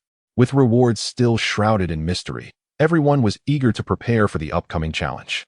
In truth, there was little to discuss. Those already part of organizations were either honing their skills or investing resources. Meanwhile, those without affiliations, yet unwilling to miss the faction competition, were indeed beginning to feel anxious. Naruto, I hear your organization is short-staffed? How about this? I will let you access my library for free in exchange for a spot in your organization. Huh, don't jest, boss. I intend to win, and I must compete in the inter-faction battles. All right, let us calculate your sneaky visits to my bookstore to peruse adult literature. See you. Naruto unconsciously summoned his chakra, akin to a runaway horse, charging out of the bookstore, leaving the owner unable to intervene. Just as he stepped out the door, he collided headlong with someone. If it were an ordinary person, they would likely have fallen flat on the ground after such an unexpected collision. However, Naruto, upon crashing into something, found it utterly unyielding, like an incredibly solid wall. It hurts. He rubbed his head and looked up to see a tall figure standing before him. With long white hair, a forehead protector inscribed with the kanji for oil, and 2 red streaks resembling tears beneath his eyes, he thought, wait, is that the perverted sage? Indeed, I am the perverted sage. It's the toad sage, Jiraiya. Just as Jiraiya was about to introduce himself, Naruto, in a fit of frustration, retaliated with a punch to Jiraiya's head, causing him to roll on the ground in pain. Now you know my strength, huh? Jiraiya smirked. Damn it. Everyone in the ninja world must know you as the perverted sage. Naruto shouted indignantly. Whose fault is it? People have been calling me that on my way back. It's not my fault you were shouting it in the story mode. If you weren't so lecherous, I wouldn't have to bear this name. Would anyone believe me if I called Orochimaru that? Well, that is not necessarily true, Jiraiya retorted, then suddenly yanked Naruto up and vanished from the spot. When Naruto regained his senses, he found himself on a rooftop with Jiraiya. Let me go? Naruto struggled to jump down, eyeing Jiraiya suspiciously. Stop staring. It's the genuine article. Jiraiya-sama, Jiraiya declared, giving himself a thumbs up. I know. Naruto replied with exasperation. What do you want from me? I'm busy. Jiraiya chuckled, realizing Naruto had figured out he was there to see him. Stand still, he said, extending his hand and lifting Naruto's shirt. A dull thud echoed suddenly. Ouch, ouch, ouch.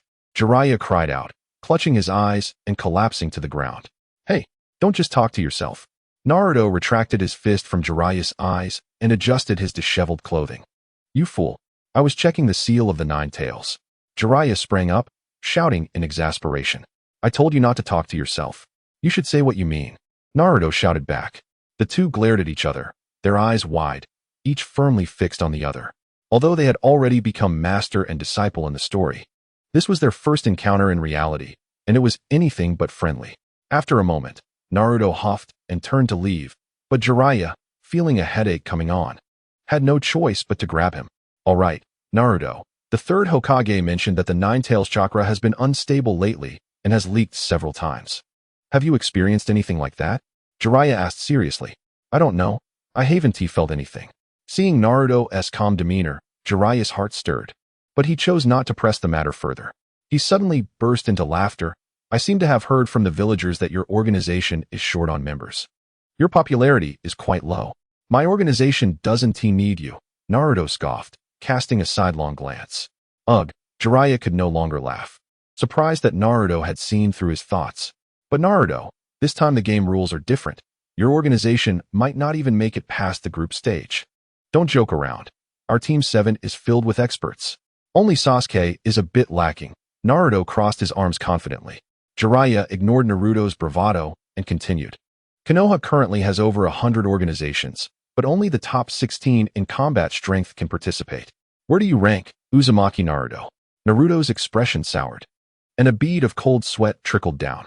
Right, how could I forget? If my strength doesn't meet the requirements, I won't qualify. So, the question arose, how could an organization with only 5 members make it to the top 16?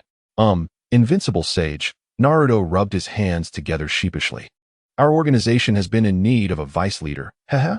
You change your tune pretty quickly, Jiraiya teased, naturally reaching out to ruffle Naruto's hair.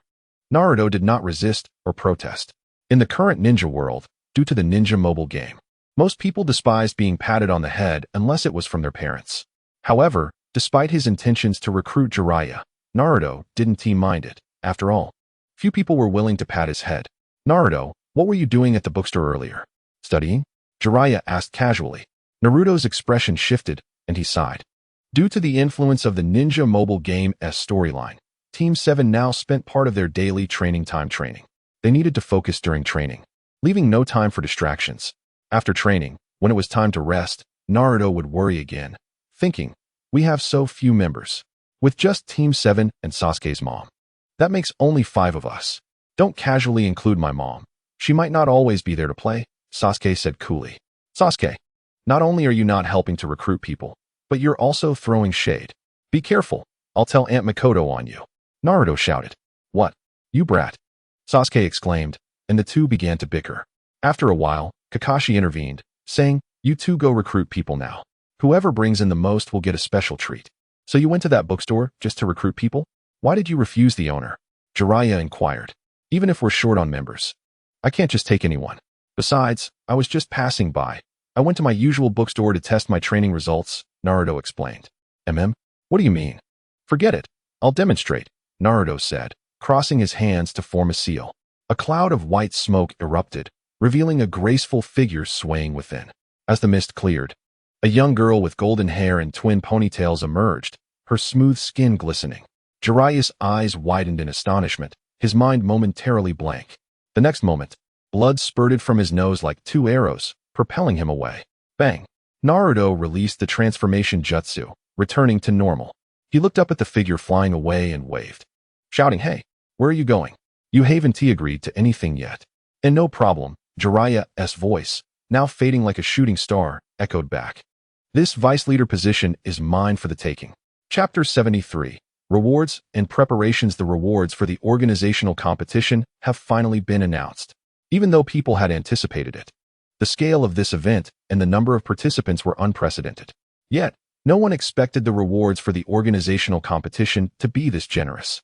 Server competition, champion, 100 fragments of Sarutobi Hiruzen, 100 Ninja World Summoning Tickets. Runner-up, 50 fragments of Sarutobi Hiruzen, 50 Ninja World Summoning Tickets. Top 4, 25 fragments of Sarutobi Hiruzen, 25 Ninja World Summoning Tickets. Top 8, 15 fragments of Sarutobi Hiruzen, 15 Ninja World Summoning Tickets. Top 16, 5 fragments of Sarutobi Hiruzen, 5 Ninja World Summoning Tickets.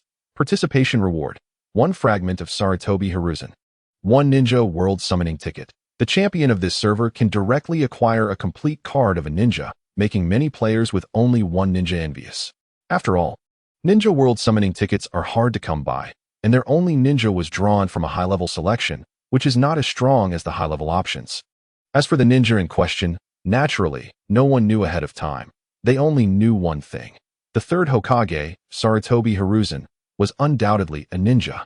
Now, with the revelation, it was no surprise that 2 of his disciples among the legendary Sannin were also ninjas, so it stands to reason that as their teacher, he would also be a ninja. This revelation gave everyone a clearer understanding.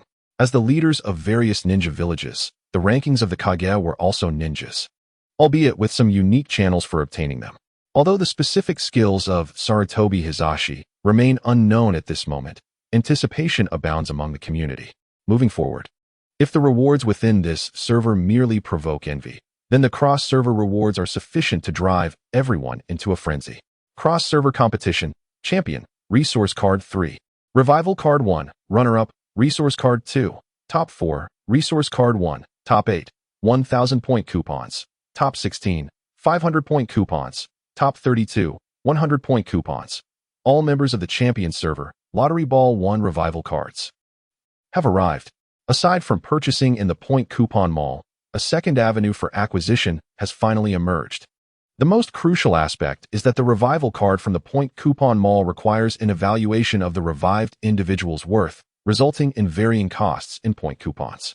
In contrast, the first place in the cross-server competition offers a direct, unconditional revival of a deceased individual, no matter whether the individual has been gone for years, perhaps even reduced to bones, or simply met their end a few days prior.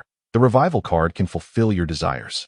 However, what captivates the attention of all major ninja villages is not the revival card, but rather another item. Resource card. Upon use, the living conditions, environment, talents, birth rates, and various aspects of the region will receive corresponding enhancements. Reviving the dead? A trivial matter.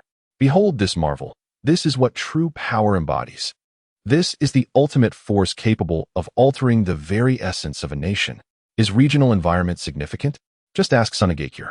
Despite possessing the most expansive territory among the 5 great nations, its utilization remains lamentably scarce. If you were to inquire which entity in the ninja world covets Konohagakure's land the most, without a doubt, it would be Sunagakure. Regarding talent, this pertains to the overall abilities of the ninjas within the region.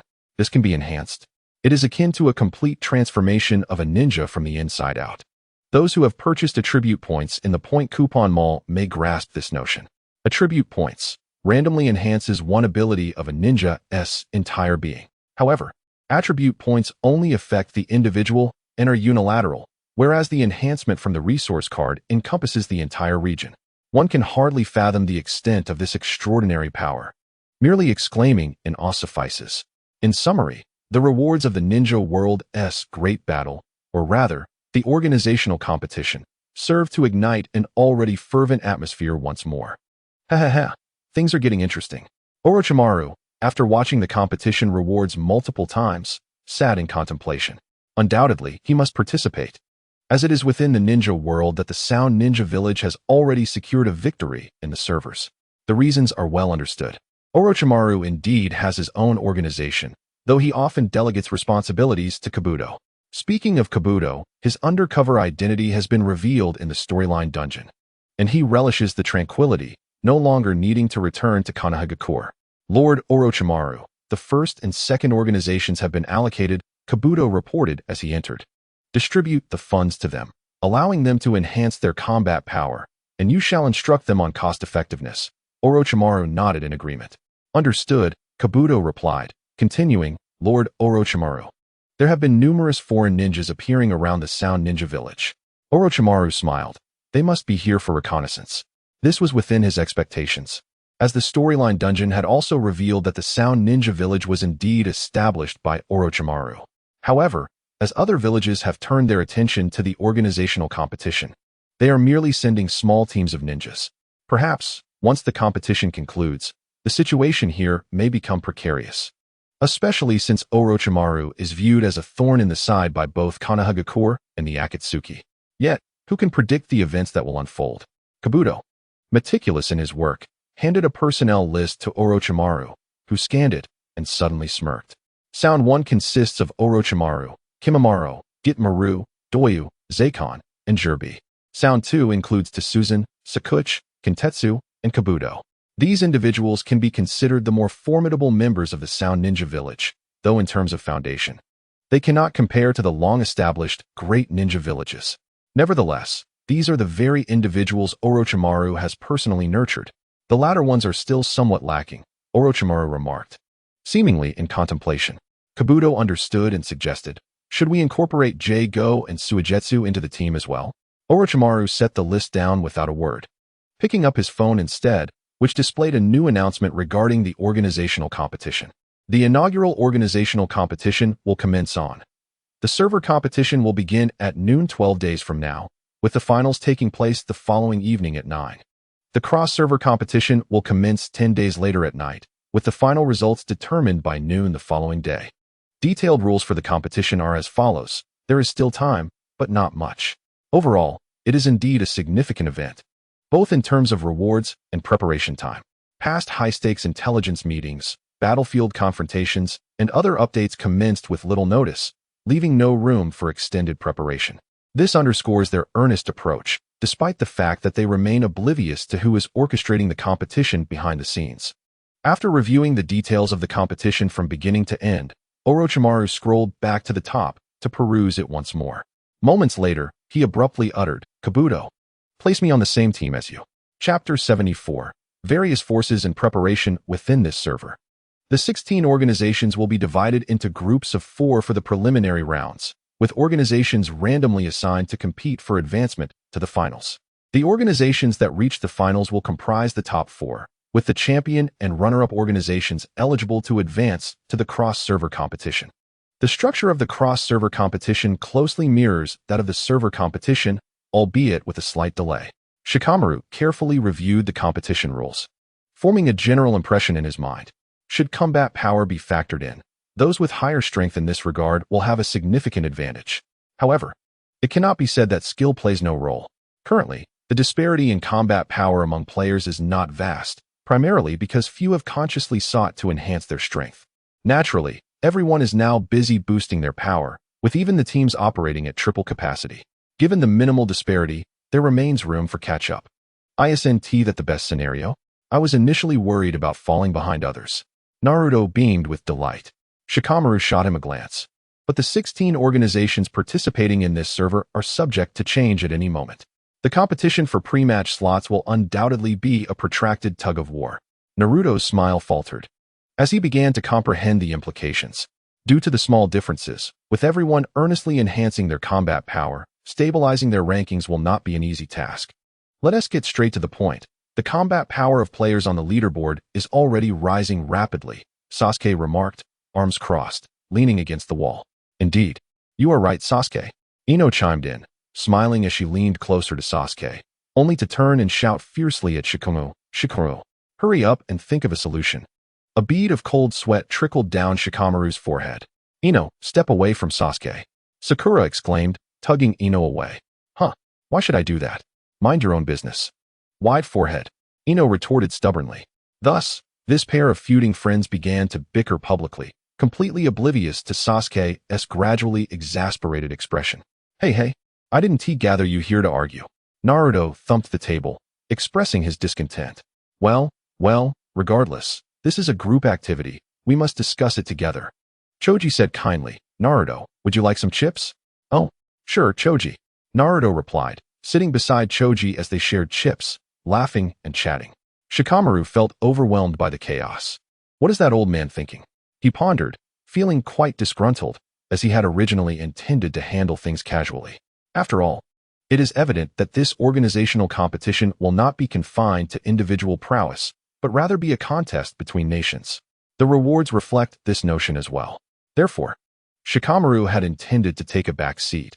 As a mere genin, even with a semblance of intellect, he felt he had no say in such significant matters.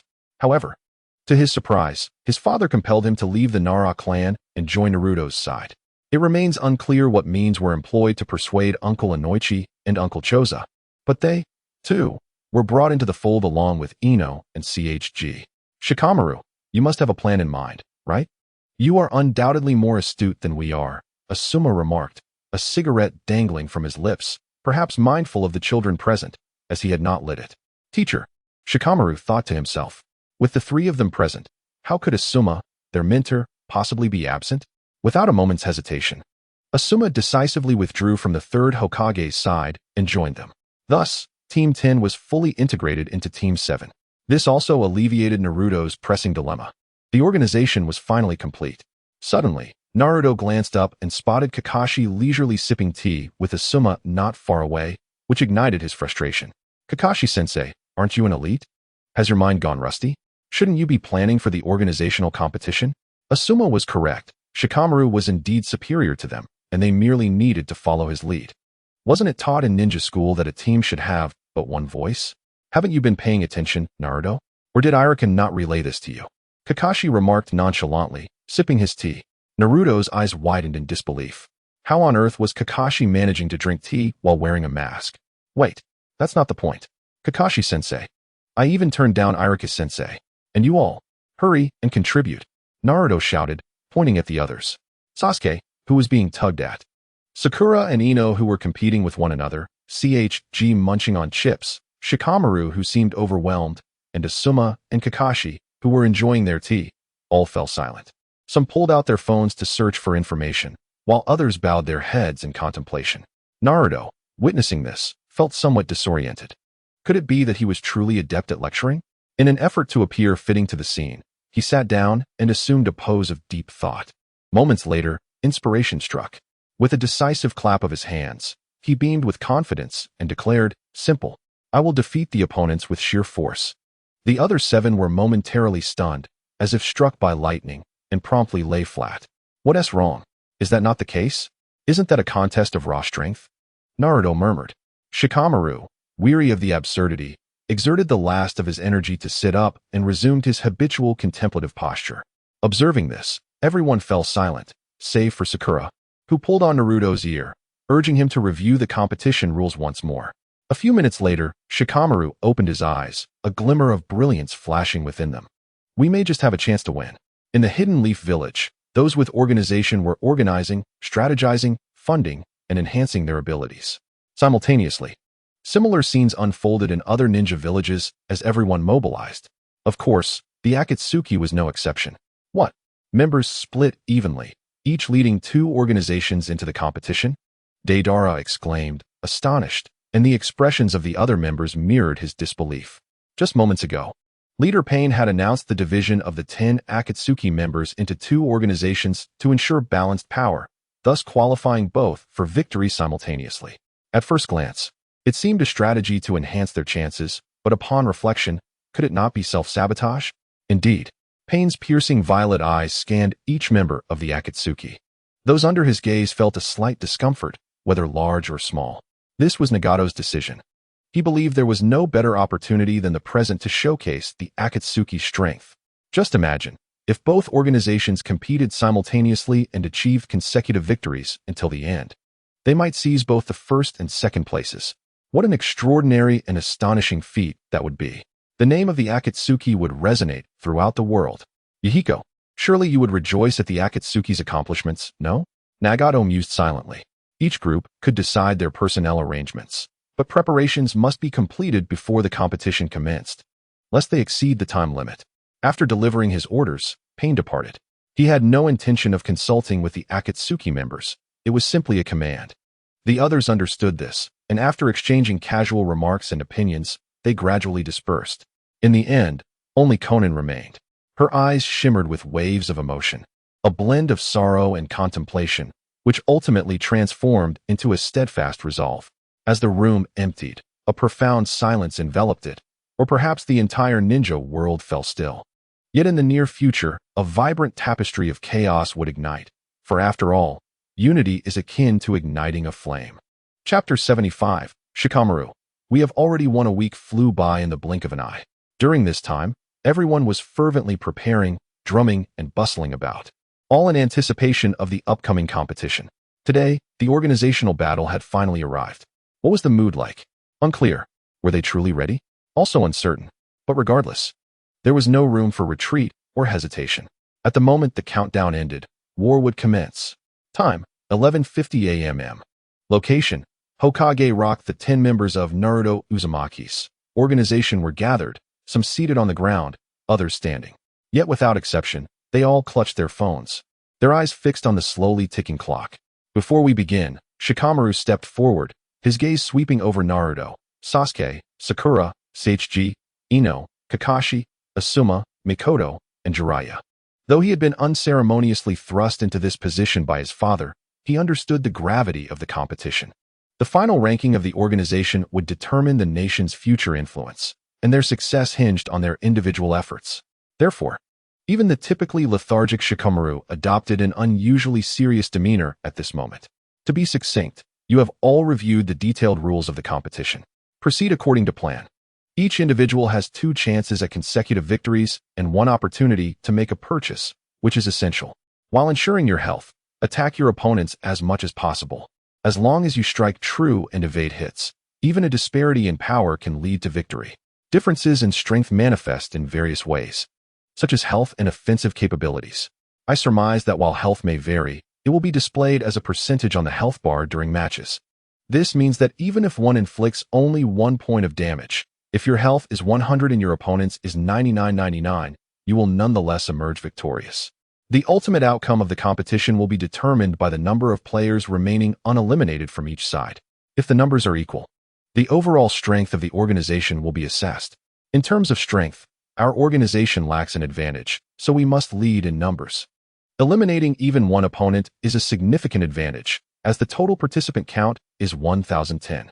In the end, those who unite will triumph. Shikamaru raised his right hand high, feeling a long-lost fervor. Yet, much to his embarrassment, no one in attendance responded, not even the usually boisterous Naruto. This was neither mockery nor an attempt to highlight Shikamaru's awkwardness. Rather, it was a silent acknowledgement. Indeed, no words were necessary. Observing the fearless expressions on everyone's faces, Shikamaru quietly exhaled in relief.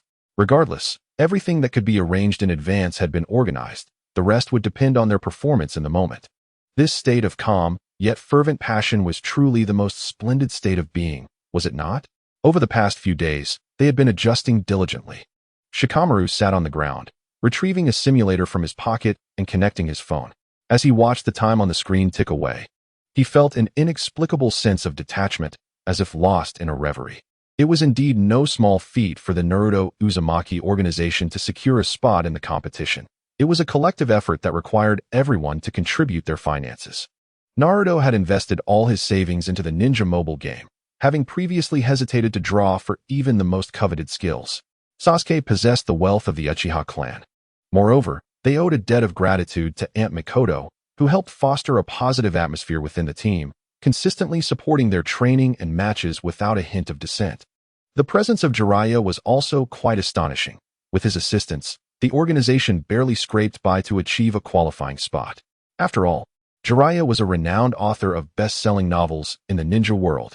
It seemed that both Asuma-sensei and Kakashi-sensei had taken their roles seriously too, investing their earnings from years of missions. The Inuzuka clan had also provided substantial support.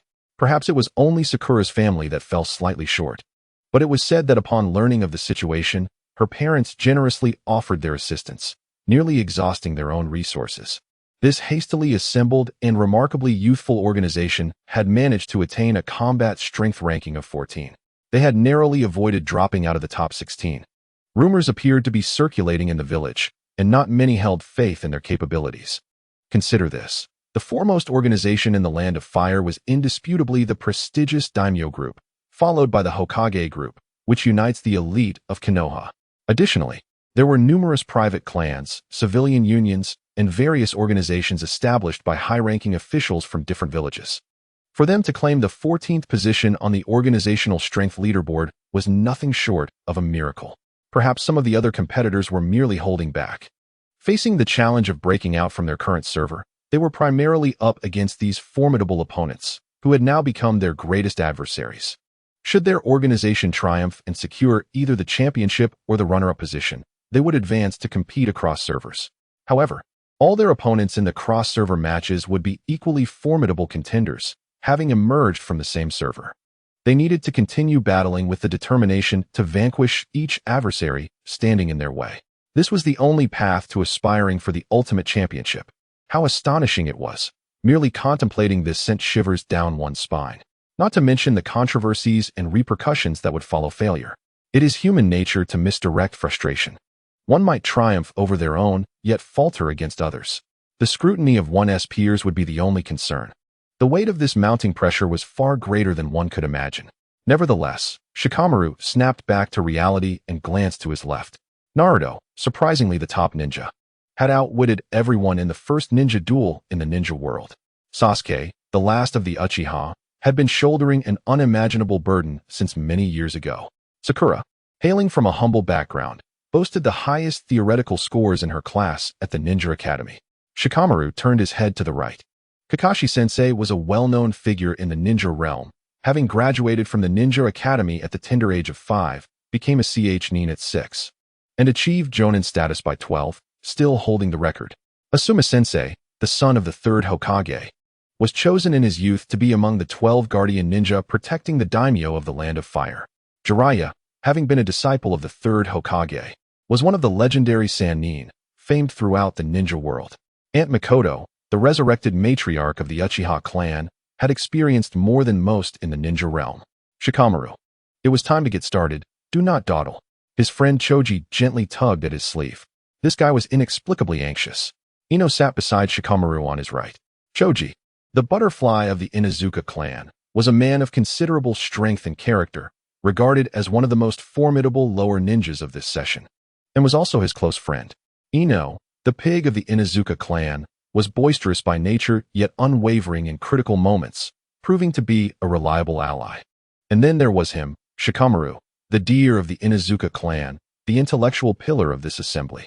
To speak without false modesty, if the organization's tournament did not account for combat strength, he had already secured half the victory. Unexpectedly, everyone around him was quite extraordinary. Could they not measure up to others? Could they not compete with other organizations? Shikamaru chuckled silently. It turned out that he was the only one who had been anxious all this time. What was the point of a pre-battle motivational speech? With repeated reminders, as if everyone were foolish and unprepared? They were not merely unprepared. They were already on the path to victory. Chapter 76, A Successful First Battle? At this moment, the clock read 11:55. As the time struck, all players participating in the organizational tournament simultaneously entered the event page. It was imperative to access the event page during the 5-minute preparation phase before the match began. Failure to do so would result in exclusion. As players entered, they immediately began selecting their ninjas, forming the roster for the upcoming tournament. Notably, while some rules were similar to the world battlefield, they were even more stringent. In brief, the rules were as follows. Once the organizational tournament commenced, players from both sides would engage in duels, 3 ninjas against 3 ninjas. The leader could adjust the order of organization members to strategically arrange their tactics. Initially, each player had 2 chances for consecutive victories, with the option for an additional purchase. If a player did not die, they could continue in a 3-match rotation. However, dying once would result in elimination. To elaborate, if a winning side had already utilized a summon ninja, or if that ninja had been eliminated in the previous round, they could not use that ninja again in the new round. In essence, the health points of ninjas would carry over, and once all three ninjas were defeated, the player would be directly eliminated. How straightforward, incomprehensible. In simple terms, the goal was to eliminate as many opponents as possible while ensuring the survival of one's own forces. Itachi Uchiha, Deidara, Konan, these three ninjas would suffice. After Jiraiya finalized his ninja selections, he entered the battle preparation page. Their organization had procured high-ranking ninjas for this tournament and even upgraded them. Therefore, the selections among the ninjas were largely similar. Jiraiya, placing Deidara in the first position would be wise, right? If we win this internal battle, we will likely secure victory. Mikoto suggested. Jiraiya remained silent, staring blankly at Mikoto for a moment before suddenly chuckling. My students might advise me in the same manner. Huh? Truly, friends have a remarkable way of speaking alike. Not quite. If it were Kushina, her voice would be much louder than mine. Haha, you're right. Compared to her, Minato can sometimes sound rather effeminate. Is it really appropriate for you to say that? My apologies, I got a bit sentimental there. I'm reminiscing? That said, an opportunity was already laid before them. Huh, you don't genuinely believe this organization can win, do you? I'm not criticizing you, Mikoto, but you seem a bit overly optimistic about your own children and their friends. No, I believe they can win. Impossible. This organization thinks it can claim the championship? If they win, I'll quit watching adult content. Jiraiya appeared to have made a significant resolution, yet Mikoto's smile was inscrutable as she turned away, choosing not to engage with him further. Kakashi and Asuma, who had overheard their conversation, exchanged glances, wordlessly acknowledging each other. 11:59, 12 o'clock. The organizational tournament commenced. The 16 organizations were divided into 4 groups, with each group simultaneously starting their respective matches, and only one victor would emerge from each group. The Naruto Uzumaki organization was placed in the 4th group, while the other 3 organizations included the Hyuga Clan's Main House of Hyuga, Akimichi's Barbecue Team, and the Merchants' Commercial Street Union. Wait, Choji's relatives? Naruto exclaimed, and the others turned to look at Choji. Don't worry, it's fine, Choji replied calmly. My father joined the Hokage organization, and the rest of the family doesn't have a strong desire to win. You're right, Choji. But the opponents assigned to us in this group are not from your family, Shikamaru remarked, a bead of sweat forming on his forehead. Within the group, there are 4 organizations, naturally leading to a series of duels, randomly matched. The losers face elimination, while the victors advance to continue fighting. This is the status of the 4th group: Naruto Uzumaki, Hyuga Main House, Grilled Meat Squad, and Commercial Street Union. Encountering the Hyuga in the first round, should one deem it unfortunate luck, or perhaps excessively fortunate? Jiraiya sighed, casting a sidelong glance at Mikoto, whose youthful visage bore a trace of subtle worry. To speak candidly, Jiraiya's involvement in the organization was somewhat impulsive.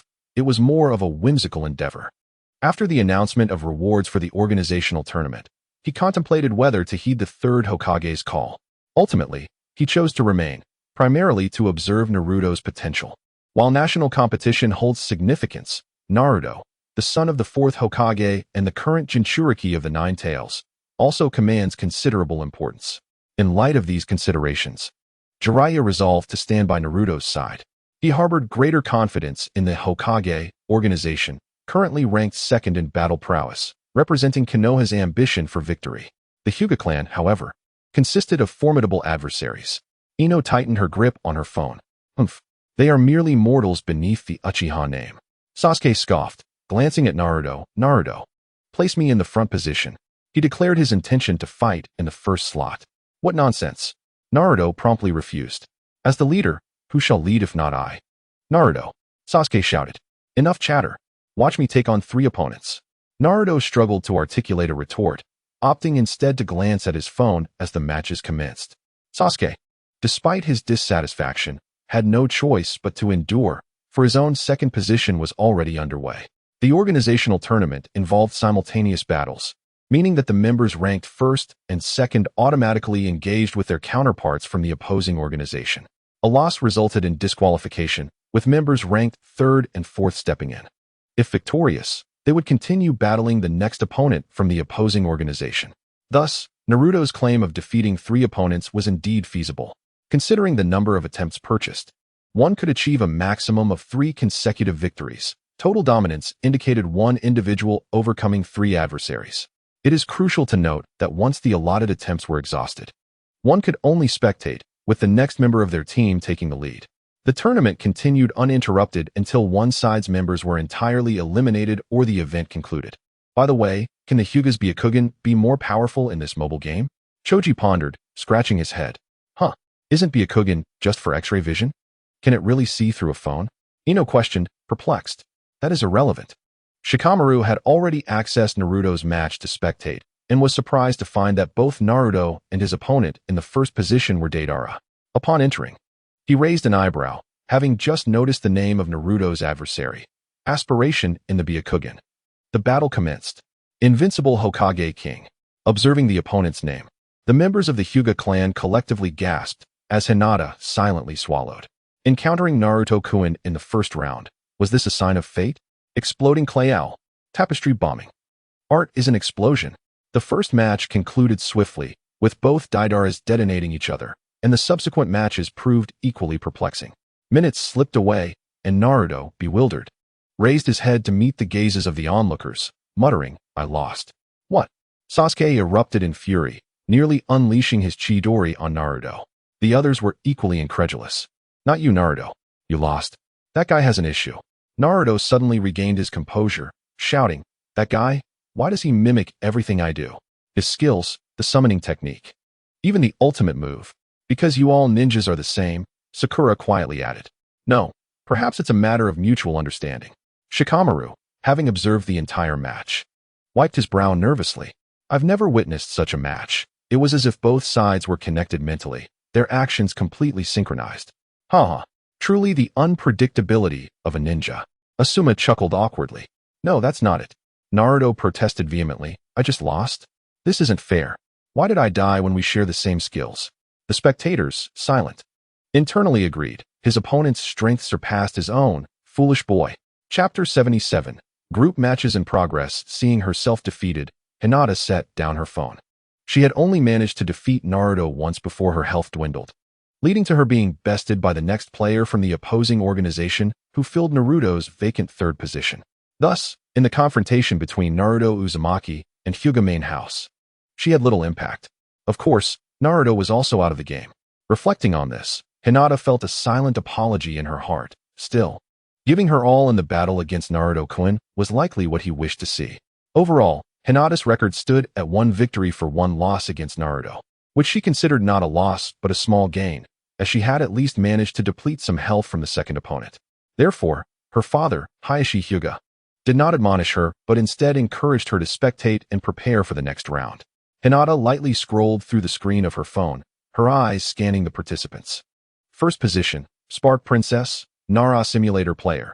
In battle, second position, Byakugan Wise, glory to the Uchiha. In battle, third position, Byakugan Virtue, Team 7's Sakura, fourth position, Byakugan Autumn. Yamenka Ino, fifth position, Byakugan Steel, not overweight but curvaceous, sixth position, Byakugan Rose, Red Jade, seventh position, Byakugan Filial.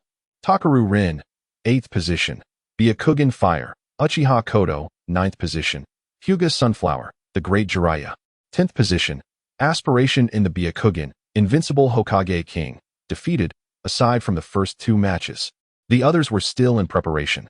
Current rankings were merely provisional and did not guarantee future matchups. After all, if teammates were defeated, lower-ranked members would ascend to fill the gaps. Is Nara Shikamaru participating? Hinata felt a twinge of anxiety for Hanabi, although the overall strength of the Hyuga clan was superior. Shikamaru would undoubtedly be a tough opponent. Suddenly, a loud outburst broke the tension. Aside from those engrossed in their matches, everyone instinctively turned their gaze towards the source of the commotion, but merely glanced before redirecting their attention. Hanabi was seated on the ground, her delicate face flushed crimson, her long hair disheveled. One hand was raised, poised as if to smash her phone to the ground. "Hanabi, how disgraceful!" Hayashi reprimanded, despite feeling wronged. Hanabi obediently retrieved her phone.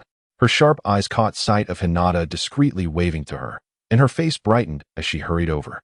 "Sister, let me tell you, that guy is infuriating," Hanabi whispered, nestling into Hinata's embrace. "Is it the opponent? What happened?" Hinata gently combed through her hair. He just stood there watching me.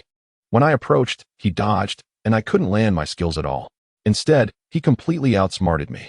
I see, that sounds quite stressful. Hinata's smile faltered slightly, recalling how she, too, had succumbed to Shikamaru in a similar manner. The pressure was indeed overwhelming. One could break a sweat after a single match. During the match, he stood at the center line, observing you intently. When you attacked, he would either move upward or downward, remaining rigid on the axis, with only the axis in motion. Or conversely, it was truly a pure and unerring method of positioning, entirely axial with no deviation whatsoever. The sensitivity of the joystick's operation was astonishingly more acute than that of the human nervous system. How was it possible to achieve 100% axial positioning? Moreover, perhaps it was merely an illusion, but Hinata felt that Shikamaru's axial movement speed was swifter than that of the others. This brings us to the subject of specialized key configurations, which might be somewhat intricate, so let us listen closely. At the Hokage Rock, Shikamaru removed his hands from the keyboard and began explaining to the surrounding members of the organization. The joystick's axial movement in the mobile game adapts according to the distance of your finger from the joystick center. In simpler terms, the closer your finger is to the center, the slower the axis movement. Conversely, the further away, the faster it becomes. The simulator allows for the touch points to be set at both maximum and minimum, facilitating high-speed axial movement throughout, giving an edge over average players. After hearing Shikamaru's words, Naruto and the others gasped, their minds racing with the thought, is such a maneuver even possible? Kakashi keenly sensed something amiss. Shikamaru nodded and continued, explaining that the simulator eliminates the obstruction of fingers on the screen, enabling multi-finger operations on the keyboard. This allows for faster activation of desired skills, enhancing overall responsiveness and enabling simultaneous triggering of multiple skills. With vertical positioning, one can maneuver vertically at full speed without causing the screen to shake. Oh, and there's the added benefit of head patting being quicker, Shikamaru added. Furthermore, there's no risk of key conflicts, allowing one to pat heads while simultaneously engaging in combat. Wow, that's even more convenient than summoning a shadow clone just to help with head patting, Naruto exclaimed, his face a mixture of astonishment and admiration. The others wiped the sweat from their brows in silence. While they wanted to critique the simulator, Naruto's comments provided ample fodder for jest. Alright, let us not dwell on this. The stronger the simulator, the greater our chances of victory, right? Asuma interjected, pulling everyone aside. Shikamaru, you're up. Shikamaru cast a glance and indeed prepared for battle as the next member of the opposing organization stepped up. As he entered the third match, the others hurriedly moved aside to avoid disturbing him. After stepping back, Naruto watched Shikamaru, now fully focused, feeling a twinge of envy. Honestly, if Shikamaru plays his cards right, he could easily clear 3 matches. Meanwhile, Naruto himself had already faltered at the start. What of Sasuke, he wondered. Sasuke hadn't come to observe Shikamaru. Instead, he had been engrossed in his own match. While Shikamaru was dazzling the audience, Sasuke had already completed his first match and entered the second, meaning both of them were now in their second matches. However, Shikamaru's first match had involved assisting Naruto, thus progressing at a quicker pace. As Shikamaru concluded his second match and began the third, Sasuke was still engaged in his second. Naruto stealthily approached Sasuke from behind, peeking over to observe. Naruto, step away. Huh, you noticed me? Naruto exclaimed in surprise, realizing Sasuke's perceptiveness despite his light movements. How's it going, little Sasuke? Since he had been detected, Naruto decided to reveal himself, and Sasuke made no effort to stop him. As he watched the match, Naruto realized that Sasuke's situation was rather precarious. The first position ninja, Jiraiya, and the second position ninja, Might Guy, had already fallen. It was unclear in which match they had perished. Currently, Sasuke had only one ninja left in the third position, Kakashi Hitaki, and a summon creature, but his health was barely above half. The opponent was the second position ninja, Haiden. Sasuke, why aren't you using a member of the Akatsuki? Naruto asked, puzzled. I refuse to employ those affiliated with Uchiha Itachi, Sasuke replied flatly, leaving Naruto speechless. Are you saying you didn't recruit any of the 3 Akatsuki ninjas who logged in with you earlier? Quite a strong rationale. Chapter 78. Advancement to the finals, huh? Haiden shouted as he hurled a scythe toward Kakashi. Kakashi swiftly evaded, narrowly escaping the attack.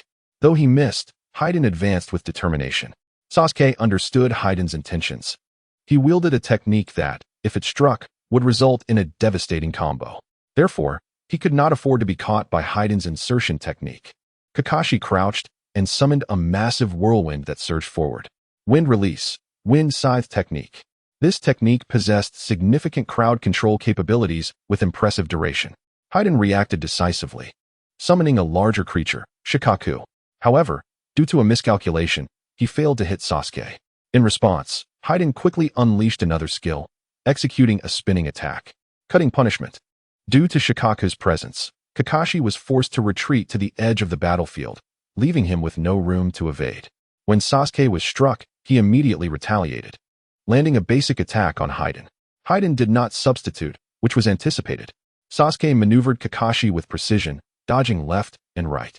However, Kakashi's performance was somewhat lackluster. His combos were inconsistent, and without proper rhythm, they could easily falter. Hiden was evidently aware of this, patiently waiting for Sasuke to make a mistake while waiting for his skills to recharge. Due to the significant forward and backward motion of Kakashi's abilities, Sasuke could only rely on a lightning technique to reposition, then attempted to bait Hiden into a substitution. Hiden did not substitute, instead turning to unleash an attack, still refusing to switch. Naruto suddenly felt as if this were a game of attrition. The margin for error was minimal, even if he let Hiden down. He could not afford to reveal his recovery time. As the second round of the contest commenced, both sides were nearly ready to unleash their skills.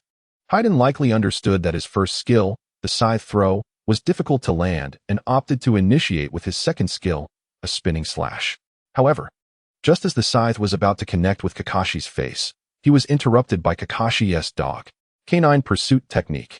A short press could reach approximately 4 character lengths, while a long press would cover less distance, yet the summoned nin dogs were instantaneous. The swift nin dogs arrived before Hiden could retaliate, catching him off guard. With no room for negotiation, Hiden had lost his rhythm, facing a considerable setback. The damage in battle mode surpassed that of the duel arena, especially since Hiden's combat prowess ranked lower within his organization. Sasuke, witnessing the culmination of his efforts, could not help but exclaim, "Well done, Sasuke. You've grown significantly stronger." Though Sasuke's performance was grounded in fundamental skills without any flashy maneuvers, this encapsulated the essence of the ninja mobile game. Hearing Naruto's praise, Sasuke merely scoffed. Yet the slight upward curve of his lips betrayed his satisfaction. As for what came next, there was little more to say. The third opponent was Itachi Uchiha, and with Kakashi at half health, he was unable to retaliate, ultimately resorting to his summon. However, the opponent, perhaps keen on preserving health, chose to summon a creature in response. The result? Sasuke executed a substitution, allowing his nin dog to inflict damage, followed by a powerful technique. This illustrates the disparity of the Sharingan. Observing Kakashi being overwhelmed by Itachi's ultimate technique, Sasuke smirked and set his phone down. Although he had not managed to eliminate the second opponent, he had successfully diminished the health of their third position ninja, marking a commendable achievement. Naruto, what about your performance? Sasuke seemed to anticipate Naruto's forthcoming response, preemptively silencing him. Sasuke, Naruto exclaimed in frustration, I haven't even said anything yet. I've only taken down 1.5 opponents. What do you have to be proud of? What is your performance, then? If I had been there, I would have won outright. Do you believe it? Are you convinced? Ah, how delightful, Shikamaru. He has emerged victorious not once, but thrice. My superhero. As Naruto jubilantly rushed over, embracing Shikamaru alongside others, Sasuke could only watch in silence. Nevertheless, there was a spark of excitement in Sasuke's eyes. Perhaps he too could achieve such glory. Well done, Shikamaru. You've achieved a remarkable 3 consecutive victories. Indeed. Ha ha ha. Splendid work, Shikamaru. Truly impressive. However, if one were to be precise, it would be more accurate to say 2.5 victories. Shikamaru scratched the back of his head, yet he remained in high spirits amidst the accolades. With this, victory was all but assured. Currently, the standings are as follows. Naruto 0 wins, Sasuke 1 win. Shikamaru 3 wins, Sakura 1 win, Ino 1 win, Choji 0 wins, Asuma 1 win, Kakashi 1 win, and Mikoto 1 win. With one opponent remaining for both Naruto and the Hyuga clan, the final round saw the last standing member of the Hyuga clan, Hinata, feeling disheartened. To think, Hinata, would falter in the very first round. The nearby clan members wore expressions of shame. At that moment, the screen displayed that Hinata, positioned at rank 3, had only a sliver of health left, while his opponent Jiraiya was in peak condition. Hinata was meant to be the clan's strongest, positioned as a safeguard to expend the opponent's resources as much as possible. Even if the adversary had 2 members remaining, he felt confident. However, he never anticipated such a disadvantage in the earlier rounds, resulting in a 1 versus 3 scenario. His role as backup had only secured him 2 weakened opponents. And now he faced the fully restored backup of the opposing team. The progression of the rounds was straightforward.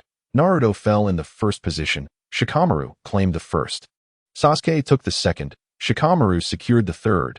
Sasuke lost to the fourth, and Shikamaru triumphed in the fifth. Sakura took the fourth. Choji lost to the sixth. Sakura fell to the seventh. Ino captured the sixth, but succumbed to the eighth. Asuma claimed the seventh. Kakashi the eighth. Asuma lost to the ninth. Kakashi to the 10th. Mikoto took the 9th, but lost to the 10th. Ultimately, Jiraiya secured the 10th position. Hinata's prowess was indeed formidable, outmatching the two of you. Jiraiya gestured towards Mikoto and Kakashi. The damage disparity was significant. A few scattered hits couldn't withstand it. Kakashi sighed, lamenting that such scattered attacks were inescapable. It seems the Hyuga clan has placed their hopes for victory on their leader, Mikoto sighed. To be frank, winning is no easy feat. One must acknowledge the Hyuga clan's resilience. Despite Shikamaru's 3-for-1 exchanges, they managed to secure multiple 1-for-1 exchanges later in the match. It was fortunate for them to have Shikamaru. Otherwise, Jiraiya's strength would not have surpassed Hinata's, and a direct confrontation could have resulted in defeat. Ultimately, he barely managed to use his technique to eliminate the remaining health of Hinata, opting to wait it out instead of utilizing a substitution technique. This battle has made it clear to all that the significance of strength cannot be overstated. If the disparity is too vast, no amount of skill can find expression. Shikamaru, who nearly faced disaster in the third match, can attest to this. Thankfully, Jiraiya was positioned second to bring the necessary support. Sakura felt immense relief. Jiraiya chuckled, reminding them not to lower their guard. There was still another match ahead. That being said, the Hyuga clan remains their greatest adversary. Whoever emerges victorious from the other two organizations will possess considerable chances of winning. Conclusion of Group D of the tournament. Victor, Naruto Uzumaki, Chapter 79. A brief recap of the group matches today. Naruto awoke early, tidied up, and prepared before stepping outside. As he walked, some villagers acknowledged him, while others pretended not to see him. Hey, Naruto, you seem in good spirits. What do you expect? That guy Naruto won against the Hyuga yesterday. What? The organizational tournament? Indeed, word has spread throughout the village. He has advanced to the finals. Who would have thought that Naruto, apart from his pranks, possesses such talent? Do not underestimate him. Did you forget how instrumental he was during Orochimaru's attack on Konoha? Oh, right. Listening to the discussions around him, Naruto couldn't help but swell with pride. However, the moment he noticed the silence that followed, his expression fell. Can't anyone offer a compliment? How frustrating. Nonetheless, the smirk on his lips remained ever so conspicuous, resembling a sly little fox reveling in its triumph. Although the events described were from the narrative of a ninja mobile game, it seemed Naruto had basked in its glory. Lately, the atmosphere in the village felt distinctly different. As he walked, he suddenly spotted a pair of green-clad mentors and students, performing handstands while engaged in the ninja mobile game. Hey, Guy-sensei. Lee. Indeed, it was none other than Guy and Lee. The two noticed Naruto and quickened their pace. Using their hands to walk, one might call it hand-walking. As Naruto prepared to inquire, the duo gestured for silence. Upon closer inspection, he realized they were still engrossed in their game. After waiting for a few minutes, once they had completed their match, Naruto was ready to speak, but Lee beat him to it. Naruto, I've heard about your organization. You won, right? Was it all thanks to your leadership? Lee asked excitedly. Of course, that is what we call strength. Naruto boasted, grinning broadly. Though he had received a free pass in the first round, he had still eliminated 2 opponents in the second round, proving his prowess. Well done. You truly are the student of my eternal rival. Guy gave a thumbs up. Naruto's mouth twitched. He felt pleased yet wondered if Guy was belittling him. Guy and Lee exchanged confused glances. But as the saying goes, the bystander sees clearly. Lee quickly identified the issue. Guy-sensei, your gesture is incorrect. Oh, now I see. Because my thumb is raised. And I am still upside down. It appears as if my thumb is also inverted. Guy exclaimed, flipping himself to transition from handstand to standing upright. Lee followed suit. though perhaps the combination of hand-walking and playing the ninja mobile game had drained him, causing him to stumble and kneel before Naruto. The atmosphere became awkward as Naruto stood before Lee. Ahem, ahem, Guy pretended to cough, subtly helping Lee to his feet. Ahem, Lee also coughed a few times. Then turned serious. Naruto, now that you've reached the finals, you must be even more diligent and never let your guard down. Oh right. Naruto wiped his brow, skillfully shifting the topic. By the way, what are you two doing? Engaging in some sort of body art? It's performance art. Lee corrected. We're simply undergoing special training.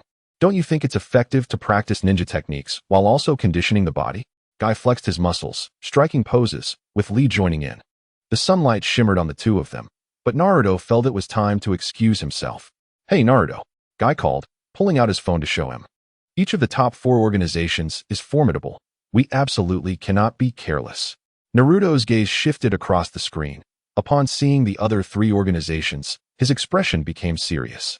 Shortly after their match concluded yesterday, they learned the victors of the other 3 groups. There was little time to celebrate. Group 1, the Land of Fire. Group 2, the Hokage. Group 3, the Roots of Konoha.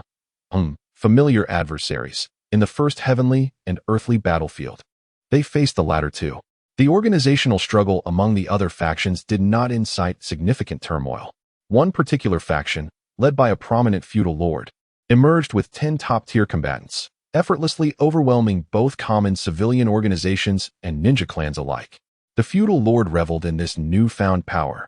Previously, despite his wealth, he had to adopt a conciliatory approach when dealing with formidable ninjas. Now, he could truly appreciate the essence of genuine strength and dominance. As for the Hokage organization, it was in a league of its own, possessing a substantial 3-fold advantage against rival factions. The first advantage was technical prowess. After all, the Hokage himself had issued directives.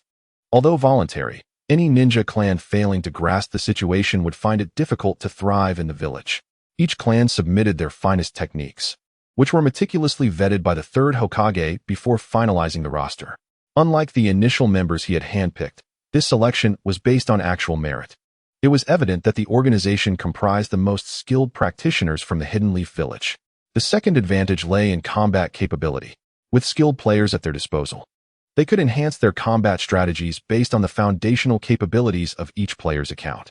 Support from the village, the ninja clans, and even contributions from enthusiastic civilians bolstered their strength considerably. The third advantage was prestige. The title of Hokage represented the village's standing. While they would not overtly show favoritism, the organization, a collective investment of all, embodied the hopes of many. It was widely regarded as the faction with the highest win rate in the current server. Aside from the feudal lord and the Hokage, another faction was led by Danzo. Recently, his organization had risen from 8th to 4th place in the server rankings, the source of their resources a mystery. They were only surpassed by the feudal lord, the Hokage, and the Hyuga clan. In the group matches, the Root organization faced off against Nara and other ninja factions. Naruto was unaware of the details, only knowing that this previously contended organization had once again become a rival. According to the groupings, if the Hokage and the feudal lord could advance past the first round in the upcoming finals, they might face each other. It was clear that no opponent would be easily vanquished. Rest assured, we are fully prepared to engage them, Naruto asserted with a serious expression. He insisted to Kakashi that he must take this seriously. There could be no slacking off at such a crucial moment. Don't worry, Kakashi replied. By the way, Naruto, do you have some free time? Shouldn't you be practicing or strategizing with the organization members? Lee questioned. Oh, I sent a shadow clone ahead to handle that before I left, Naruto replied. Lee was puzzled, but Guy felt a jolt of alarm. Is that Naruto taught by Kakashi? Doesn't he know that shadow clones shouldn't be used carelessly? Chapter 80. Breaking the Inner Demon? Shadow clones evenly distribute the original S chakra, possessing independent consciousness and physical form. They have relatively weak resilience, and upon dispelling, the memories and experiences of the clones return to the original. Thus, this technique is typically used for intelligence gathering. During training, Naruto had insisted that Kakashi teach him shadow clones and the Rasengan. And Kakashi decided to start with the shadow clone technique, reasoning that since Naruto was so adept at using clones in the plot, he might as well impart their advantages. Hence, before leaving, Naruto created 2 shadow clones, one to find Sasuke and the others to engage in tactical research. while the other remained at home to practice a ninja mobile game. What? Upon hearing this, Lee was left utterly astonished. Is this the essence of ninjutsu? A function that completely surpasses taijutsu? If Naruto creates 100 shadow clones, doesn't that mean he surpasses 100-fold effort? Lee felt a sudden urgency. This is reckless. Even a jounin would struggle to bear the after effects of multiple clones returning to the original. Guy exclaimed gravely. It's all right. I've already discussed it with Kakashi-sensei. Aunt Mikoto, and the perverted sage. Naruto counted off on his fingers. I see. Guy relaxed slightly. Then it makes sense that Naruto can still afford time to wander the streets during the day. After all, if the original trains alongside the clones, the mental and physical fatigue would be compounded. Naruto, do we need to come support you tonight? Guy asked with a smile. The group matches were held at noon yesterday, and the semifinals at 9 p.m. tonight would determine who would represent the server in the finals. Oh, absolutely, Naruto exclaimed, his love for lively gatherings prompting him to invite everyone to join in the fun. However, suddenly, a thought struck him, and a question surfaced in his mind. By the way, why Haven T? I heard much about your organization. Who did you lose to yesterday? I heard that idiot Kiba also lost. Ha ha ha. Guy and Lee exchanged glances, their expressions a mix of embarrassment, despair, frustration, and nonchalance. Naruto's laughter faded as he realized the implications. My apologies. But I have to get back to work now. I'll take my leave. Without waiting for a response, Naruto dashed away. Wow, Naruto's emotional intelligence is exceptional today. Upon Naruto's departure, Guy and Lee shared a knowing glance and could no longer contain themselves, embracing each other and weeping. Is there truly no one who believes in youth? Lee, don't give up. Never give up. Youth shall never wither. It will only burn brighter. Guy-sensei, Lee, it's decided. To reignite our youth. Let us fill our organization to the brim. Yes, Guy-sensei. The two quickly regained their confidence and set out to knock on doors, recruiting members. Even if it meant facing rejection once more. It could be said that Niji and Tintin wisely chose not to accompany them today. Reversal. From all directions, shurikens and other ninja tools were repelled by a rotating, hemispherical chakra shield. As the chakra's release gradually ceased, Niji's figure emerged from within. Excellent, Niji. Your reversal technique truly leaves no blind spots. Tintin approached with a towel in hand. Niji thanked her and wiped the sweat from his brow. I suppose Guy and Lee are still engaged in their rather embarrassing training, or perhaps they are busy recruiting. The Youth Association had remained at 4 members since its inception, 4 members and a turtle, to be precise. Naturally, they were not part of the organizational competition. Could a 5-member faction hope to compete with a faction of 10 members? Achieving a place in the top 50 of the server would be a considerable feat. They simply had no viable members to invite. When considering friends, the numbers dwindled. Their only peers were those from the Ninja Academy. However, those individuals were either with their comrades or were members of established clans, making it unlikely for them to join their organization. Someone might suggest that if friends were unavailable, they could recruit family members to bolster their ranks. Alas, the third class could only muster a pair of parents, both of whom belonged to Tintin's family.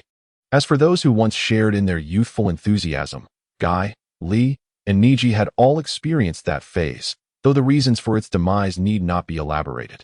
But were there others of their ilk? Yes, indeed, some brothers remained. Boss, I'm here. The door to the Cube Internet CAF swung open with such force that Gu Chung suspected it had been kicked. Who goes there? Employee number 1, Uzumaki Naruto. Reporting for duty. Naruto, please don't shatter my beautiful, high-end glass door. Gu Chung retorted, exasperated. Whatever, if it breaks, it breaks. I don't get paid anyway. So you can't deduct anything from me, Naruto scoffed, taking a seat at the bar. Hey, don't get it twisted.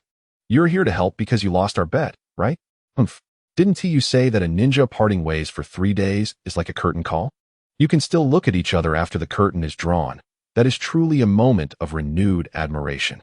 It seems to imply that the players of the ninja mobile game possess a capricious mindset, perceiving the experience of watching others play as vastly different from that of playing themselves.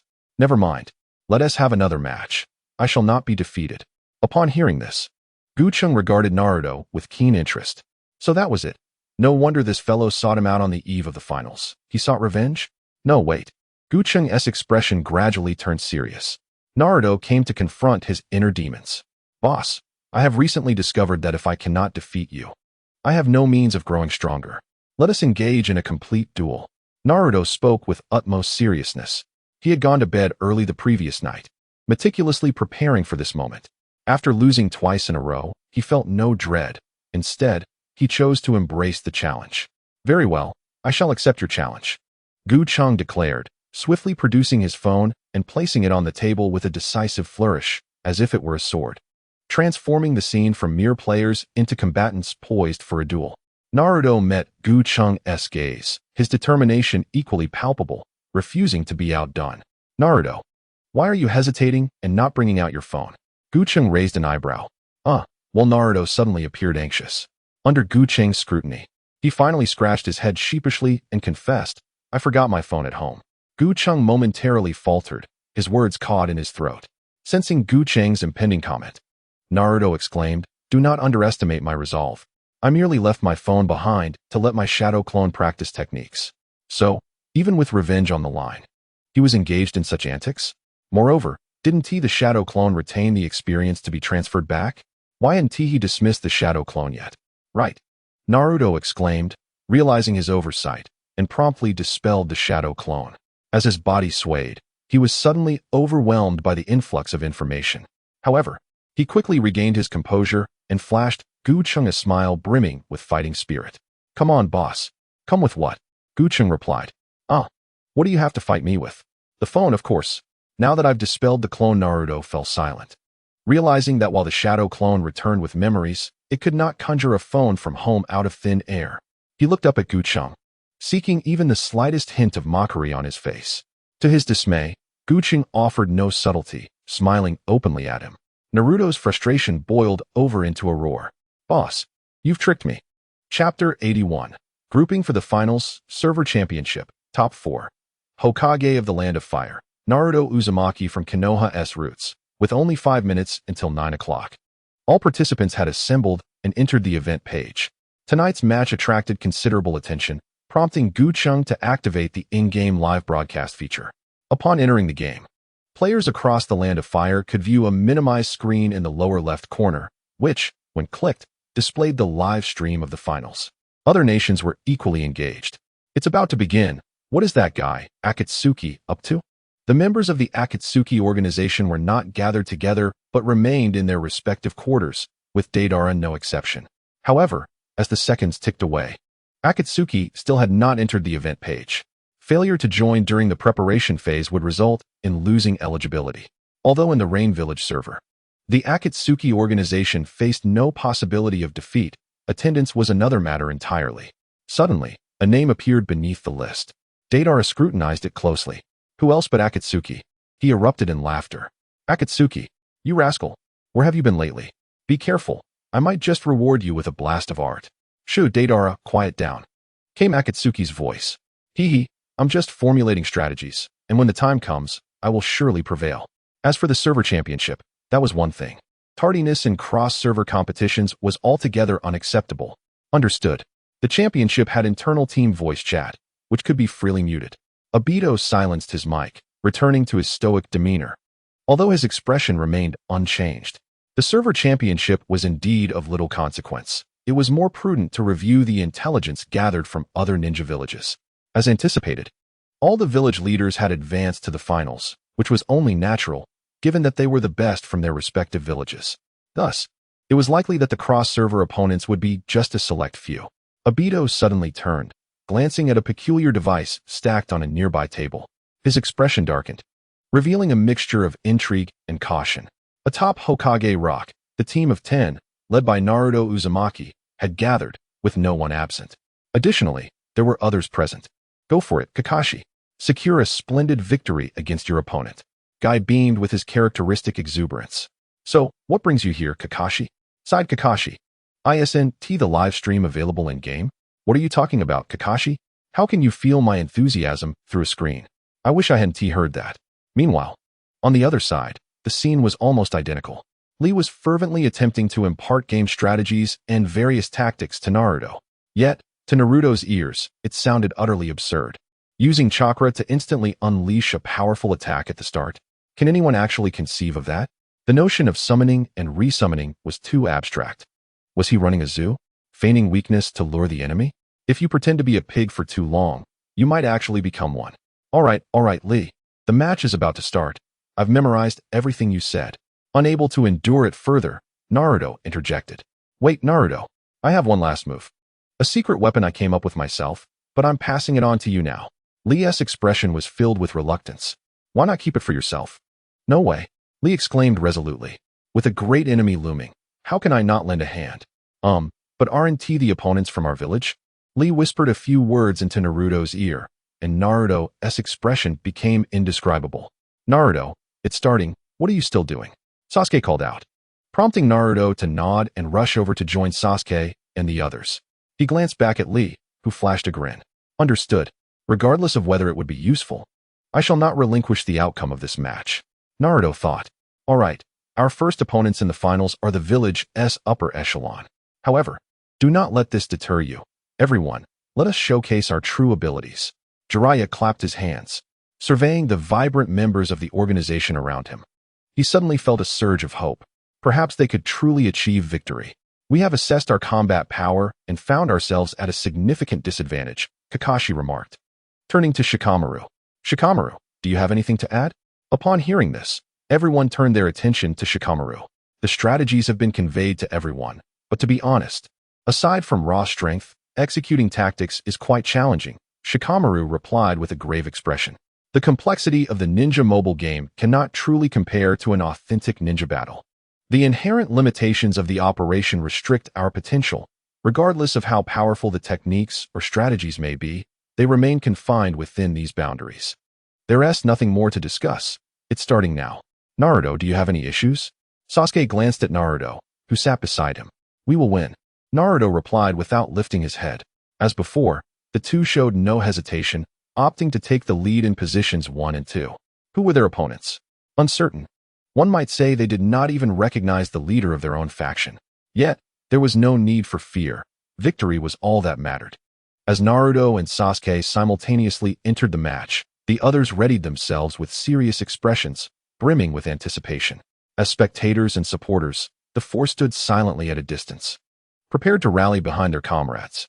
After hearing that Kai and Xiao Li were coming, Ning Ci decided to join them, observing the group of individuals, each engrossed in their phones with an intensity that bordered on seriousness.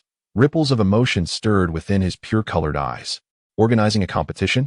Victory was theirs. Naruto exhaled deeply, momentarily setting aside his joy as he plunged headlong into the next match. Sasuke, however, was troubled, his brow furrowed. The initial tactical arrangement was for the lower-tier members to exhaust the higher-tier opponents while the higher-tier members engaged the lower-tier ones.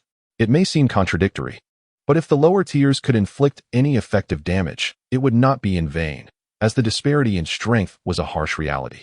The higher tiers could secure swift victories, even in advantageous situations, creating a numerical advantage. Yet, this approach mirrored that of the opposing organization. Thus, a breakthrough point was required.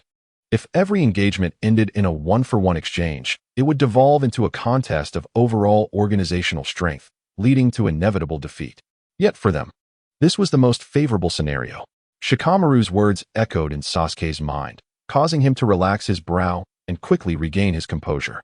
Why was a one-for-one exchange the best outcome? Because it served as a safety net, and beyond that, there were others to safeguard. Surely, Shikamaru would be one of those providing that safety net? A crimson hue flickered in Sasuke's eyes, where two black tomos slowly rotated. Apologies, but he could not acquiesce. Who was afraid? This blade, wielded to shatter their adversaries, would be his to command. Chapter 82. Champions of the Server. In the Root headquarters, the atmosphere was exceptionally tense. Including the leader, Danzo, there were 10 individuals. Initially, all were fixated on their phones, but gradually, some began to lower them. Eventually, even Danzo set aside his device. This legacy ninja from the second Hokage era, a long-standing figure in Konoha's upper echelons, fell into silence. The strategies proposed by Root and the Hyuga were strikingly similar, prioritizing the enhancement of their leaders before improving the strength of their members. Not to mention, someone like Danzo would never allow a situation where any member surpassed him in power. Nevertheless, their organizational strength predominantly suppressed that of their opponents. Just moments ago, Danzo had achieved 3 consecutive victories. After completing this trifecta, he would naturally put down his phone, wouldn't he? His skill level was average. Yet the advantage in strength was sufficient to reach such heights, especially as his three opponents were of similar caliber. However, something felt amiss. Danzo scrutinized his phone screen, where battles were continuously unfolding. Logically, with a 1-for-3 advantage, why were they the ones suffering losses? Root Tanuki. With Lin, battle concluded. Root New. With Lin ongoing. Upon seeing this, Danzo frowned, having lost yet another match. What was happening? Tanuki, what is the matter? Apologies, Lord Danzo. The Root member with the Tanuki mask lowered his head. The reason? Danzo inquired calmly. The opponent's strength is too formidable. My subordinate was unable to compete. Danzo remained silent, opening the match observation for New. Until New secured victory against his opponent, Danzo's brow tightened further. This feeling of unease was undeniable. Root New, Uchiha Kodo, ongoing. Root T, Uchiha Kodo, battle concluded. Root T, Legendary Jiraiya, ongoing. Was it happening again? A 1-for-1 strategy? Danzo still felt something was off. His organization overall was stronger than their adversaries. Even if a 1-for-1 exchange occurred, the health disparity should gradually widen. Eventually, the opponents would be unable to continue trading blows and would succumb to his side's overwhelming force. Because of this, he had refrained from making adjustments. Danzo did not penalize Tanuki, but instructed him to observe and learn attentively, then took out another phone to check the matches. Playing in ranked matches could lead to demotion. He was uncertain what the implications for the championship matches would be. However, he believed that even though he had finished his matches, as long as his phone remained on the championship page, it was acceptable to watch the competition on another device. He navigated to the pages of Group 1 and Group 2's matchups, and to his astonishment, the Hokage organization was in the lead. Excellent. Let this momentum continue. In the Hokage office, the third Hokage surveyed the current situation with great satisfaction. Hokage of the Land of Fire. The former group has 4 survivors, while the latter boasts 5. They are ahead. It is worth noting that while these two organizations rank first and second in this server, the overall strength disparity is nearly 2 million.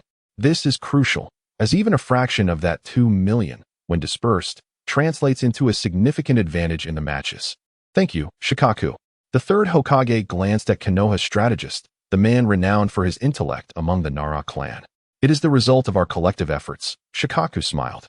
However, are we certain about our victory against the daimyo? The third Hokage chuckled. Let us proceed with confidence.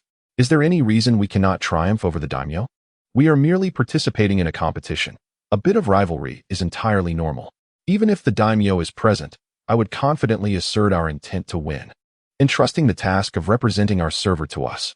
The third Hokage's gaze swept across the room, taking in Shikaku and others, all of whom were among the strongest members of their ranks. In contrast, he himself felt he was the weakest in terms of technical gameplay within his organization. Age had caught up with him. Despite his experience and understanding of the game, his reflexes could not match those of the younger generation. In this game, slow reflexes could be fatal. A soft thud announced the opening of the door. However, the ninjas within the office remained professional and unfazed. The third Hokage, having already stepped away from his device, lifted his gaze to see a familiar figure. Few in Konoha could enter without knocking or summons. Thus, the third Hokage was perplexed. Danzo, is your organization not still engaged in the championship match against Naruto and his team? Humph. You referred to the opponent as that brat. The Jinchuriki of the nine-tailed fox, Danzo replied as he entered, surveying the room, internally lamenting his missed opportunity to recruit these individuals into Root.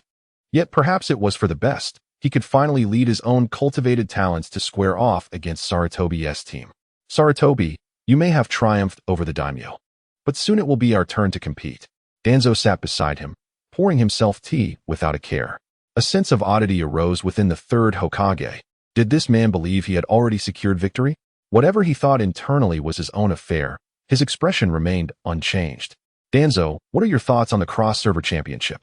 I have quite a few, Danzo replied, feeling a surge of delight. Perhaps Sarutobi had begun to acknowledge the strength of Root? Otherwise, why would he inquire about cross-server matters? Thinking along these lines, Danzo could no longer contain his desire to boast. Firstly, while the grouping for cross-server matches is likely random, I believe it unlikely that organizations from the same server would face each other in the first round. The third Hokage nodded discreetly. Indeed, that was logical. Otherwise, if the champions of this server had just competed against each other, preparing to face other organizations, and then suddenly had to contend with their own allies again. Wouldn't he that eliminate one organization before the true cross-server showdown even began? Such internal conflicts must be avoided. Secondly, I believe the only opponents worth noting are those organizations emerging from major nations. The strength of organizations from smaller nations may not even measure up to our Konoha's second-round group. As he spoke, Danzo wore a nonchalant expression, entirely dismissive of others. Although it was indeed a truthful assertion. Proceed, the third Hokage nodded. Danzo's expression darkened. Did this man truly regard him as just a subordinate reporting progress? He held back his irritation. Additionally, Sunagakure is currently facing a talent drain. I hear even the Wind Shadow organization is scrambling for members, while Awagakure and Kumogakure remain our greatest rivals. Regarding the Hidden Mist, which has long remained isolated, we now have the opportunity to assess their strength. Therefore, to summarize, as long as we resolve the issues with the Hidden Rock and Hidden Cloud, the ultimate victory shall belong to us. I believe we should prepare in advance on how to utilize the rewards, since you and I are the champions and runners-up of this server. The cross-server championship rewards should be evenly distributed. Indeed, Danzo became increasingly animated, stating that there are 3 resource cards and 1 revival card, totaling 4 cards, which can be divided in pairs. Oh, and concerning the revival card, I think it should be discussed collectively by the higher-ups before making a decision. As Danzo continued his fervent speech, the third Hokage remained silent, casually glancing at his phone, only to find that the battle had concluded without his awareness. He shifted his gaze back to the still chattering Danzo, feeling compelled to interrupt him. Danzo, your thoughts are commendable, but did you not pay attention to the battle's outcome? Oh, has the victor already been determined? This was something I anticipated, Danzo replied nonchalantly, preoccupied with the prospects of the future. Perhaps even the chance to ascend to the position of Hokage, leaving little room for concern about the current situation. The third Hokage discerned Danzo's calm demeanor, though he knew it would soon be shattered. You anticipated your defeat? Huh, what? Danzo was taken aback, his heart racing at the sight of the third Hokage's complex expression. In an instant, he fumbled for his phone, only to find the battle had ended. The members remained, none had retreated, and the message displayed at the center of the screen shattered Danzo's composure. Regrettably, your organization has been defeated. Defeated? Danzo sprang to his feet, his eyes widening, blood vessels visibly straining. Why? How could this happen? If things had continued as they were, victory was assured. What was I doing just now? Boasting? A defeated individual flaunting his supposed triumph? Danzo's face reddened with embarrassment.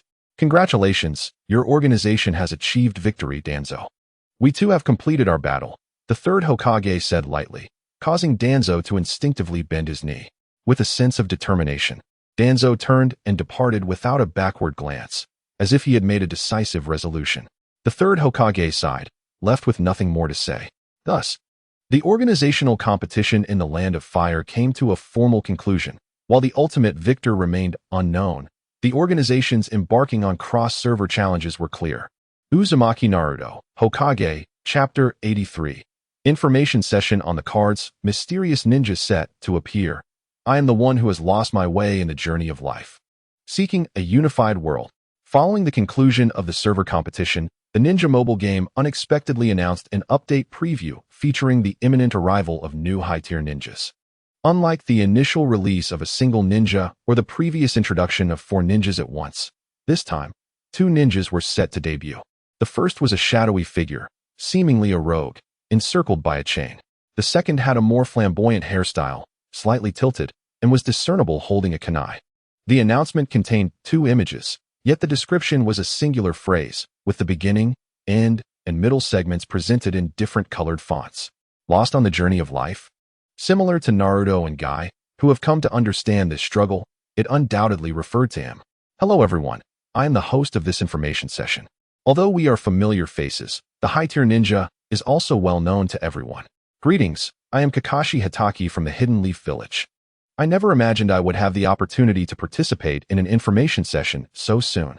The screen flickered to life, marking the moment shortly after the conclusion of the server competition across the ninja world. Apart from the regular host, Kuro, there sat none other than the familiar Kakashi. Reflecting on the early days of the game, when the number of high-tier ninjas was scant, it was indeed Kakashi who had shouldered the responsibility. However, Significant financial investment was still required. The Akatsuki organization had undoubtedly taken the longest to conclude their battles, as their members had split into two factions, resulting in a fiercely contested struggle. But now, it had essentially come to a close. Damn it, we actually lost. How infuriating. You guys were far too ruthless. What are you saying, Haydn? We are not the same. One is the champion, and the other is the runner-up. Pain's group, consisting of Konan, Deidara, and Sasori, emerged victorious, while Itachi, Kisame, and Haydn's group faced defeat, thus securing second place. Ignoring Haydn's frustration over their internal conflict, their attention shifted to the information session. In addition to Kuro and Kakashi, there was a third individual present, yet he had yet to introduce himself. The members of the Akatsuki exchanged glances, recognizing him as the intern who hastily departed after the competition concluded.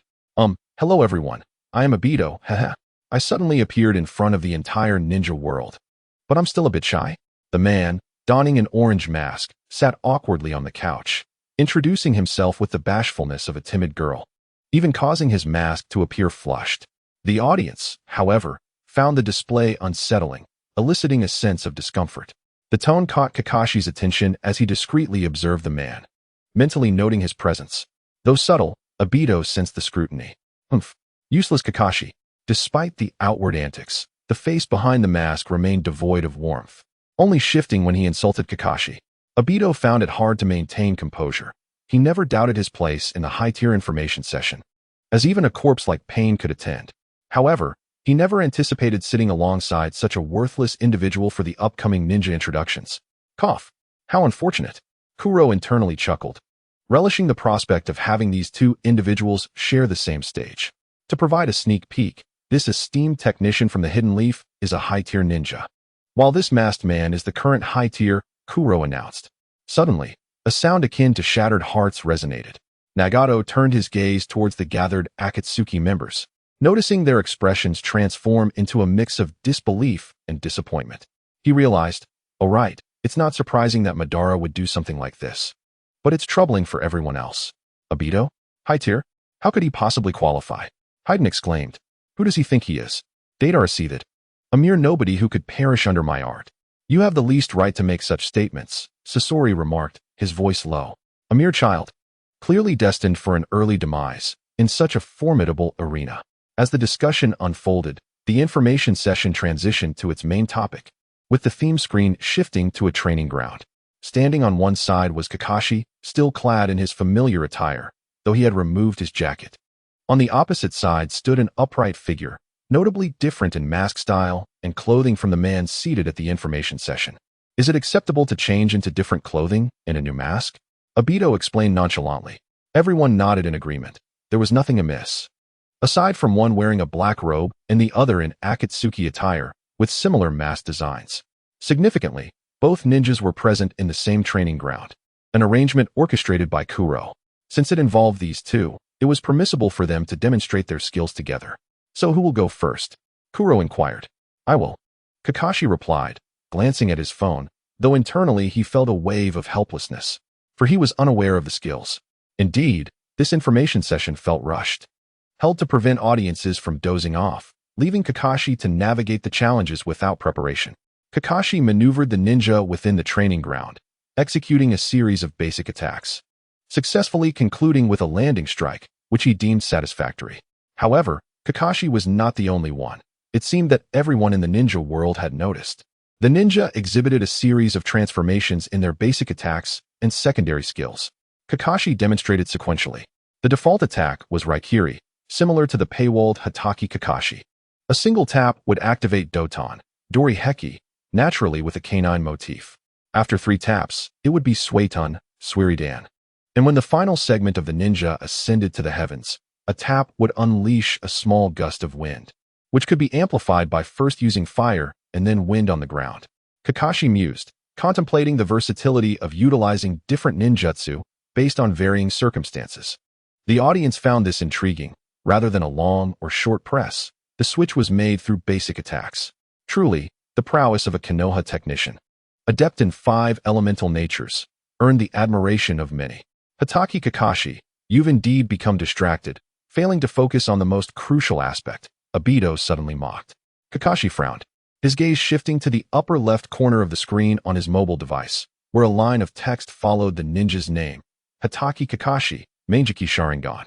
On Hokage Rock, Sasuke's Sharingan had long since widened in disbelief. He had noticed early on that while Kakashi possessing a Sharingan was understandable, the activation of the Mangeki Sharingan raised questions. Mangeki Sharingan. What is that? Naruto scratched his head in confusion. Just as he spoke, he felt a slight discomfort in his stomach, unnoticed by the others. Is it like Itachi Uchiha-s? Shikamaru suggested. The crowd nodded in agreement. Having all experienced Uchiha Itachi-s techniques, which were indeed tied to the Mangeki Sharingan. Does that mean Kakashi possesses it as well? Guy suddenly perked up. Kamui. As Hatake Kakashi, Mangeki Sharingan formed hand seals. A pattern of the Mangeki flashed, creating a distortion in space within the area ahead. Kamui, huh?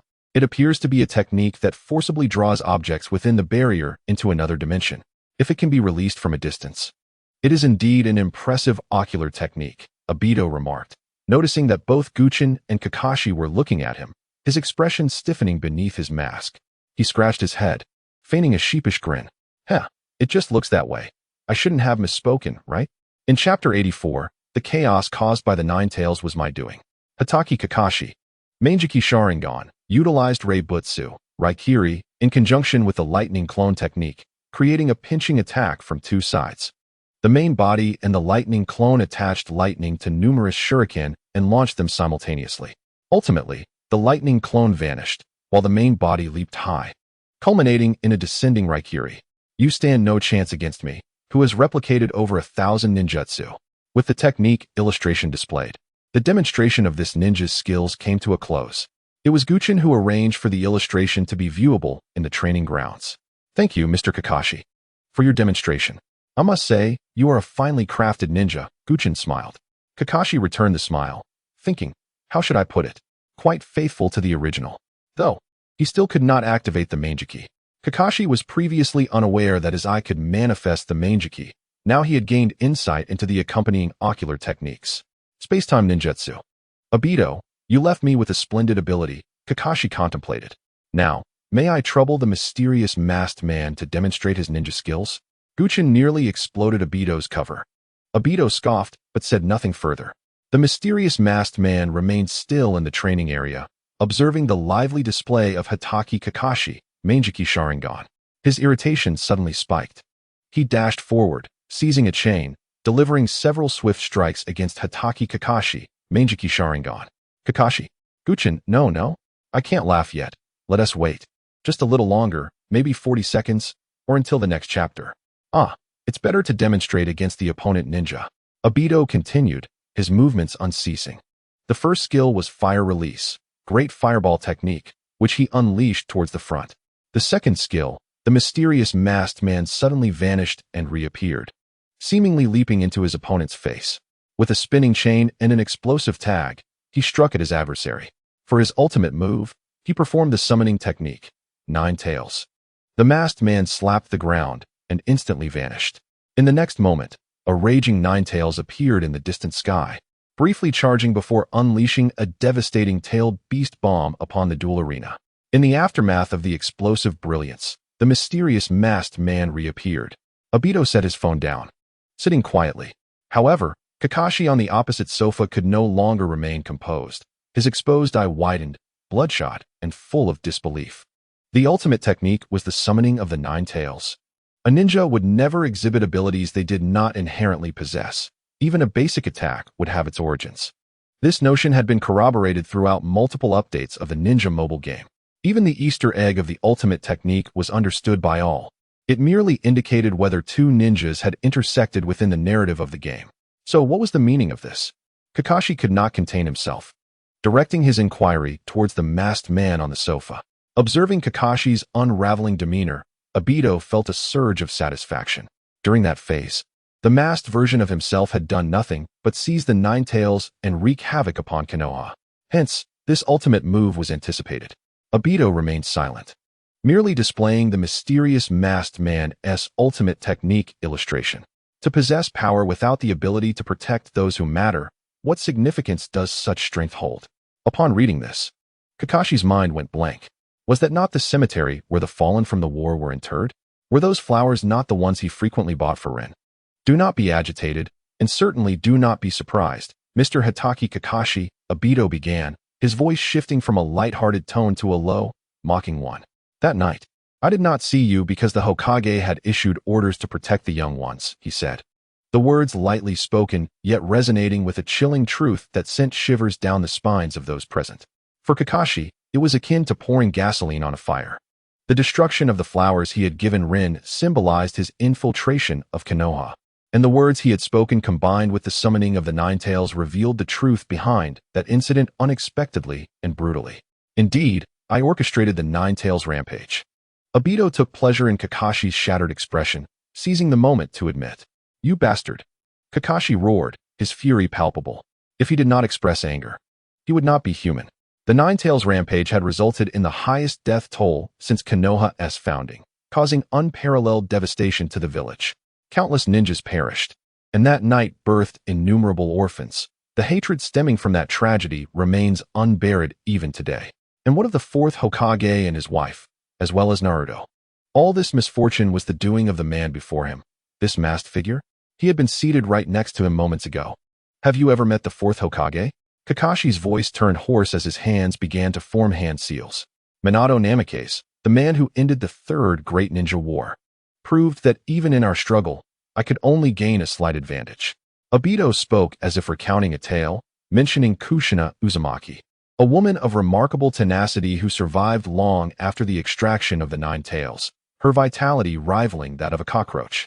With a sudden flare, Kakashi's Sharingan blazed to life, and his body transformed into a streak of lightning, lunging towards Obito. Unfazed, Obito remained stationary as Kakashi's attack passed through him. Kakashi quickly glanced back, realizing Obito stood there unscathed. Had he evaded? The attack felt like it had been ensnared in an illusion, failing to make contact. Kakashi fixed his gaze on Obito, who slightly raised his head. Through the soul opening in Obito's mask, Kakashi caught a glimpse of red. Was that the Sharingan? A surge of turmoil coursed through Kakashi's heart. Why attack? Why lose composure? Do you, a mere wretch who can only pitifully plead before graves, truly feel anger? Obito taunted. Kakashi's chest heaved, his silence betraying the turmoil within. The intelligence meeting had been abruptly interrupted. Chapter 85. A scene revisited. The land of the ninja was engulfed in silence. All eyes were fixed on the two men embroiled in conflict at the intelligence meeting, particularly on the enigmatic masked figure. For not just Kakashi, but for all spectators. This revelation came as a shocking surprise. Was the masked man the one behind the Nine Tails incident? At the Hokage Rock in Konoha, Naruto wore a blank expression, seemingly in disbelief. Beside him, Sasuke, Sakura, Shikamaru, and others exhibited a range of emotions, struggling to stabilize their thoughts. Asuma and Guy exchanged glances, both recognizing the gravity of the situation. The exposure of the true culprit behind the Nine Tails chaos, in a sense, was a relief, as they had previously known nothing. Did you know, Guy-sensei is Asuma-sensei? Naruto whispered. That night, Kakashi and I were wandering the streets when the Nine Tails suddenly appeared in the village. The Hokage ordered the young ones to seek refuge, Guy recounted. The unspoken words hung in the air, and everyone understood that they had only emerged from their shelters after the Nine Tails incident had subsided. It sounded rather reminiscent of a summoning technique, Asuma remarked. In truth, there was little left to say. The true culprit had admitted his guilt before all of the ninja world. It was merely a matter of information disparity. I see. So Minato faced you that night. The third Hokage sighed. Many had perished that night, including his own family. He pondered how the masked man had known the time and place of Kushina's childbirth, and how he had managed to summon the Nine Tails. If the villagers of Konoha were shocked and enraged, the other ninja villages watched with a sense of morbid curiosity. The Nine Tails incident? How delightful. Was it not this masked man who orchestrated it? Well done. Perhaps he should pay another visit to Konoha. After all, Naruto Uzumaki was the current host of the Nine Tails, making him an easy target. The Akatsuki's hideout was eerily quiet. Has he truly accomplished such a feat? Deidara's expression shifted, struggling to articulate his thoughts. Is that guy really so powerful? Haiden added, unable to contain his astonishment. If he had been present during the Nine Tails incident, how many lives could he have sacrificed to the Lord of Evil? Aside from Pain, Konan, and Itachi, who were already aware of Obito's identity, The others struggled to comprehend the revelation. It was hard to reconcile the image of a comical trickster with someone far more formidable than themselves. At least none of them had considered the possibility of him single-handedly inciting the Ninetales incident in Konoha. Sasori cast a glance at Pain and Conan. Despite their usual stoic expressions, he sensed an unspoken understanding. Indeed, Pain, as the leader, could not be oblivious, and it was no surprise that Conan, being close to him, would be informed as well. He then looked at Itachi, whose expression offered no insight. Quite the surprise, Mr. Itachi, Kisame remarked, observing Itachi's unflappable demeanor. As expected of you. Mr. Itachi, he chuckled softly. Kisame, of course, was unaware that the masked man was the very one who had manipulated the Mizukage and had shared with him tales of a vivid reality, leading him into the Akatsuki. What the audience thought was their concern. Meanwhile, the atmosphere within the light screen remained tense. As Kakashi and Obito continued to confront each other, the ever-stoic Guching finally spoke up. Gentlemen, our intelligence session has yet to conclude. How about this? Since the ninja game serves as a medium for conflict resolution, let us proceed with a practical demonstration. This was not merely a casual skirmish, but rather a showcase of high-level ninja techniques. Kakashi, with a complex expression, recognized his inability to best the masked man and reluctantly agreed. Obito, indifferent, consented as well. Thus, the two, who had been on the brink of confrontation, settled back onto the sofa, the tension easing slightly. As they entered the battle, the screen shifted to the duel arena. Hatake Kakashi's Manjiki Sharingan, mysterious masked man, the battle commenced. Excellent. We can see that both parties are remaining cautious. Mr. Kakashi is proceeding with his characteristic initial probing, while the masked man stands motionless, seemingly unaffected by the pressure. Guching began, but soon fell silent. Standing still to feign mastery? Mistaken, this was the true mastery. Seeing Obito remain immobile from the start, Kakashi wondered if he was being underestimated. He maneuvered his Hatake Kakashi's Manjiki Sharingan forward to deceive, yet Obito remained unfazed, swiftly erecting an earth wall. As the dirt wall emerged, the mysterious masked man was already airborne above Hatake Kakashi's Manjiki Sharingan. What is this? Kakashi's expression shifted. It was evident that he was indeed a ninja, and a Season 1 at that. Witnessing the masked man's second skill for the first time in practice, Kakashi understood the gravity of the situation. It was too swift, not merely fast, but as if transcending time itself. In that moment, it felt detached from the normal flow of time, like a camera capturing a series of images, only to reveal a jarring disconnect between consecutive frames. Yes, this was the zero-frame jump. Caught off guard by the astonishment, Kakashi missed the opportunity to counter, allowing the mysterious masked man to seize him multiple times before launching him from the dimensional space. Now, Kakashi activated his substitute to unleash Kimui.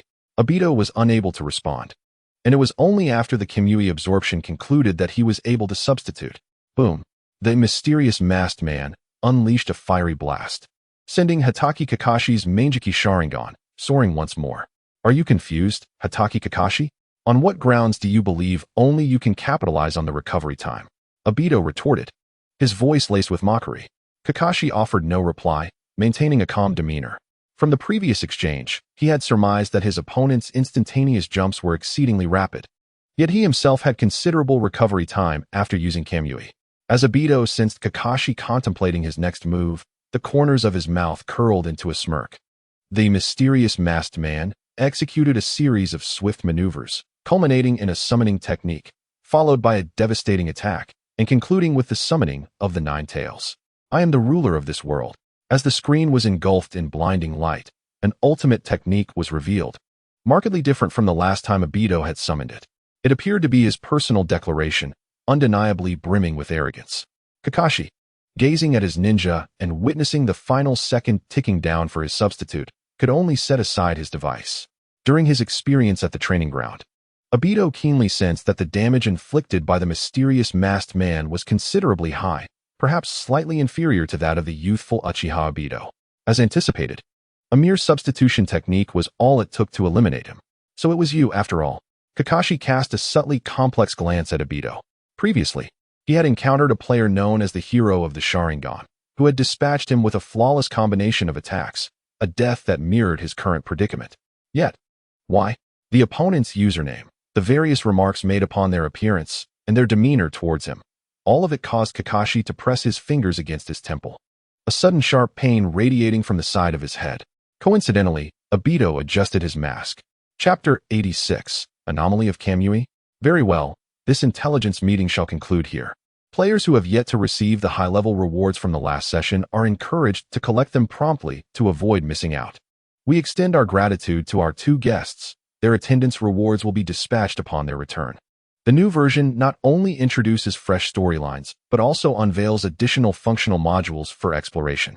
Moreover, the cross-server tournament will officially commence the night after tomorrow, a contest that will determine the strongest organization in the ninja world. Abundant rewards await, which should not be overlooked. With these closing remarks from Cheng, the intelligence meeting drew to a close, and the luminous screen vanished. As a newcomer to the intelligence meeting, Kakashi felt a momentary blur before he found himself back in his previous position. At the Hokage Rock, as soon as Kakashi returned, he was surrounded by his peers. Are you alright, Kakashi? Was that guy truly formidable? What was the reward you received? Faced with the barrage of inquiries, Kakashi found himself at a loss for words. Everything that needed to be known had already been displayed on the screen. He had no opportunity to probe further. Asuma, recognizing this, clapped his hands and declared, "All right, it's getting late. Everyone should head home and rest." With that, he led Team 8 away. Guy merely patted Kakashi on the shoulder in silence before departing with his Team 3 students. Only Team 7 remained, and Kakashi turned to Naruto, who was gazing back at him. Meeting those cerulean eyes, Kakashi managed a slight smile. "I'm sorry, Naruto. Why apologize? It has nothing to do with you, Kakashi-sensei." Naruto shook his head, his expression a mixture of complexity. Truth be told, he was uncertain of his own feelings at that moment. Should he hunt down that masked man? Yet, he was still in the dark about the specifics. Suddenly, a thought struck Naruto. If I don't know, why not ask someone who surely does? Sorry, I'm heading home. With that, Naruto leaped from the Hokage Rock, his figure flickering and disappearing from Kakashi's view. He's gone. Sasuke said nothing more, his hands tucked into his pockets as he turned to leave. Kakashi-sensei, Sakura said, glancing at him, sensing the fatigue he concealed beneath his calm exterior. Sakura, you should return as well. I need some time alone, Kakashi replied with a forced smile. Once Sakura departed, silence enveloped the area. Kakashi sat atop the Hokage Rock, overlooking the village, where lights twinkled like stars. Konoha remained a bastion of tranquility. Since the village's inception, its ninja had strived to protect this peace, not for lofty ambitions, but simply to grow strong enough to safeguard those they held dear. Kakashi reclined on the head of the fourth Hokage, his former mentor, Minato Namikaze. What resolute mindset did you possess back then, teacher? Surely, it was faith. A cold breeze swept through, refreshing his spirit. Closing his eyes, Kakashi drifted into slumber. After an indeterminate passage of time, he slowly opened his eyes. His right eye remained unchanged, while the eternally unyielding left eye, gifted by a friend, seemed to swirl with an intensified crimson hue. The three tomo had vanished, replaced by a complex pattern formed of distorted shuriken, imbued with profound significance. Kamui? Obito reached up to gently touch his right eye, feeling a subtle stirring within. A smile broke upon his face as he casually sat down. In this otherworldly space, he experienced an unprecedented sense of relaxation, for no one could intrude upon this realm. This was solely his domain. Ding. 1,000 points have been credited to your account. Obito glanced at his phone, the notification appearing just after his return. 1,000 points. This was the personal reward bestowed upon participants of the intelligence meeting by Cheng. Undeniably generous. He opened the points shop, his gaze flitting over several items before settling on the lottery ball. Recently, a small wave of excitement had rippled through the ninja world regarding the lottery ball. This little contraption was entirely random. One could acquire a weapon, or perhaps merely the clothing of a neighboring widow. In a place like the ninja world, where many had a penchant for gambling, the thrill of highs and lows provided a welcome respite from the bitterness of post-war animosities. Thus, the lottery ball had become a favorite pastime. However, Obito first purchased a few attribute points, eager to experiment with their functionality. Attribute points randomly enhance one ability of your choice from the ninja's entire being. Price, 10 points. A faint glow emanated from the phone screen, rushing towards Obito. He suppressed his instinct to evade, allowing the light to penetrate his being, dissipating with it. Hiss. Obito suddenly clasped his head, his Manjikyu Sharingan erupting uncontrollably. Boom! The Kamui space began to tremble violently, as if the very fabric of reality was unraveling. Yet, just as swiftly as it began, the tumult subsided, returning to its original state. The Sharingan reflects the soul. The jutsu housed within the Manjikyu Sharingan is the truest reflection of one's heart. The cold, desolate Kamui space was Obito's refuge, yet at this moment, it felt transformed. He lowered his hands and surveyed his surroundings. With a mere thought, those indeterminate stone pillars began to shift. One after another, they converged and stacked from bottom to top until they finally halted. Before Obito stood an object resembling a statue. He appeared momentarily stunned. Then, after a prolonged silence, he could not suppress a laugh. A mutation of Kamui. Initially, he had felt the power flowing into his eye, and he was undeniably elated. For it was this eye that would allow him to continue stirring the waters within the ninja world. Unexpectedly, he had anticipated an enhancement to Kamui, only to discover that it was the Kamui space itself that had undergone a transformation. Now, he could precisely manipulate the objects within the Kamui space, adjusting the layout with ease, crafting an entire estate in mere moments. Although his strength remained unchanged, this was still a significant gain.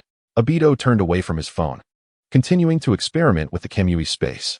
Drawing from his memories, he quickly conjured a house, his home in Konoha. He harbored no sentiments of nostalgia. It felt more like a spontaneous whim that prompted him to create. Before long, a towering gray mountain rose, adorned with intricately carved gray faces. Resting his chin on his hand, Obito scrutinized it, finding it unsatisfactory until he personally adjusted it to his liking. He transformed the heads of the 4 previous Hokages into the 4 members of his old team, including himself. Casting a glance at Kakashi's visage, he furrowed his brow and threw a kunai, embedding it into Kakashi's forehead statue. As cracks began to form, he nodded in satisfaction. Having had his fill of play, it was time to attend to business. Obito approached the table and chairs he had fashioned, where a black object rested atop the surface. This item was intended for the structures he had just created, the statue, the house, the faces, now serving as mere backdrop. He connected his phone, and it awakened, revealing a myriad of buttons on its surface, while the screen expanded. After taking a seat, he effortlessly navigated through the Ninja mobile game until he stumbled upon a page indicating that registration for the unlocked version was available. He thought to himself that indeed, it would only be usable after the new version update. However, prior to that, he could at least register a name. Leaning back in his chair, he pondered briefly while glancing at the Shinkai space, and then raised his hand to input the name. Ding! Congratulations. You have successfully registered in the Shinkai Nankai's live stream room. Chapter 87. Cross-server grouping. The Vortex Naruto organization gathered once more, their members appearing earnestly atop the Hokage Rock. The time was now 7 p.m., and in 1 hour, the cross-server competition would commence. The updates from the previous days had also gone live in the game today, necessitating their familiarity with the new ninjas to prevent any information gaps. 10 consecutive draws? Did I get something? Naruto looked around at his companions in confusion before glancing back at his phone. The first draw yielded a ninja. What could be said about this stroke of luck? To his astonishment, he had drawn a full card. Everyone stared at Naruto's phone. The Kakashi Hitaki with Manjiki Sharingan, artwork glaringly vivid. Observing their incredulous expressions, Naruto beamed with pride. He had always maintained that his luck was quite remarkable. Enough of this. Focus on familiarizing yourself with the ninjas. If you truly care about victory, this isn't the time for boasting, Sasuke remarked coolly. What? You bastard Sasuke. I haven't even settled the score for your betrayal of Konoha. Naruto retorted angrily. And what of it? Sasuke scoffed. The latest chapter of the storyline had also been updated, depicting Sasuke's choice to leave Konoha with the Sound Ninjas, heading towards Orochimaru. Despite the efforts of former comrades to impede him, even risking their lives, they ultimately failed, resulting in Naruto's defeat at the Valley of the End. Sasuke, as the original character, could understand the version of himself in the narrative, but being present here, he found himself at a loss for words. I'll tell you this. If you dare to act in such a manner again, Naruto, well, he clenched his teeth. The image of the ferocious nine-tailed fox flashing through his mind. If it came to that, he would even give his body to the Nine Tails to prevent Sasuke from leaving. He could never stand idly by as Sasuke walked away. Calm down, There's no need to fixate on events that haven't transpired, Kakashi said, gently patting Naruto's head. Besides, Sasuke wouldn't do that anymore, would he? Faced with the gazes of the group, including his own mother, Mikoto, Sasuke awkwardly turned his head away, remaining silent. Almost as if conceding. Shikamaru observed the group with a sense of resignation. Who could have foreseen such events unfolding in the future, regardless of one's intellect? He glanced over to see CHG still munching on chips, albeit at a much faster pace, while Ino wore a complex expression. Why not save the storyline for after the competition? Isn't this disrupting the organization's harmony? Speaking of the organization, they had lost to the Hokage organization during the finals of their server. However, merely qualifying for the cross-server event was already a stroke of luck. The conditions for winning the organizational competition included the number of participants, leadership rankings, combat strength, tactics, and sheer luck, truly a confluence of favorable circumstances. Due to the element of combat strength, the tactical options were somewhat limited. Tactic 1. Low combat power feeds high combat power, essentially using lower-tier fighters to exhaust the enemy's stronger fighters. Tactic 2. High combat power faces mid-tier combatants, but if overall strength lags, only the most skilled players can take the lead. To execute these strategies, meticulous troop deployment and calculations of opponent positions were necessary. Additionally, one must adapt swiftly to the enemy's movements, selecting the most suitable members for combat. As the strategist, Shikamaru understood this well, believing that his father would think similarly. Yet, he was also a key player in the organization, shouldering the mission of facing multiple adversaries. Whether it was fortune or misfortune to be in a version where criticisms were commonplace, the existence of ninjas that had not been weakened actually increased the success rate of lower-tier players overcoming higher-tier organizations. This was the strength of ninja prowess and player skill. One might wonder, is it only you who can make selections? Can others not choose? Hence the importance of skill. Ultimately, this would lead to typical internal battles among the overpowering ninjas in the duel arena. Perhaps this was their final opportunity, Shikamaru mused silently. With a combat power disparity of hundreds of thousands, such tactics could be employed. Beyond that, even divine intervention would be futile. Thus, the inaugural organizational competition allowed them to participate, seeking to contend for the ultimate victory. Time flew, and the cross-server event commenced. The interface was similar to that of their own server, and the champions from various servers, 32 organizations in total, had been grouped, including the countries of fire, wind, lightning, earth, water, rain, sound, grass, and iron. In previous Ninja World Wars, small nations were hardly acknowledged. Now, however, these smaller nations could join the fray. While the likelihood of them advancing past the first round was slim, their participation was a noteworthy endeavor. Vortex Naruto triumphed over Grass Group 1. Akatsuki 1 overcame Land of Soup Lord. Iron Country Samurai defeated Bird Country 2. Rock Hidden Name bested Waterfall Hidden Lightning conquered Iron Country Warriors. Sound 1 surpassed Frost Country. Airstar Country triumphed over River Country Kenichi. Reports of victories streamed in one after another. And upon a cursory glance, it was evident that the eliminated were predominantly from smaller nations. This did not come as a surprise to the audience. It was indeed the norm, as merely entering the cross-server competition was a commendable achievement for smaller nations. Before long, the majority of the matches for the round of 32 had concluded. Although most battles were one-sided, the spectators were thoroughly entertained, especially when they witnessed the organizations representing their nations emerge victorious. Cross-server channel, thunderous roar. As expected of Lord Raikage, that was impressively swift. Rock circle person. Clearly, it was Lord Sasuke who won even faster, yet you shamelessly boast about yourself? Hidden mist crocodile, silence. You uncouth person from Rock Hidden. Sound ninja unknown. Our sound ninja is no slouch either, and that is all thanks to our leader. Leaf Color River, enough with the bickering. The championship and runner-up belong to us, the Leaf. Sweet Potato, by the way, aside from Lord Hokage, ISNT they're also Vortex Naruto? Bookstore owner, what are you saying? That kid Naruto can win too. I believe in him. Cornered Big Guy, I think so too. Rain Hidden Hermit, our Rain Hidden is no less capable. Flameware? I've searched through all 32 organizations and haven't seen a Rain Hidden title. Boring. Dadara shut off the public screen, irritated by the lack of discussion about art. He turned to see Haiden and Kisame still engrossed in their battle on their phones, piquing his curiosity. "Are you guys still not finished?" Deidara inquired. "Don't butt in." Scorpion abruptly interrupted Deidara, urging him to check the battle situation himself. Deidara opened his phone, skipping over the match involving himself in Akatsuki 1, and found Akatsuki 2. Their opponent was the Hokage. Pain, Conan, Deidara, Scorpion, and Toby S. Akatsuki 1 had emerged victorious, yet Itachi, Kisame, Haiden, and Kakuzu S. Akatsuki 2 had encountered a formidable foe in their first round. Led by the third Hokage, it comprised the elite of Konoha and was sponsored by the Ninja Clan, boasting the title of the strongest organization. Who isn't a formidable alliance these days? Chapter 88. Rapid Developments Excellent. What a splendid display. Our ninjas are truly superior to those of other nations.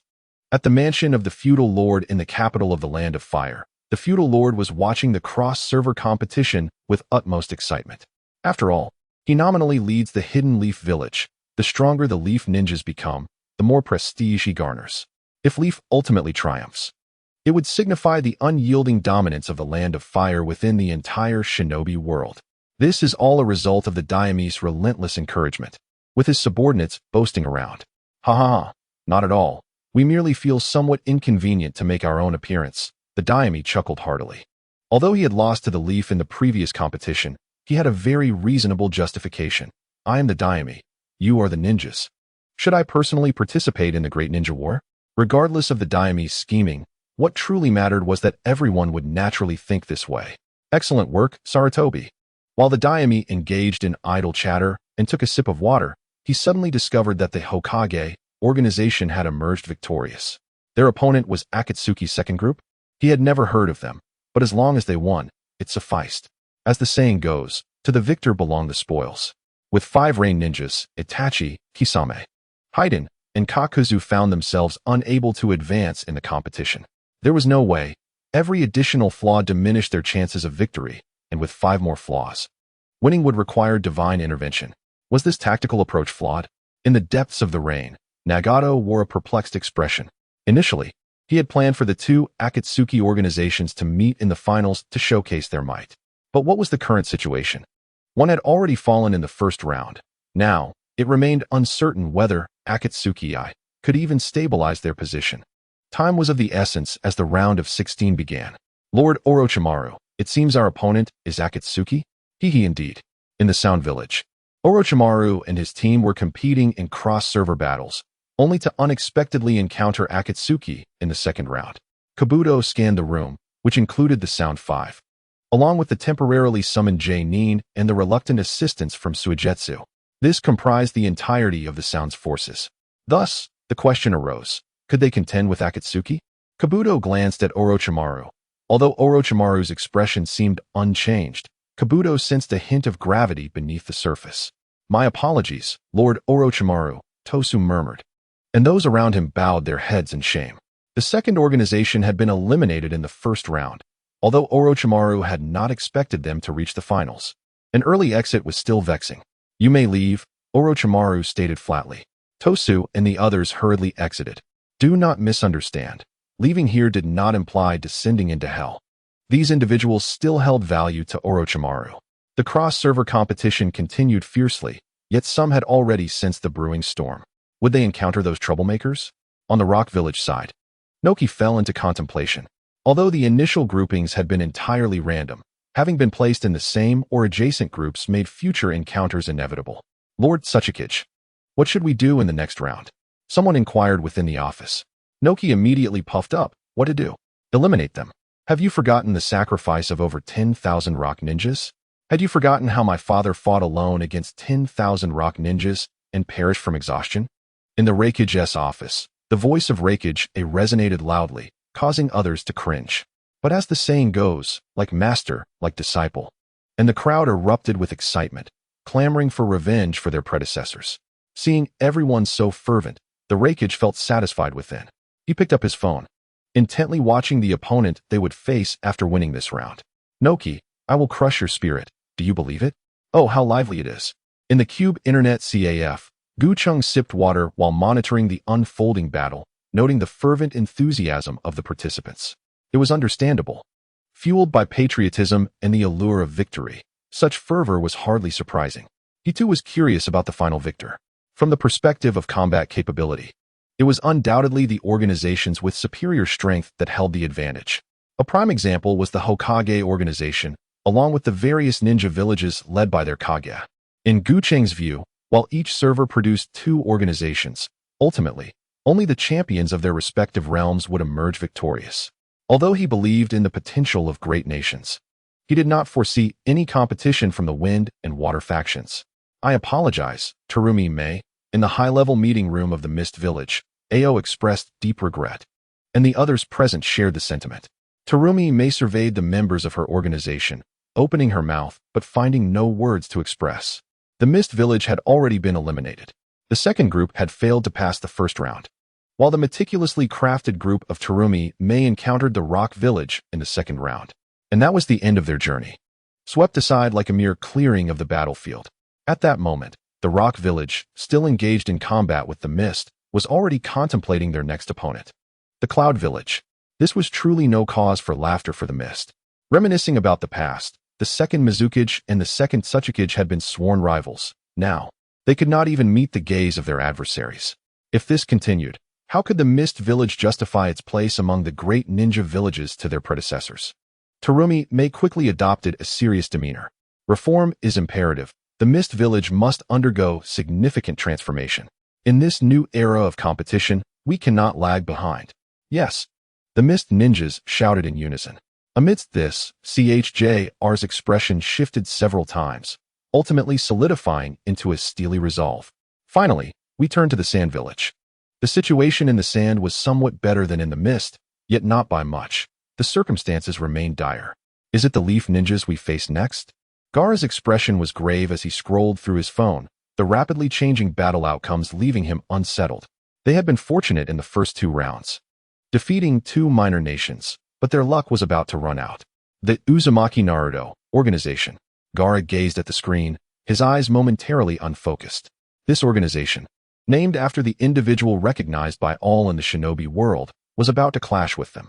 Although it was not the Hokage organization that Gaara found solace in, he dared not lower his guard. He wondered how Naruto's organization would react upon discovering their imminent confrontation. They had prepared meticulously for the cross-server battles, naturally placing themselves in a disadvantaged position, often overcoming stronger foes. Yet now, in this cross-server competition, they faced an opponent treating them as a formidable threat. It was indeed a bewildering situation. The Wind Shadow organization's members consist of Gaara and his three children, the elite of the village, along with Chiyo-bachan. What are your thoughts? Gaara inquired of Chiyo, the elder from the Sand Village who had returned to assist. Chiyo regarded the opponents lined up on the battle page, her expression unwavering but her tone resolute. We will win. We shall not lose. Chapter 89. The final four of the cross-server competition. Push forward, push forward. Do not relax. Do not be careless. This is bad. Fool. Be quiet if you lose. Remain calm. The advantage is mine. On the Hokage Rock, the initial tranquility had dissipated. Everyone's voices clamored incessantly. As the battle reached a fever pitch, they found it increasingly difficult to maintain composure, almost as if intoxicated by the excitement. Notably, Shikamaru was among those swept up in the fervor. Roar. We won. Shikamaru exhaled a long breath, his previously tense body slightly relaxing. He had been fortunate, achieving 3 consecutive victories. However, this time it was indeed luck. It was his first experience in cross-server competition, and none of his 3 opponents showcased exceptional strength or technique. He observed the others. Some had already set their phones aside, while others continued to fight. Among them, Naruto wore a rather peculiar expression. Wait, you summoned this so soon? Brother, summoning doesn't grant you replenishment. Am I mistaken? Didn't he already fall? How did he return? Was this person deliberately throwing the match? What on earth was happening? As Naruto gazed at the word victory, he felt somewhat bewildered. It was a rare occurrence for him, yet this round's opponent was exceedingly reckless. It could be said that the title of unexpected was well-deserved. Just as the saying goes, a flurry of punches can defeat even the most skilled master. Caught off guard, he had even been taken down by a ninja. Gaara of Sunagakure set his phone down. Not far away, Rasha noticed this and shook his head in disappointment. He should have known better than to expect anything from this individual. Rasha had just observed the entire match, failing to comprehend Gaara's unconventional playstyle, which resembled that of a child experiencing a game for the very first time. Yes, his approach was indeed liberating. Gaara was indifferent to Rasha's thoughts after his defeat. He exited the tournament page and navigated to his friends list. He silently repeated a name in his mind, entered it, and within moments, a player appeared. As expected, unfazed, Gaara felt a surge of joy. He could add friends across servers. What was there to hesitate about? He sent the request. Loving your Shura? Wasn't that the individual from earlier? Naruto observed the pop-up screen with curiosity, but casually clicked accept. Perhaps this straightforward notification was simply a feature for cross-server opponents indicating someone wanted to add him as a friend. Naruto didn't dwell on it, and soon faced his next opponent. Before long, an announcement appeared. Naruto Uzumaki defeated Kazekage. Hooray! He had entered the top 8. Sakura beamed with excitement, throwing a fist into the air. What does that have to do with you? Ino teasingly jabbed at Sakura. Hey, I contributed too, you know? Sakura retorted, charging at Ino, their foreheads colliding like two bulls in a tussle. The others had grown accustomed to this display. I never expected this organization to reach such heights, Jiraiya mused. In the top 8, just one more win, and we advance to the finals. Win again, and we're champions. 3 matches stand between us and victory. Asuma chuckled. You seem quite confident, Kakashi remarked with a smile. No, I simply believe that with everyone here. We will fight to the end. We cannot allow the possibility of defeat. At his words, Kakashi said nothing, his gaze sweeping over each member. Some were dreaming. Some were contemplating calmly, while others rested. All were prepared to battle to the final breath. He suddenly realized, this confidence in victory was not mere blind optimism, but rather a profound and simple belief. Obito, this is what your team embodies, isn't it? Ah, how fortunate we are to have won so many times. Long life, exclaimed Obito, his joy evident. Akatsuki. Obito scratched the back of his head, a mix of foolishness and surprise in his expression. Alfred, I've said it many times. As a member of Akatsuki, you should be more reserved and maintain an air of coolness. Indeed, Deidara chimed in. Oh, coolness is art. But doesn't the senior sometimes talk a lot? Obito teased. What? Alfred shouted in anger. You're making too much noise. If you don't prepare for the next round, be careful of losing, you fools. Oh, Deidara shot a sidelong glance at Alfred, suddenly laughing. Since when does someone who has lost have the right to speak here? What do you say, Alfred? Yes, a first-round loser has the least right to comment. Obito waved dismissively. Alfred fumed, veins bulging on his forehead, shouting threats to sacrifice the two to the great evil deity, charging forward with his scythe. However, as he passed by Kakuzu grabbed him, rendering him unable to break free. Hey, Kakuzu, you lost alongside me. Can you endure this? Alfred complained. He has a point, Kakuzu replied coolly. A loser is simply a loser. Repeating it 100 times will not change the fact, and enduring the humiliation from the victors is all one can do. Of course, that wasn't the only reason. He was also gauging the situation. Kakuzu noticed that after being mocked, Itachi, Kisame, and J-Bai, who were in the same group as him, showed no reaction at all. What else could it be but fear? All right, Deidara, the next group is about to be assigned. Stop talking nonsense, Sasori said in a low voice. After saying this, he cast a glance at Obito, wondering if Alfred was still pretending to be mysterious. Ever since the last intelligence meeting, no one in Akatsuki dared to underestimate Alfred anymore. Oh, the opponent pairing is starting. Deidara suddenly grabbed his phone as the remaining 8 organizations scrolled rapidly. Could we end up matched against those on a winning streak? Obito casually remarked. Swish. Akatsuki, Naruto, Uzumaki. The members of Akatsuki looked at their opponent organization, and Obito fell silent, thinking it had to be that incompetent Kakashi's fault. Pain. Conan glanced at Pain. Nothing. Pain replied with a chilling demeanor. Even though half the organization had been eliminated, we shall surely prevail until the end. Regrettably, your organization has been defeated. As this message appeared, the phone screen turned gray, leaving Obito speechless. The members of Akatsuki fell silent. Even Alfred ceased his ruckus, each person holding a phone, quietly turning to face Pain. Pain, Naruto Uzumaki defeated Akatsuki. How is this possible? Is this how Akatsuki ends? Absolutely not. Nagato shouted in disbelief, his voice hoarse from yelling, breaking into a fit of coughs. What a joke, to not even make it to the top 8. Was their initial optimism merely a beautiful fantasy? Suddenly, A flurry of paper formed a figure before Nagato. It was none other than Conan, gazing at the person who had stood by him all these years. Nagato suddenly found peace. I'm sorry, Conan. Yahiko's resurrection will have to be delayed. I thought this would allow us to achieve our goals more swiftly and forcefully. Nagato said softly. So that was your intention, Conan replied, her gaze complex, sighing softly. I want him to see the current ninja world, to hear about Akatsuki from him, and to know his thoughts about me. Looking at the person in front of him, who spoke with lowered eyes, Conan seemed to see the boy who had always followed her and Yahiko all those years ago. I see now. All these years, you have remained unchanged, self-proclaimed God.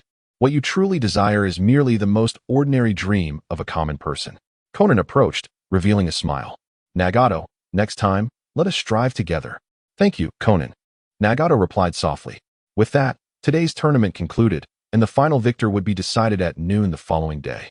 Only 4 organizations emerged victorious today: Hokage, Sasuke, Iwagakure, and Naruto Uzumaki. Chapter 90. The Final Gathering. Hokage, Sasuke, Iwagakure, Naruto Uzumaki. While appearing as 4 organizations, they were essentially 2. The ultimate victor of the cross-server tournament would arise from the Hidden Leaf Village and the Hidden Stone Village. Haha, well done. On the day of the finals, Noki of Iwagakure looked at the various organizations, grinning widely. Goodness, having come this far, if you can still contain your laughter, you must be something else. The Land of Earth indeed proved formidable. Noki had personally defeated the Raikage in the previous intense battle, nearly provoking the Raikage into a fit. Those who understood knew the depth of the situation. The Daime of the Land of Earth personally led his forces through numerous challenges, also reaching the finals. Noki understood that this was the Daime's way of expressing dissatisfaction. The leader had been quite displeased with the outcomes of the previous Ninja World Wars. Excellent, Noki declared with enthusiasm. Let this victory reshape the landscape of the ninja world. Lord Hokage, he began, but there was no need for words. He understood that they had already accomplished something remarkable. In the Hokage's office, the 3rd Hokage set down his phone and stood, surveying the room. Everyone present was an undeniable powerhouse. It is precisely due to the gathering of this reliable strength that the organization has arrived at this juncture. The finals are upon us.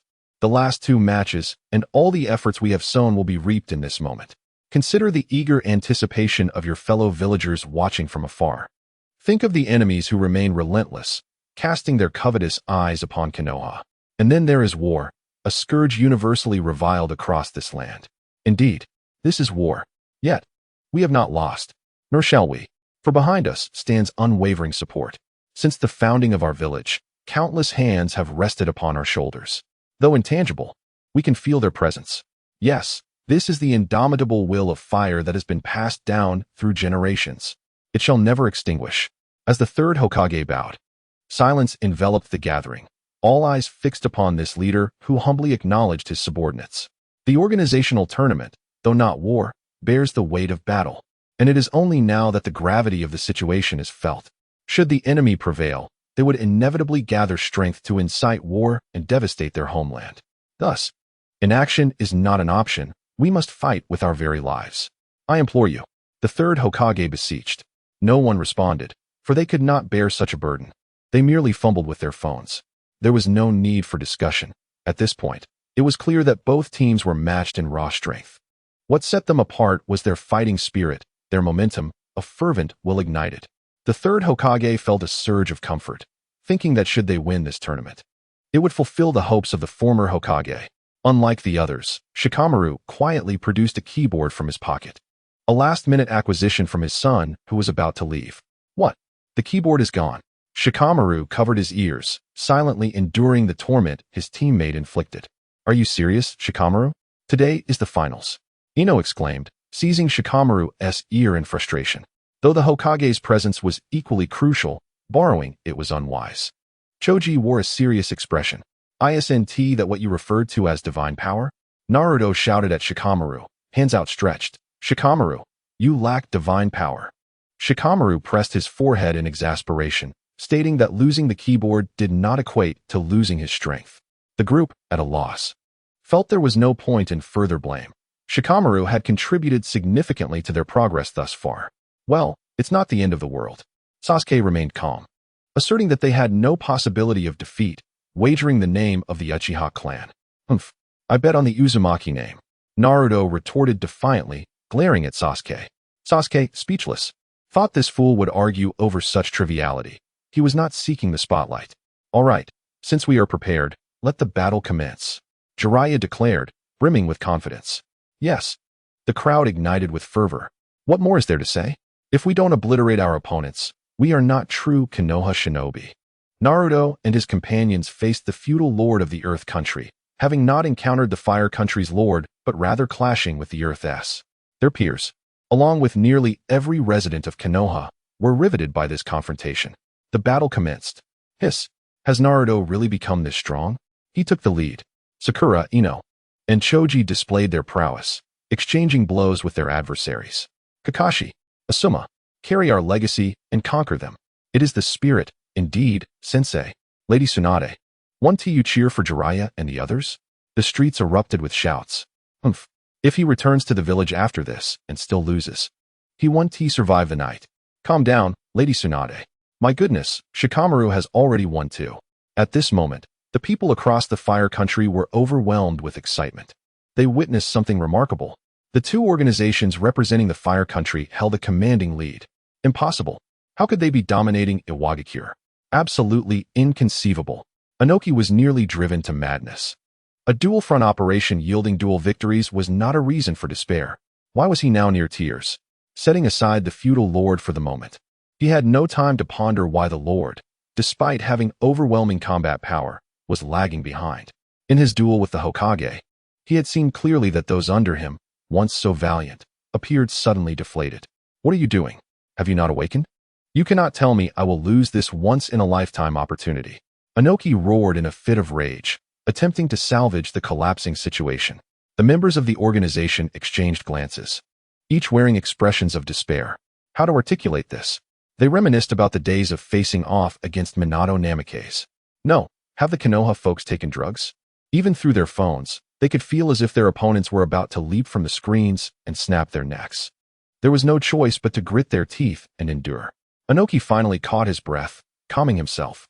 He refrained from pressuring his teammates and clicked on the feudal Lord's match. He discovered they had reached the final round, where the Lord's opponent was that Uchiha brat. The more he watched, the more his heart sank. The positioning and strategic judgment from his perspective as Tsuchikage were impeccable. What is strategy? It encompasses deception, pressure, situational awareness, positioning, and more. The most common aspect is knowing precisely what the opponent intends to do and being equipped to counter it. Mere knowledge is insufficient. Whether others are aware of this, Inoki could not say, but he was aware of one thing. The finals would meet, but at Konoha. Chapter 91, Reward Settlement. Congratulations. Your organization has achieved victory. Upon reading these words, Naruto felt as though all his strength had drained away, nearly collapsing to the ground. Why nearly? Sasuke, quick to react, caught him, preventing an intimate encounter with the earth. Was such a reaction necessary? But we won. Humph. So what? Wasn't that the plan from the outset? Truly pathetic. We won. Aya. With Naruto's ecstatic shout, the silence enveloping the Hokage rock and the entirety of Konoha was shattered. All eyes were on the tournament, and they witnessed Konoha's remarkable achievement of having two teams reach the finals. This further declared that Konoha remains as formidable as ever, capable of taking on 4 foes during the Great Ninja War and still stand strong. Everyone had watched the final match in its entirety, including those who had been eliminated earlier. Hokage, Uzumaki Naruto, this pair, champions of Konoha, emerged as the overall champions of the tournament, albeit with their ranks reversed. This revelation astounded everyone. Not only outsiders, but even the villagers of Konoha themselves could scarcely believe it. Naruto had actually bested the Hokage. How could that fellow be so powerful? It was terrifying. What is impossible? At this juncture, what can he not accomplish? Amazing. Ha ha ha. Incredible. Regardless of who emerged victorious. This time, Konoha triumphed. Yes. Some things need not be overthought. The outcome is unchangeable. Understanding this, the villagers of Konoha erupted into cheers. Establishments like barbecue and ramen shops declared a day of free feasting. In their unique ways, everyone celebrated, and such scenes were rare. I suddenly realized that even in times of war, victory rarely brought forth smiles, but now it was different. The third Hokage stood by the window. Though his view was obstructed, he felt he could see. He beheld the smiles of the villagers, genuine joy radiating from them, truly devoid of any shadow. In the past, during the Ninja World Wars, victory was often overshadowed by sorrow, as many loved ones perished. Each time the conflict ceased, the village was enveloped in a somber atmosphere of mourning. However, the current situation was markedly different. They had triumphed, and this time, they could genuinely rejoice. This was a victory unmarred by loss. Perhaps this was the purpose of the light screen, to offer a satisfaction that came not from sacrifice, but from a victory that preserved life. The third Hokage reflected on this sentiment. Behind him stood the valiant heroes of this victory, silently observing while also seemingly attuned to the celebratory melodies in the air. Suddenly, the office door swung open. Danzo, why did you intentionally let Naruto Uzumaki win? The previously furious Danzo was abruptly silenced by a mere glance from the third Hokage. What kind of gaze was that? He even doubted whether the man who had suppressed him throughout his life would suddenly strike him down. Where the leaves dance, the fire endures. We have always adhered to this principle, have we not, Danzo? The third Hokage spoke softly. He better make the right choice. Danzo huffed disdainfully and strode away. Danzo was indeed furious. It appeared that the Hokage had favored Naruto. Yet, in the end, Naruto had emerged victorious. This outcome seemed questionable. Was the Hokage not holding back? Meanwhile, at Hokage Rock, after regaining their composure, Naruto and his comrades also recognized this inconsistency. Strictly speaking, the battle mirrored others against different organizations, requiring them to exert every ounce of effort to secure victory. Winning equated to strength. There was nothing more to say, nor could anyone be blamed. Sasuke crossed his arms. You seem entirely accepting of this, the others teased. In a certain sense, the Hokage could not have taken this battle more seriously, Shikamaru sighed. Nevertheless, the struggle was fierce, only barely clinching victory in the end. To the audience, it appeared to be a victory teetering on the edge of peril. Ah, he loves to play these games, Asuma said, exasperated. Since the Hokage has granted you this opportunity, do not disappoint his expectations, Kakashi remarked with a smile. Indeed, make sure to utilize that reward wisely. Ino chimed in, rubbing her hands together. Fool, the Hokage's intent is not merely this. He wants us to strive and win on our own merits next time, Sakura retorted. What did you say, broad forehead? Is there a problem, Ino pig?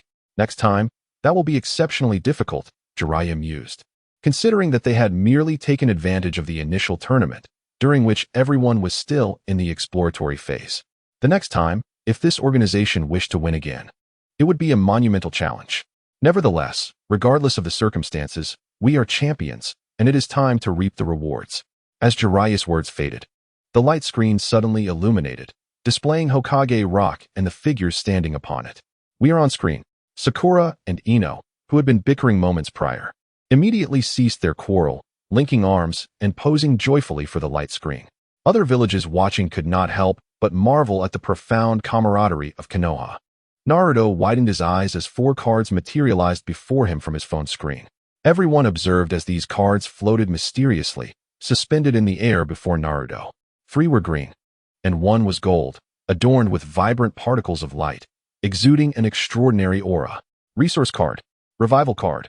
Everyone's envy surged, especially Reikage, who had received nothing and began to pound the table in frustration. How do I use this? Perhaps due to the scrutiny of all the ninja world. Even Naruto felt a tinge of apprehension. However, there was no need to ask, for the instructions were explicitly inscribed on the cards. Resource card, upon use. It will enhance the land beneath the user, providing corresponding fortification in all aspects. Usage method, simply state use. It was as simple as saying use. After a brief glance, Naruto hesitated no longer and activated it immediately. The 3 resource cards slowly descended, and upon touching the ground, they appeared to dissolve, merging into the earth as if they were mere droplets of water creating ripples in a pond. Yet, something had indeed changed. Naruto turned his head, looking left and right. The ground remained the same, but he sensed an inexplicable difference. The others felt it too, but this was not the moment for further examination. Ah, disaster. Naruto suddenly clasped his head, letting out a wail of despair that startled everyone. What's wrong? Sasuke inquired. Isn't the resource card only effective for the area beneath me? My standing area is quite small. Since I have 3 cards, shouldn't I move to another location for use? Everyone around was momentarily speechless, watching as Naruto gestured animatedly, oblivious to their increasingly incredulous expressions. After a moment of silence, Sasuke finally spoke. "You are invincible." Chapter 92, Revive. The resource card had been utilized. The champions received 3 resource cards, the runners-up 2, and the top 4 won each. While it appeared to be a 4-way tie, it was, in fact, a contest between 2. Konoha had collectively utilized 5 resource cards, while Awagakure had used 2. And then, there was nothing more to be said. Resource cards were exclusive to the top 4. Others could only watch enviously as they lamented their meager rewards. Naturally, as champions, Konoha shared both glory and shame, with each member receiving a lottery ball as a reward. Although the prizes were random, it was uncertain how many more simulator players would emerge from this. However, even after using the resource cards, the light screen did not fade, still focused on Naruto. To be precise, it was directed at the revival card in front of Naruto. Only then did everyone realize that using a resource card did not come with live broadcast privileges. It was a subtle transformation, not an immediate upheaval. The revival card, however, was something entirely different. Gulping nervously at the sight of the radiant golden card, Naruto felt a wave of anxiety wash over him. Although the rewards were meant for the organization as leader, he could not simply make unilateral decisions. Looking around, he noticed the varied expressions on everyone's faces. Scratching his head in uncertainty. Sakura, do you need healing? Need what? Sakura's fist landed on Naruto's head, her expression decidedly unfriendly. Realizing his blunder, Naruto shielded his head and quickly understood that asking about her family was indeed a touchy subject. He then turned his gaze to the others. Shikamaru? Ino? Choji? No, they were all in similar situations to Sakura, those enviable individuals. Kakashi-sensei? Asuma-sensei? Jiraiya? Naruto hesitated further. This was it. One revival card would not suffice. Naruto, this organization exists because of you. You are my student and our leader. The revival card is entrusted to you. Kakashi stepped forward, addressing Naruto earnestly. Kakashi-sensei. Naruto was momentarily taken aback. Do not worry. There will be more opportunities, and no one will object. Kakashi reassured him gently, ruffling Naruto's hair. As Naruto glanced at the others, Asuma seemed to be giving him a thumbs up, while Jiraiya was scribbling something in his notebook, occasionally chuckling mischievously. Shikamaru, Ino, Choji, and Sakura all merely smiled at Naruto, their intentions clear. It was evident that the decision rested in Naruto's hands, marking his second opportunity to choose. Observing this scene, ninja villages everywhere reflected on Konoha's unity. Under the immense allure of the revival card, they still managed to maintain such harmony. The villagers of Konoha felt a surge of pride and relief, while those who had entertained selfish thoughts were left feeling ashamed. Certainly, there are not lacking in malicious individuals who conspire that the humility displayed is merely a facade, a result of the light screens capturing the moment. Nevertheless, it does not affect the parties involved. Naruto glanced around at the members of the organization, his gaze ultimately resting on Mikoto and Sasuke. A sense of foreboding washed over Sasuke. He realized that no matter how much he owed this individual, he would be at a loss as to how to repay him. Throughout the competition, Sasuke was undeniably the most earnest participant, and that was entirely due to Naruto's influence. Mikoto softly urged, Naruto, everyone is watching you. Reflect deeply on what you truly desire. Naruto was taken aback. What did he yearn for the most? Was it to no longer be overlooked? The acknowledgement of the villagers? To become the strongest Hokage? No, that could not be it. Did he not recall those quiet nights spent alone, gazing at the plain ceiling? The overwhelming emotion that surged within him was the solitude he knew all too well, which had nourished his growth until now. I want to be revived. With newfound courage, Naruto grasped the resurrection card and bellowed at the top of his lungs, My father! A profound silence enveloped the ninja world. Yet one entity stirred amidst the stillness. The resurrection card suddenly radiated with blinding brilliance, its impact far more significant than when Mikoto was revived. Under the watchful eyes of all, and particularly Naruto, a figure emerged from the radiant golden light, draped in a cloak that shimmered with brilliance. Upon closer inspection, the familiar sun-like golden hair, azure eyes reminiscent of a clear sky, and the white robe adorned with fiery patterns were unmistakable. Engraved upon his back were words that resonated deeply. The fourth Hokage, Minato Namikaze, stood there, and Naruto found himself muttering the title instinctively. The onlookers were momentarily stunned. while Kakashi and Jiraiya could only blink back tears. The newcomer disregarded his surroundings and approached Naruto, gazing at him intently. Snapping back to reality, Naruto stammered, "Wait. Is there a mistake? Isn't this the fourth Hokage? Even if he has returned, what I meant was," suddenly, words failed him, and his mind cleared as if the presence before him demanded his full attention, awakening a deep-seated connection within him. "Are you Naruto?" He hesitated, wanting to step forward but hesitating in fear. Yet, his body lurched forward unexpectedly, nearly toppling him over, and he turned to glare furiously. Sasuke had discreetly retracted his foot, feigning innocence while a slight smirk graced his lips. Naruto shot Sasuke a fierce glare before turning back, his expression softening once more. Gazing at this remarkably youthful man who had just returned, he opened his mouth but found himself at a loss for words. "Naruto, I am your father," Minato spoke gently, his eyes filled with warmth for his son. Upon hearing those words, Naruto could no longer contain himself. He lunged into Minato's embrace, exclaiming, "Father, father, why is the fourth Hokage you? I never knew, and no one would tell me, not even the third Hokage. After school, no one was there to pick me up. I watched as others were greeted by their parents. I sat alone on that swing, wondering if you ever played while you were alive. Everyone scolded me, shunned me. I suppose I understood it was because of the 9 tails. But it didn't seem that terrifying. I dreaded going home, for whether I returned or not, I was always alone. But sometimes, Irika-sensei would treat me to ramen. All the other teachers disliked me, but Irika-sensei, I'm not sure if he was a friend or an older brother. I longed for someone to say, 'Welcome home, Naruto. Hurry up and wash up for dinner. Naruto, it's time to get up. Don't oversleep or you'll be late for school.' Before heading out, I wish someone would say, 'Here's your lunch. Don't eat it all at once. Save some for midday. Naruto, come home early after school. Don't wander off. Your mom and I made dinner. Naruto, don't eat instant ramen all the time. It's not nutritious. You should eat more vegetables so you can grow taller. I'm not as tall as Sasuke or Sakura. Sasuke and Sakura are in Team 7.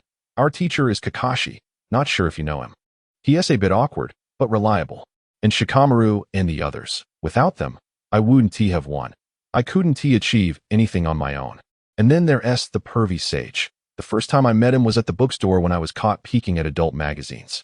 I had the money, given to me by the third Hokage, but I prefer to buy a bunch of limited edition ramen to stockpile, even though sometimes I forget and they expire. I even bought paint to decorate Hokage Rock.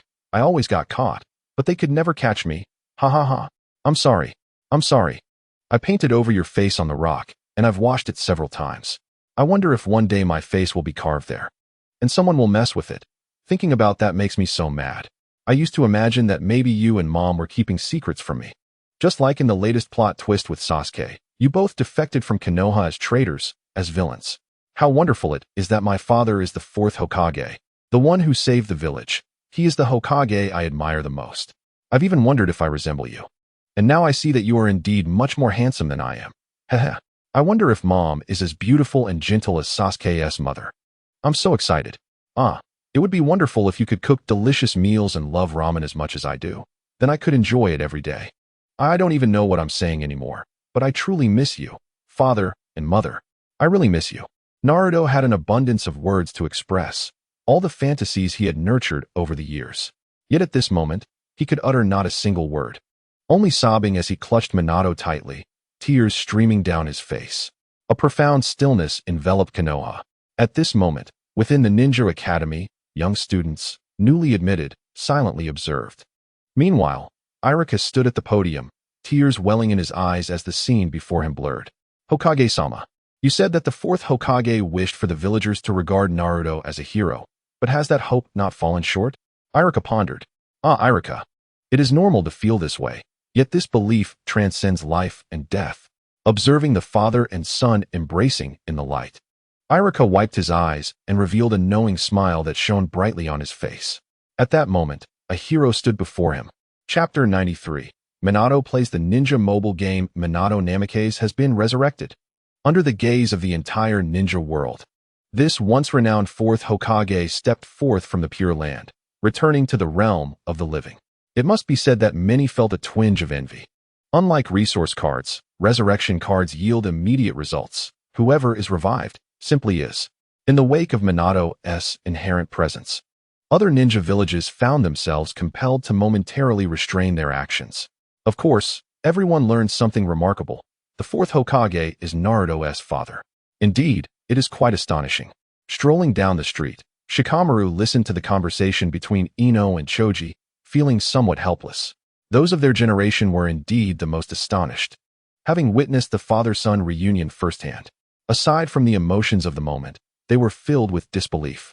However, upon reflection, it was only through such a connection that the fourth would seal the nine tails within Naruto, choosing to place the burden of hatred upon his own flesh and blood. Naruto and the fourth Hokage are father and son. I used to scold him. How awkward, Shikamaru mused. But what does it matter? I've recently come to appreciate Naruto. He is quite remarkable. Hey, you're changing your tune so quickly? Go apologize to him, though he may not accept it. Such a headache. I've made a mistake. Listening to the discussions of the villagers as they passed by, Shikamaru surmised that Naruto's life in the village would undoubtedly change from this point forward. This is also your strength, Naruto. Shikamaru pondered quietly. Even being the son of the fourth Hokage, it was impossible to prevent others from speaking ill behind his back. Thus, to alter this perception, while status indeed provided an advantage, the essence lay in one's own efforts. The atmosphere in the village had shifted. In the Hokage office, the third Hokage, after standing by the window for a brief moment, turned to sit down and took a puff from his pipe. Although he entertained the thought that anyone could potentially revive Naruto, the outcome of the fourth's resurrection was indeed a success. The village of Konoha required a Hokage who could safeguard it steadily for decades, and that was no longer within his capabilities. He could not uphold such a responsibility without faltering. In fact, entrusting the resurrection card to Naruto relieved him of a burden. The third Hokage realized that if he had obtained it, figuring out how to utilize it would have been his greatest headache. Well, this is fine. He picked up his phone and initiated a ranked match, bringing along the newly acquired ninja from a couple of days prior. As the champion of the server, he possessed a complete card of Sarutobi Hiruzen and had yet to properly experience it during the tournament. I have numerous ninjas at my disposal. I can play whichever I wish. Naruto scrolled through his phone, initially intending to boast, but upon seeing the 50 fragments of Sarutobi Hiruzen, his expression fell. Minato paid little heed to this. He merely observed Naruto's little nook with a hint of complexity. After being revived, Minato had been brought home by Naruto. Although Naruto wished to tidy up first, Minato followed him inside. Sorry, it might be a bit messy, Naruto said quietly. Let us clean up later. Could you teach me how to play the ninja mobile game? Minato inquired with a smile. Sure. Naruto was more than happy. Assuming that this returnee had merely overheard someone discussing the ninja mobile game on the way home and was curious. He rummaged through his belongings and eventually unearthed another phone from under his bed. Upon discovering that his shadow clone could use a phone, he had requested another one, thinking he could play alongside his clone. If that were the case, he could practice techniques against himself. Unfortunately, the shadow clone could not register an account. So this phone conveniently went to Minato. Minato swiftly registered and logged into the account. However, since it was a new account, aside from the initial gift of the future 7th Hokage, there were no other ninjas available. Thus, it became necessary for Naruto to lend his phone to Minato, as practicing in the training grounds didn't pose any issue. After a brief trial, Minato asked if Naruto could guide him through the beginner phase quickly. Much to Naruto's delight, as Minato progressed through the game, the father and son gradually grew closer. For Naruto, this was the first time he genuinely felt his father's presence in his life. He might have felt uncertain and anxious, unsure of what to say or how to behave once he calmed down. Yet, in their interactions, they found a harmonious rapport, akin to that of friends, one being 24 years old and the other 12. The duel arena has unlocked. Naruto, would you care to challenge me? Minato proposed. Of course. I want to lose to you in a game. Naruto replied confidently. As the match commenced, Naruto, being cautious, opted for Itachi Uchiha, Deidara, and Konan, the current trio of legends. However, while selecting his ninjas, he suddenly recalled one from his list. That masked man. He claimed to have fought the 4th Hokage before. Wasn't he the one behind the Nine Tails incident? Naruto exclaimed in a flurry. Was he? Minato chuckled. That sounds just like your mother's catchphrase. Is that so?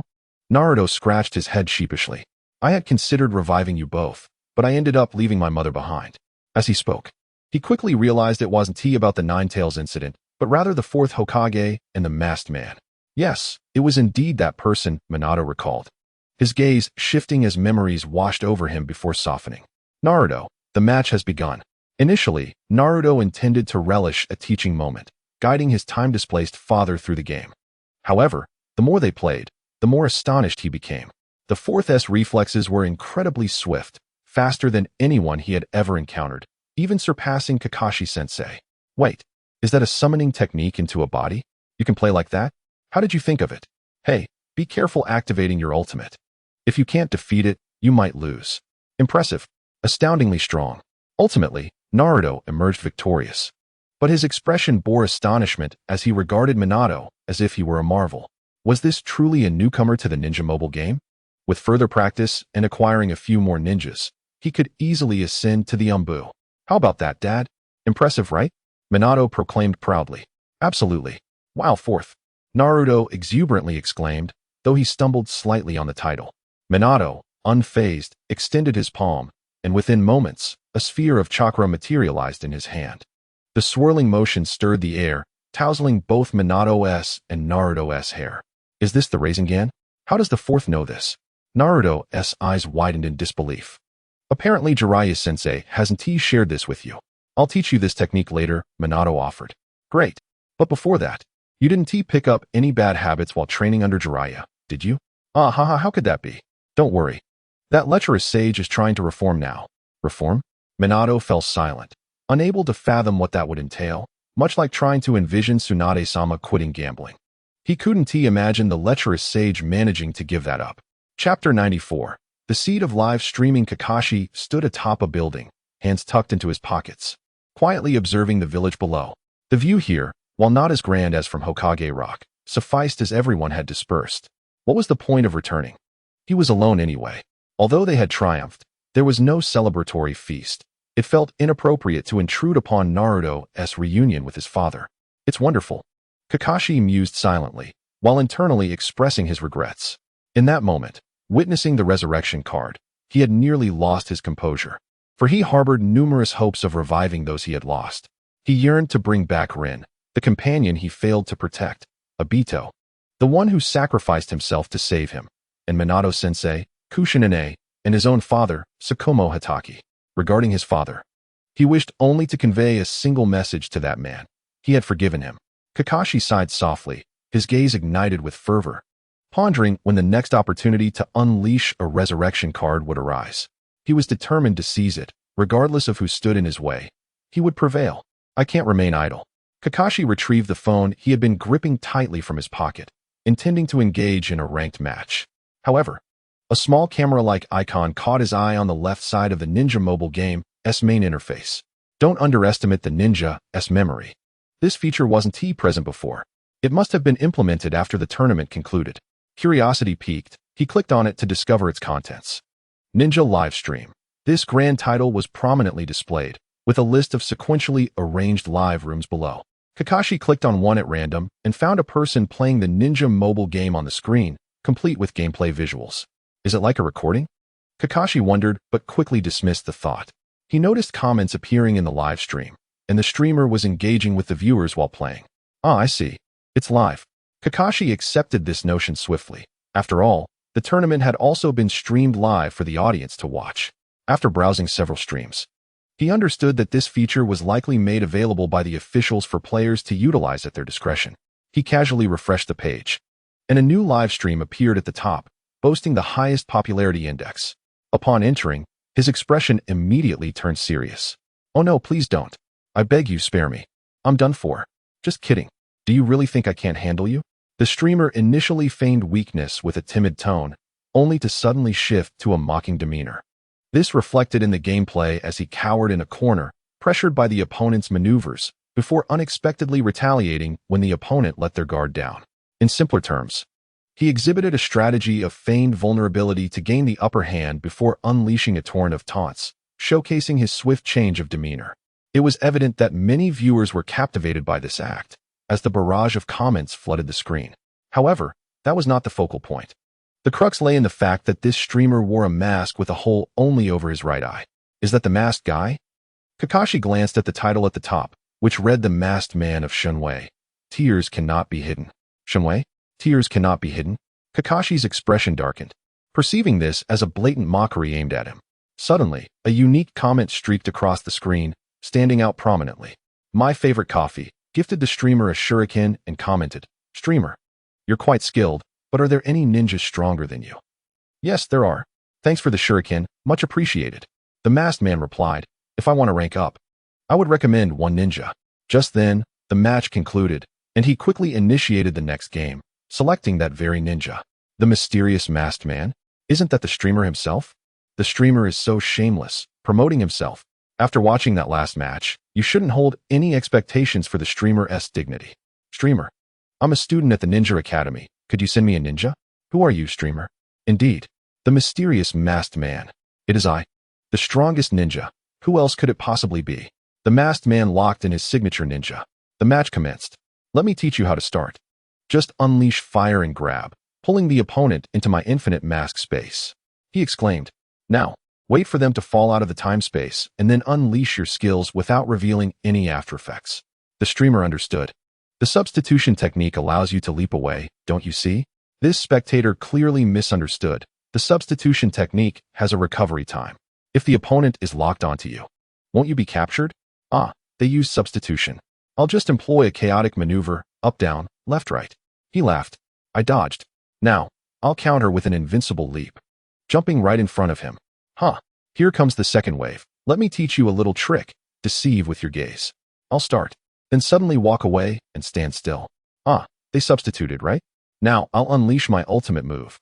Everyone, send my secret technique image to the screen." He lowered his voice, declaring, "I am the ruler of this world." Instantly, the live chat was inundated with images of the mysterious masked man's secret technique. Witnessing this, Kakashi felt a wave of frustration. He realized that the shuriken gifted earlier was merely a token of appreciation, alongside other gifts like the Great Fireball and Tailed Beast Ball, varying in price. No wonder this guy suddenly became so enthusiastic. It turned out someone was funding him. Earning money from streaming games is intriguing. Yet Kakashi couldn't comprehend this individual's situation. Wasn't he the one responsible for the Ninetales incident? Would someone like him resort to live streaming? Is he that desperate for money? Moreover, he was far too boisterous, lacking the chilling aura he once emanated during intelligence meetings. Observing the backdrop behind the masked man, Kakashi noted a faux rock formation adorned with 4 dog heads, resembling a fabricated streaming environment. Kakashi glanced at it, feeling a strange unease. "Huh? Thanks for the gifts. Hey, the seeking ball. Wow, thanks. Obito expressed his gratitude while internally astonished. He had seen the price ranges for various gifts. The shuriken was the cheapest at just 10 gold coins, while the seeking ball was the most expensive, costing a whopping 10,000 gold coins. Who is this lavish benefactor? Is streaming truly that profitable? He mused that perhaps the Akatsuki should abandon their mercenary endeavors altogether and all start streaming to earn money. Lord of Fire, the streamer speaks quite well. My family loves watching, but we would like to know how to defeat the ninja Sarutobi Hiruzen in the tournament. Oh, a prominent figure? In that case, no problem. Cough. You're asking the right person. I have personally defeated the Hokage. Obito casually initiated another match. Of course, that Hokage is alive again, so he had to hide in the Shinwei space. In truth, Obito wasn't initially this adept at streaming. His proficiency stemmed from prior lessons. The origins of this venture trace back to the conclusion of the Uchiha Itachi intelligence meeting, where Obito was whimsically invited to conduct a live streaming test. After all, when it comes to who is most suitable to launch a live stream and generate buzz, it undoubtedly would be this shadowy protagonist. As a result, Obito received instruction from the book titled How to Be a Popular and Competent Streamer. Now, the results appeared splendid, although the entertainment factor was all staged. Obito had indeed influenced the advancement of the streaming industry. At the very least, many others had followed suit, launching their own channels, with popularity steadily rising. Some sought profit, while others merely engaged in play. At that moment, Kakashi, watching the stream, suddenly received a message. After glancing at it, he wore a contemplative expression. Could he also become a streamer? What if he and Obito each hosted their own streams and collaborated? How could he be dreaming such a thing? Chapter 95. The Emergence of the Youth Handbook Teacher Kai. Niji. Tenten. Lee shouted, waving his arms as he sprinted into the training ground where their team was assembled. Aside from him, the other 3 had already arrived. Lee, you're late, Kai exclaimed, his face a portrait of despair. Aren't you usually the first to arrive? Have you lost your youth? Hey, does being late mean I've lost my youth? Tintin chimed in, her expression deadpan. Sorry, Teacher Kai, Li panted. I spent all night devising a new strategy. Oh. Upon noticing the faint dark circles under Li's eyes, Kai's interest peaked. However, Tintin rolled her eyes and whispered to Niji, certain it was just another nonsensical idea. With the three of them watching intently, Li's face radiated determination. Naruto and the others triumphed over the entire ninja world. Yet we didn't even get a chance to participate. That is a failure beyond failure. So, I pondered relentlessly for a new tactic, something better than starting with an invulnerability technique followed by a skill combo. Finally, I figured it out. Kai felt a bit awkward, so, Li, we need a strategy that attracts attention. Don't worry, Teacher Kai, once I demonstrate, you'll understand. Li promptly pulled out his phone to start a ranked match. Tintin, intrigued, pulled Niji closer. Thus, under the watchful eyes of the trio, Li sat cross-legged on the ground, adding, ninjas must eliminate those 3 Akatsuki members. Who doesn't know that? People are already calling them the 3 phantom gods of ninja. Tintin retorted. No, I'm referring to Deidara, Conan, and Mysterious Masked Man. Huh, not Uchiha Itachi. Nope, I already know how to defeat him, Li declared with unwavering confidence. In conclusion, he added, compared to him, Mysterious Masked Man is more challenging. Tintin and Niji exchanged glances, thinking this boy might have lost his mind. Uchiha Itachi is not someone you can just claim to know how to defeat. With nothing more to say, they settled in to watch. They observed as Li, without hesitation, selected the new ninja that had been released a few days prior, placing it in the first slot and equipping it with chakra. Not using invulnerability? Kai inquired, curious. Li nodded, indeed. Every ninja can harness the power of the dominance body. This particular ninja seemed somewhat intimidated by it, yet my strategy must incorporate chakra. This reasoning left several listeners perplexed. How could one fear the dominance body, yet not utilize a counter technique? Or why not simply employ the dominance body themselves? Currently, the dueling arena was rife with battles featuring the dominance body. As the fight commenced, Xiao Li's performance began in earnest. Watch closely, starting with Raikiri. If it connects, I'll follow up with Kim Yui, pulling my opponent to the center of the arena. Kim Yui is irreplaceable for capturing the enemy. I'll deliver 2 quick strikes. But they used a substitution. I'll unleash my ultimate move. My ultimate technique fills the center of the screen. They cannot escape. To ensure stability, I must follow up with Earth Flow Wall. As I initiate the Earth Flow Wall, I'll then employ Kim Yui. Another Earth Flow Wall will graze their substitute. If they strike me, I'll substitute in an instant. As my substitute lands, I'll gather chakra for my ultimate move. Against me, who has replicated over 1,000 ninja techniques, you stand no chance. Upon seeing Kakashi-sensei's handsome face flash on his phone screen, Xiao Li let out a long sigh of relief. Thankfully, the practical demonstration went without a hitch. Everything unfolded according to his strategy. What do you think? Xiao Li turned around, only to find 3 bewildered expressions. Is this the strategy you pondered over all night, Li? Guy managed to regain some composure. Yes.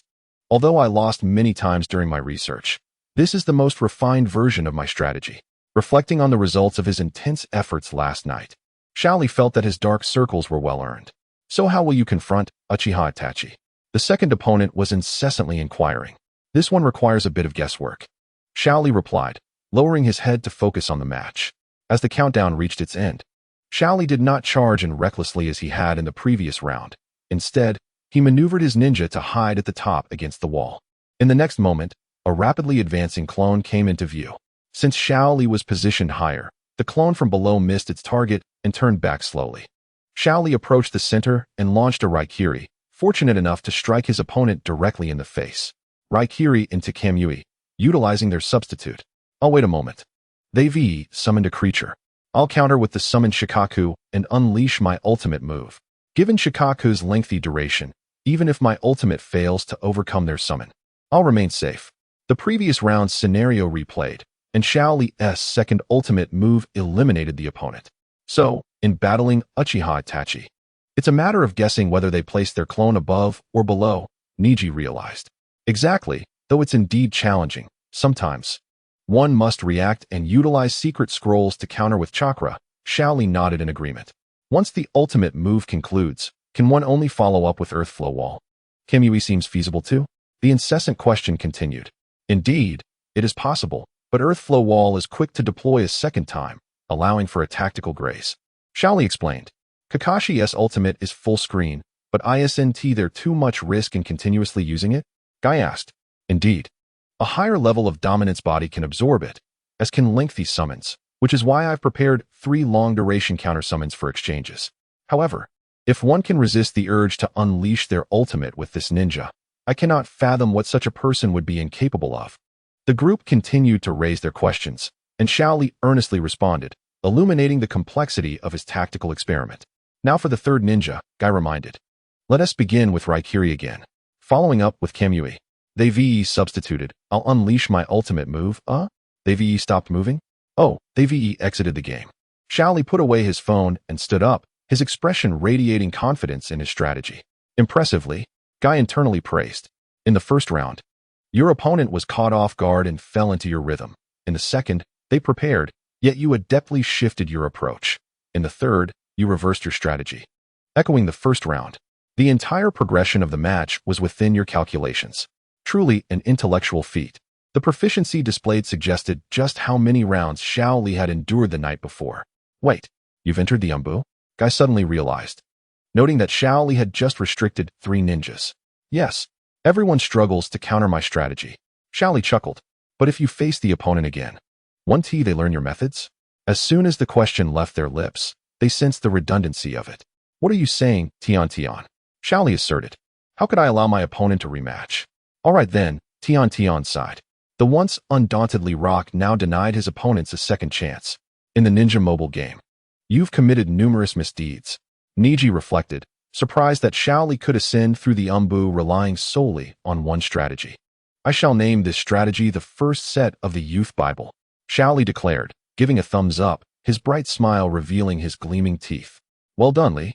I can hardly wait to put it to the test in practice. Guy also gave a thumbs up. Not just Guy, but Tian and Niji were eager to try it out as well, primarily because it seemed uncomplicated and, moreover, quite enjoyable. Excellent. I've recruited Hatake Kakashi's Manjiki Sharingan. Guy entered the training grounds first. Yet, his expression suddenly faltered, soon replaced by a grimace that resembled a cry. What's wrong, teacher Guy? Shaoli inquired. Kakashi promised to gift me one of his signature ninjas, but I've just purchased it myself. The 3 students fell silent in unison. Curse it. The next time Kakashi pulls a high-level move, I must confront him about this. Guy silently vowed. Stepping out of the training ground, ready for a real battle, only to be greeted by 2 new update announcement pages. Longing. We shall meet again. I will inherit my master's will. Chapter 96. The final issue of the information session. Hello everyone, it's me again. Upon reflection, this is already the 6th issue of the information session. The new information session appeared on the screen, with Gu Cheng introducing it as usual, yet midway through, he suddenly grew sentimental. Of course, few were paying attention to him. Everyone was focused on the 2 guests seated beside him. Those 2 are now well-known figures within the ninja world. Hello, I am Naruto Uzumaki. My dream is to surpass all Hokage and become the ninja game king, Naruto announced, giving a thumbs up. Hello, I am Minato Namikaze. Minato smiled briefly in introduction. Indeed, this father-son duo had appeared on the information session. The news came as a surprise. Yet updates for the ninja mobile game had always been like this, so everyone had grown accustomed to it. Minato had heard Naruto mention the information session before and was quite curious.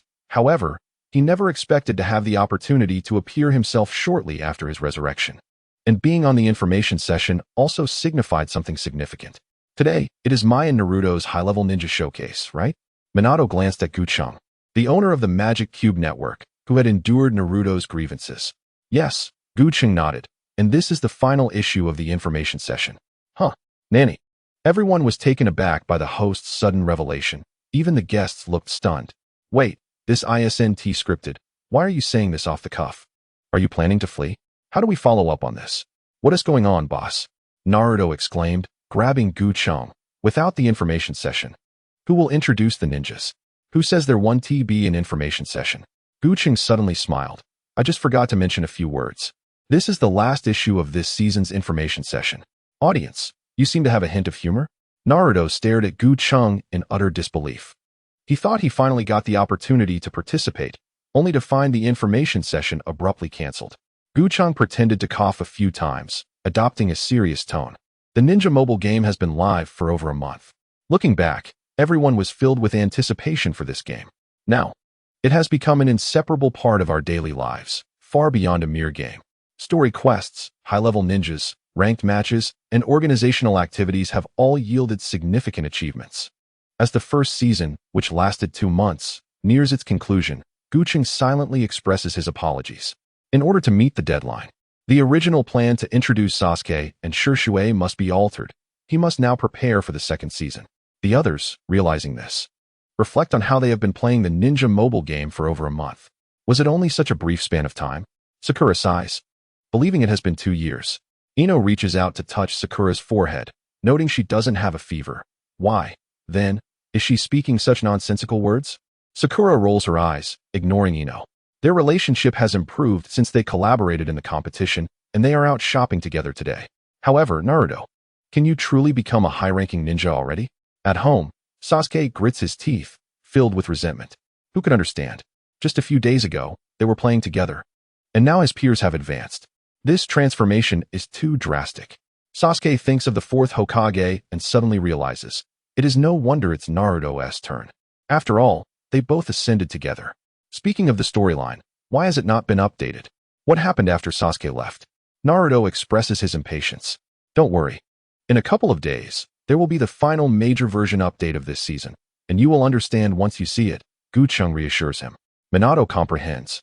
Surely, a grown-up Naruto will soon appear. He does not believe the current Naruto possesses the strength to rise in rank. Perhaps he is suited for the lower tier. Although, such a remark about his son may be considered impolite. Suddenly, 2 brand new illustrations appear on the large screen behind them, catching Minato and Naruto's attention. At first glance, Minato is taken aback. Naruto has indeed grown. He appears exceptionally serious, adorned in a red cloak. How handsome. My dad is also handsome. Naruto feels a sense of satisfaction, easily adopting this title. Ninja Minato Namikaze, Ninja Naruto Uzumaki Sage Mode. Oh, that kid Naruto has talent. In the Hokage office, Jiraiya sits by the window, astonished upon seeing Sage Naruto. The illustration shows no signs of frog transformation on Naruto, apart from his pupils and eyeshadow. This is a Sage mode even more powerful than his own. The 3rd Hokage feels a sense of relief, realizing that Naruto will indeed surpass Jiraiya. And he certainly will surpass him as Hokage as well. Sage mode. At the information meeting, Naruto notices this and scratches his head, casting a puzzled glance at Gucheng. However, this time, Minato can provide an explanation. That is a powerful ability inherited from Mount Myaboku by Master Jiraiya. It seems my Naruto has also mastered it. Hehe. Naruto chuckles foolishly. Is he pleased with his future prowess or delighted to hear Minato refer to him as my Naruto? Is that really me in the future? Naruto turns to Gucheng, filled with curiosity. Yes, you will know exactly how after the version update. Gucheng smiles on the surface, but internally he anticipates eagerly. The storyline should rush ahead to the Pain arc. Due to the rapid pace of ninja releases, the storyline has struggled to keep up, but it will align directly from here on out. Next comes the main topic of the information meeting. This time, Gucheng does not say much, allowing the father-son duo of Minato and Naruto to take the lead. The first skill is indeed the Flying Thunder God. The name Lightning Flash doesn't quite fit. Is that so? I think it sounds great. This instantaneous teleportation is simply stunning. Since it is a quick and elusive flash of movement, it should undoubtedly be called Thunderbolt Spark Electric Stone Flow Wind Speed Flash. Naruto, let me see your skills. The first skill is Rasengan, and the second skill is Shadow Clone Rush. Let me think. Well, Dad, let us jump straight into practice. We can figure out the names later. Alright, wait. I've thought of something. Since it's a combination of Rasengan and Shadow Clone, I'll name it Shadow Technique Rasengan Storm Reversal Second Style. To be honest, I have a technique to start off with, Dad. Oh, Minato Namikaze and Naruto Uzumaki Sage Naruto engage in a duel. Despite being father and son, they hold nothing back, as they often pull out their phones to play during their downtime at home. After Minato's revival, he didn't go anywhere, staying by Naruto's side, perhaps due to the debts of the years. Ultimately, they showcase both ninjas' skills several times, along with a hidden Easter egg of the ultimate technique. You will become stronger. Chapter 97. Story bombshell regarding the storyline. After the battle at the Valley of the End, Sasuke goes to Orochimaru, while Naruto follows Jiraiya out of the village to train. Naturally, the updated storyline continues from here, but everyone is left stunned. Chapter 7. The Wind Shadow Retrieval completed. Gaara stares blankly at his phone after the storyline ends, struggling to regain his composure. Akatsuki's Deidara and Sasori infiltrated Tsunagakure and kidnapped Gaara, prompting Tsunagakure to seek aid from Konoha, ultimately managing to win the battle by a narrow margin. In this brief chapter, there was an overwhelming amount of content, making it difficult to settle down. For instance, Gaara becoming the Kazekage, Chiyo sacrificing herself to save Gaara, and in the end, it seems Tsunagakure and Konoha have indeed forged a friendship. Gaara's mind is in turmoil. He needs a moment to collect himself. However, Gaara feels pleasantly surprised and has developed a newfound respect and curiosity for that man, Naruto Uzumaki. On Chiyo's side, she sighs, realizing that she ultimately fought against her own grandson. Chapter 8. Long-awaited reunion completed. The new Team 7 follows the clues to find Sasuke, first facing Orochimaru, then confronting Sasuke directly, resulting in a significant setback. Sasuke is indeed impressive. After completing this chapter, Orochimaru chuckles, amazed by Sasuke's remarkable growth in just 2 years. In contrast, Naruto, who merely rages and thrashes about ineffectively, is truly the tail end of the group. Despite being the son of the fourth Hokage, he will always be overshadowed by those favored by destiny, those who inherently possess the bloodline. Orochimaru can never forget the beauty of the Sharingan and the ocular jutsu of the Uchiha clan. He eagerly continues the storyline, curious about what he would do after acquiring Sasuke's body, although he hasn't given it much thought. Chapter 9. The Undying Destroyer completed. Shikamaru flips his wrist, placing his phone down, and leans back against the floor.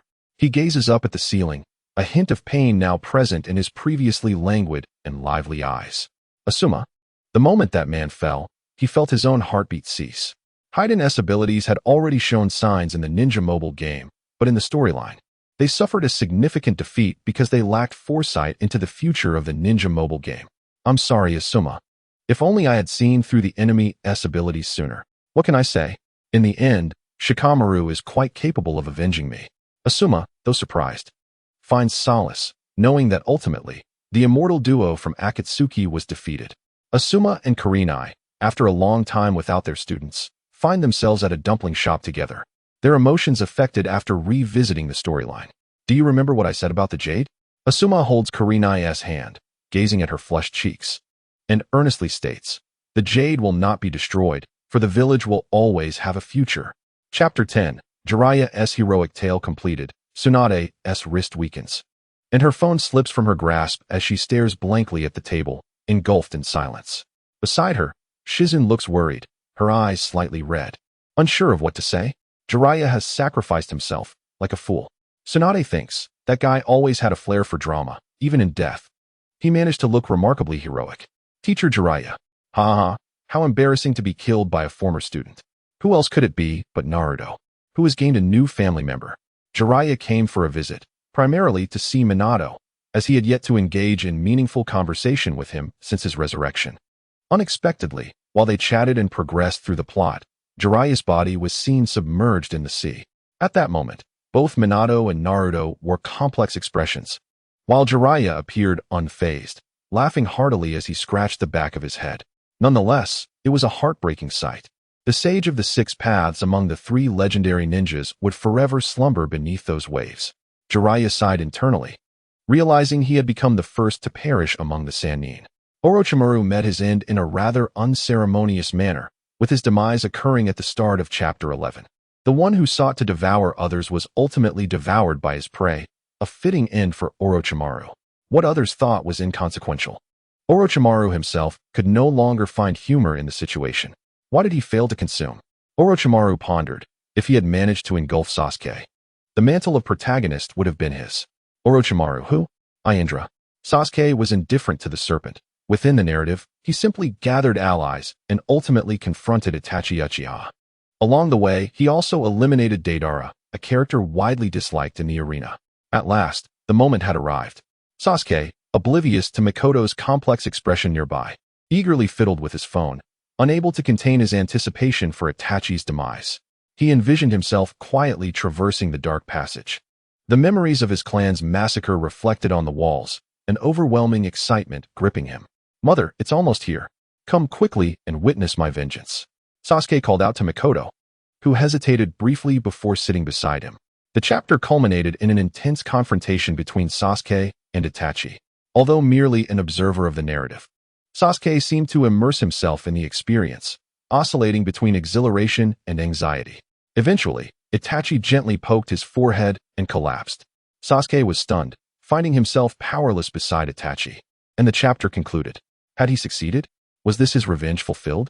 Yet, a tumultuous feeling lingered within him. Beside him, Mikoto was in tears. What could be more painful than witnessing her two sons forced into a life-and-death struggle? Sasuke was unaware of his mother's profound sorrow, only anxiously flipping to the next chapter. Then, he was taken aback. Chapter 12, The Secret of the Mangekyou completed. The final words of that man echoed in his ears, yet Sasuke could hear nothing else. After successfully slaying Itachi, the masked man, Obito, revealed the truth about Itachi to Sasuke. Uchiha clan, Uchiha clan, Uchiha clan. Sasuke cradled his head in his hands, overwhelmed by pain.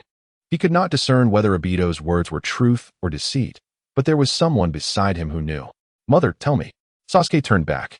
Mikoto gazed at her younger son, her expression a mix of profound unease and a glimmer of hope. She opened her mouth several times, but could not find her voice. After an indeterminate silence, under Sasuke's watchful gaze, Mikoto slowly nodded. The narrative was, indeed, true. A thunderous realization struck Sasuke. His eyes widened as if the sky had fallen, leaving him dazed. Yet, inexplicably, the words he had deliberately ignored surged back into his consciousness. "Forgive me, Sasuke, this is the last time." Chapter 13. The name of the Sannin completed. Oh, is this the tale of the Sannin from the past? No, there is also Hanzo of the Salamander from the Rain Village. Speaking of which, why is that fellow not seen in the Rain Village now? If you don't know, keep quiet, you foolish child. Don't interrupt, continue. The Akatsuki members gathered to watch the latest updates in the plot, occasionally engaging in brief discussions. Chapter 14. The Invasion of Pain completed. Silence. A deathly silence. The previously lively Akatsuki members fell into an eerie quietude, stunned by the events that had unfolded. The finale of this chapter left them feeling as if they had been struck by lightning, their spirits shattered. There was no denying that pain had attacked the Hidden Leaf Village, obliterating it with overwhelming force, and that the Nine-Tails brat had indeed returned with considerable strength. However, the conclusion, "Boss, what do you think?" Deidara was the first to break the silence, directing his inquiry at Pain. The others turned to Pain as well. From the newly revealed plot, the Akatsuki had lost half of their members, and only the Eight-Tails and Nine-Tails remained for capture. At this critical juncture, Pain was persuaded by Naruto to sacrifice himself to resurrect everyone killed during his invasion. Had it not been for witnessing the true terror of the Rinnegan, the Akatsuki would surely have rebelled by now. "We have perished in battle. The leader has surrendered, right?" Deidara's words went unheard by Nagato, who was lost in contemplation. The level of immersion he experienced was unparalleled by any other viewer. He felt as though he had truly fought through the Hidden Leaf Village and engaged Naruto. The two brothers exchanged dialogue based on their differing philosophies, and through his younger sibling, Nagato glimpsed the future of the ninja world. In simple terms, it was indeed so. Nagato felt a sense of confusion. He had never been one to take decisive action. He questioned whether entrusting everything to Naruto within the narrative was the correct choice. In reality, how should his unformed self regard this world yet to unfold? He turned to Konan, who had returned here. Perhaps she had never truly left. "Konan, I wish to hear your thoughts," Nagato said. Konan's expression was somewhat complex. As part of the original trio, she had often remained silent. But that was merely because it was unnecessary for her to speak. As the bridge connecting Yahiko and Nagato, she steadfastly supported whatever they chose to do. With Yahiko gone, Nagato's transformation altered the Akatsuki's ideology, leading them to bring suffering to the ninja world. She continued to follow, never voicing her opinion. However, now this man sought her counsel. Appearing vulnerable and lost, Nagato, Konan spoke softly, "You wish to show Yahiko the current state of the ninja world, did you not?" Nagato suddenly understood, his gaze sharpening with resolve. The Akatsuki had undoubtedly become a thorn in the side of all major ninja villages. They would never forgive those who destroyed their villages and captured the tailed beasts. Yet, they remained undaunted, unafraid of anyone. The Akatsuki would never perish. The plan continues. We must instill greater fear in them, allowing them to truly experience pain and suffering. Peace resides in our hands. Pain's words were calm and powerful, resonating in their ears long after he spoke. The Akatsuki members grinned. This was enough. They could sense an unprecedented determination emanating from Pain. No one present feared death. Despite differing convictions, they remained united. Ahaha, my bloodthirsty scythe has long been parched with thirst. Haiden licked his lips with a sinister grin. That fleeting moment would finally descend upon the ninja world. Indeed, art is an explosion. Yes, Deidara raised his hands in a jubilant cheer. However, before that, should they not first deal with the traitor? Scorpion's voice was raspy, laced with malice. The earlier speakers turned their gazes toward Itachi, a man already exposed to the entire ninja world. Humph, Itachi is truly remarkable, Kisame remarked, his admiration for Itachi setting him apart from the others. A man burdened with the honor of his clan and the darkness of his village, he had crafted a life script for himself, ultimately leading his only blood relative to bring about his end. Remarkable, what an extraordinary individual. Itachi, do you have anything to say? Pain inquired a stray dog. A man steeped in blood and sin? Perhaps only one who has died once can perceive such truths. Itachi's expression remained placid, his voice devoid of inflection. Huh, what nonsense are you babbling? I suggest we eliminate Uchiha Itachi as a sacrifice. Haiden had already begun to swing his scythe. Wait, Pain halted Deidara's action, casting a deep gaze at Itachi before stating, there is no place for him in the ninja world. For now, he shall remain with the Akatsuki. Upon hearing this, the crowd exhibited a myriad of expressions, and Itachi's demeanor shifted slightly, though he quickly concealed it. Ah Fei, you shall take charge of this matter, Pain commanded, turning to Obito, who stood a short distance away. Me? Obito exaggeratedly waved his hands. No, I am utterly swamped with work, even suffering from severe constipation. You seem to be engaged in live streaming? Deidara remarked disapprovingly. Requesting gifts every day in your streaming room is utterly uncool. It's simply outrageous. Well, you see, Senior Deidara, I actually earn far more this way than I ever did as a mercenary. Obito replied, and then began to count on his fingers. A shuriken is worth 10 gold coins, a great fireball technique 100 gold coins, a tailed beast bomb 1000 gold coins, and a seeking ball 10,000 gold coins. Moreover, there are various fan tokens, eye-catching messages, requests for ninja tutorials, and live interactions. I believe I've earned several million in just a few days. Wow, what? Kakuzu's eyes widened in shock. He had never reacted so dramatically even when witnessing his own demise in the narrative. Quick, tell me how you accomplished this. I'll pay to learn. Kakuzu rushed forward, yet he could not grasp Obito, instead passing straight through him. Observing Kakuzu's exaggerated reaction, the others collectively facepalmed, though they too were secretly astonished. Obito's high earnings were not without reason. Firstly, he was the pioneer of live streaming, seizing the opportunity for profit. Secondly, his identity was shrouded in mystery. A member of Akatsuki, he had been involved in significant events like the Nine Tails incident and had even faced the fourth Hokage. Additionally, Obito thrived in the streaming arena, his showmanship yielding explosive results. Lastly, there was the support of the streaming platform. Consequently, under these myriad factors, he had soared to success, earning the title of the Streaming King. I have conceived an idea that may prove swifter, more convenient, and far more powerful than Nagato's plan. Obito's voice took on an unusually deep tone, resonating with an unsettling weight. His words captivated the attention of all present, and under their watchful gaze, he continued, I shall name it cultural invasion.